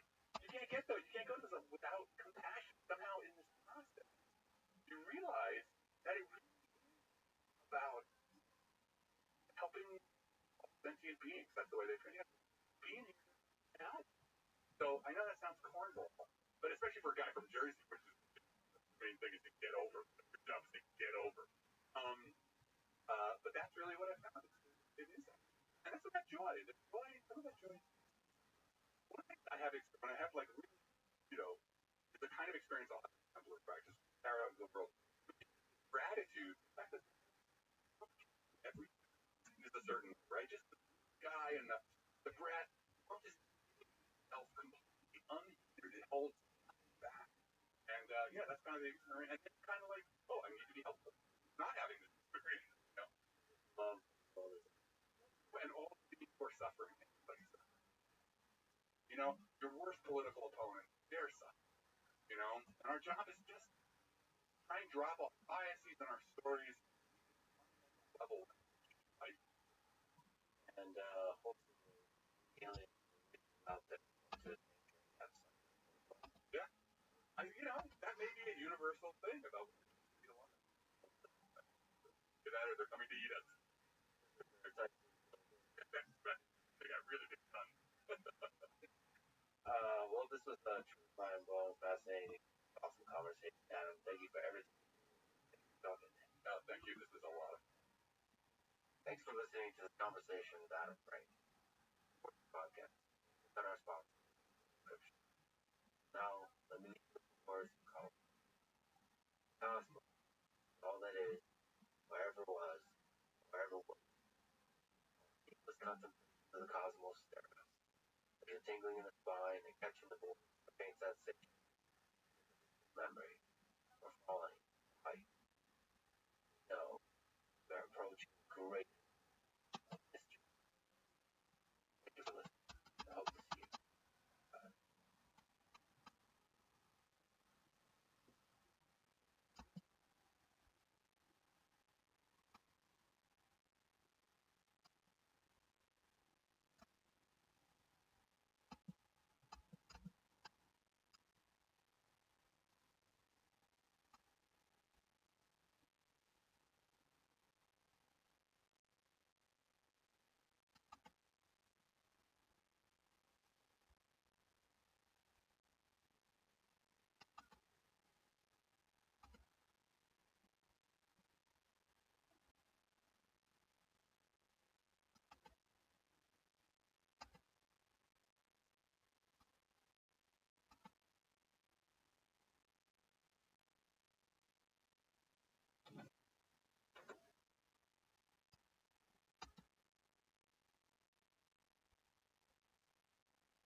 difference between a madman and a genius.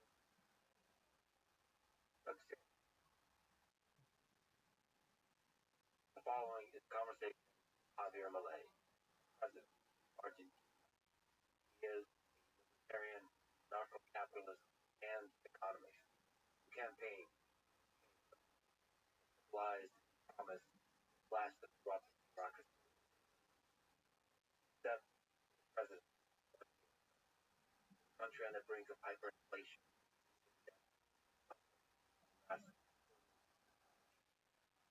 Took this crisis head on, transforming one of Latin America's largest economies into a free market.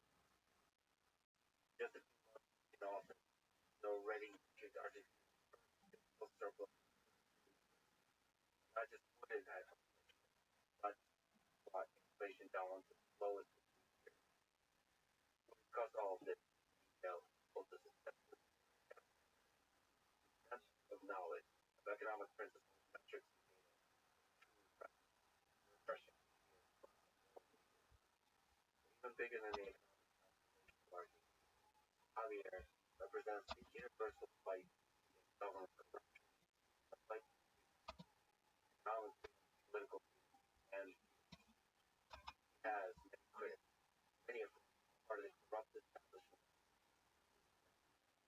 Many Argentinians scared of the pain radical policies we bring, at least. But whether one disagrees with methods or not, no one can deny the president marks one of the most ambitious and economic transformation in modern times. That Javier Milei truly force of combining rigor of an economist, passion of a revolutionary, fight of a nation he loves. Argentina is one of my favorite countries, so I sincerely hope this interview was conducted with the president speaking Spanish and English with an interpreter so they could translate. We make the episode available, overdubbed and subtitled in English and Spanish, thanks to our great friends at 11 Lab. If you're watching on YouTube, you can switch to English and Spanish by clicking the gear icon, selecting audio track, and the caption. If you're watching on X, I'll post both Spanish and English versions. If you're watching on Spotify or elsewhere, probably English version. This is the first time for me to do something like this in a foreign language. It was challenging, but illuminating. I hope you continue talking to many world leaders for 3 hours this way, including Volodymyr Zelensky, Vladimir Putin, Narendra Modi, and Xi Jinping. I want to explore who they are, how they think, and how they hope to help their country flourish. This is the Let's Speak With podcast. Supported, please check out our sponsor in the description. Now, friends, here's Javier. When did you first understand the value of freedom, especially economics? Well, actually, I came to understand the ideas of freedom as an economic growth specialist back in the years of 2013 to 2014. I could see that per capita GDP statistics over the last 2,000 years of the Christian era essentially looked like a hockey stick, indicating that per capita GDP remained almost constant until around 1800, after which it accelerated sharply. In the same context of that phenomenal increase in productivity and per capita GDP, the population had multiplied sevenfold over the previous 200 years. So basically, in economics, that means increasing returns, and the principle of increasing returns implies the existence of monopolies, concentrated structures, and according to traditional neoclassical economic theory, the presence of monopolies and concentrated structures is not a good thing. But at the same time, one could see that living standards had increased tremendously, and that some people ended up living far better than emperors did in the Roman era, and the population had gone from having 95% of people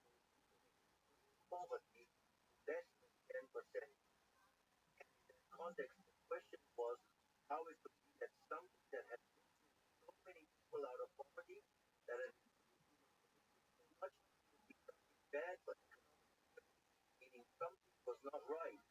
So in that context, I remember that one of the people who worked on my suggested I read an article by Mary Newton Rothbard called Monopoly. I remember reading it like it was today. And after reading it carefully, I said, everything I thought about market structure in the last 20 years, process of microeconomics, is wrong. This was a very strong internal commotion. So I called this person who used to work with me, and they recommended a place to buy Austrian School of Economics books. And I remember I bought at least 20 or 30 books, which I went to pick up one Saturday afternoon. And when I visited the bookstore, I was fascinated by all the stuff they had there.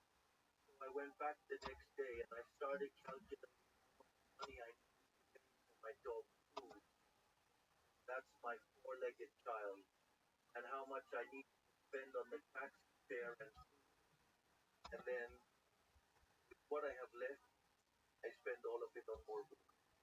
And then I started to read very intensively. And I remember, for example, the experience of reading Human Action by me. And this was a book that I didn't know about. And I remember that on the following weekend, I started to read this book right from the first page. And I didn't stop until I finished it. And that was a true revolution in my head. And having the chance to read Austrian authors like Rothbard, Mises, Hayek, Pope, and Huerta de Soto, or others like Juan Ramon Rallo, Bagus, and Walter Block, for example. That was very inspirational.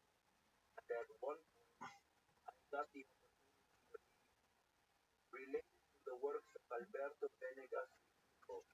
And I also had the pleasure and honor to meet him. And today, we are actually friends.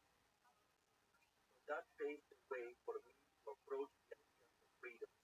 And another book that was a very significant influence and impact on me was The Principles of Political Economics by Menga. It was truly eye-opening. So let's say, for reading Rubens von Bildbauer, these were things that really challenged all of my former thinking.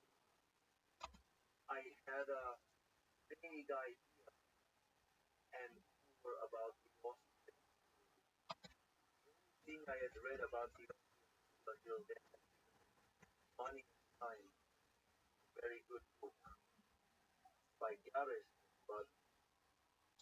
But now that I understand a little bit more about Austrian economics, I know that it was rather poor. This doesn't mean that the book is good, but there were a whole lot of things to read that ended up being truly fascinating.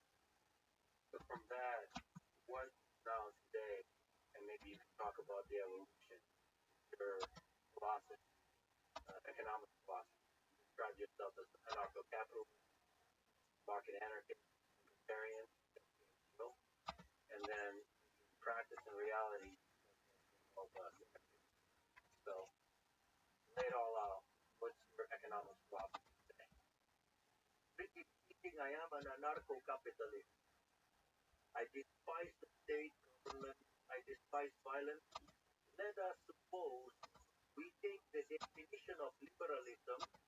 I usually use the definition of liberalism given by Alberto Venegas Rico, which is very much in line with the definition of John Locke, essentially matches the definition by Alberto Venegas Rico, who said that liberalism is unrestricted respect for the life project of others based on the principle of non-aggression and the defense of the right to life, liberty, and property. So I frame all of the discussions within those terms, and the fact is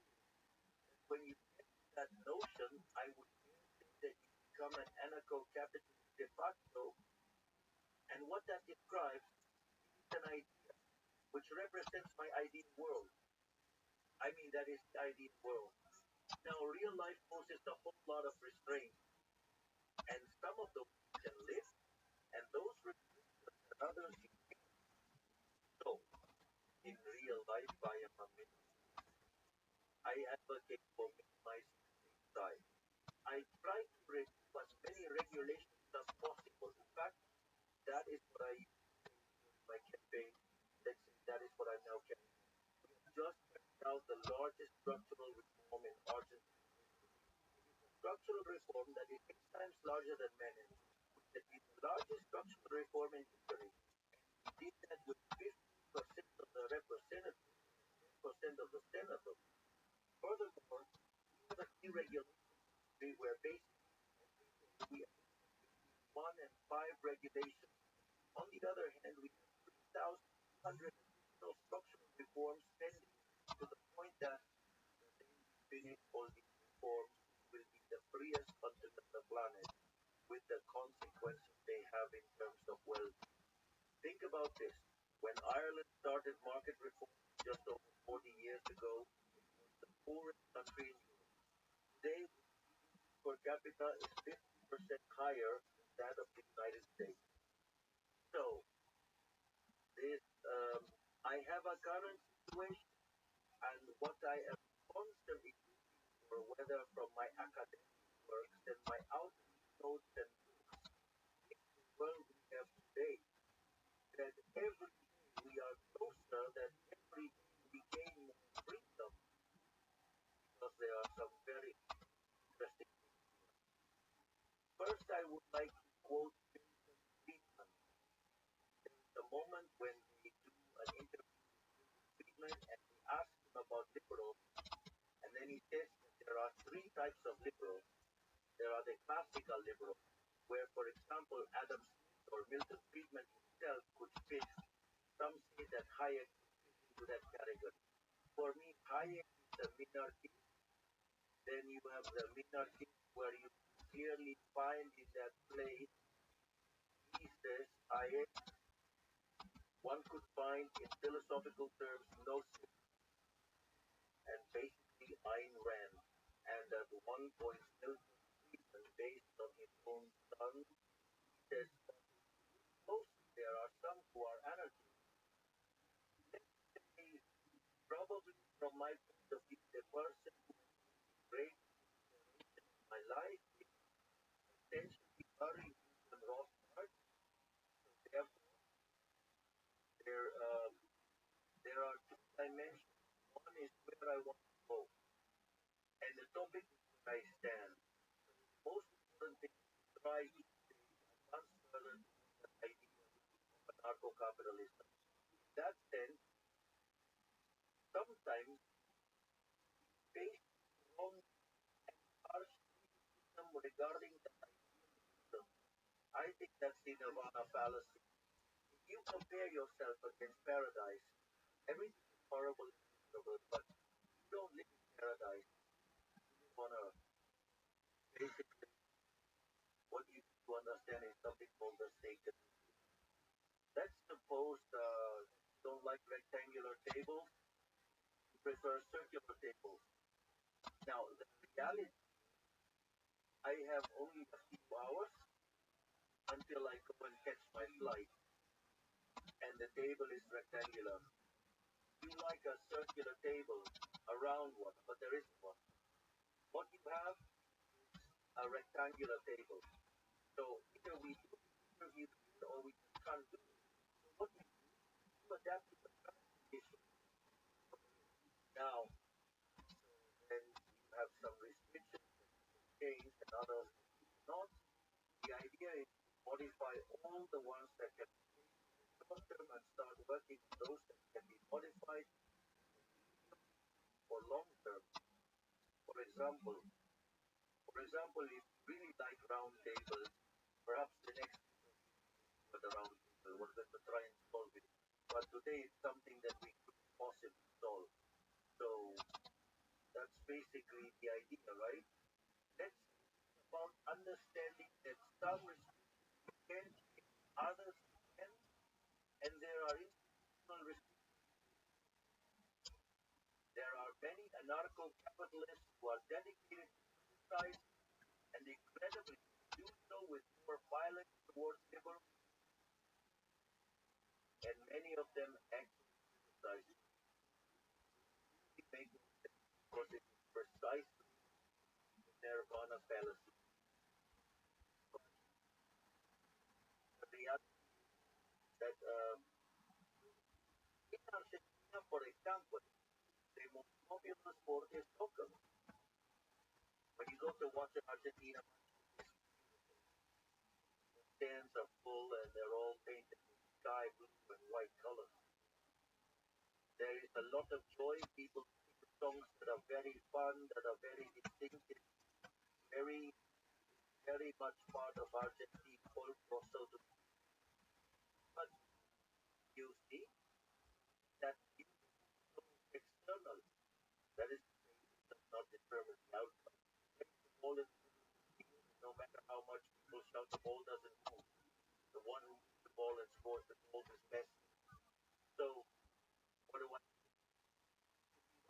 know that don't know you?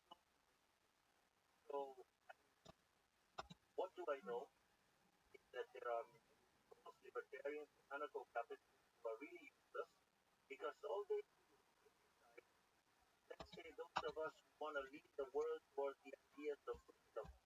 And what they don't realize is that power is a zero-sum game. If we don't have it, then the left will have it. Therefore, if you level your harshest criticism at those in your own rank, you end up subservient socialist of probably. And also, for instance, cases from democracy, let's say, I have cases of I mean, anarcho-capitalist criticized Rothschild because he said that you have to take the politics, otherwise the socialists will advance. And it's interesting because some of them I have seen them criticizing, opposing egoism. And I remember one of them one day, the police showed up, and honestly, criticized such an however, when it was time to face the consequences of the idea he was promoting, he froze, wet his pants, and ended up, let's say, accepting all the restrictions because clearly it was better to be out of jail than in jail. But in doing so, sold out his idea. So, no, not taking into account the of the situation only serves to be functional to socialism because all it does is strike against one's own. President 11 months ago.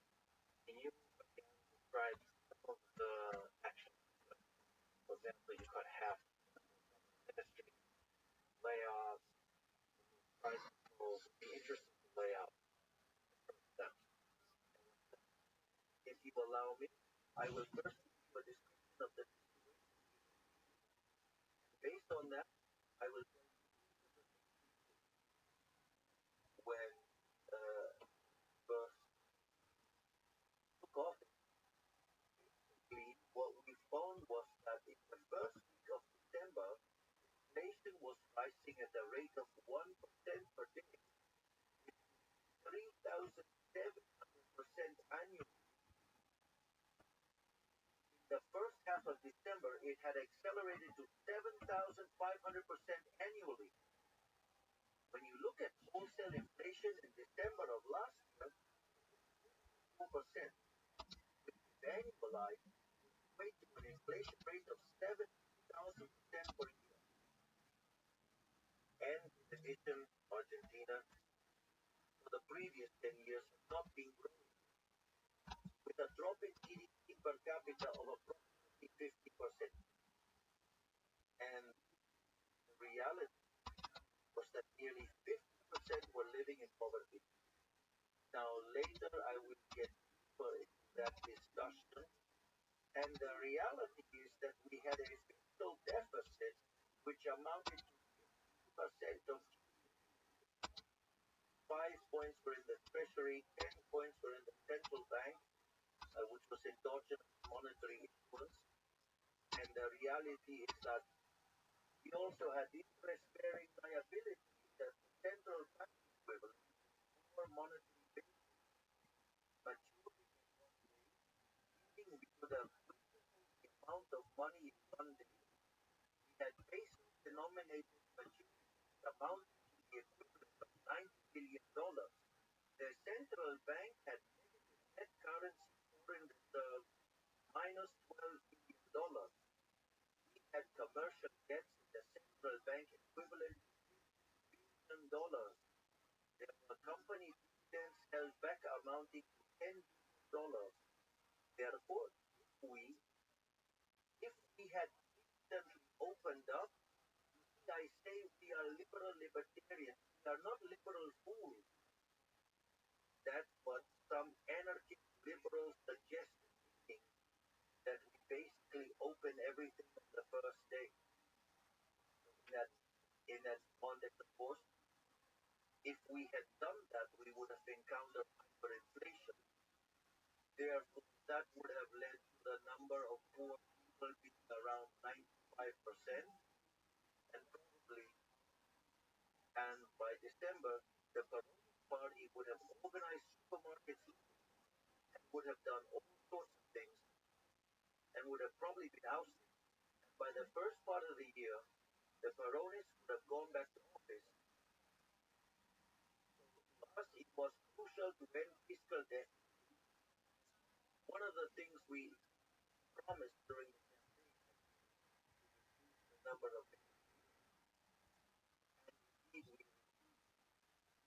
to less than the number of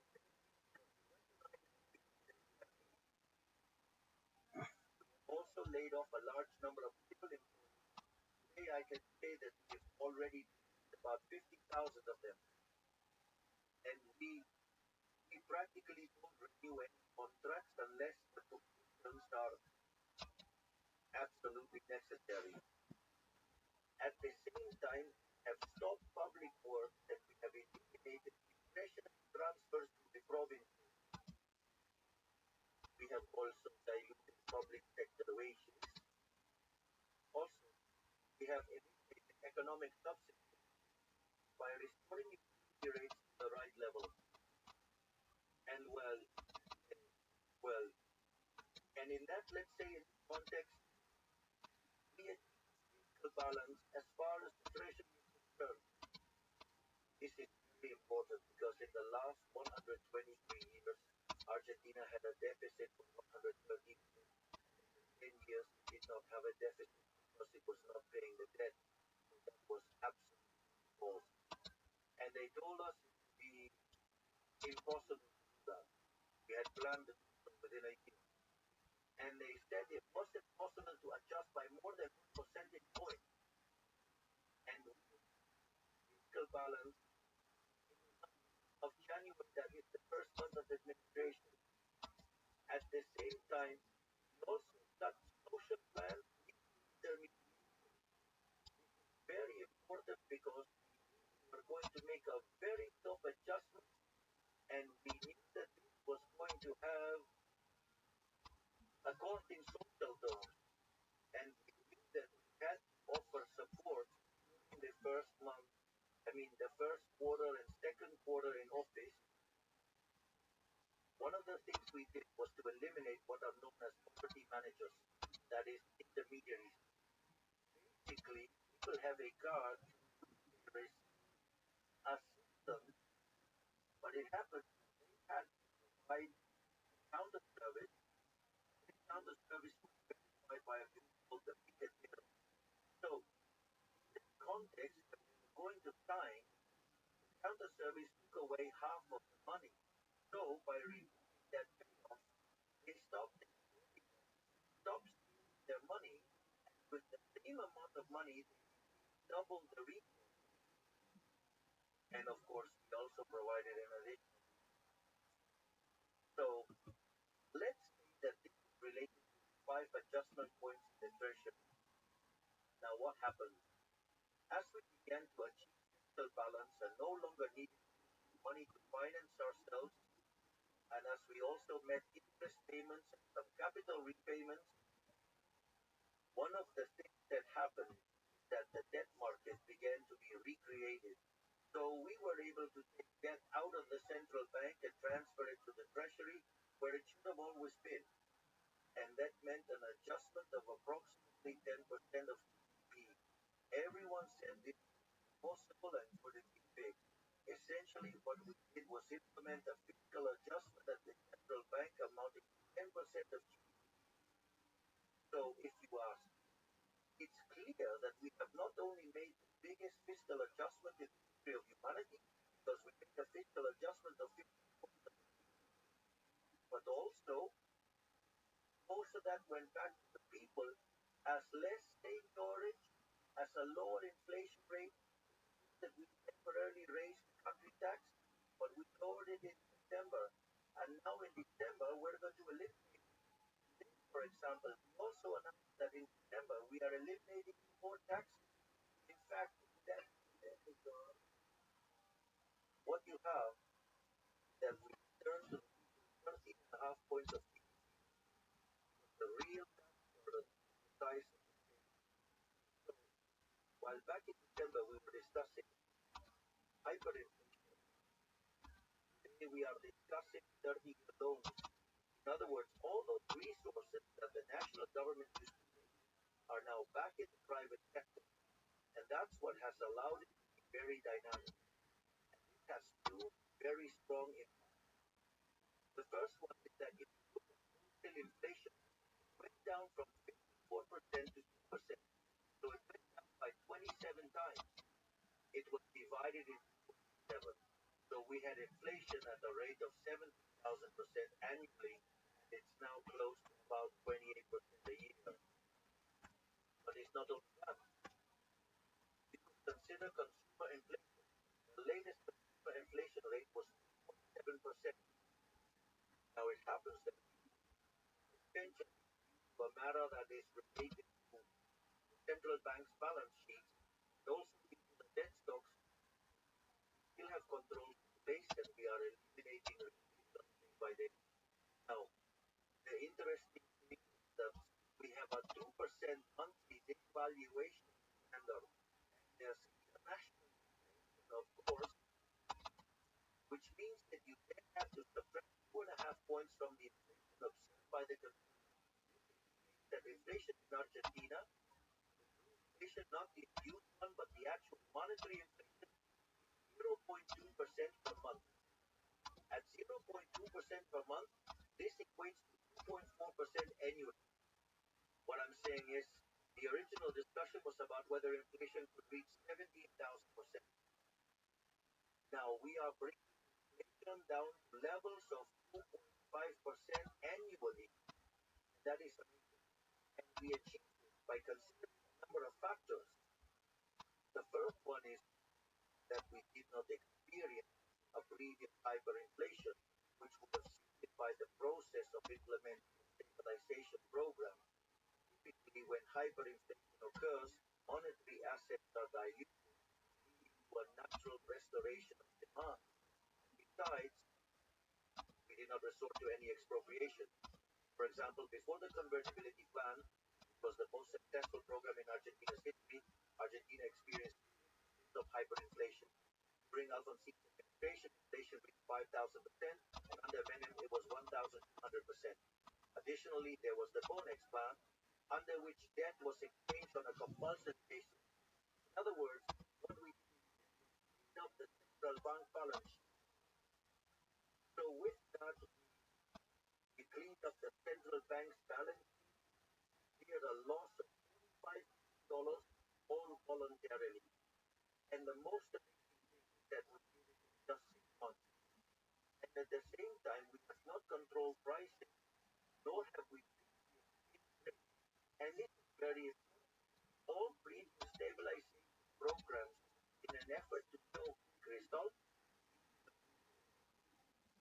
what they would do is, before announcing the plan, they would adjust the rate. Once the rates were adjusted, they would launch the plan. But in our case, we couldn't afford that luxury, so we had to implement it on the go. And also over the past month, that is to say, companies brought rates that covered only about 10%. Whereas today they cover 80%, so you get the picture. Imagine the adjustment we are making in that sense. It's also incredible what we have achieved. Because if we were to work with the inflation we have in our country today, considering the exchange rate situation, the figures are even better than during the convertibility program, which was the most successful economic program in Argentina's history. And in fact, there is an article called Passing the Buck by Gerardo de la Valera that demonstrates that Menem's first government was the best government in history. And basically, it argues two things in the success of the stabilization of the convertibility program. So if you take a closer look, when you examine carefully, account for all these factors, our distribution process is actually much more effective. Not only that, it's also much cheaper. We restored freedoms to Argentina while simultaneously implementing a structural reform 8 times larger. And we appointed percent of the representatives, 10% of the senators in the first 6 months of government. In other words, our deregulation agenda continues daily, and we still have 3,200 structural reforms pending. This will ultimately make Argentina the freest country in the world. Moreover, to have a sense of magnitude, the reforms that we already have made with the Executive Order 7023 and with the basis law, we've actually jumped 90 places in terms of economic freedom. What this means is that today, Argentina has similar to those of Germany, France, Italy, and we obviously want this to continue. And let's say we are going to surpass, no doubt, the levels of economic freedom that Ireland reached in its best moments. Not only that, we're going to exceed the levels of economic freedom of Australia, New Zealand, and Switzerland. We are undoubtedly going to be the freest country in the world. And this means that thanks to what we've done today, we are on a path that allows us to multiply our per capita GDP by 2.5 times when you apply the relevant correction. And this, of course, is something very interesting because it implies a huge increase in well-being. And furthermore, today the Argentinian economy is already strongly and amazingly recovering. And we can say analysts' hypotheses were suggesting that next year we will be growing between 5 and 6%. Today, JP Morgan has now corrected, or let's say revised the projection upward. And besides, when we normalize the pricing, true poverty rate came up at 57% in January. Today it is at 46%, meaning we lowered poverty by 11%. It's like a miracle. Not only that, but actually not a single job was lost in the process. When it comes to all of this inflation reduction process, people said that our economy and economic activity would collapse. And actually, when you look at the decentralized data, that in August there was a recovery that took us back to September levels. September levels. That means that this year we made the largest fiscal adjustment in the history of humanity. We will end up with less inflation, fewer poor people, better real wages, and additionally a GDP higher than what we started with. And if you look at it in dollars, I can assure you that the numbers are phenomenal because basically today the dollar is below the level we had when we took office. So the reality is that and all of this, when you take my popularity levels and the government's acceptance levels, today they are above the moment we assumed office. If you know that the moment of maximum popularity is when you take office. Therefore, this means that far from resting on our laurels, this, we're going for more reform. We're going to deepen the reforms, and I tell you, we won't stop until Argentina is the freest country in the world. Furthermore, a recent work by an Argentine economist, Pablo Nicolini, was presented at the central bank's monetary meetings, and he works at the Federal Reserve, and it's interesting because he shows that only on the basis of what we have done in fiscal matters, it ensures that in the span of 10 years, double GDP per capita, meaning that Argentina could grow at rates of 7% annually, which is very much the strong consequences in terms of improving quality of life, reducing poverty, therefore during the worst moment suffer and stay strong in our ideas. Now that everything is working much better, why should we change? On the contrary, we are ready to redouble the bet, to redouble our efforts because we've done things that no one else has done. I will give you an example. There's something that seems trivial, but there's what's called the single paper ballot. Argentina used to vote with huge ballots, which were above all, very costly, and that reform, it never, let's say it wasn't done because it always harmed the ruling party. So everyone talked about going to the single paper ballot, but no one did it when they were in power. They didn't want to implement it because they preferred to commit fraud or use some kind of trickery to avoid applying that rule that makes the election more competitive. Well, what's interesting, we sent that law and it was approved. What's more, now we are finishing with open, simultaneous, and mandatory primaries because it was a mechanism by which politics could also steal. We are eliminating the financing of political parties. Look, we have reduced the fiscal pressure by 15 points in the Argentinian case. We are restoring social stability instead of structural and regulatory reforms. That is, I think that any sensible liberal perceive. We are already delivering a wonderful government. In fact, it's the best government in the history of Argentina. If the best had been that of Menem, we already outpaced it. Maybe you can explain to me the metric of poverty and unemployment. Unemployment is down, real poverty is down.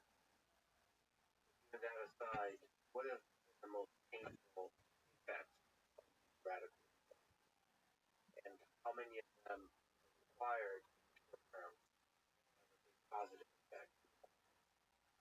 Let's take it step by step, all right? That is, in fact, we started to do things right, therefore we did not create poverty. The poverty was an inherited poverty. The point is that what we did was to be realistic. I'll try to explain it with an example that I think clarifies what's happening in Argentina. Argentina was an economy that had a total price control. It had a fiscal deficit which was financed with money printing.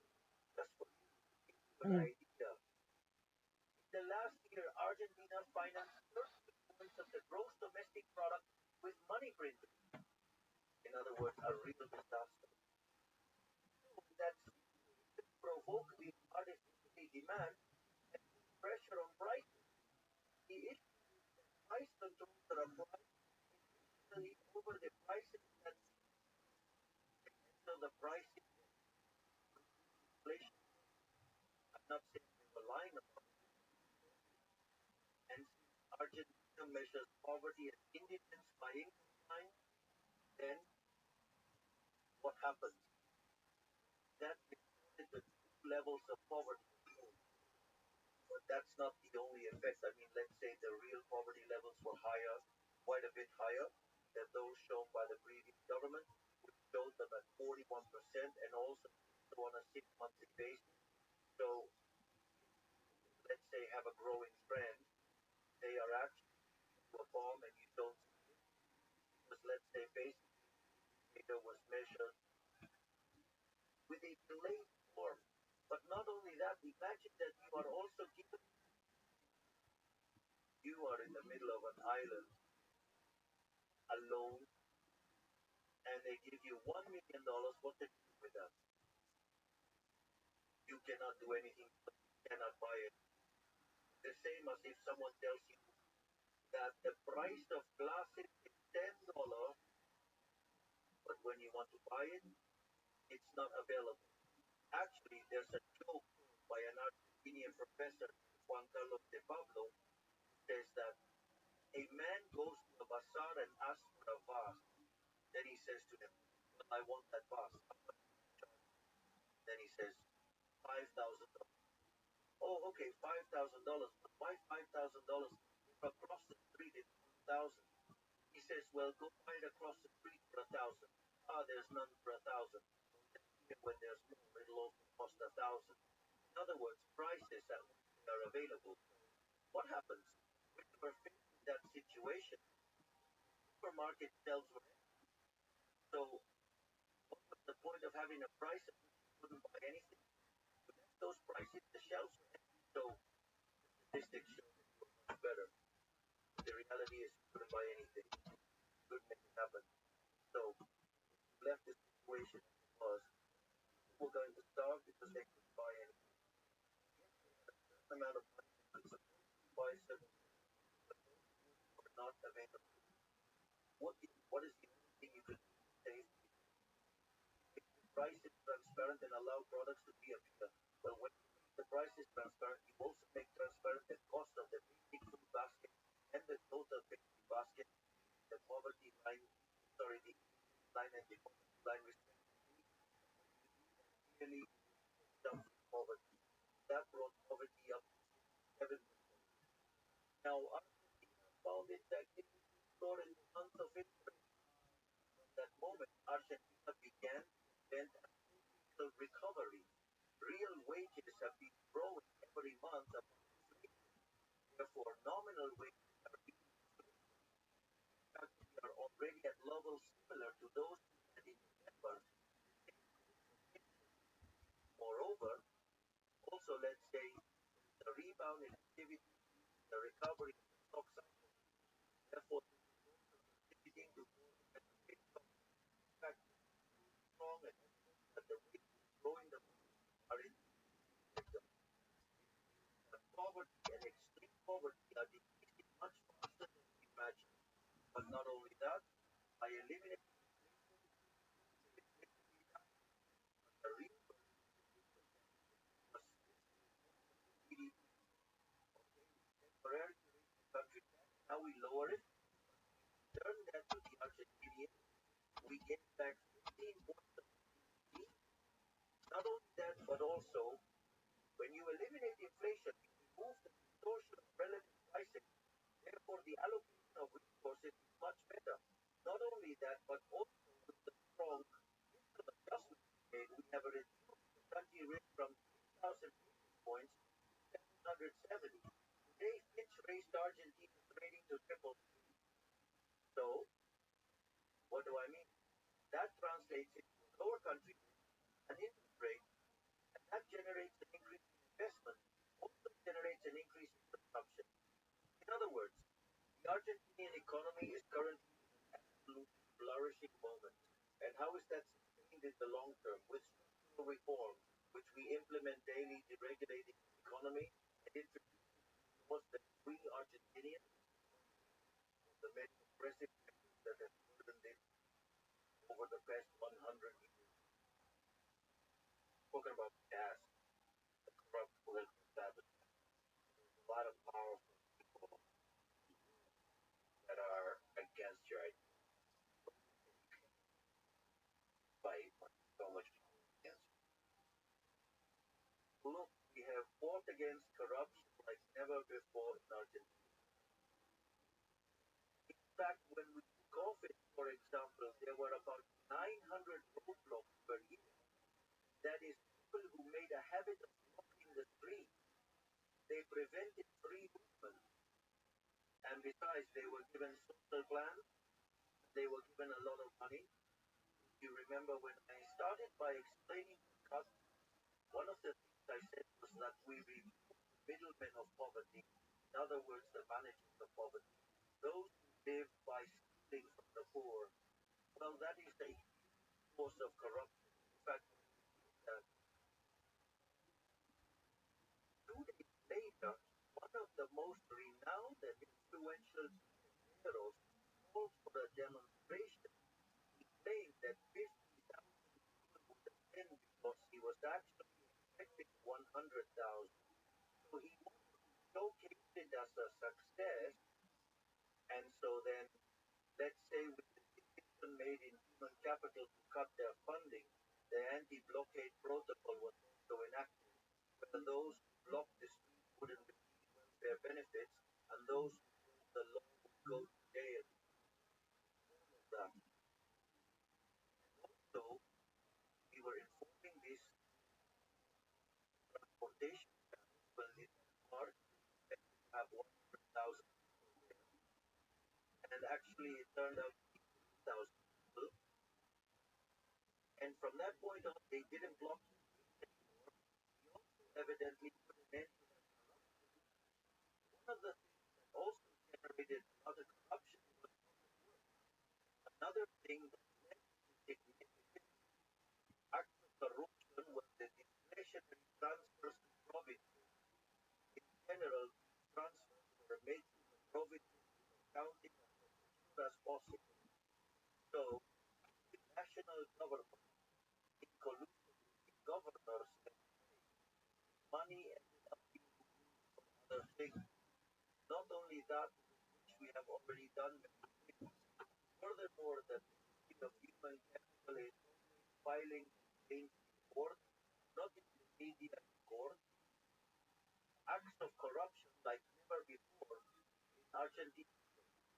Not only that, but also in terms of condemning corruption, that is, we have done, for example, 2 days ago, it was condemned. Cristina Fernandez de Kirchner got a sentence for corruption. I mean, corruption, and the next day, that is yesterday, we took away their privileged pension. At the same time, we are, for example, we have discovered that Kirchner is disability pension for acts of corruption. For example, there is a city that has more disability pensions than people. In other words, an idea of the things being done in Argentina. And also in Argentina, we have restored freedom to the judiciary. We do not pressure the judiciary. And this is so true that during my government, not only was Cristina Fernandez de Kirchner convicted, but also the 2 terrorist attacks carried out by Iran were condemned. So, if there is a government that is truly fighting against corruption, it is us. Not only that, but also we need deregulation. It is a privilege that we take away either from a politician, a brevetary company, or a power group. That is also very powerful. No one in Argentina has ever fought against corruption the way we have. In fact, I will move on to something that is corrupt and one of my great battles, the corruption of the media and social media. That is to say, I remove the official advertising. That's why you will see that even though we generate wonderful news, every week in large quantities, the media speak terribly. In other words, they demand to have a monopoly on the microphone. That is, they are entitled to insult, hurt, offend, and they don't want anyone to bother them. And they expect me not to even respond. That's why a large part of journalism in Argentina hates the X network. And that's why we, the liberal libertarians, love the X network. Because we can all say what we want.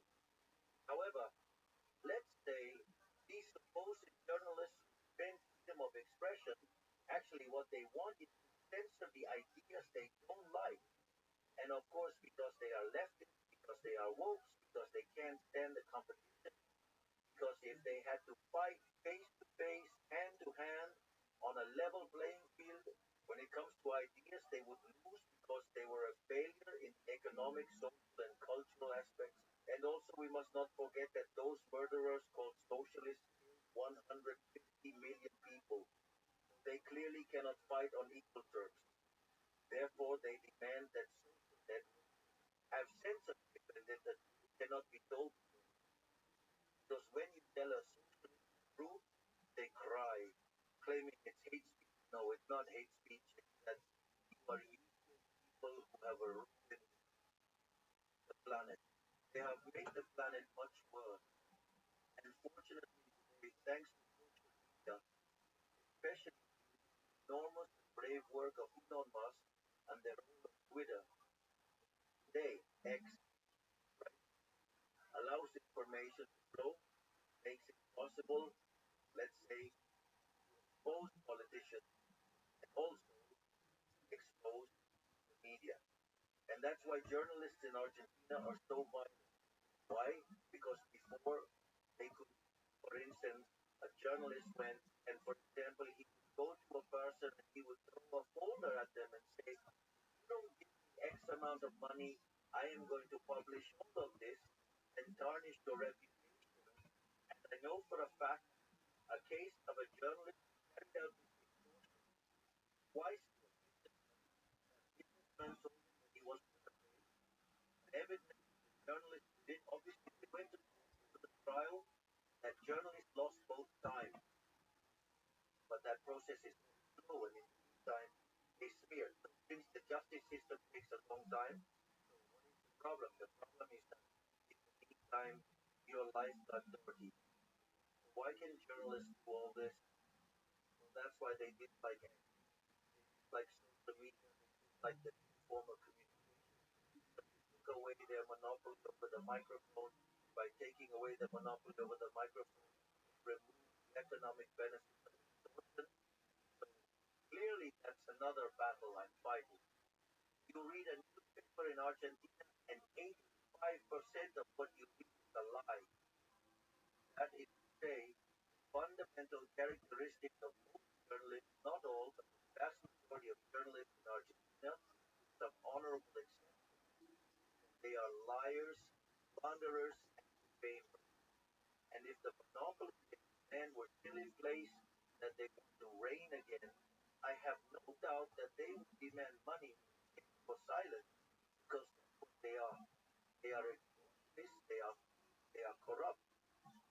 And then, of course, obviously, when you take away a privilege from a sector, they get upset. Well, welcome to freedom. You're not only fighting for economic freedom, you're fighting for Exactly. I fight for freedom in all aspects of life. That is to say, one of the things that is most interesting is that when the Berlin Wall fell, that officially fell in the year 1989, but the reality is that the wall for socialism fell in the year 1961 when they had to build the wall. I mean, they built it because people were leaving communist Germany for capitalist Germany. They realized that those on the western side were much better off, and of course, to prevent people from leaving. What a wonderful system, right? So, I mean, they had to trap people, they couldn't let them go. I mean, these are such wonderful ideas that they had to apply them at gunpoint. It's quite, so it's no coincidence that they killed 150 million human beings. So, what happened then? The official fall of the wall in the year 1989 made it clear that socialism had failed. In that context, the socialists they moved the discussion of class struggle in economics and into other areas. So, for example, socialism, or what is of the 21st century, or cultural Marxism, or post-Marxism, whatever definition you want, is to take class struggle to different aspects of life. For example, one of the aspects of life where you, let's say, have this is in gender ideology. I mean, it's incredible because the first ones to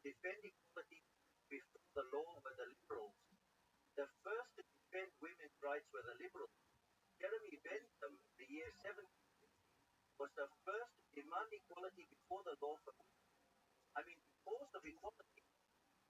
Equality before the law and equality of rights.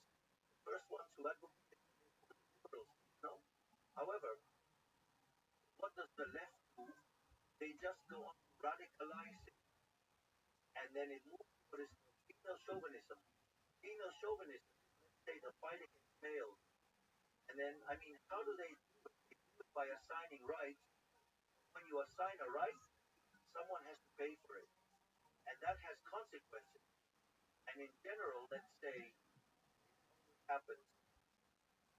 The consequences are that the results are worse than what you had before. I mean, in any state intervention, the subsequent result is often worse than what you originally had. So that's one thing, and not only that, but the other side of this environmental agenda, which sets man against nature, involving all aspects of environmentalism and everything related to climate change. In other words, they can't stand any serious discussion. Therefore, all environmental policies are nothing more than an excuse to collect taxes. So that a group of parasitic bureaucrats can live at the expense of others, finance their idea. But the most sinister idea of all is that there is no room for everyone on planet Earth. That is, an idea that failed with Malthus at the beginning of the 19th century, a murderous idea that was also applied by the against the Jews, and this was famously recorded in the book of Shemot. Mr. Aquarius, how you doing? Or, for example, another. I'm on air right now. I'm trying to figure out.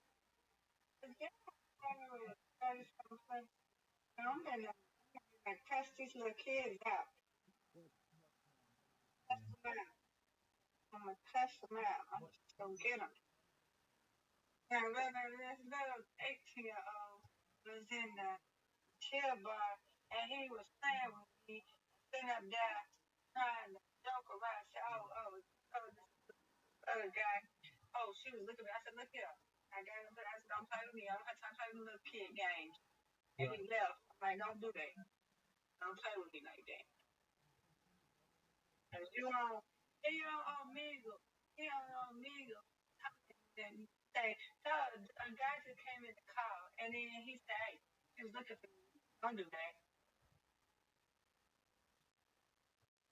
He said, yeah, she was like, don't do that.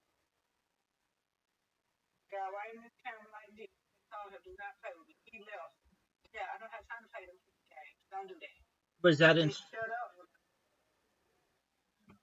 Was that in Socialite? No. This is the one that was banned out. Oh, well, that happens. All right. So he was being mean? It was fun, but I didn't think it was okay. I don't like that. I was joking and telling people that I was for somebody I wasn't. Don't do that.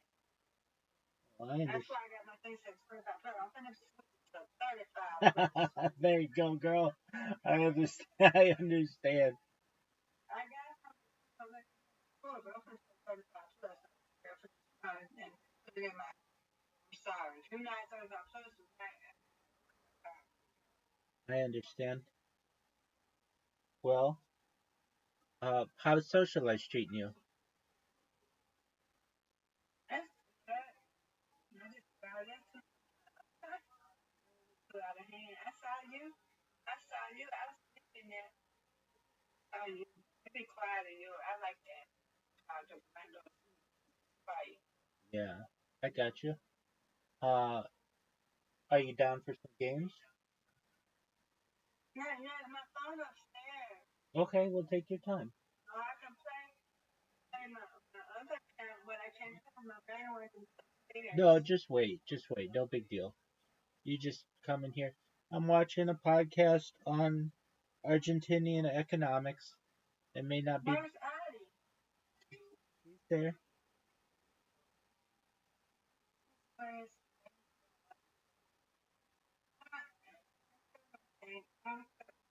Daddy? I let him look at it, and he said, "Yeah, it looks slow." He said, "It's broken." I said, "No, it's not broken, or nothing like that." And I said, no, I'm not feeling pain. Well, he said, if you're feeling the pain, he said, just slow. He said, I said, I wouldn't be here hurting and doing the stuff. And he said, okay. He said, just keep icing it. He said, if you have any pain or anything, you better go to the doctor. I said, okay. But it might be a little bruise, like you said, but I guess it's because it's healing. But it's, I'm still going to put some ice on it. I'm not feeling no pain. I'm fine, though.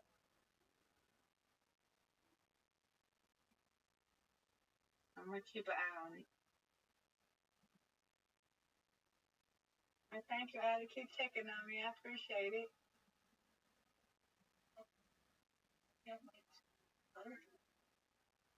And I'm going to play with y'all in a little bit. I'm just eating right now. I'm going to go up there and get it in a minute. I just was eating, and I just wanted to come in here because when somebody was being mean, and I didn't like it. Like that. I like to be humorous, but not that. Tell Audie what happened. You can hear my voice? I heard bits and pieces, but I can't really tell you. I was in the thing where Rabbi got mad at a jail bar, and I was in there, and we were talking, and this guy was 18, and he was on Omegle, right? And so he was on Omegle with him, and over with these people, whatever. And then somebody came in the call, and he says, hey, he was looking for you. I say, don't do that. Don't play that. He said, yes, he was that. And I turned my camera on just like this, and I said, do not play with me. Okay? I'm a grown woman. Don't play with me like that. And then when I did that, he said that, and he left.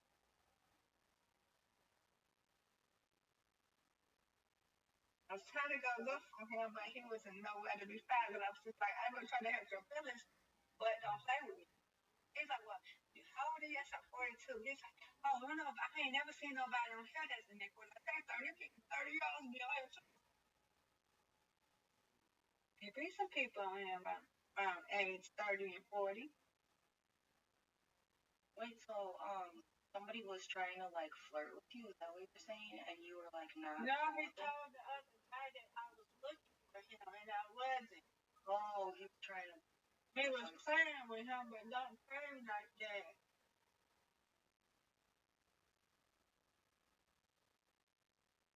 They didn't want me in the car and say, can you please get out? I go.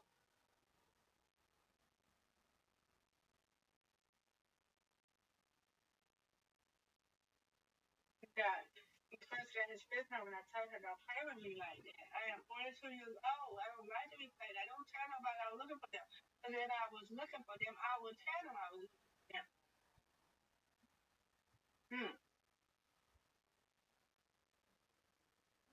I was Aquarius, right? Right. And I'm humorous, but I'm not that humorous. Sometimes I take stuff seriously and sometimes I don't, but don't do that. I'm here trying to eat. Don't do that.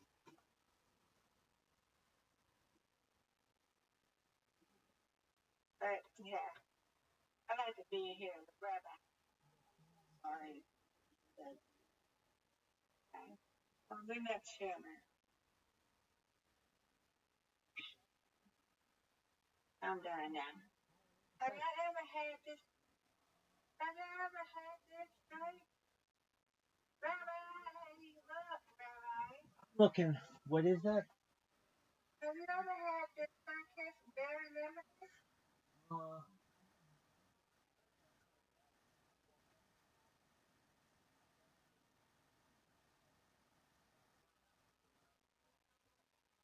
Is it good? I'm gonna taste it.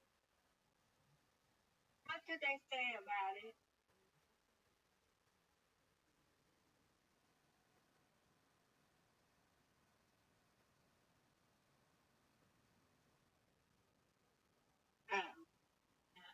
About to be my first time having this. So what's the review, Miss Aquarius? I don't know. I'm gonna try it.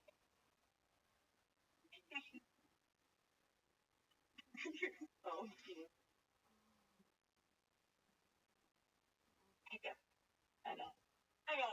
picture first of it. So then I can put it on Blue Sky and Twitter and let people know that it might. That's right. Grandma that has to get the camera out first. Honey, what you do today?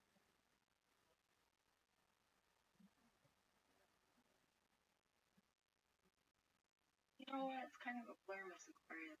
But I'm okay, thanks for inquiring. Oh, no problem. You had a good day, though. You good? You okay? I appreciate you checking with me. It makes me feel special. It does. Isn't it good to I know. But you don't have a lot of people that care about you. I'm looking for a glass. I need a glass. Okay. A lot of people don't.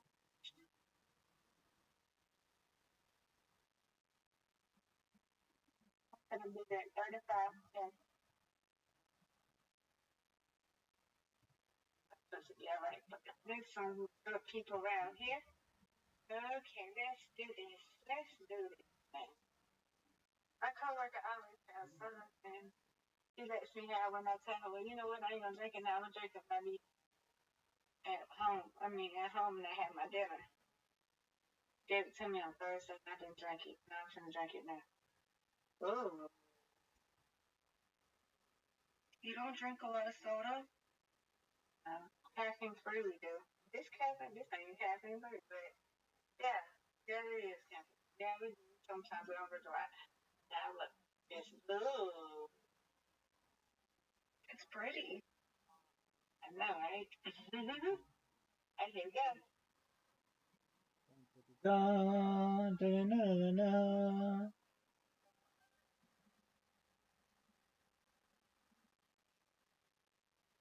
I got lemonade. Yeah, does it taste like one of the popsicles? Yeah. Like raspberries? Yeah.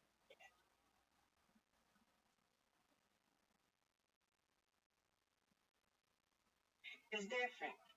I like it. I can freeze this. I can freeze this and I can like flush it.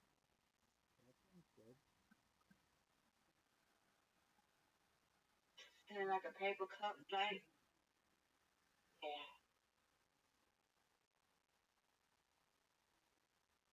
Yeah. So much. Give me a rating 1 to 5. Of this?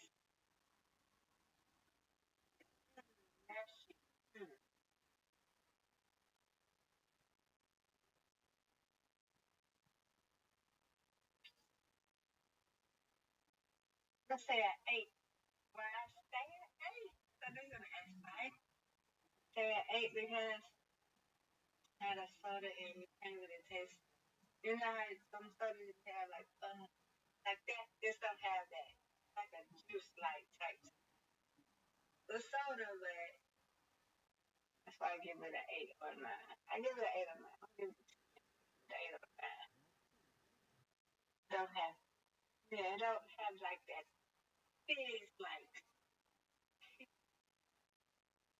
It's good though. You're very good at describing. You're very descriptive. Thank you. Well, that's what a review is. You say give it a rating, and you would probably ask, why did you give it an 8 or 9? And I'll tell you why.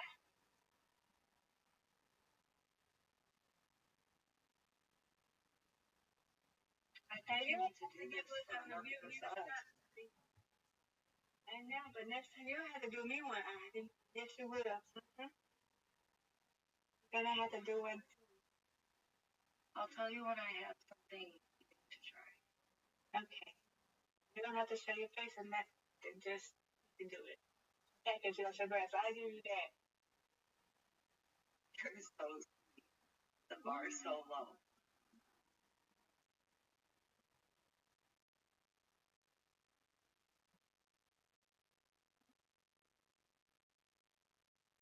What is he doing over there? Are you looking at the TV? Blue Sky changed its. Okay, I'm gonna go get my phone. Okay, you do you. Blue, You said Blue Sky? they changed their arrangement of their website, which means I had to reprogram all my bots, and so I'm just watching them. I've got 2 out of. Well, so sometimes a website will change the location of a button, and they changed the location of one of their buttons, and that means I had to reprogram all my robots. Just one button, just changing where a submit button was. It made me have to do like 3 hours worth of work. But it's okay. I think I've got it now. Let's find out who got the box. How many people in there? They got a box laying. I'm going to take one because I like one of them. That's my mistake. You like one of the people in Socialize? I like one of them feminists for us. And then they always in there when you in there. I'm going to take them. Oh, are they? And I'm going to buy them and I'm going to bring them back. Because I like them. Oh, you like them?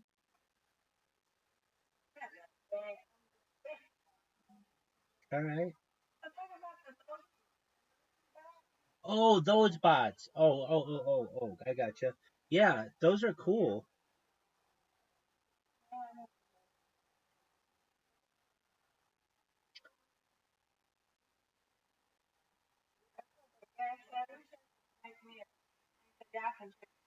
Y'all can be able to cam up and stuff. Y'all can do everyone to cam up, but I don't have a service. I wish I can get a service that I can do whatever I want to do. But I don't want 18 up behind. You have to be 25 and up. Yeah, you How can't. old are you, Addie?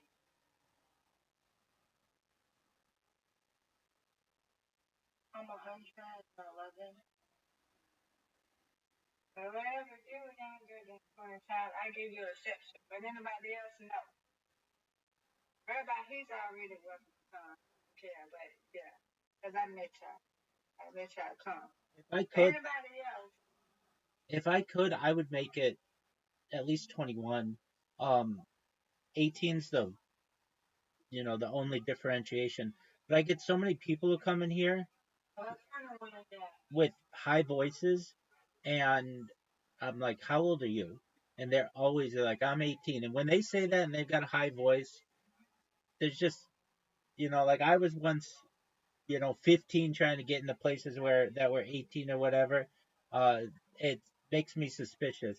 So I generally don't trust it unless they say they're 19 or higher. Because if you're 19, if you're 13 and you're trying to be in some place that's 18, you'll say you're 18. You won't say you're 19, 20, 21. You'll take the absolute lowest age group.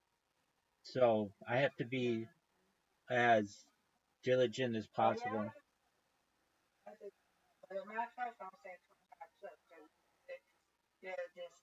I wish it just automatically.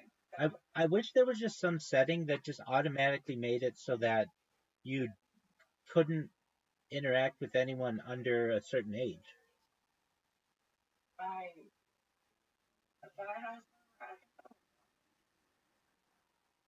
No, you don't. You don't. No, it would get really dirty.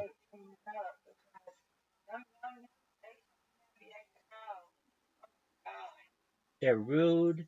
They're immature.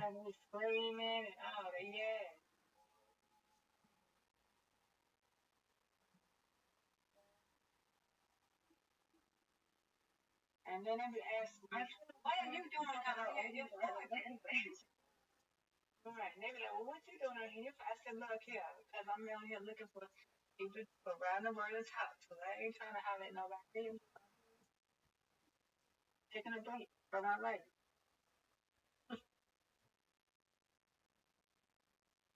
I got a 40 server to go to. But they don't be on here right there. They be on here.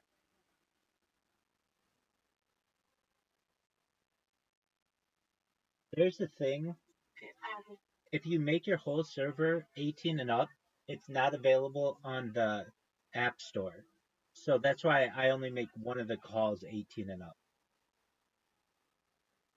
I make it 21. You can't make it 21, or I would.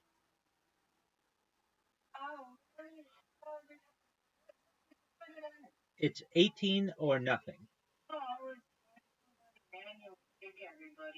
Yeah, I mean there are servers where you send people your ID, and I've been in those servers, but they're a pain in the butt. I mean, then you have to like worry about like storing people's IDs and deleting people's IDs. I don't want to do all that. I you know I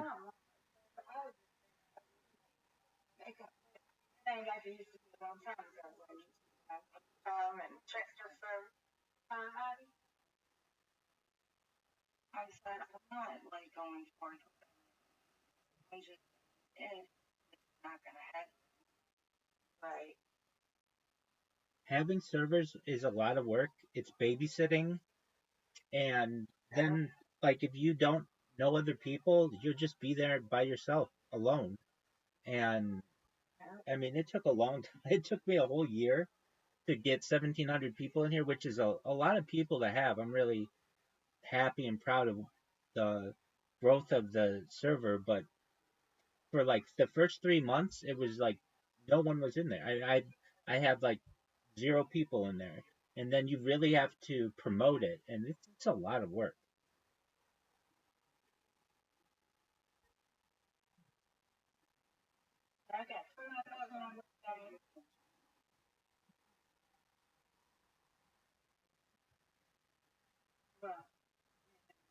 I just have to, you said it is a lot of work.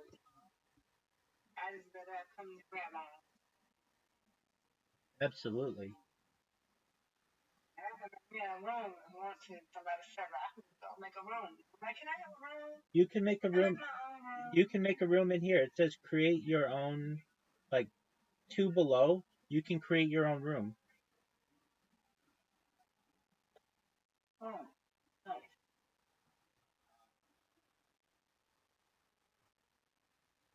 People who do that. There was a nursing student who would just come in here, and she would go in there, make her own room, or I get some people who just randomly like to listen to those lo-fi bots, and that's their prerogative. They can do whatever they want, so go for it. I like that lo-fi music. I mean, the only reason why I have those bots and not other bots is I do have other bots, but those bots are programmed very well and they'll just work continuously. Other bots, they break. And so, it just depends on how they're configured.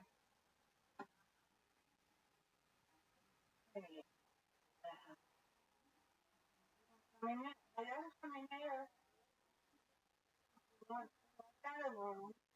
on. Y'all can't be mean. Okay? The only people that's 25, you can't come in here if you're not 25. Come on.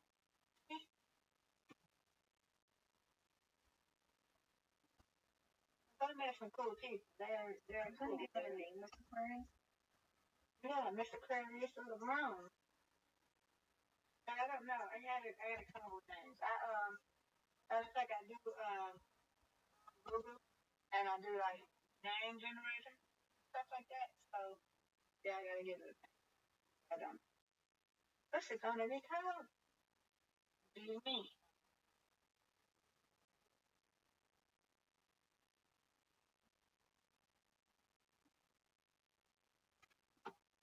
How are you gonna come? Can I make it? Yeah. Rabbi be speaking. And then if you guys speak, we come over here.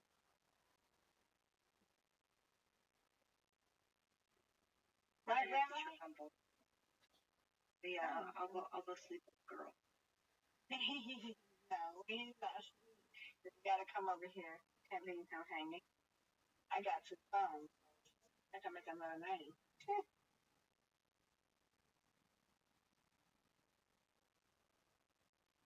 Right, Rabbi? You got it. Yeah, I don't want him to be. Like, no, they over there.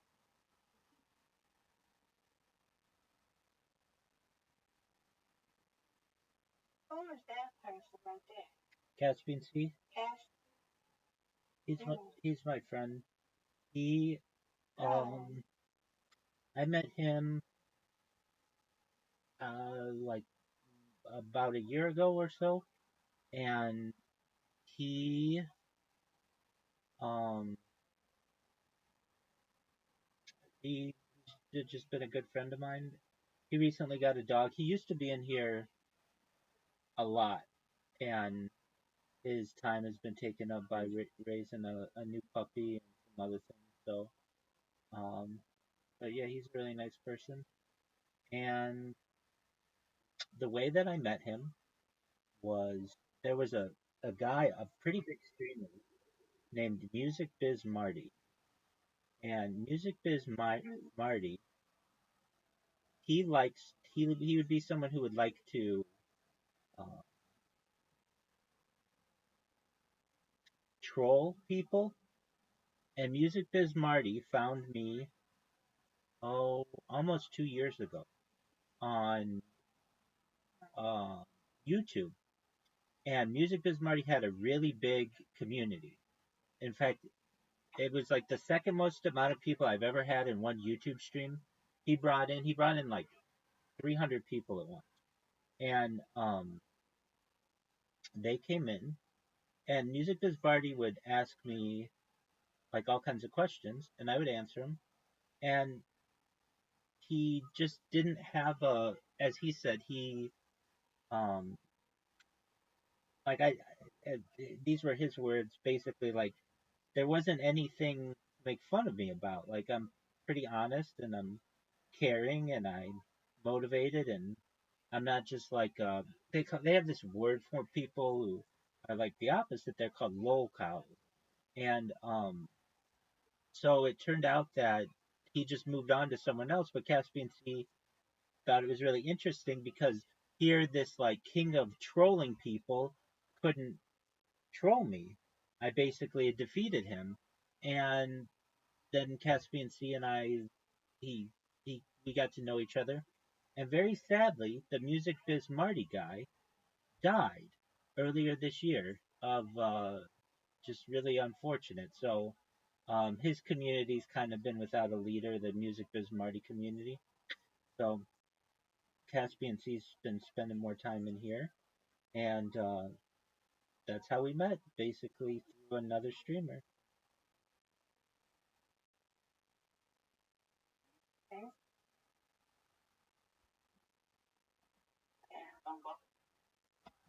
Yeah. Well, being here with you. You're awesome. Body's awesome. Well, we think you're amazing as well. You are so positive, and you're so kind. Thank you. You are a breath of fresh air every morning saying hello to you, and you're wonderful to play with at night. You're really, I mean this, Miss Aquarius. I've been on the internet now 24 hours a day, 7 days a week, 365 days a year now for 3.5 years, almost four. And you are, I think, maybe the nicest person I've met. And I wouldn't just say that to boost your ego, because I know you don't need it. You should just know you're a very special individual, very kind. I mean, just I wish everyone on earth was like you, and that's the highest compliment I basically can pay you. Thank you. You're welcome. All right, you too, you.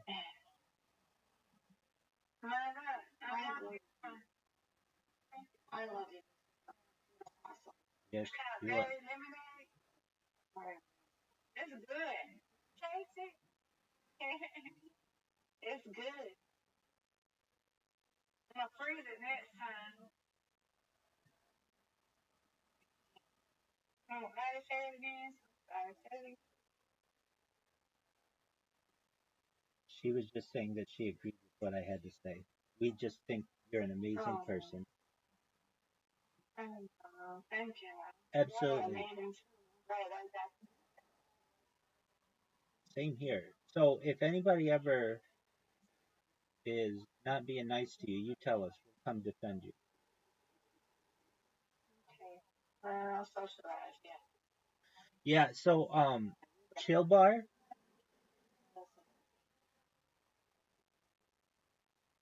The people in Chill Bar, they never even gave me the opportunity to join their server. They just looked at my profile and said that you look like a bot. And they just banned me right away. And I did not like that. I don't think I've ever had behavior that I feel should have caused me to be banned in anybody's Discord. I'm generally, or I try to be as respectful as possible to people. The issue that arises though is people ask me about myself and what I do, and one person is just curious, and another person takes what I have to say as being sometimes uh, self promotion. And I don't understand why self promotion is so bad, but it's like frowned upon on Discord. So I guess they don't want people spamming and stuff or talking about that. I don't really know. To me, self promotion is just telling people about what you do, what your hobbies are and stuff. But some people consider that against the. So I don't know. But I'm glad that I met you. That's why I don't talk in those other Discords that we're in. I see. I see him either. That's right. And I do get people who come in here. A book of medicine.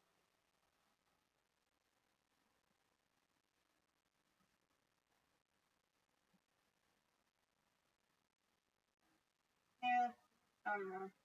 But I try to go to one of those transformations. Never be in the thing. Like I just had to delete some service because I'm not but they don't they don't want to be in the voice things. And then them at 30 or something, I don't be in the voice things. So I delete that. Right. Yeah, I should probably go through it. I had I had people. I thought this was weird. Um, they were trying to find reasons not to like me, and they went through. There's a way that you can plug in somebody's username and find out what all their discords are, and they went they went in and they were trying to find like discords that I was in that they didn't like, and I'm just thinking to myself, you got too much time on your hands if that's what you're doing for fun or with your time. I don't understand it.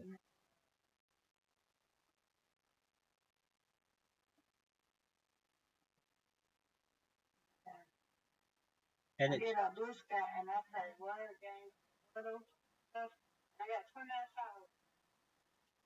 good on you. You play Wordle? I love it.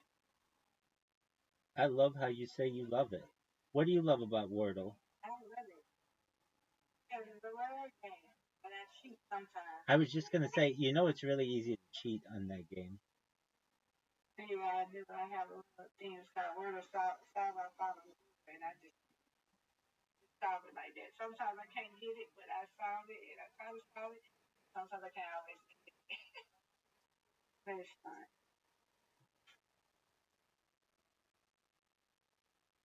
Yeah. Do you ever I play? like playing, and I just post my stuff on there. Do you ever play Scrabble? No. I mean, I have a long time ago. Have you ever played Word with Friends? Yeah. I cheat on them too. But the first time when I first got it, I never did. Right. And then the second time, I cheated. Look at you. You bad girl. Yeah, no, well, that's like I gotta stop doing that. Sometimes I don't do it. I just let them. I did to cheat all the time, Right. You play Scrabble? Yeah, we play a lot. Audie and I What, play. playoff? Yeah, Zoot and I play, and um, yeah, we play. It's fun. I play with some people. Sometimes I play with the randomly selected people, but I don't know if they're cheating or not. Sometimes they play these words that are so long that are worth just like so many tiles. I'm just like, there's no way that you Yeah, knew. I can't do it. I would um, can if I want, but I'm not gonna. Can't hit out. yeah, I mean, it's just like it's just a game. Like I don't. It's not. I don't know why people think like not like there's any kind of privilege to have a high score or something like that. It's just for fun. We play like Zoot and I a lot of times in the middle of the night. He's in Australia, so we play like sometimes some wild hours, and we play darts and like some of the other games they have. And some people have created bots for those, and they just get it every single time, like 100. They're just like no fun sometimes to play with people because you just know they're cheating. They're so good. I played a guy in archery once.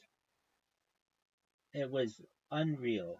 It was unreal. Like I used to play with this other person and this friend of mine from Canada, and he and I would play, and we would always get somewhere around, let's just say 130 points. Just like, and we got to the point where we were both really good, and we get 130 points like every single time. And I played with one person, and they got 240 points.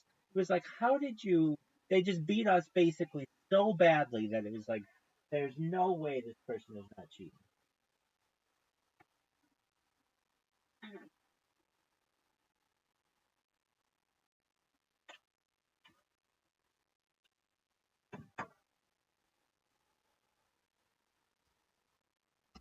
Mr. Claris, what's your favorite game? I got my things. What's your favorite game? What? Anything? Anything. Just if you could play any I game. like candy. Okay. I like Toon better than Candy. I love solitaire. Solitaire is my favorite. I like solitaire. Back in the day, I like to play solitaire. I love to play it. Do you like crossword puzzles? No, I don't. Sorry. Sorry. But I'm not good at that. Are you good with it? I like word search. I like word search. Remember I said I like that.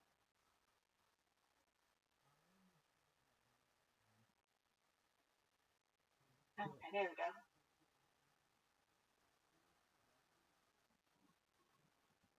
I cannot get into that. I do not know how to do it. I tried. Somebody tried to tell me how to do it. I tried. You can teach me, that'll be fun, but I cannot, in a word, I cannot do it. I'm not good with math. I'm telling you, I'm not good.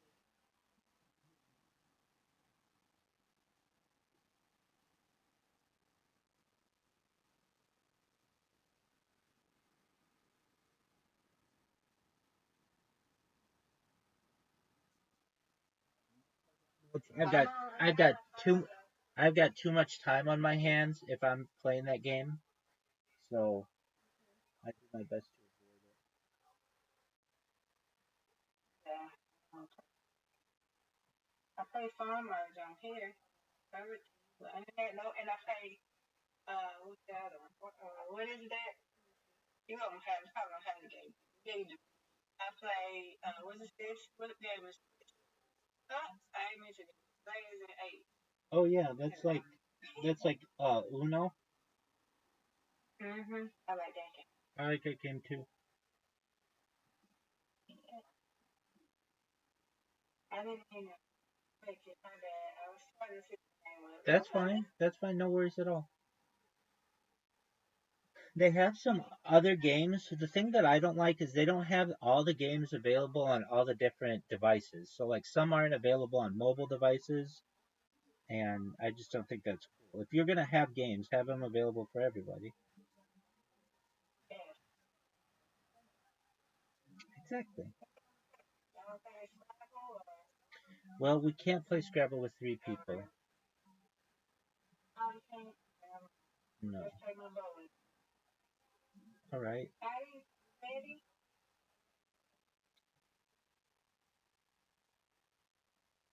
Are you there?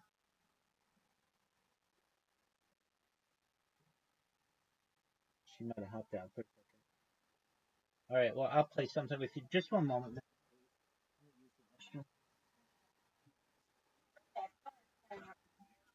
This next item, we had fun. I learned how to do it again next time. And where about sleep? It was fun. I learned how to do everything. That was cool. I was happy that night.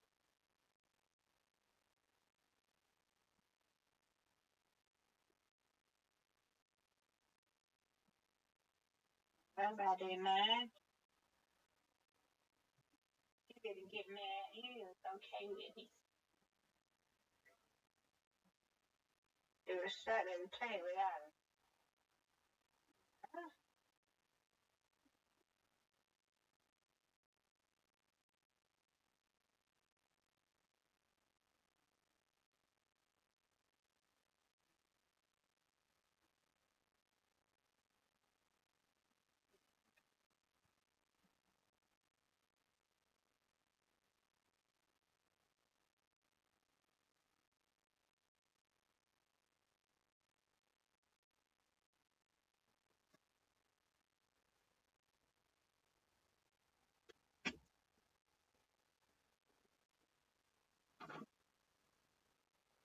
All right.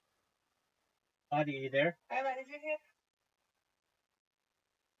Did I hear what? Yeah, I had fun when you woke up with me. I heard about it, so I had fun at that. And bite and everything. But I'm sorry I didn't do it without you. I'm sorry. That's all right. You're not mad, are you? Not at all. Not mad. Not at all. Do you want to play Word Box? Yeah, show me how to do it. I don't know how to. Okay, so you basically want to find as many words as possible by like in the way that you get words. I think they have to be at least 3 letters or more, and you like move your finger. It could be 2 letters though, I'm not sure. But basically, you move your finger over, and it can be left, right, up, down, diagonally, even backwardly, and you just want to keep finding as many words as possible. Yeah, you are. All you do is talk about playing word games. Wordle, Words with Friends. All right, game. I sent you an invite. You're good. All right.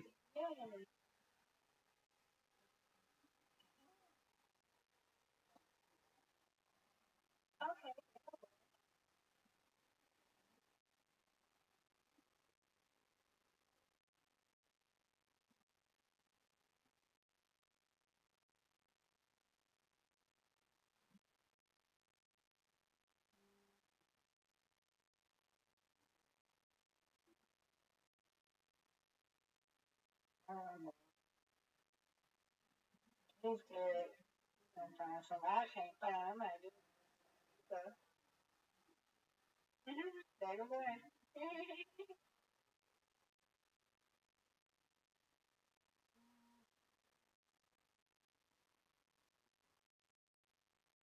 You got more than me. I don't know nothing. Try to do this. Hey, you won. I told you. Barely. I'm getting there. Barely. You did really, really well. We're not done. Yeah. We do another one. Oh, Miss Aquarius, you did really well. For your first time? No, hey, look at you. No.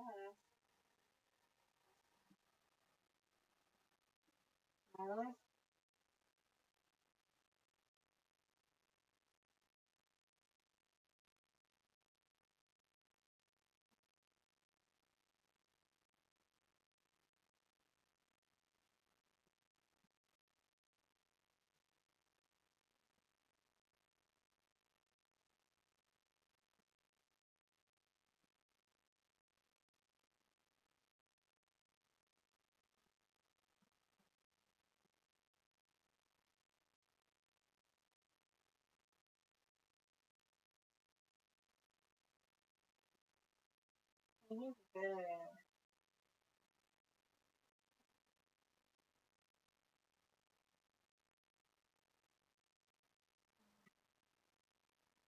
See, you good. I'm getting there. You're really good, Mr. Aquarius. Yeah, that was Mr. Aquarius, you're impressive for just learning that game. I know, I'm trying to me in my head can't get out his name. That Alright, was funny. you're close enough that you're gonna get me. Like, this isn't No. one-sided. You're gonna get me. Oh, I made a mistake. Or, I don't know if I made a... Audie, you there?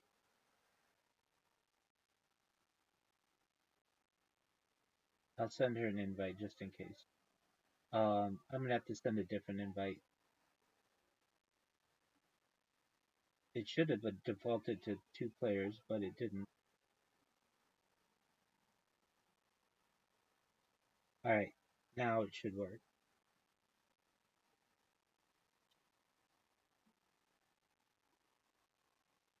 Are you sending another one? Yeah, I sent you it.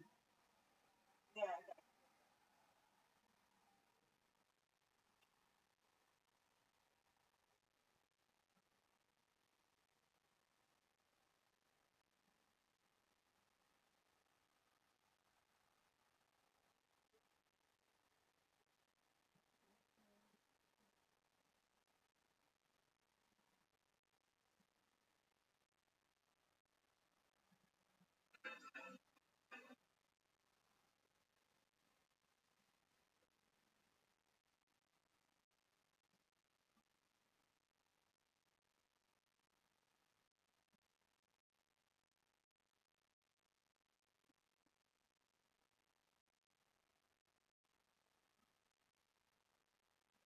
Good. Okay. I get it.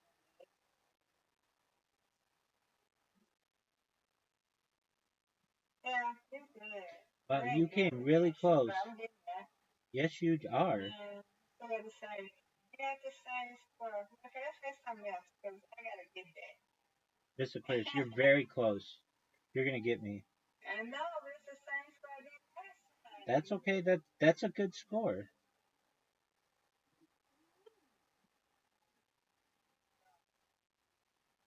Wanna play again? We are playing again. The game's not over. The game's not over. How many rounds? There are 2 rounds. What are you? Oh, my bad. I already got it, so I will go. Okay. I don't have it. Okay, there we go. I ain't got that much right. See, I didn't know. My bad. You're good.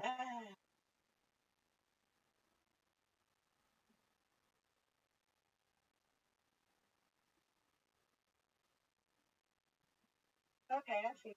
Okay, get me. Oh, see? But I didn't know in time. I know you didn't. Alright, let's try it again. Oh, that's a good score. Got 49. Thank you.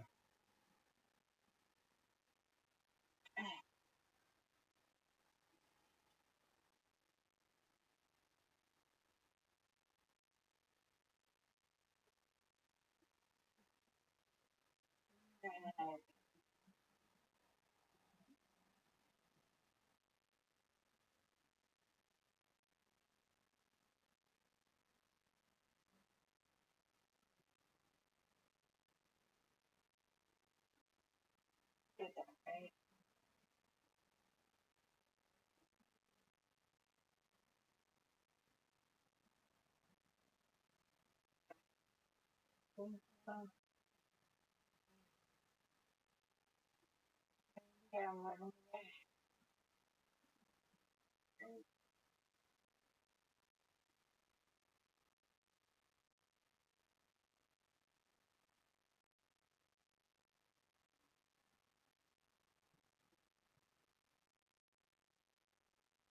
Yeah, you did. And you're good with this.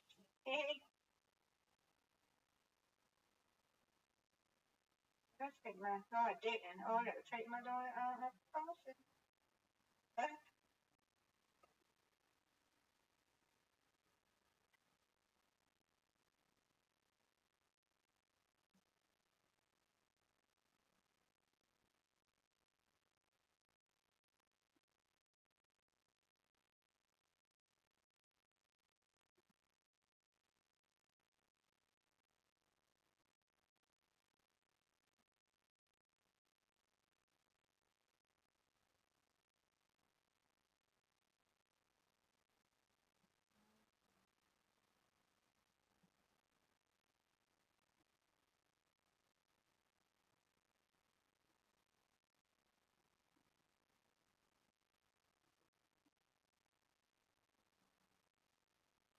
He's good.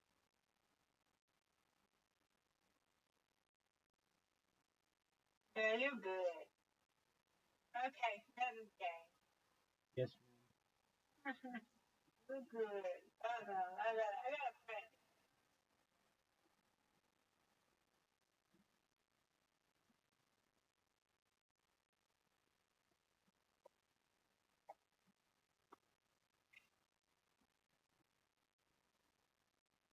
I'm sorry. He said he liked it. Well, No, no, no. I'm doing good. It's okay.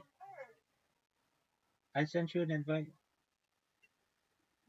I'm sorry. No need to apologize.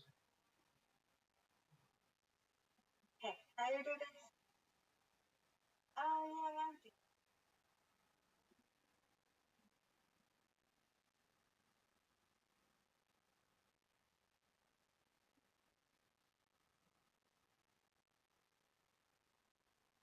I like the ball. I like the ball.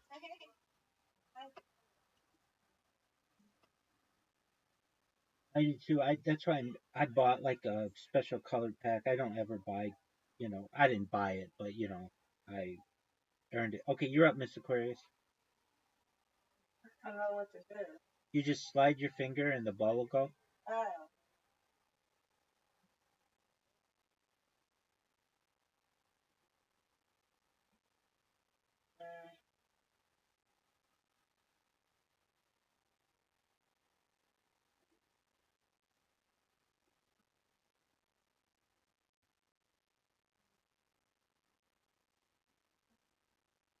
yeah, I'm not good at that. I'm really weird, right? Come on.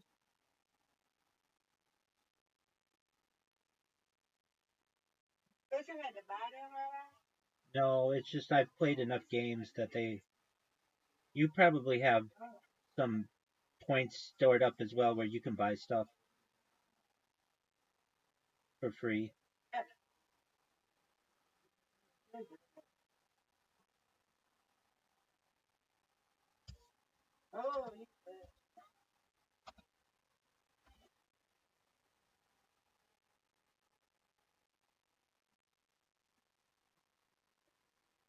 Oh, how did it go?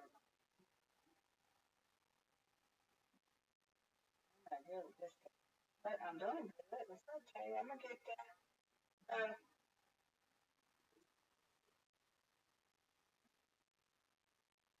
Oh, okay.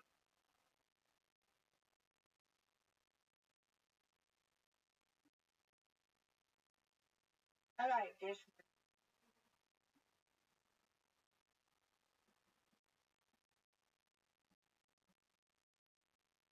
Rabbi, go.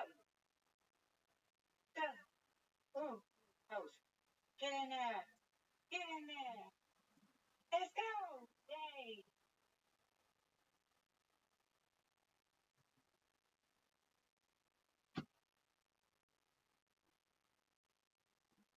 You're good. You're good, this Rabbi. Thank you, ma'am. Uncle Billy.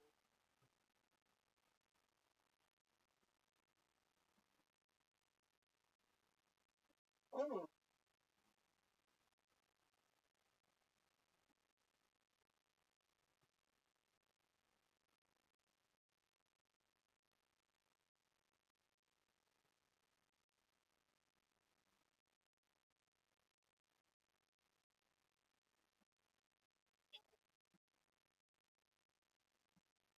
Good job, Rabbi. Thank you, ma'am. I like my score 460. Well, yeah, we could do good. Yeah. Like Yes, that. ma'am.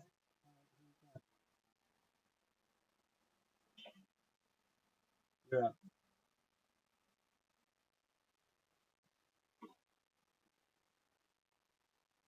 Okay. Oh, yeah. How do we get to the 100 plane? It's that. Do it in the corner. You're up, Miss Aquarius. There you go. You get it. It's better than me.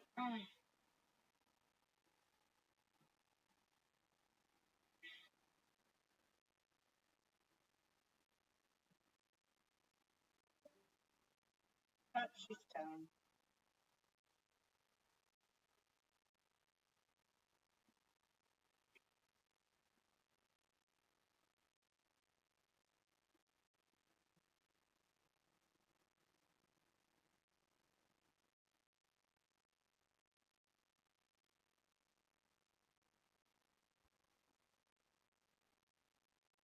Good job.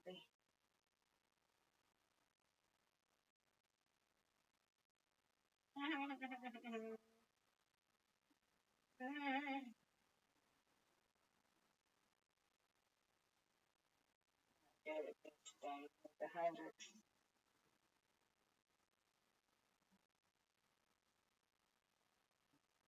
Uh-oh. Okay.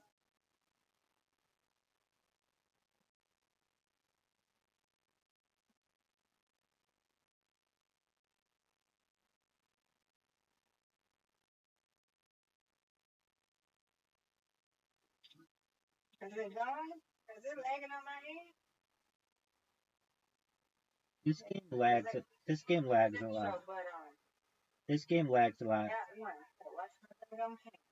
Watch my hands. I just took them. That was. Took them. Come on here. I'm not a fan of Mr. Horse. Okay. Me, I'm fine. And so,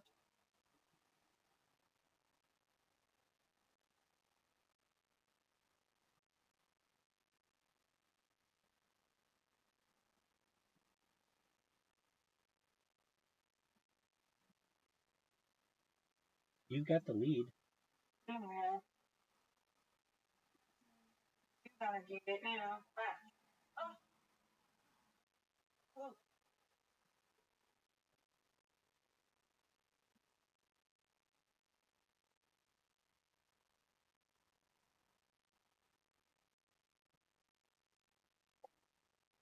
Oh.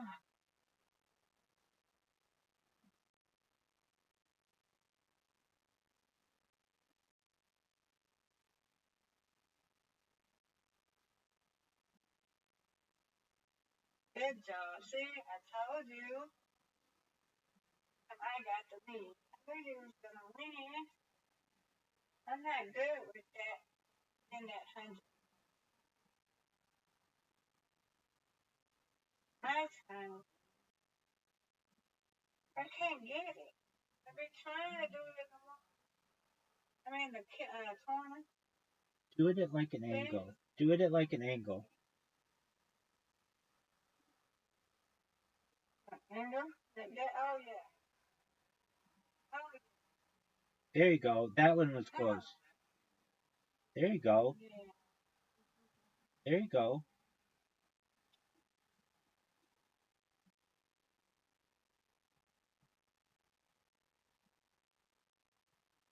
Oh, Rabbi.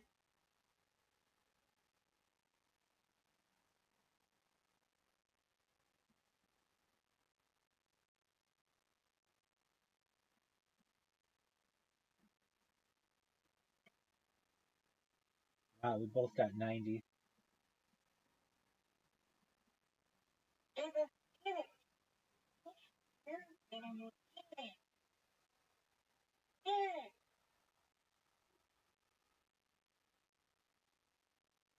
You're up. There's again. Go. Oh, you got your first 100.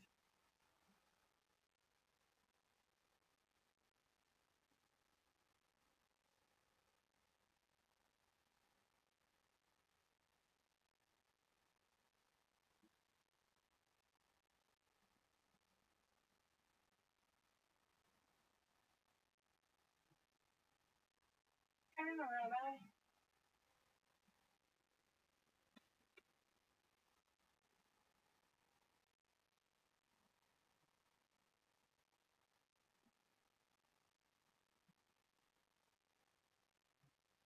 Yay.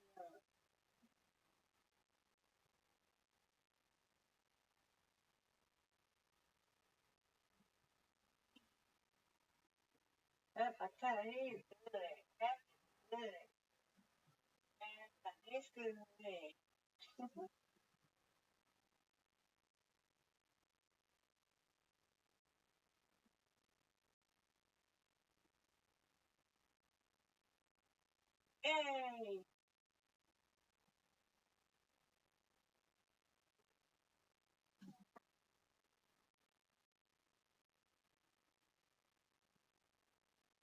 Okay, look at me. You got 100. You got 200. I know. I got two of them. That's cool. I like that. All right. Get it. Yay. Let's go. Let's go. Let's go. Yeah. Get it. Yay. You win. Good job. Hey, Rabbi. She's not going to beat me. Right. I don't care. I just like the game. All right. You win, I win, right? That's right, Mr. Aquarius. All right, basketball. Basketball. I like speedball. That's one of my favorite games. Lovely. Oh, no, not this one, Rabbi. You got it. It. You've got it. I got it. Go. Go. Yay. 1. Go. Go. 1. Go. 1. Go. Okay, come on. Come on, you got this, Rabbi. Go, Rabbi. Get it. Get it. Get it. Get it. Okay. I see you. You used to play basketball when you were a kid? Yep. Yeah, you good. You good.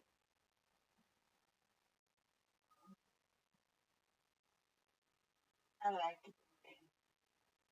What position did you play, Miss Aquarius? I never played basketball. I just hit. Just I never volleyball? did. Just volleyball? Yeah. But I don't play it for I just play it for fun. Sure. I was a cheerleader. There you go. Yeah. I was a cheerleader. And I was a chorus. And when I was in the elementary, I used to play bells. Oh, bad. Yeah, I'm not doing well. bells. Bells. I gotcha. Bells are cool. I did not do well. Yeah. I know how to play. So read the music notes. Come on. Go. Go. Go. Go.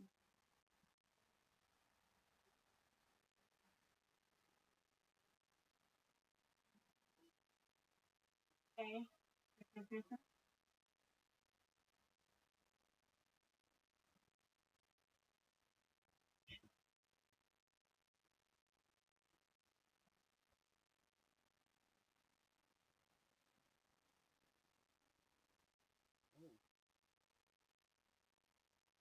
Bye-bye.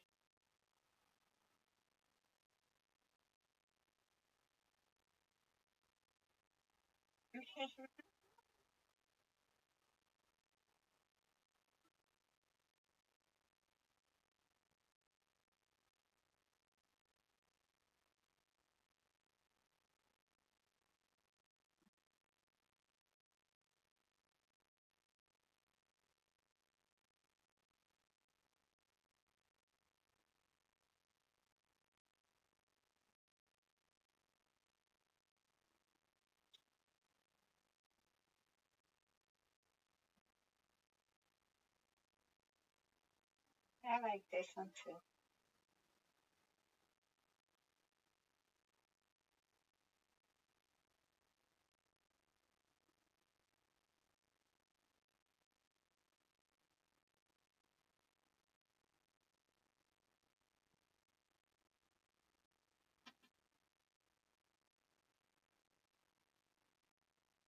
Uh-oh.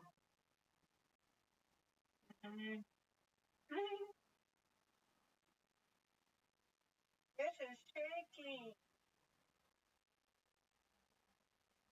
That's tricky. We're gonna get that one. I know you can, Rabbi. You got this. I'm gonna have a really good one. Really good round. Yeah, you got this. I'm gonna do the best about. I got my little games. I like them. I don't like this last one. I like this round. I don't like this. Yay. You won.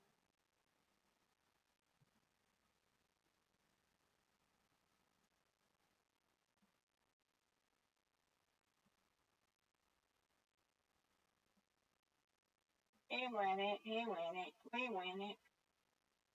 We won. I win.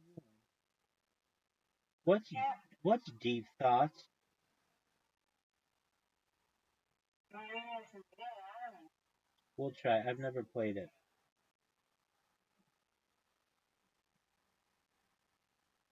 How to play? Answer questions. Pick your favorite answer.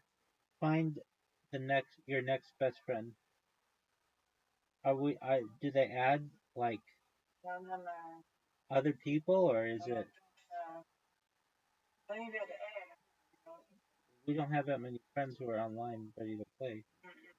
Do they invite friends? Game info. All right. Well, that's the end of that. I thought that stinks. No. Oh no. Gotta get they rap.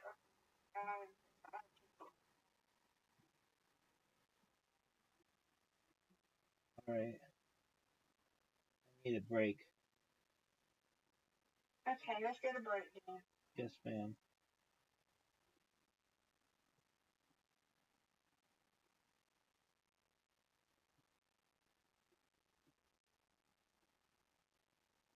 I'm ready. And I'm gonna go lay down. All righty. Just set up.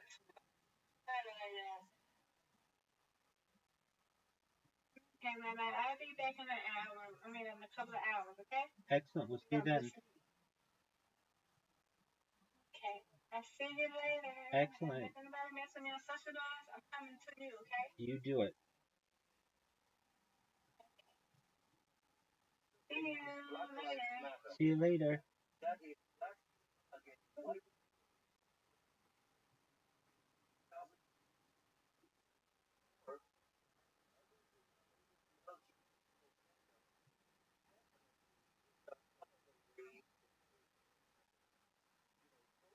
Extended the class struggle into other aspects of society, creating divisions and fostering deceit with the sole purpose of absorbing taxes. I mean, what was the Ministry of Women in Argentina doing? Manage to reduce the single femicides? No, none at all. The number of femicides is just the same. In fact, the most feminist president in Argentine history, Alberto Fernandez, wife. That is such a strange thing. I mean, well, so within the ranks of feminists, let's say, you will essentially find the largest number of rapists, and quite interesting what they do. Their hypocrisy is truly striking. It's not just about that, though. I mean, the battle is on three fronts. You have the economic front, free enterprise capitalism. Then we have the political level. Currently, the system that the world has designed is a Republican liberal democracy with checks and balances. And I mean, at the cultural battle level, notice that socialism has been very successful in the cultural battle. It has been very successful politically because it was able to translate that political battle in winning many elections. But why is it falling apart? Why? Because it was misery, and because the economic system is a disaster, so people eventually realize that it's making it worse for them. Liberal libertarians are very good when it comes to economics, and economic results may actually to the generation of political process. But what happened? Liberals neglected the cultural battle. Much of the blame was placed on Fukuyama when he said this is the end of history. No, it was not the end of history because the following year, in 1990, the socialists gathered at the Sao Paulo Forum and, based on the ideas of Gramsci, designed a strategy to integrate the media, culture, and education, which ended up changing the entire discourse. And they established that what they said was politically correct, and that any idea outside of it was to be considered reactionary and had to be censored or even persecuted. And they claimed to be the ones defending freedom, even though they were the ones persecuted. It's the same with journalists who get upset with Twitter. They say they defend freedom but can't stand it when those who think differently. That's freedom? Yes, for them, but not for those who think differently. That's not freedom, that's fascism. Then, what to say? Then we must fight on the economic front, and I believe we are implementing an extremely successful economic program that is recognized worldwide. In fact, um, the other night, the president-elect Donald Trump received recognition for the achievements we are having in Argentina and the speed at which we have done it. At the same time, you have to fight the political battle because, well, soccer matches are not won by shouting from the stands, they are won by playing on the field. But that alone is not enough because you have to say, need to convey to society the values of capitalism, the free market, what liberalism is, the value of freedom, right? And when you succeed in that, then we will indeed be able to advance steadily. Don't fight the cultural battle. What happened in Chile will happen. They had economic success. It was, let's say, sustained over time, but at some point it collapsed. Why did it collapse? Because they hadn't fought the cultural battle. Then socialism, little by little, control of institutions in education and the media. So they took over the media and culture, and on that basis they attacked and broke up the. Then they found themselves with a doses of socialism, and the only thing socialism generates is poverty. Therefore, what you must keep in mind is that you have to fight the battles on all fronts. And if you don't keep that in mind, I can tell you, our headed towards collapse. Like you said, this fight against corruption, challenge very powerful establishment. Are you ever afraid for your life? Potential assassination? No. Tell me, what live life? I mean, slavery? there is a song by a Spanish singer called Dino Bravo. Just to be clear, he has already left this earth, so we can say he has passed on to the song is called, and the song it tells the story of Peter Fetcher, an 18-year-old boy, when the separation was, and I mean, the construction of the Berlin Wall begins. His family ends up on the western side, and he accidentally ends up on the eastern side. And for a whole year, he plans to stay to the western side, right? And in that context, when he tries to gets murdered. So, really, what is the point of life if it's not in freedom, right? I mean, what is the point of living without fighting for your values? If I am willing to give my life for my values, then what is the point of living without freedom? Look, can I tell you something interesting that happened to me here in the United States? Let's say, back in the year 1998, I came to the United States to take a series of courses to improve my English,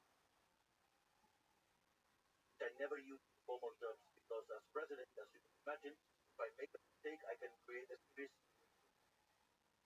Fortunately, I have an interpreter who is a superstar, and if I make a mistake even in Spanish, he corrects the version of the other language. And so back then, in that year, I went to San Francisco and I visited Alcatraz. We were young, but uh, I mean, the visit was an audio tour. You got a Walkman, and you would tracks and listen to the story. The most interesting thing is that the Alcatraz tour ended in the recreation yard where the basketball courts, exercise areas, and all recreational facilities were located. So anyone would have thought that this was the best part of Alcatraz. And yet, what they said in the guide was that that was the hardest part for the inmates. Why? Because, I mean, that recreation area in particular is built um, in front of the San Francisco Bay. So, inmates would all see how San Francisco continued to build up and evolve and develop every day. While they were locked up in there, they couldn't take part in it. They were confined in that prison, and that made them aware of the value of freedom. So, in my experience, for me, the fight for freedom is relentless, okay? I mean, my greatest hero in all of human history is Moses.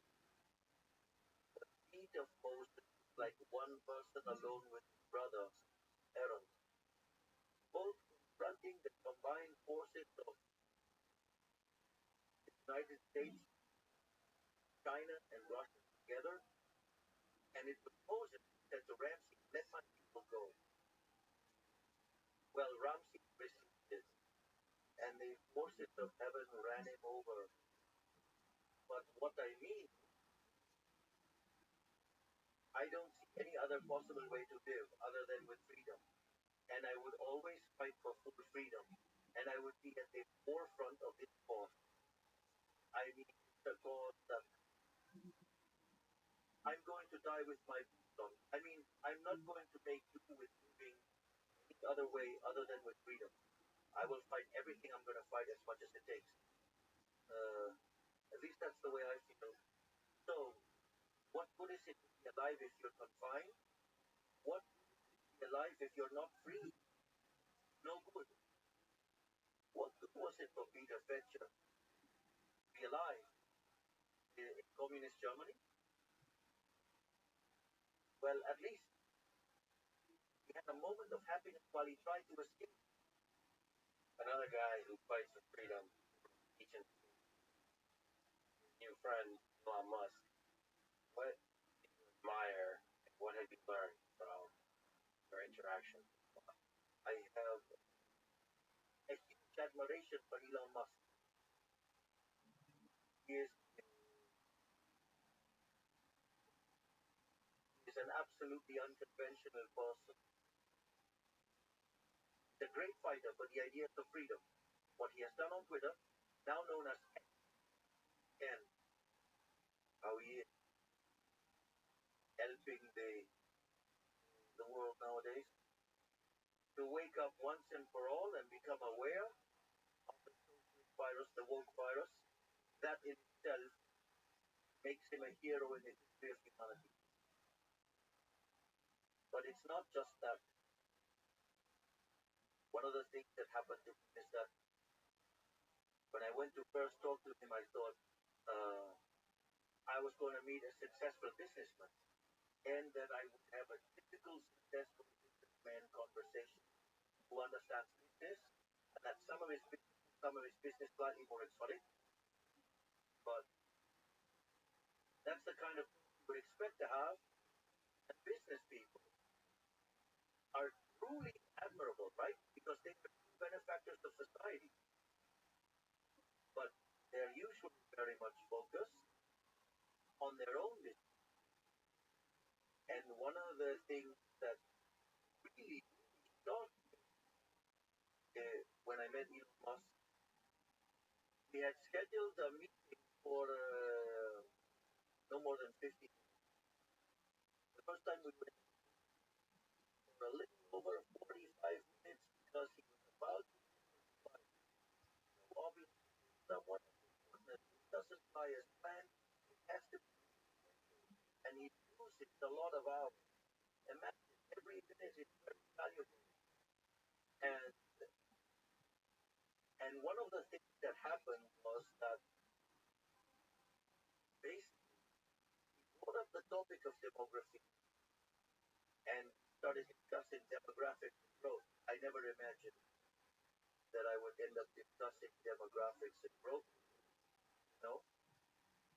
And another very fun thing was that um, something funny he said to me was that he shared our vision regarding demographic issues and populate the planet. He asked me, now what about you? When are you going to move in that direction? I mean, I tell him I have 5. He said, well, the four-legged ones don't count. That was the first meeting I had with him. Second, second meeting when here at the university started being anti-Semitic demonstrations where basically flags were displayed and Jews were harassed and persecuted. And at that moment, when we had that second meeting, he showed himself to be very involved with that and brought up the issue of the cultural battle. So, I mean, not quite conventional even in the political field. Uh, I during our last talk, which lasted for about 2.5 hours, right? One of the things we talked about was freedom and what was at stake for the United States election. Therefore, he is a person, honestly, I can say he's well above average. I mean, a person of unconventional intelligence, right? And also he's very charming. So, I mean, again, I have a great admiration for him, and I really interact very closely with him. Very interested in what our Ministry of Deregulation is doing, which seeks to remove regulation, but at the same time, he works with another person who is also interested in the same approach. And so, I'm very pleased because they are going to try and replicate the model we are implementing in Argentina. And also, Donald Trump himself is very enthusiastic about this. So, the way of reducing regulation and cutting public spending and taking government out of the freedom for the people. So, I'm very pleased with what's going on. And with Trump's victory, because the United States will be better off. Argentina is going to be better. The whole world is going to be better off. Today, the world is a much better place than it was just a few days ago. Like you said, Iran and Vietnam are flying are heading to the government. Your experience with every economic policy, what advice would you give Iran and back about how to do it? And got to the stage, got to the stage, simple as that. The story and you're going to love it. Currently in Argentina, to the political balance we've achieved, we have had certain powers delegated from Congress to the executive branch, and therefore we can resolve it by decree. That the regulation minister, Federico Dorsenega, in his ministry, the counter that is placed in front of everyone there, placed a number of days, all right, during which the delegated powers will continue to be valid.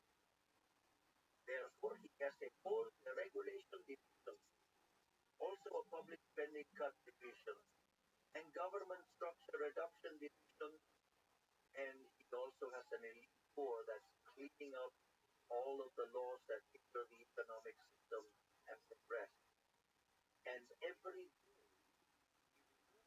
1 and 5 economic. So my advice would be for them to go all the way to the very limit and do not give up, do not let down their guard. Furthermore, that agenda does not have political purpose because at the end of the day, you are removing privileges. Of course, there will be people complaining, but those are people who are losing privileges, but they will have to explain to society why they are keeping those privileges, and that is quite uncomfortable. You spoke of Donald Trump. Allegedly, he called you his favorite president. What did you discuss? And maybe again, what do you admire about President and what There are several things that I admire about President Trump. The first is that probably, I think he provided ample proof of this in his first presidency. He understands the nature of the cultural battle. He has openly confronted socialism, he openly targets socialism, he perfectly understands the woke virus, and that is so of great value because it means understanding what it's all about. Another thing I truly admire about him is courage. But thank goodness he didn't get assassinated or killed. But it was by a small chance occurrence that could have killed him, just because he moved at the right moment. And yet that he went on. And in fact, during his first campaign, as well as the second one and third one, they criticized him, insulted him, offended him, said awful things about him, made up all sorts of horrible stories about him. In that respect, I can say I deeply relate because probably no one in our history has had such a negative campaign from all the media like this. But let's say they were quite similar. This is why it's so interesting, and I was so deeply moved when last night I also got to Sylvester Stallone, you know, because Sylvester Stallone talks about, well, how important is that? No matter how hard they hit you, and keep on hitting you all the time, despite all that, you keep going on and on and on. What I'm trying to say is that many, so many of Sylvester Stallone's approaches are truly inspirational, don't you think? So imagine I'm about to speak and I see Sylvester Stallone, and Sylvester Stallone knows me. It was truly insane. I this can't be true. And besides, well, the people were wonderful with me last night. They've been wonderful today. I've taken hundreds of selfies. I mean, truly, I would say, in my break, let me say, after almost a year in office and having to face all sorts of media torture because the journalists who have vested interests and are corrupt are professional torturers. Yes, because they invade your personal life, your family, and your privacy. Let me tell you something to show you the kind of garbage the media in Argentina can do. And three drones to spy on me at my presidential residence. To spy on me. You think that's right? Exactly. But that kind of thing happens in Argentina, not to mention the many lies and horrible things they say. I, for instance, remember that time when my father was hospitalized. My father is a man of a really strong character who has had heart surgery, all right? And one day a journalist was saying all sorts of lies about my father. My father was hospitalized and, well, and he almost died of a heart attack. So that kind of thing is what journalism and the press in Argentina. So they start to attack your private life, your mother, your father, your sister, even my dogs that I absolutely adore. They are the most wonderful people in the universe. They even target my four-legged children. So imagine that I've been in office for nearly a year as president, and since they can't criticize my management except by lying and distorting the numbers, they meddle with all these things they have been doing all the time since the year 2021, when I officially entered politics. So, and I've seen what they've done to Trump. So that also makes me relate a lot to him because he's a true warrior. He's a Viking. He's a Viking. Literally a Viking. I mean, someone I admire for how he has kept fighting in the face of adversity, even against all odds, and still managed to win. Amazing. And well, uh, and that's why I can relate that much. And I've also seen how he's been unfairly criticized, like when he was accused of protectionism or when he wanted to discuss some matters within the context of public debate regarding the design of monetary policy as regards the Fed. Um, Basically, they have accused him. I mean, isn't he entitled to give an opinion as a president? I mean, any citizen could give their opinion, more so a president. Why is it important to you that Argentina has a close relationship with the United States? Well, to us, that is important, okay? You know, because we've decided to be political allies of the United States ever since our campaign. That our allies, we have decided that our allies would be the United States and Israel because they basically represent the ideas of the Western world. They represent the free world.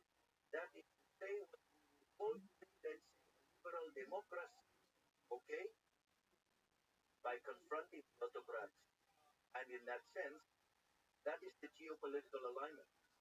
Moreover, in our campaign, we were very, very clear on three main points. One, the economic pillar. We talked about cutting public spending. Make my appearances with a chainsaw. We talked about economic deregulation, that is, I talked about the competition of currency, and people, obviously were interested in the dollar. So it was obvious that the economic policy was clear, all right? And not only was it clear, but we are also fulfilling it. That is the first point. Second was our policy of security. The idea to fight crime, I mean, relentlessly, as well as security. No mercy, right? And in fact, in Argentina, there are no more roadblocks, which they said were impossible to end. Not only that, we have strengthened the security forces and also our armed forces. We are waging a tough battle against drug trafficking and narco terrorism. Therefore, we are also strongly fulfilling them. Noting that these points were the main concerns, they were the biggest concerns of Argentinians when we took office, are now in fifth and sixth place. Today, the problem for Argentina is corruption, whether there is unemployment, if there is poverty, but they don't mention inflation and insecurity anymore. And besides, a third point that I made clear was that I would align with the United States and Israel internationally. At my campaign rally, there would be groups that will come along with flags of Israel. So it's clear that our international policy approach is always very clear. And this is something I state during my speeches when I talk about the values of the West and the civilization of the West. In fact, yesterday, and even more so today, during my speeches, I talked about how the different Greek groups or tribes go together to confront Persia. That is to say that from that time, 500 years before Christ until today, that struggle continues, right? Um, but well, so of we're all in. We are betting on the United States becoming once again a leader in the West. We need someone to come back, make America great again, and that as part of that process, being a commercial ally is also a great idea. So we would really like to move forward and deepen our trade ties and our investment ties. And well, we would also like to be part of the NATO as well. Do you think it's still possible? One of the radical ideas you had as you were running for president was to dollarize the Argentine economy. Do you think that's still a good idea? Are you still thinking about that? Let's see. Let's break it down. Let's say I you review all my statements. I talk about currency competition. I'm not strictly talking about dollarization. I'm talking about currency competition and eliminating the central bank. If people later decide to embrace the dollar, that is their choice. Ultimately, in the model I propose, what happens is the formation of a currency basket tailored to the needs of individuals. But I won't avoid the discussion. Today there is currency competition. If, for instance, today in Argentina you want to make transactions in any currency, you can do it, and it's allowed. Today there is currency competition. The other thing to talk about is the concept of, let's suppose we were discussing dollarization, we talk about endogenous dollarization. The first point is that you need to clean up the central bank.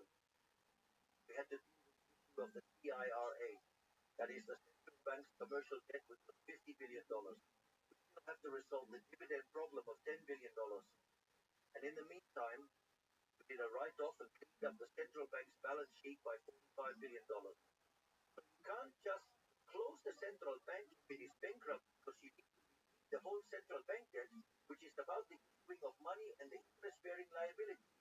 So once we finish with the interest-bearing liability, it will leave us with the monetary base.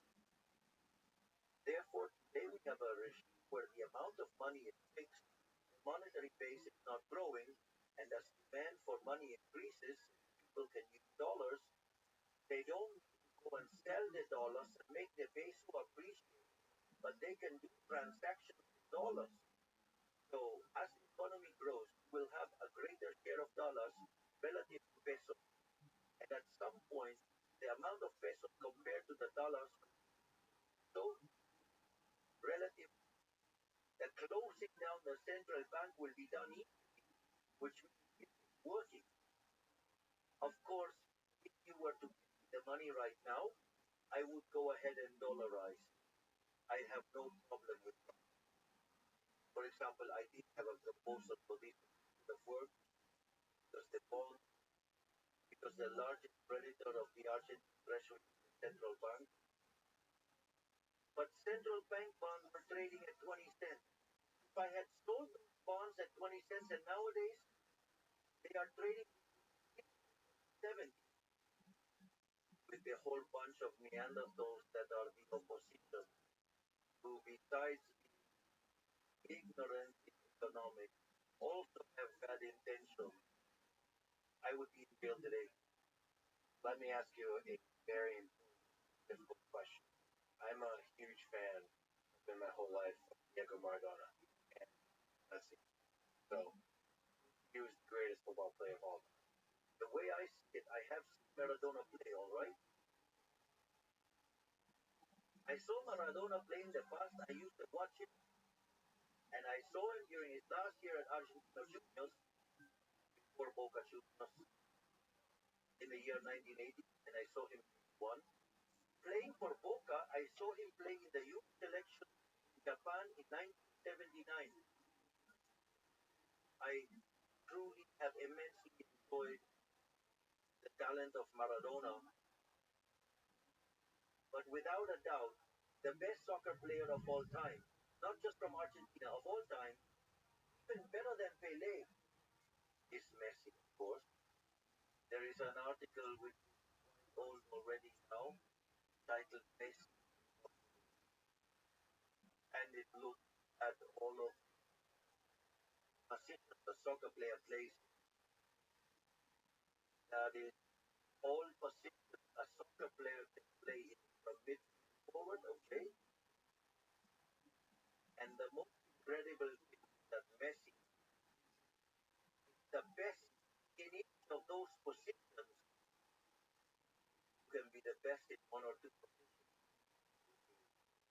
Cristiano Ronaldo, for example, was very good in areas of the game, so much so that he was almost like Messi, but he didn't take part in the rest. However, Messi is the best one in all respects, but at that time, of course, nowadays, he is an older player, right? And I'm not sure whether he can still keep that performance on all fronts. But honestly, I have never in my life seen a player like Messi. I have never seen no one like him for real. If you look at the number of goals he scored, I correct that. Considering the goal average in the days of Pele compared to Messi's golden era and his career now, the number of equivalent goals is much greater than that of Pele. Therefore, without a doubt, Messi is the greatest soccer player of all time. All time, no one compares to him. But it's not just the numbers or the World Cup win. It's moments of genius on the Messi done like any other in that way. Messi does things that's technically impossible. They seem physically impossible. The moves he makes don't respect human logic. It's like watching a ball run. It doesn't feel possible. He moves in a way that doesn't respect human logic. Am I right? Did you watch the 1986 World Cup with the hand of God, the game against England? What was that like? Oh yes, I do remember that very well. Uh, we watched it in the home of my godfather, saw how he did his gambit and dodged the deep. That was truly, it was absolutely indescribable. There's no way to put it into words. It's as if I asked you to describe the love you have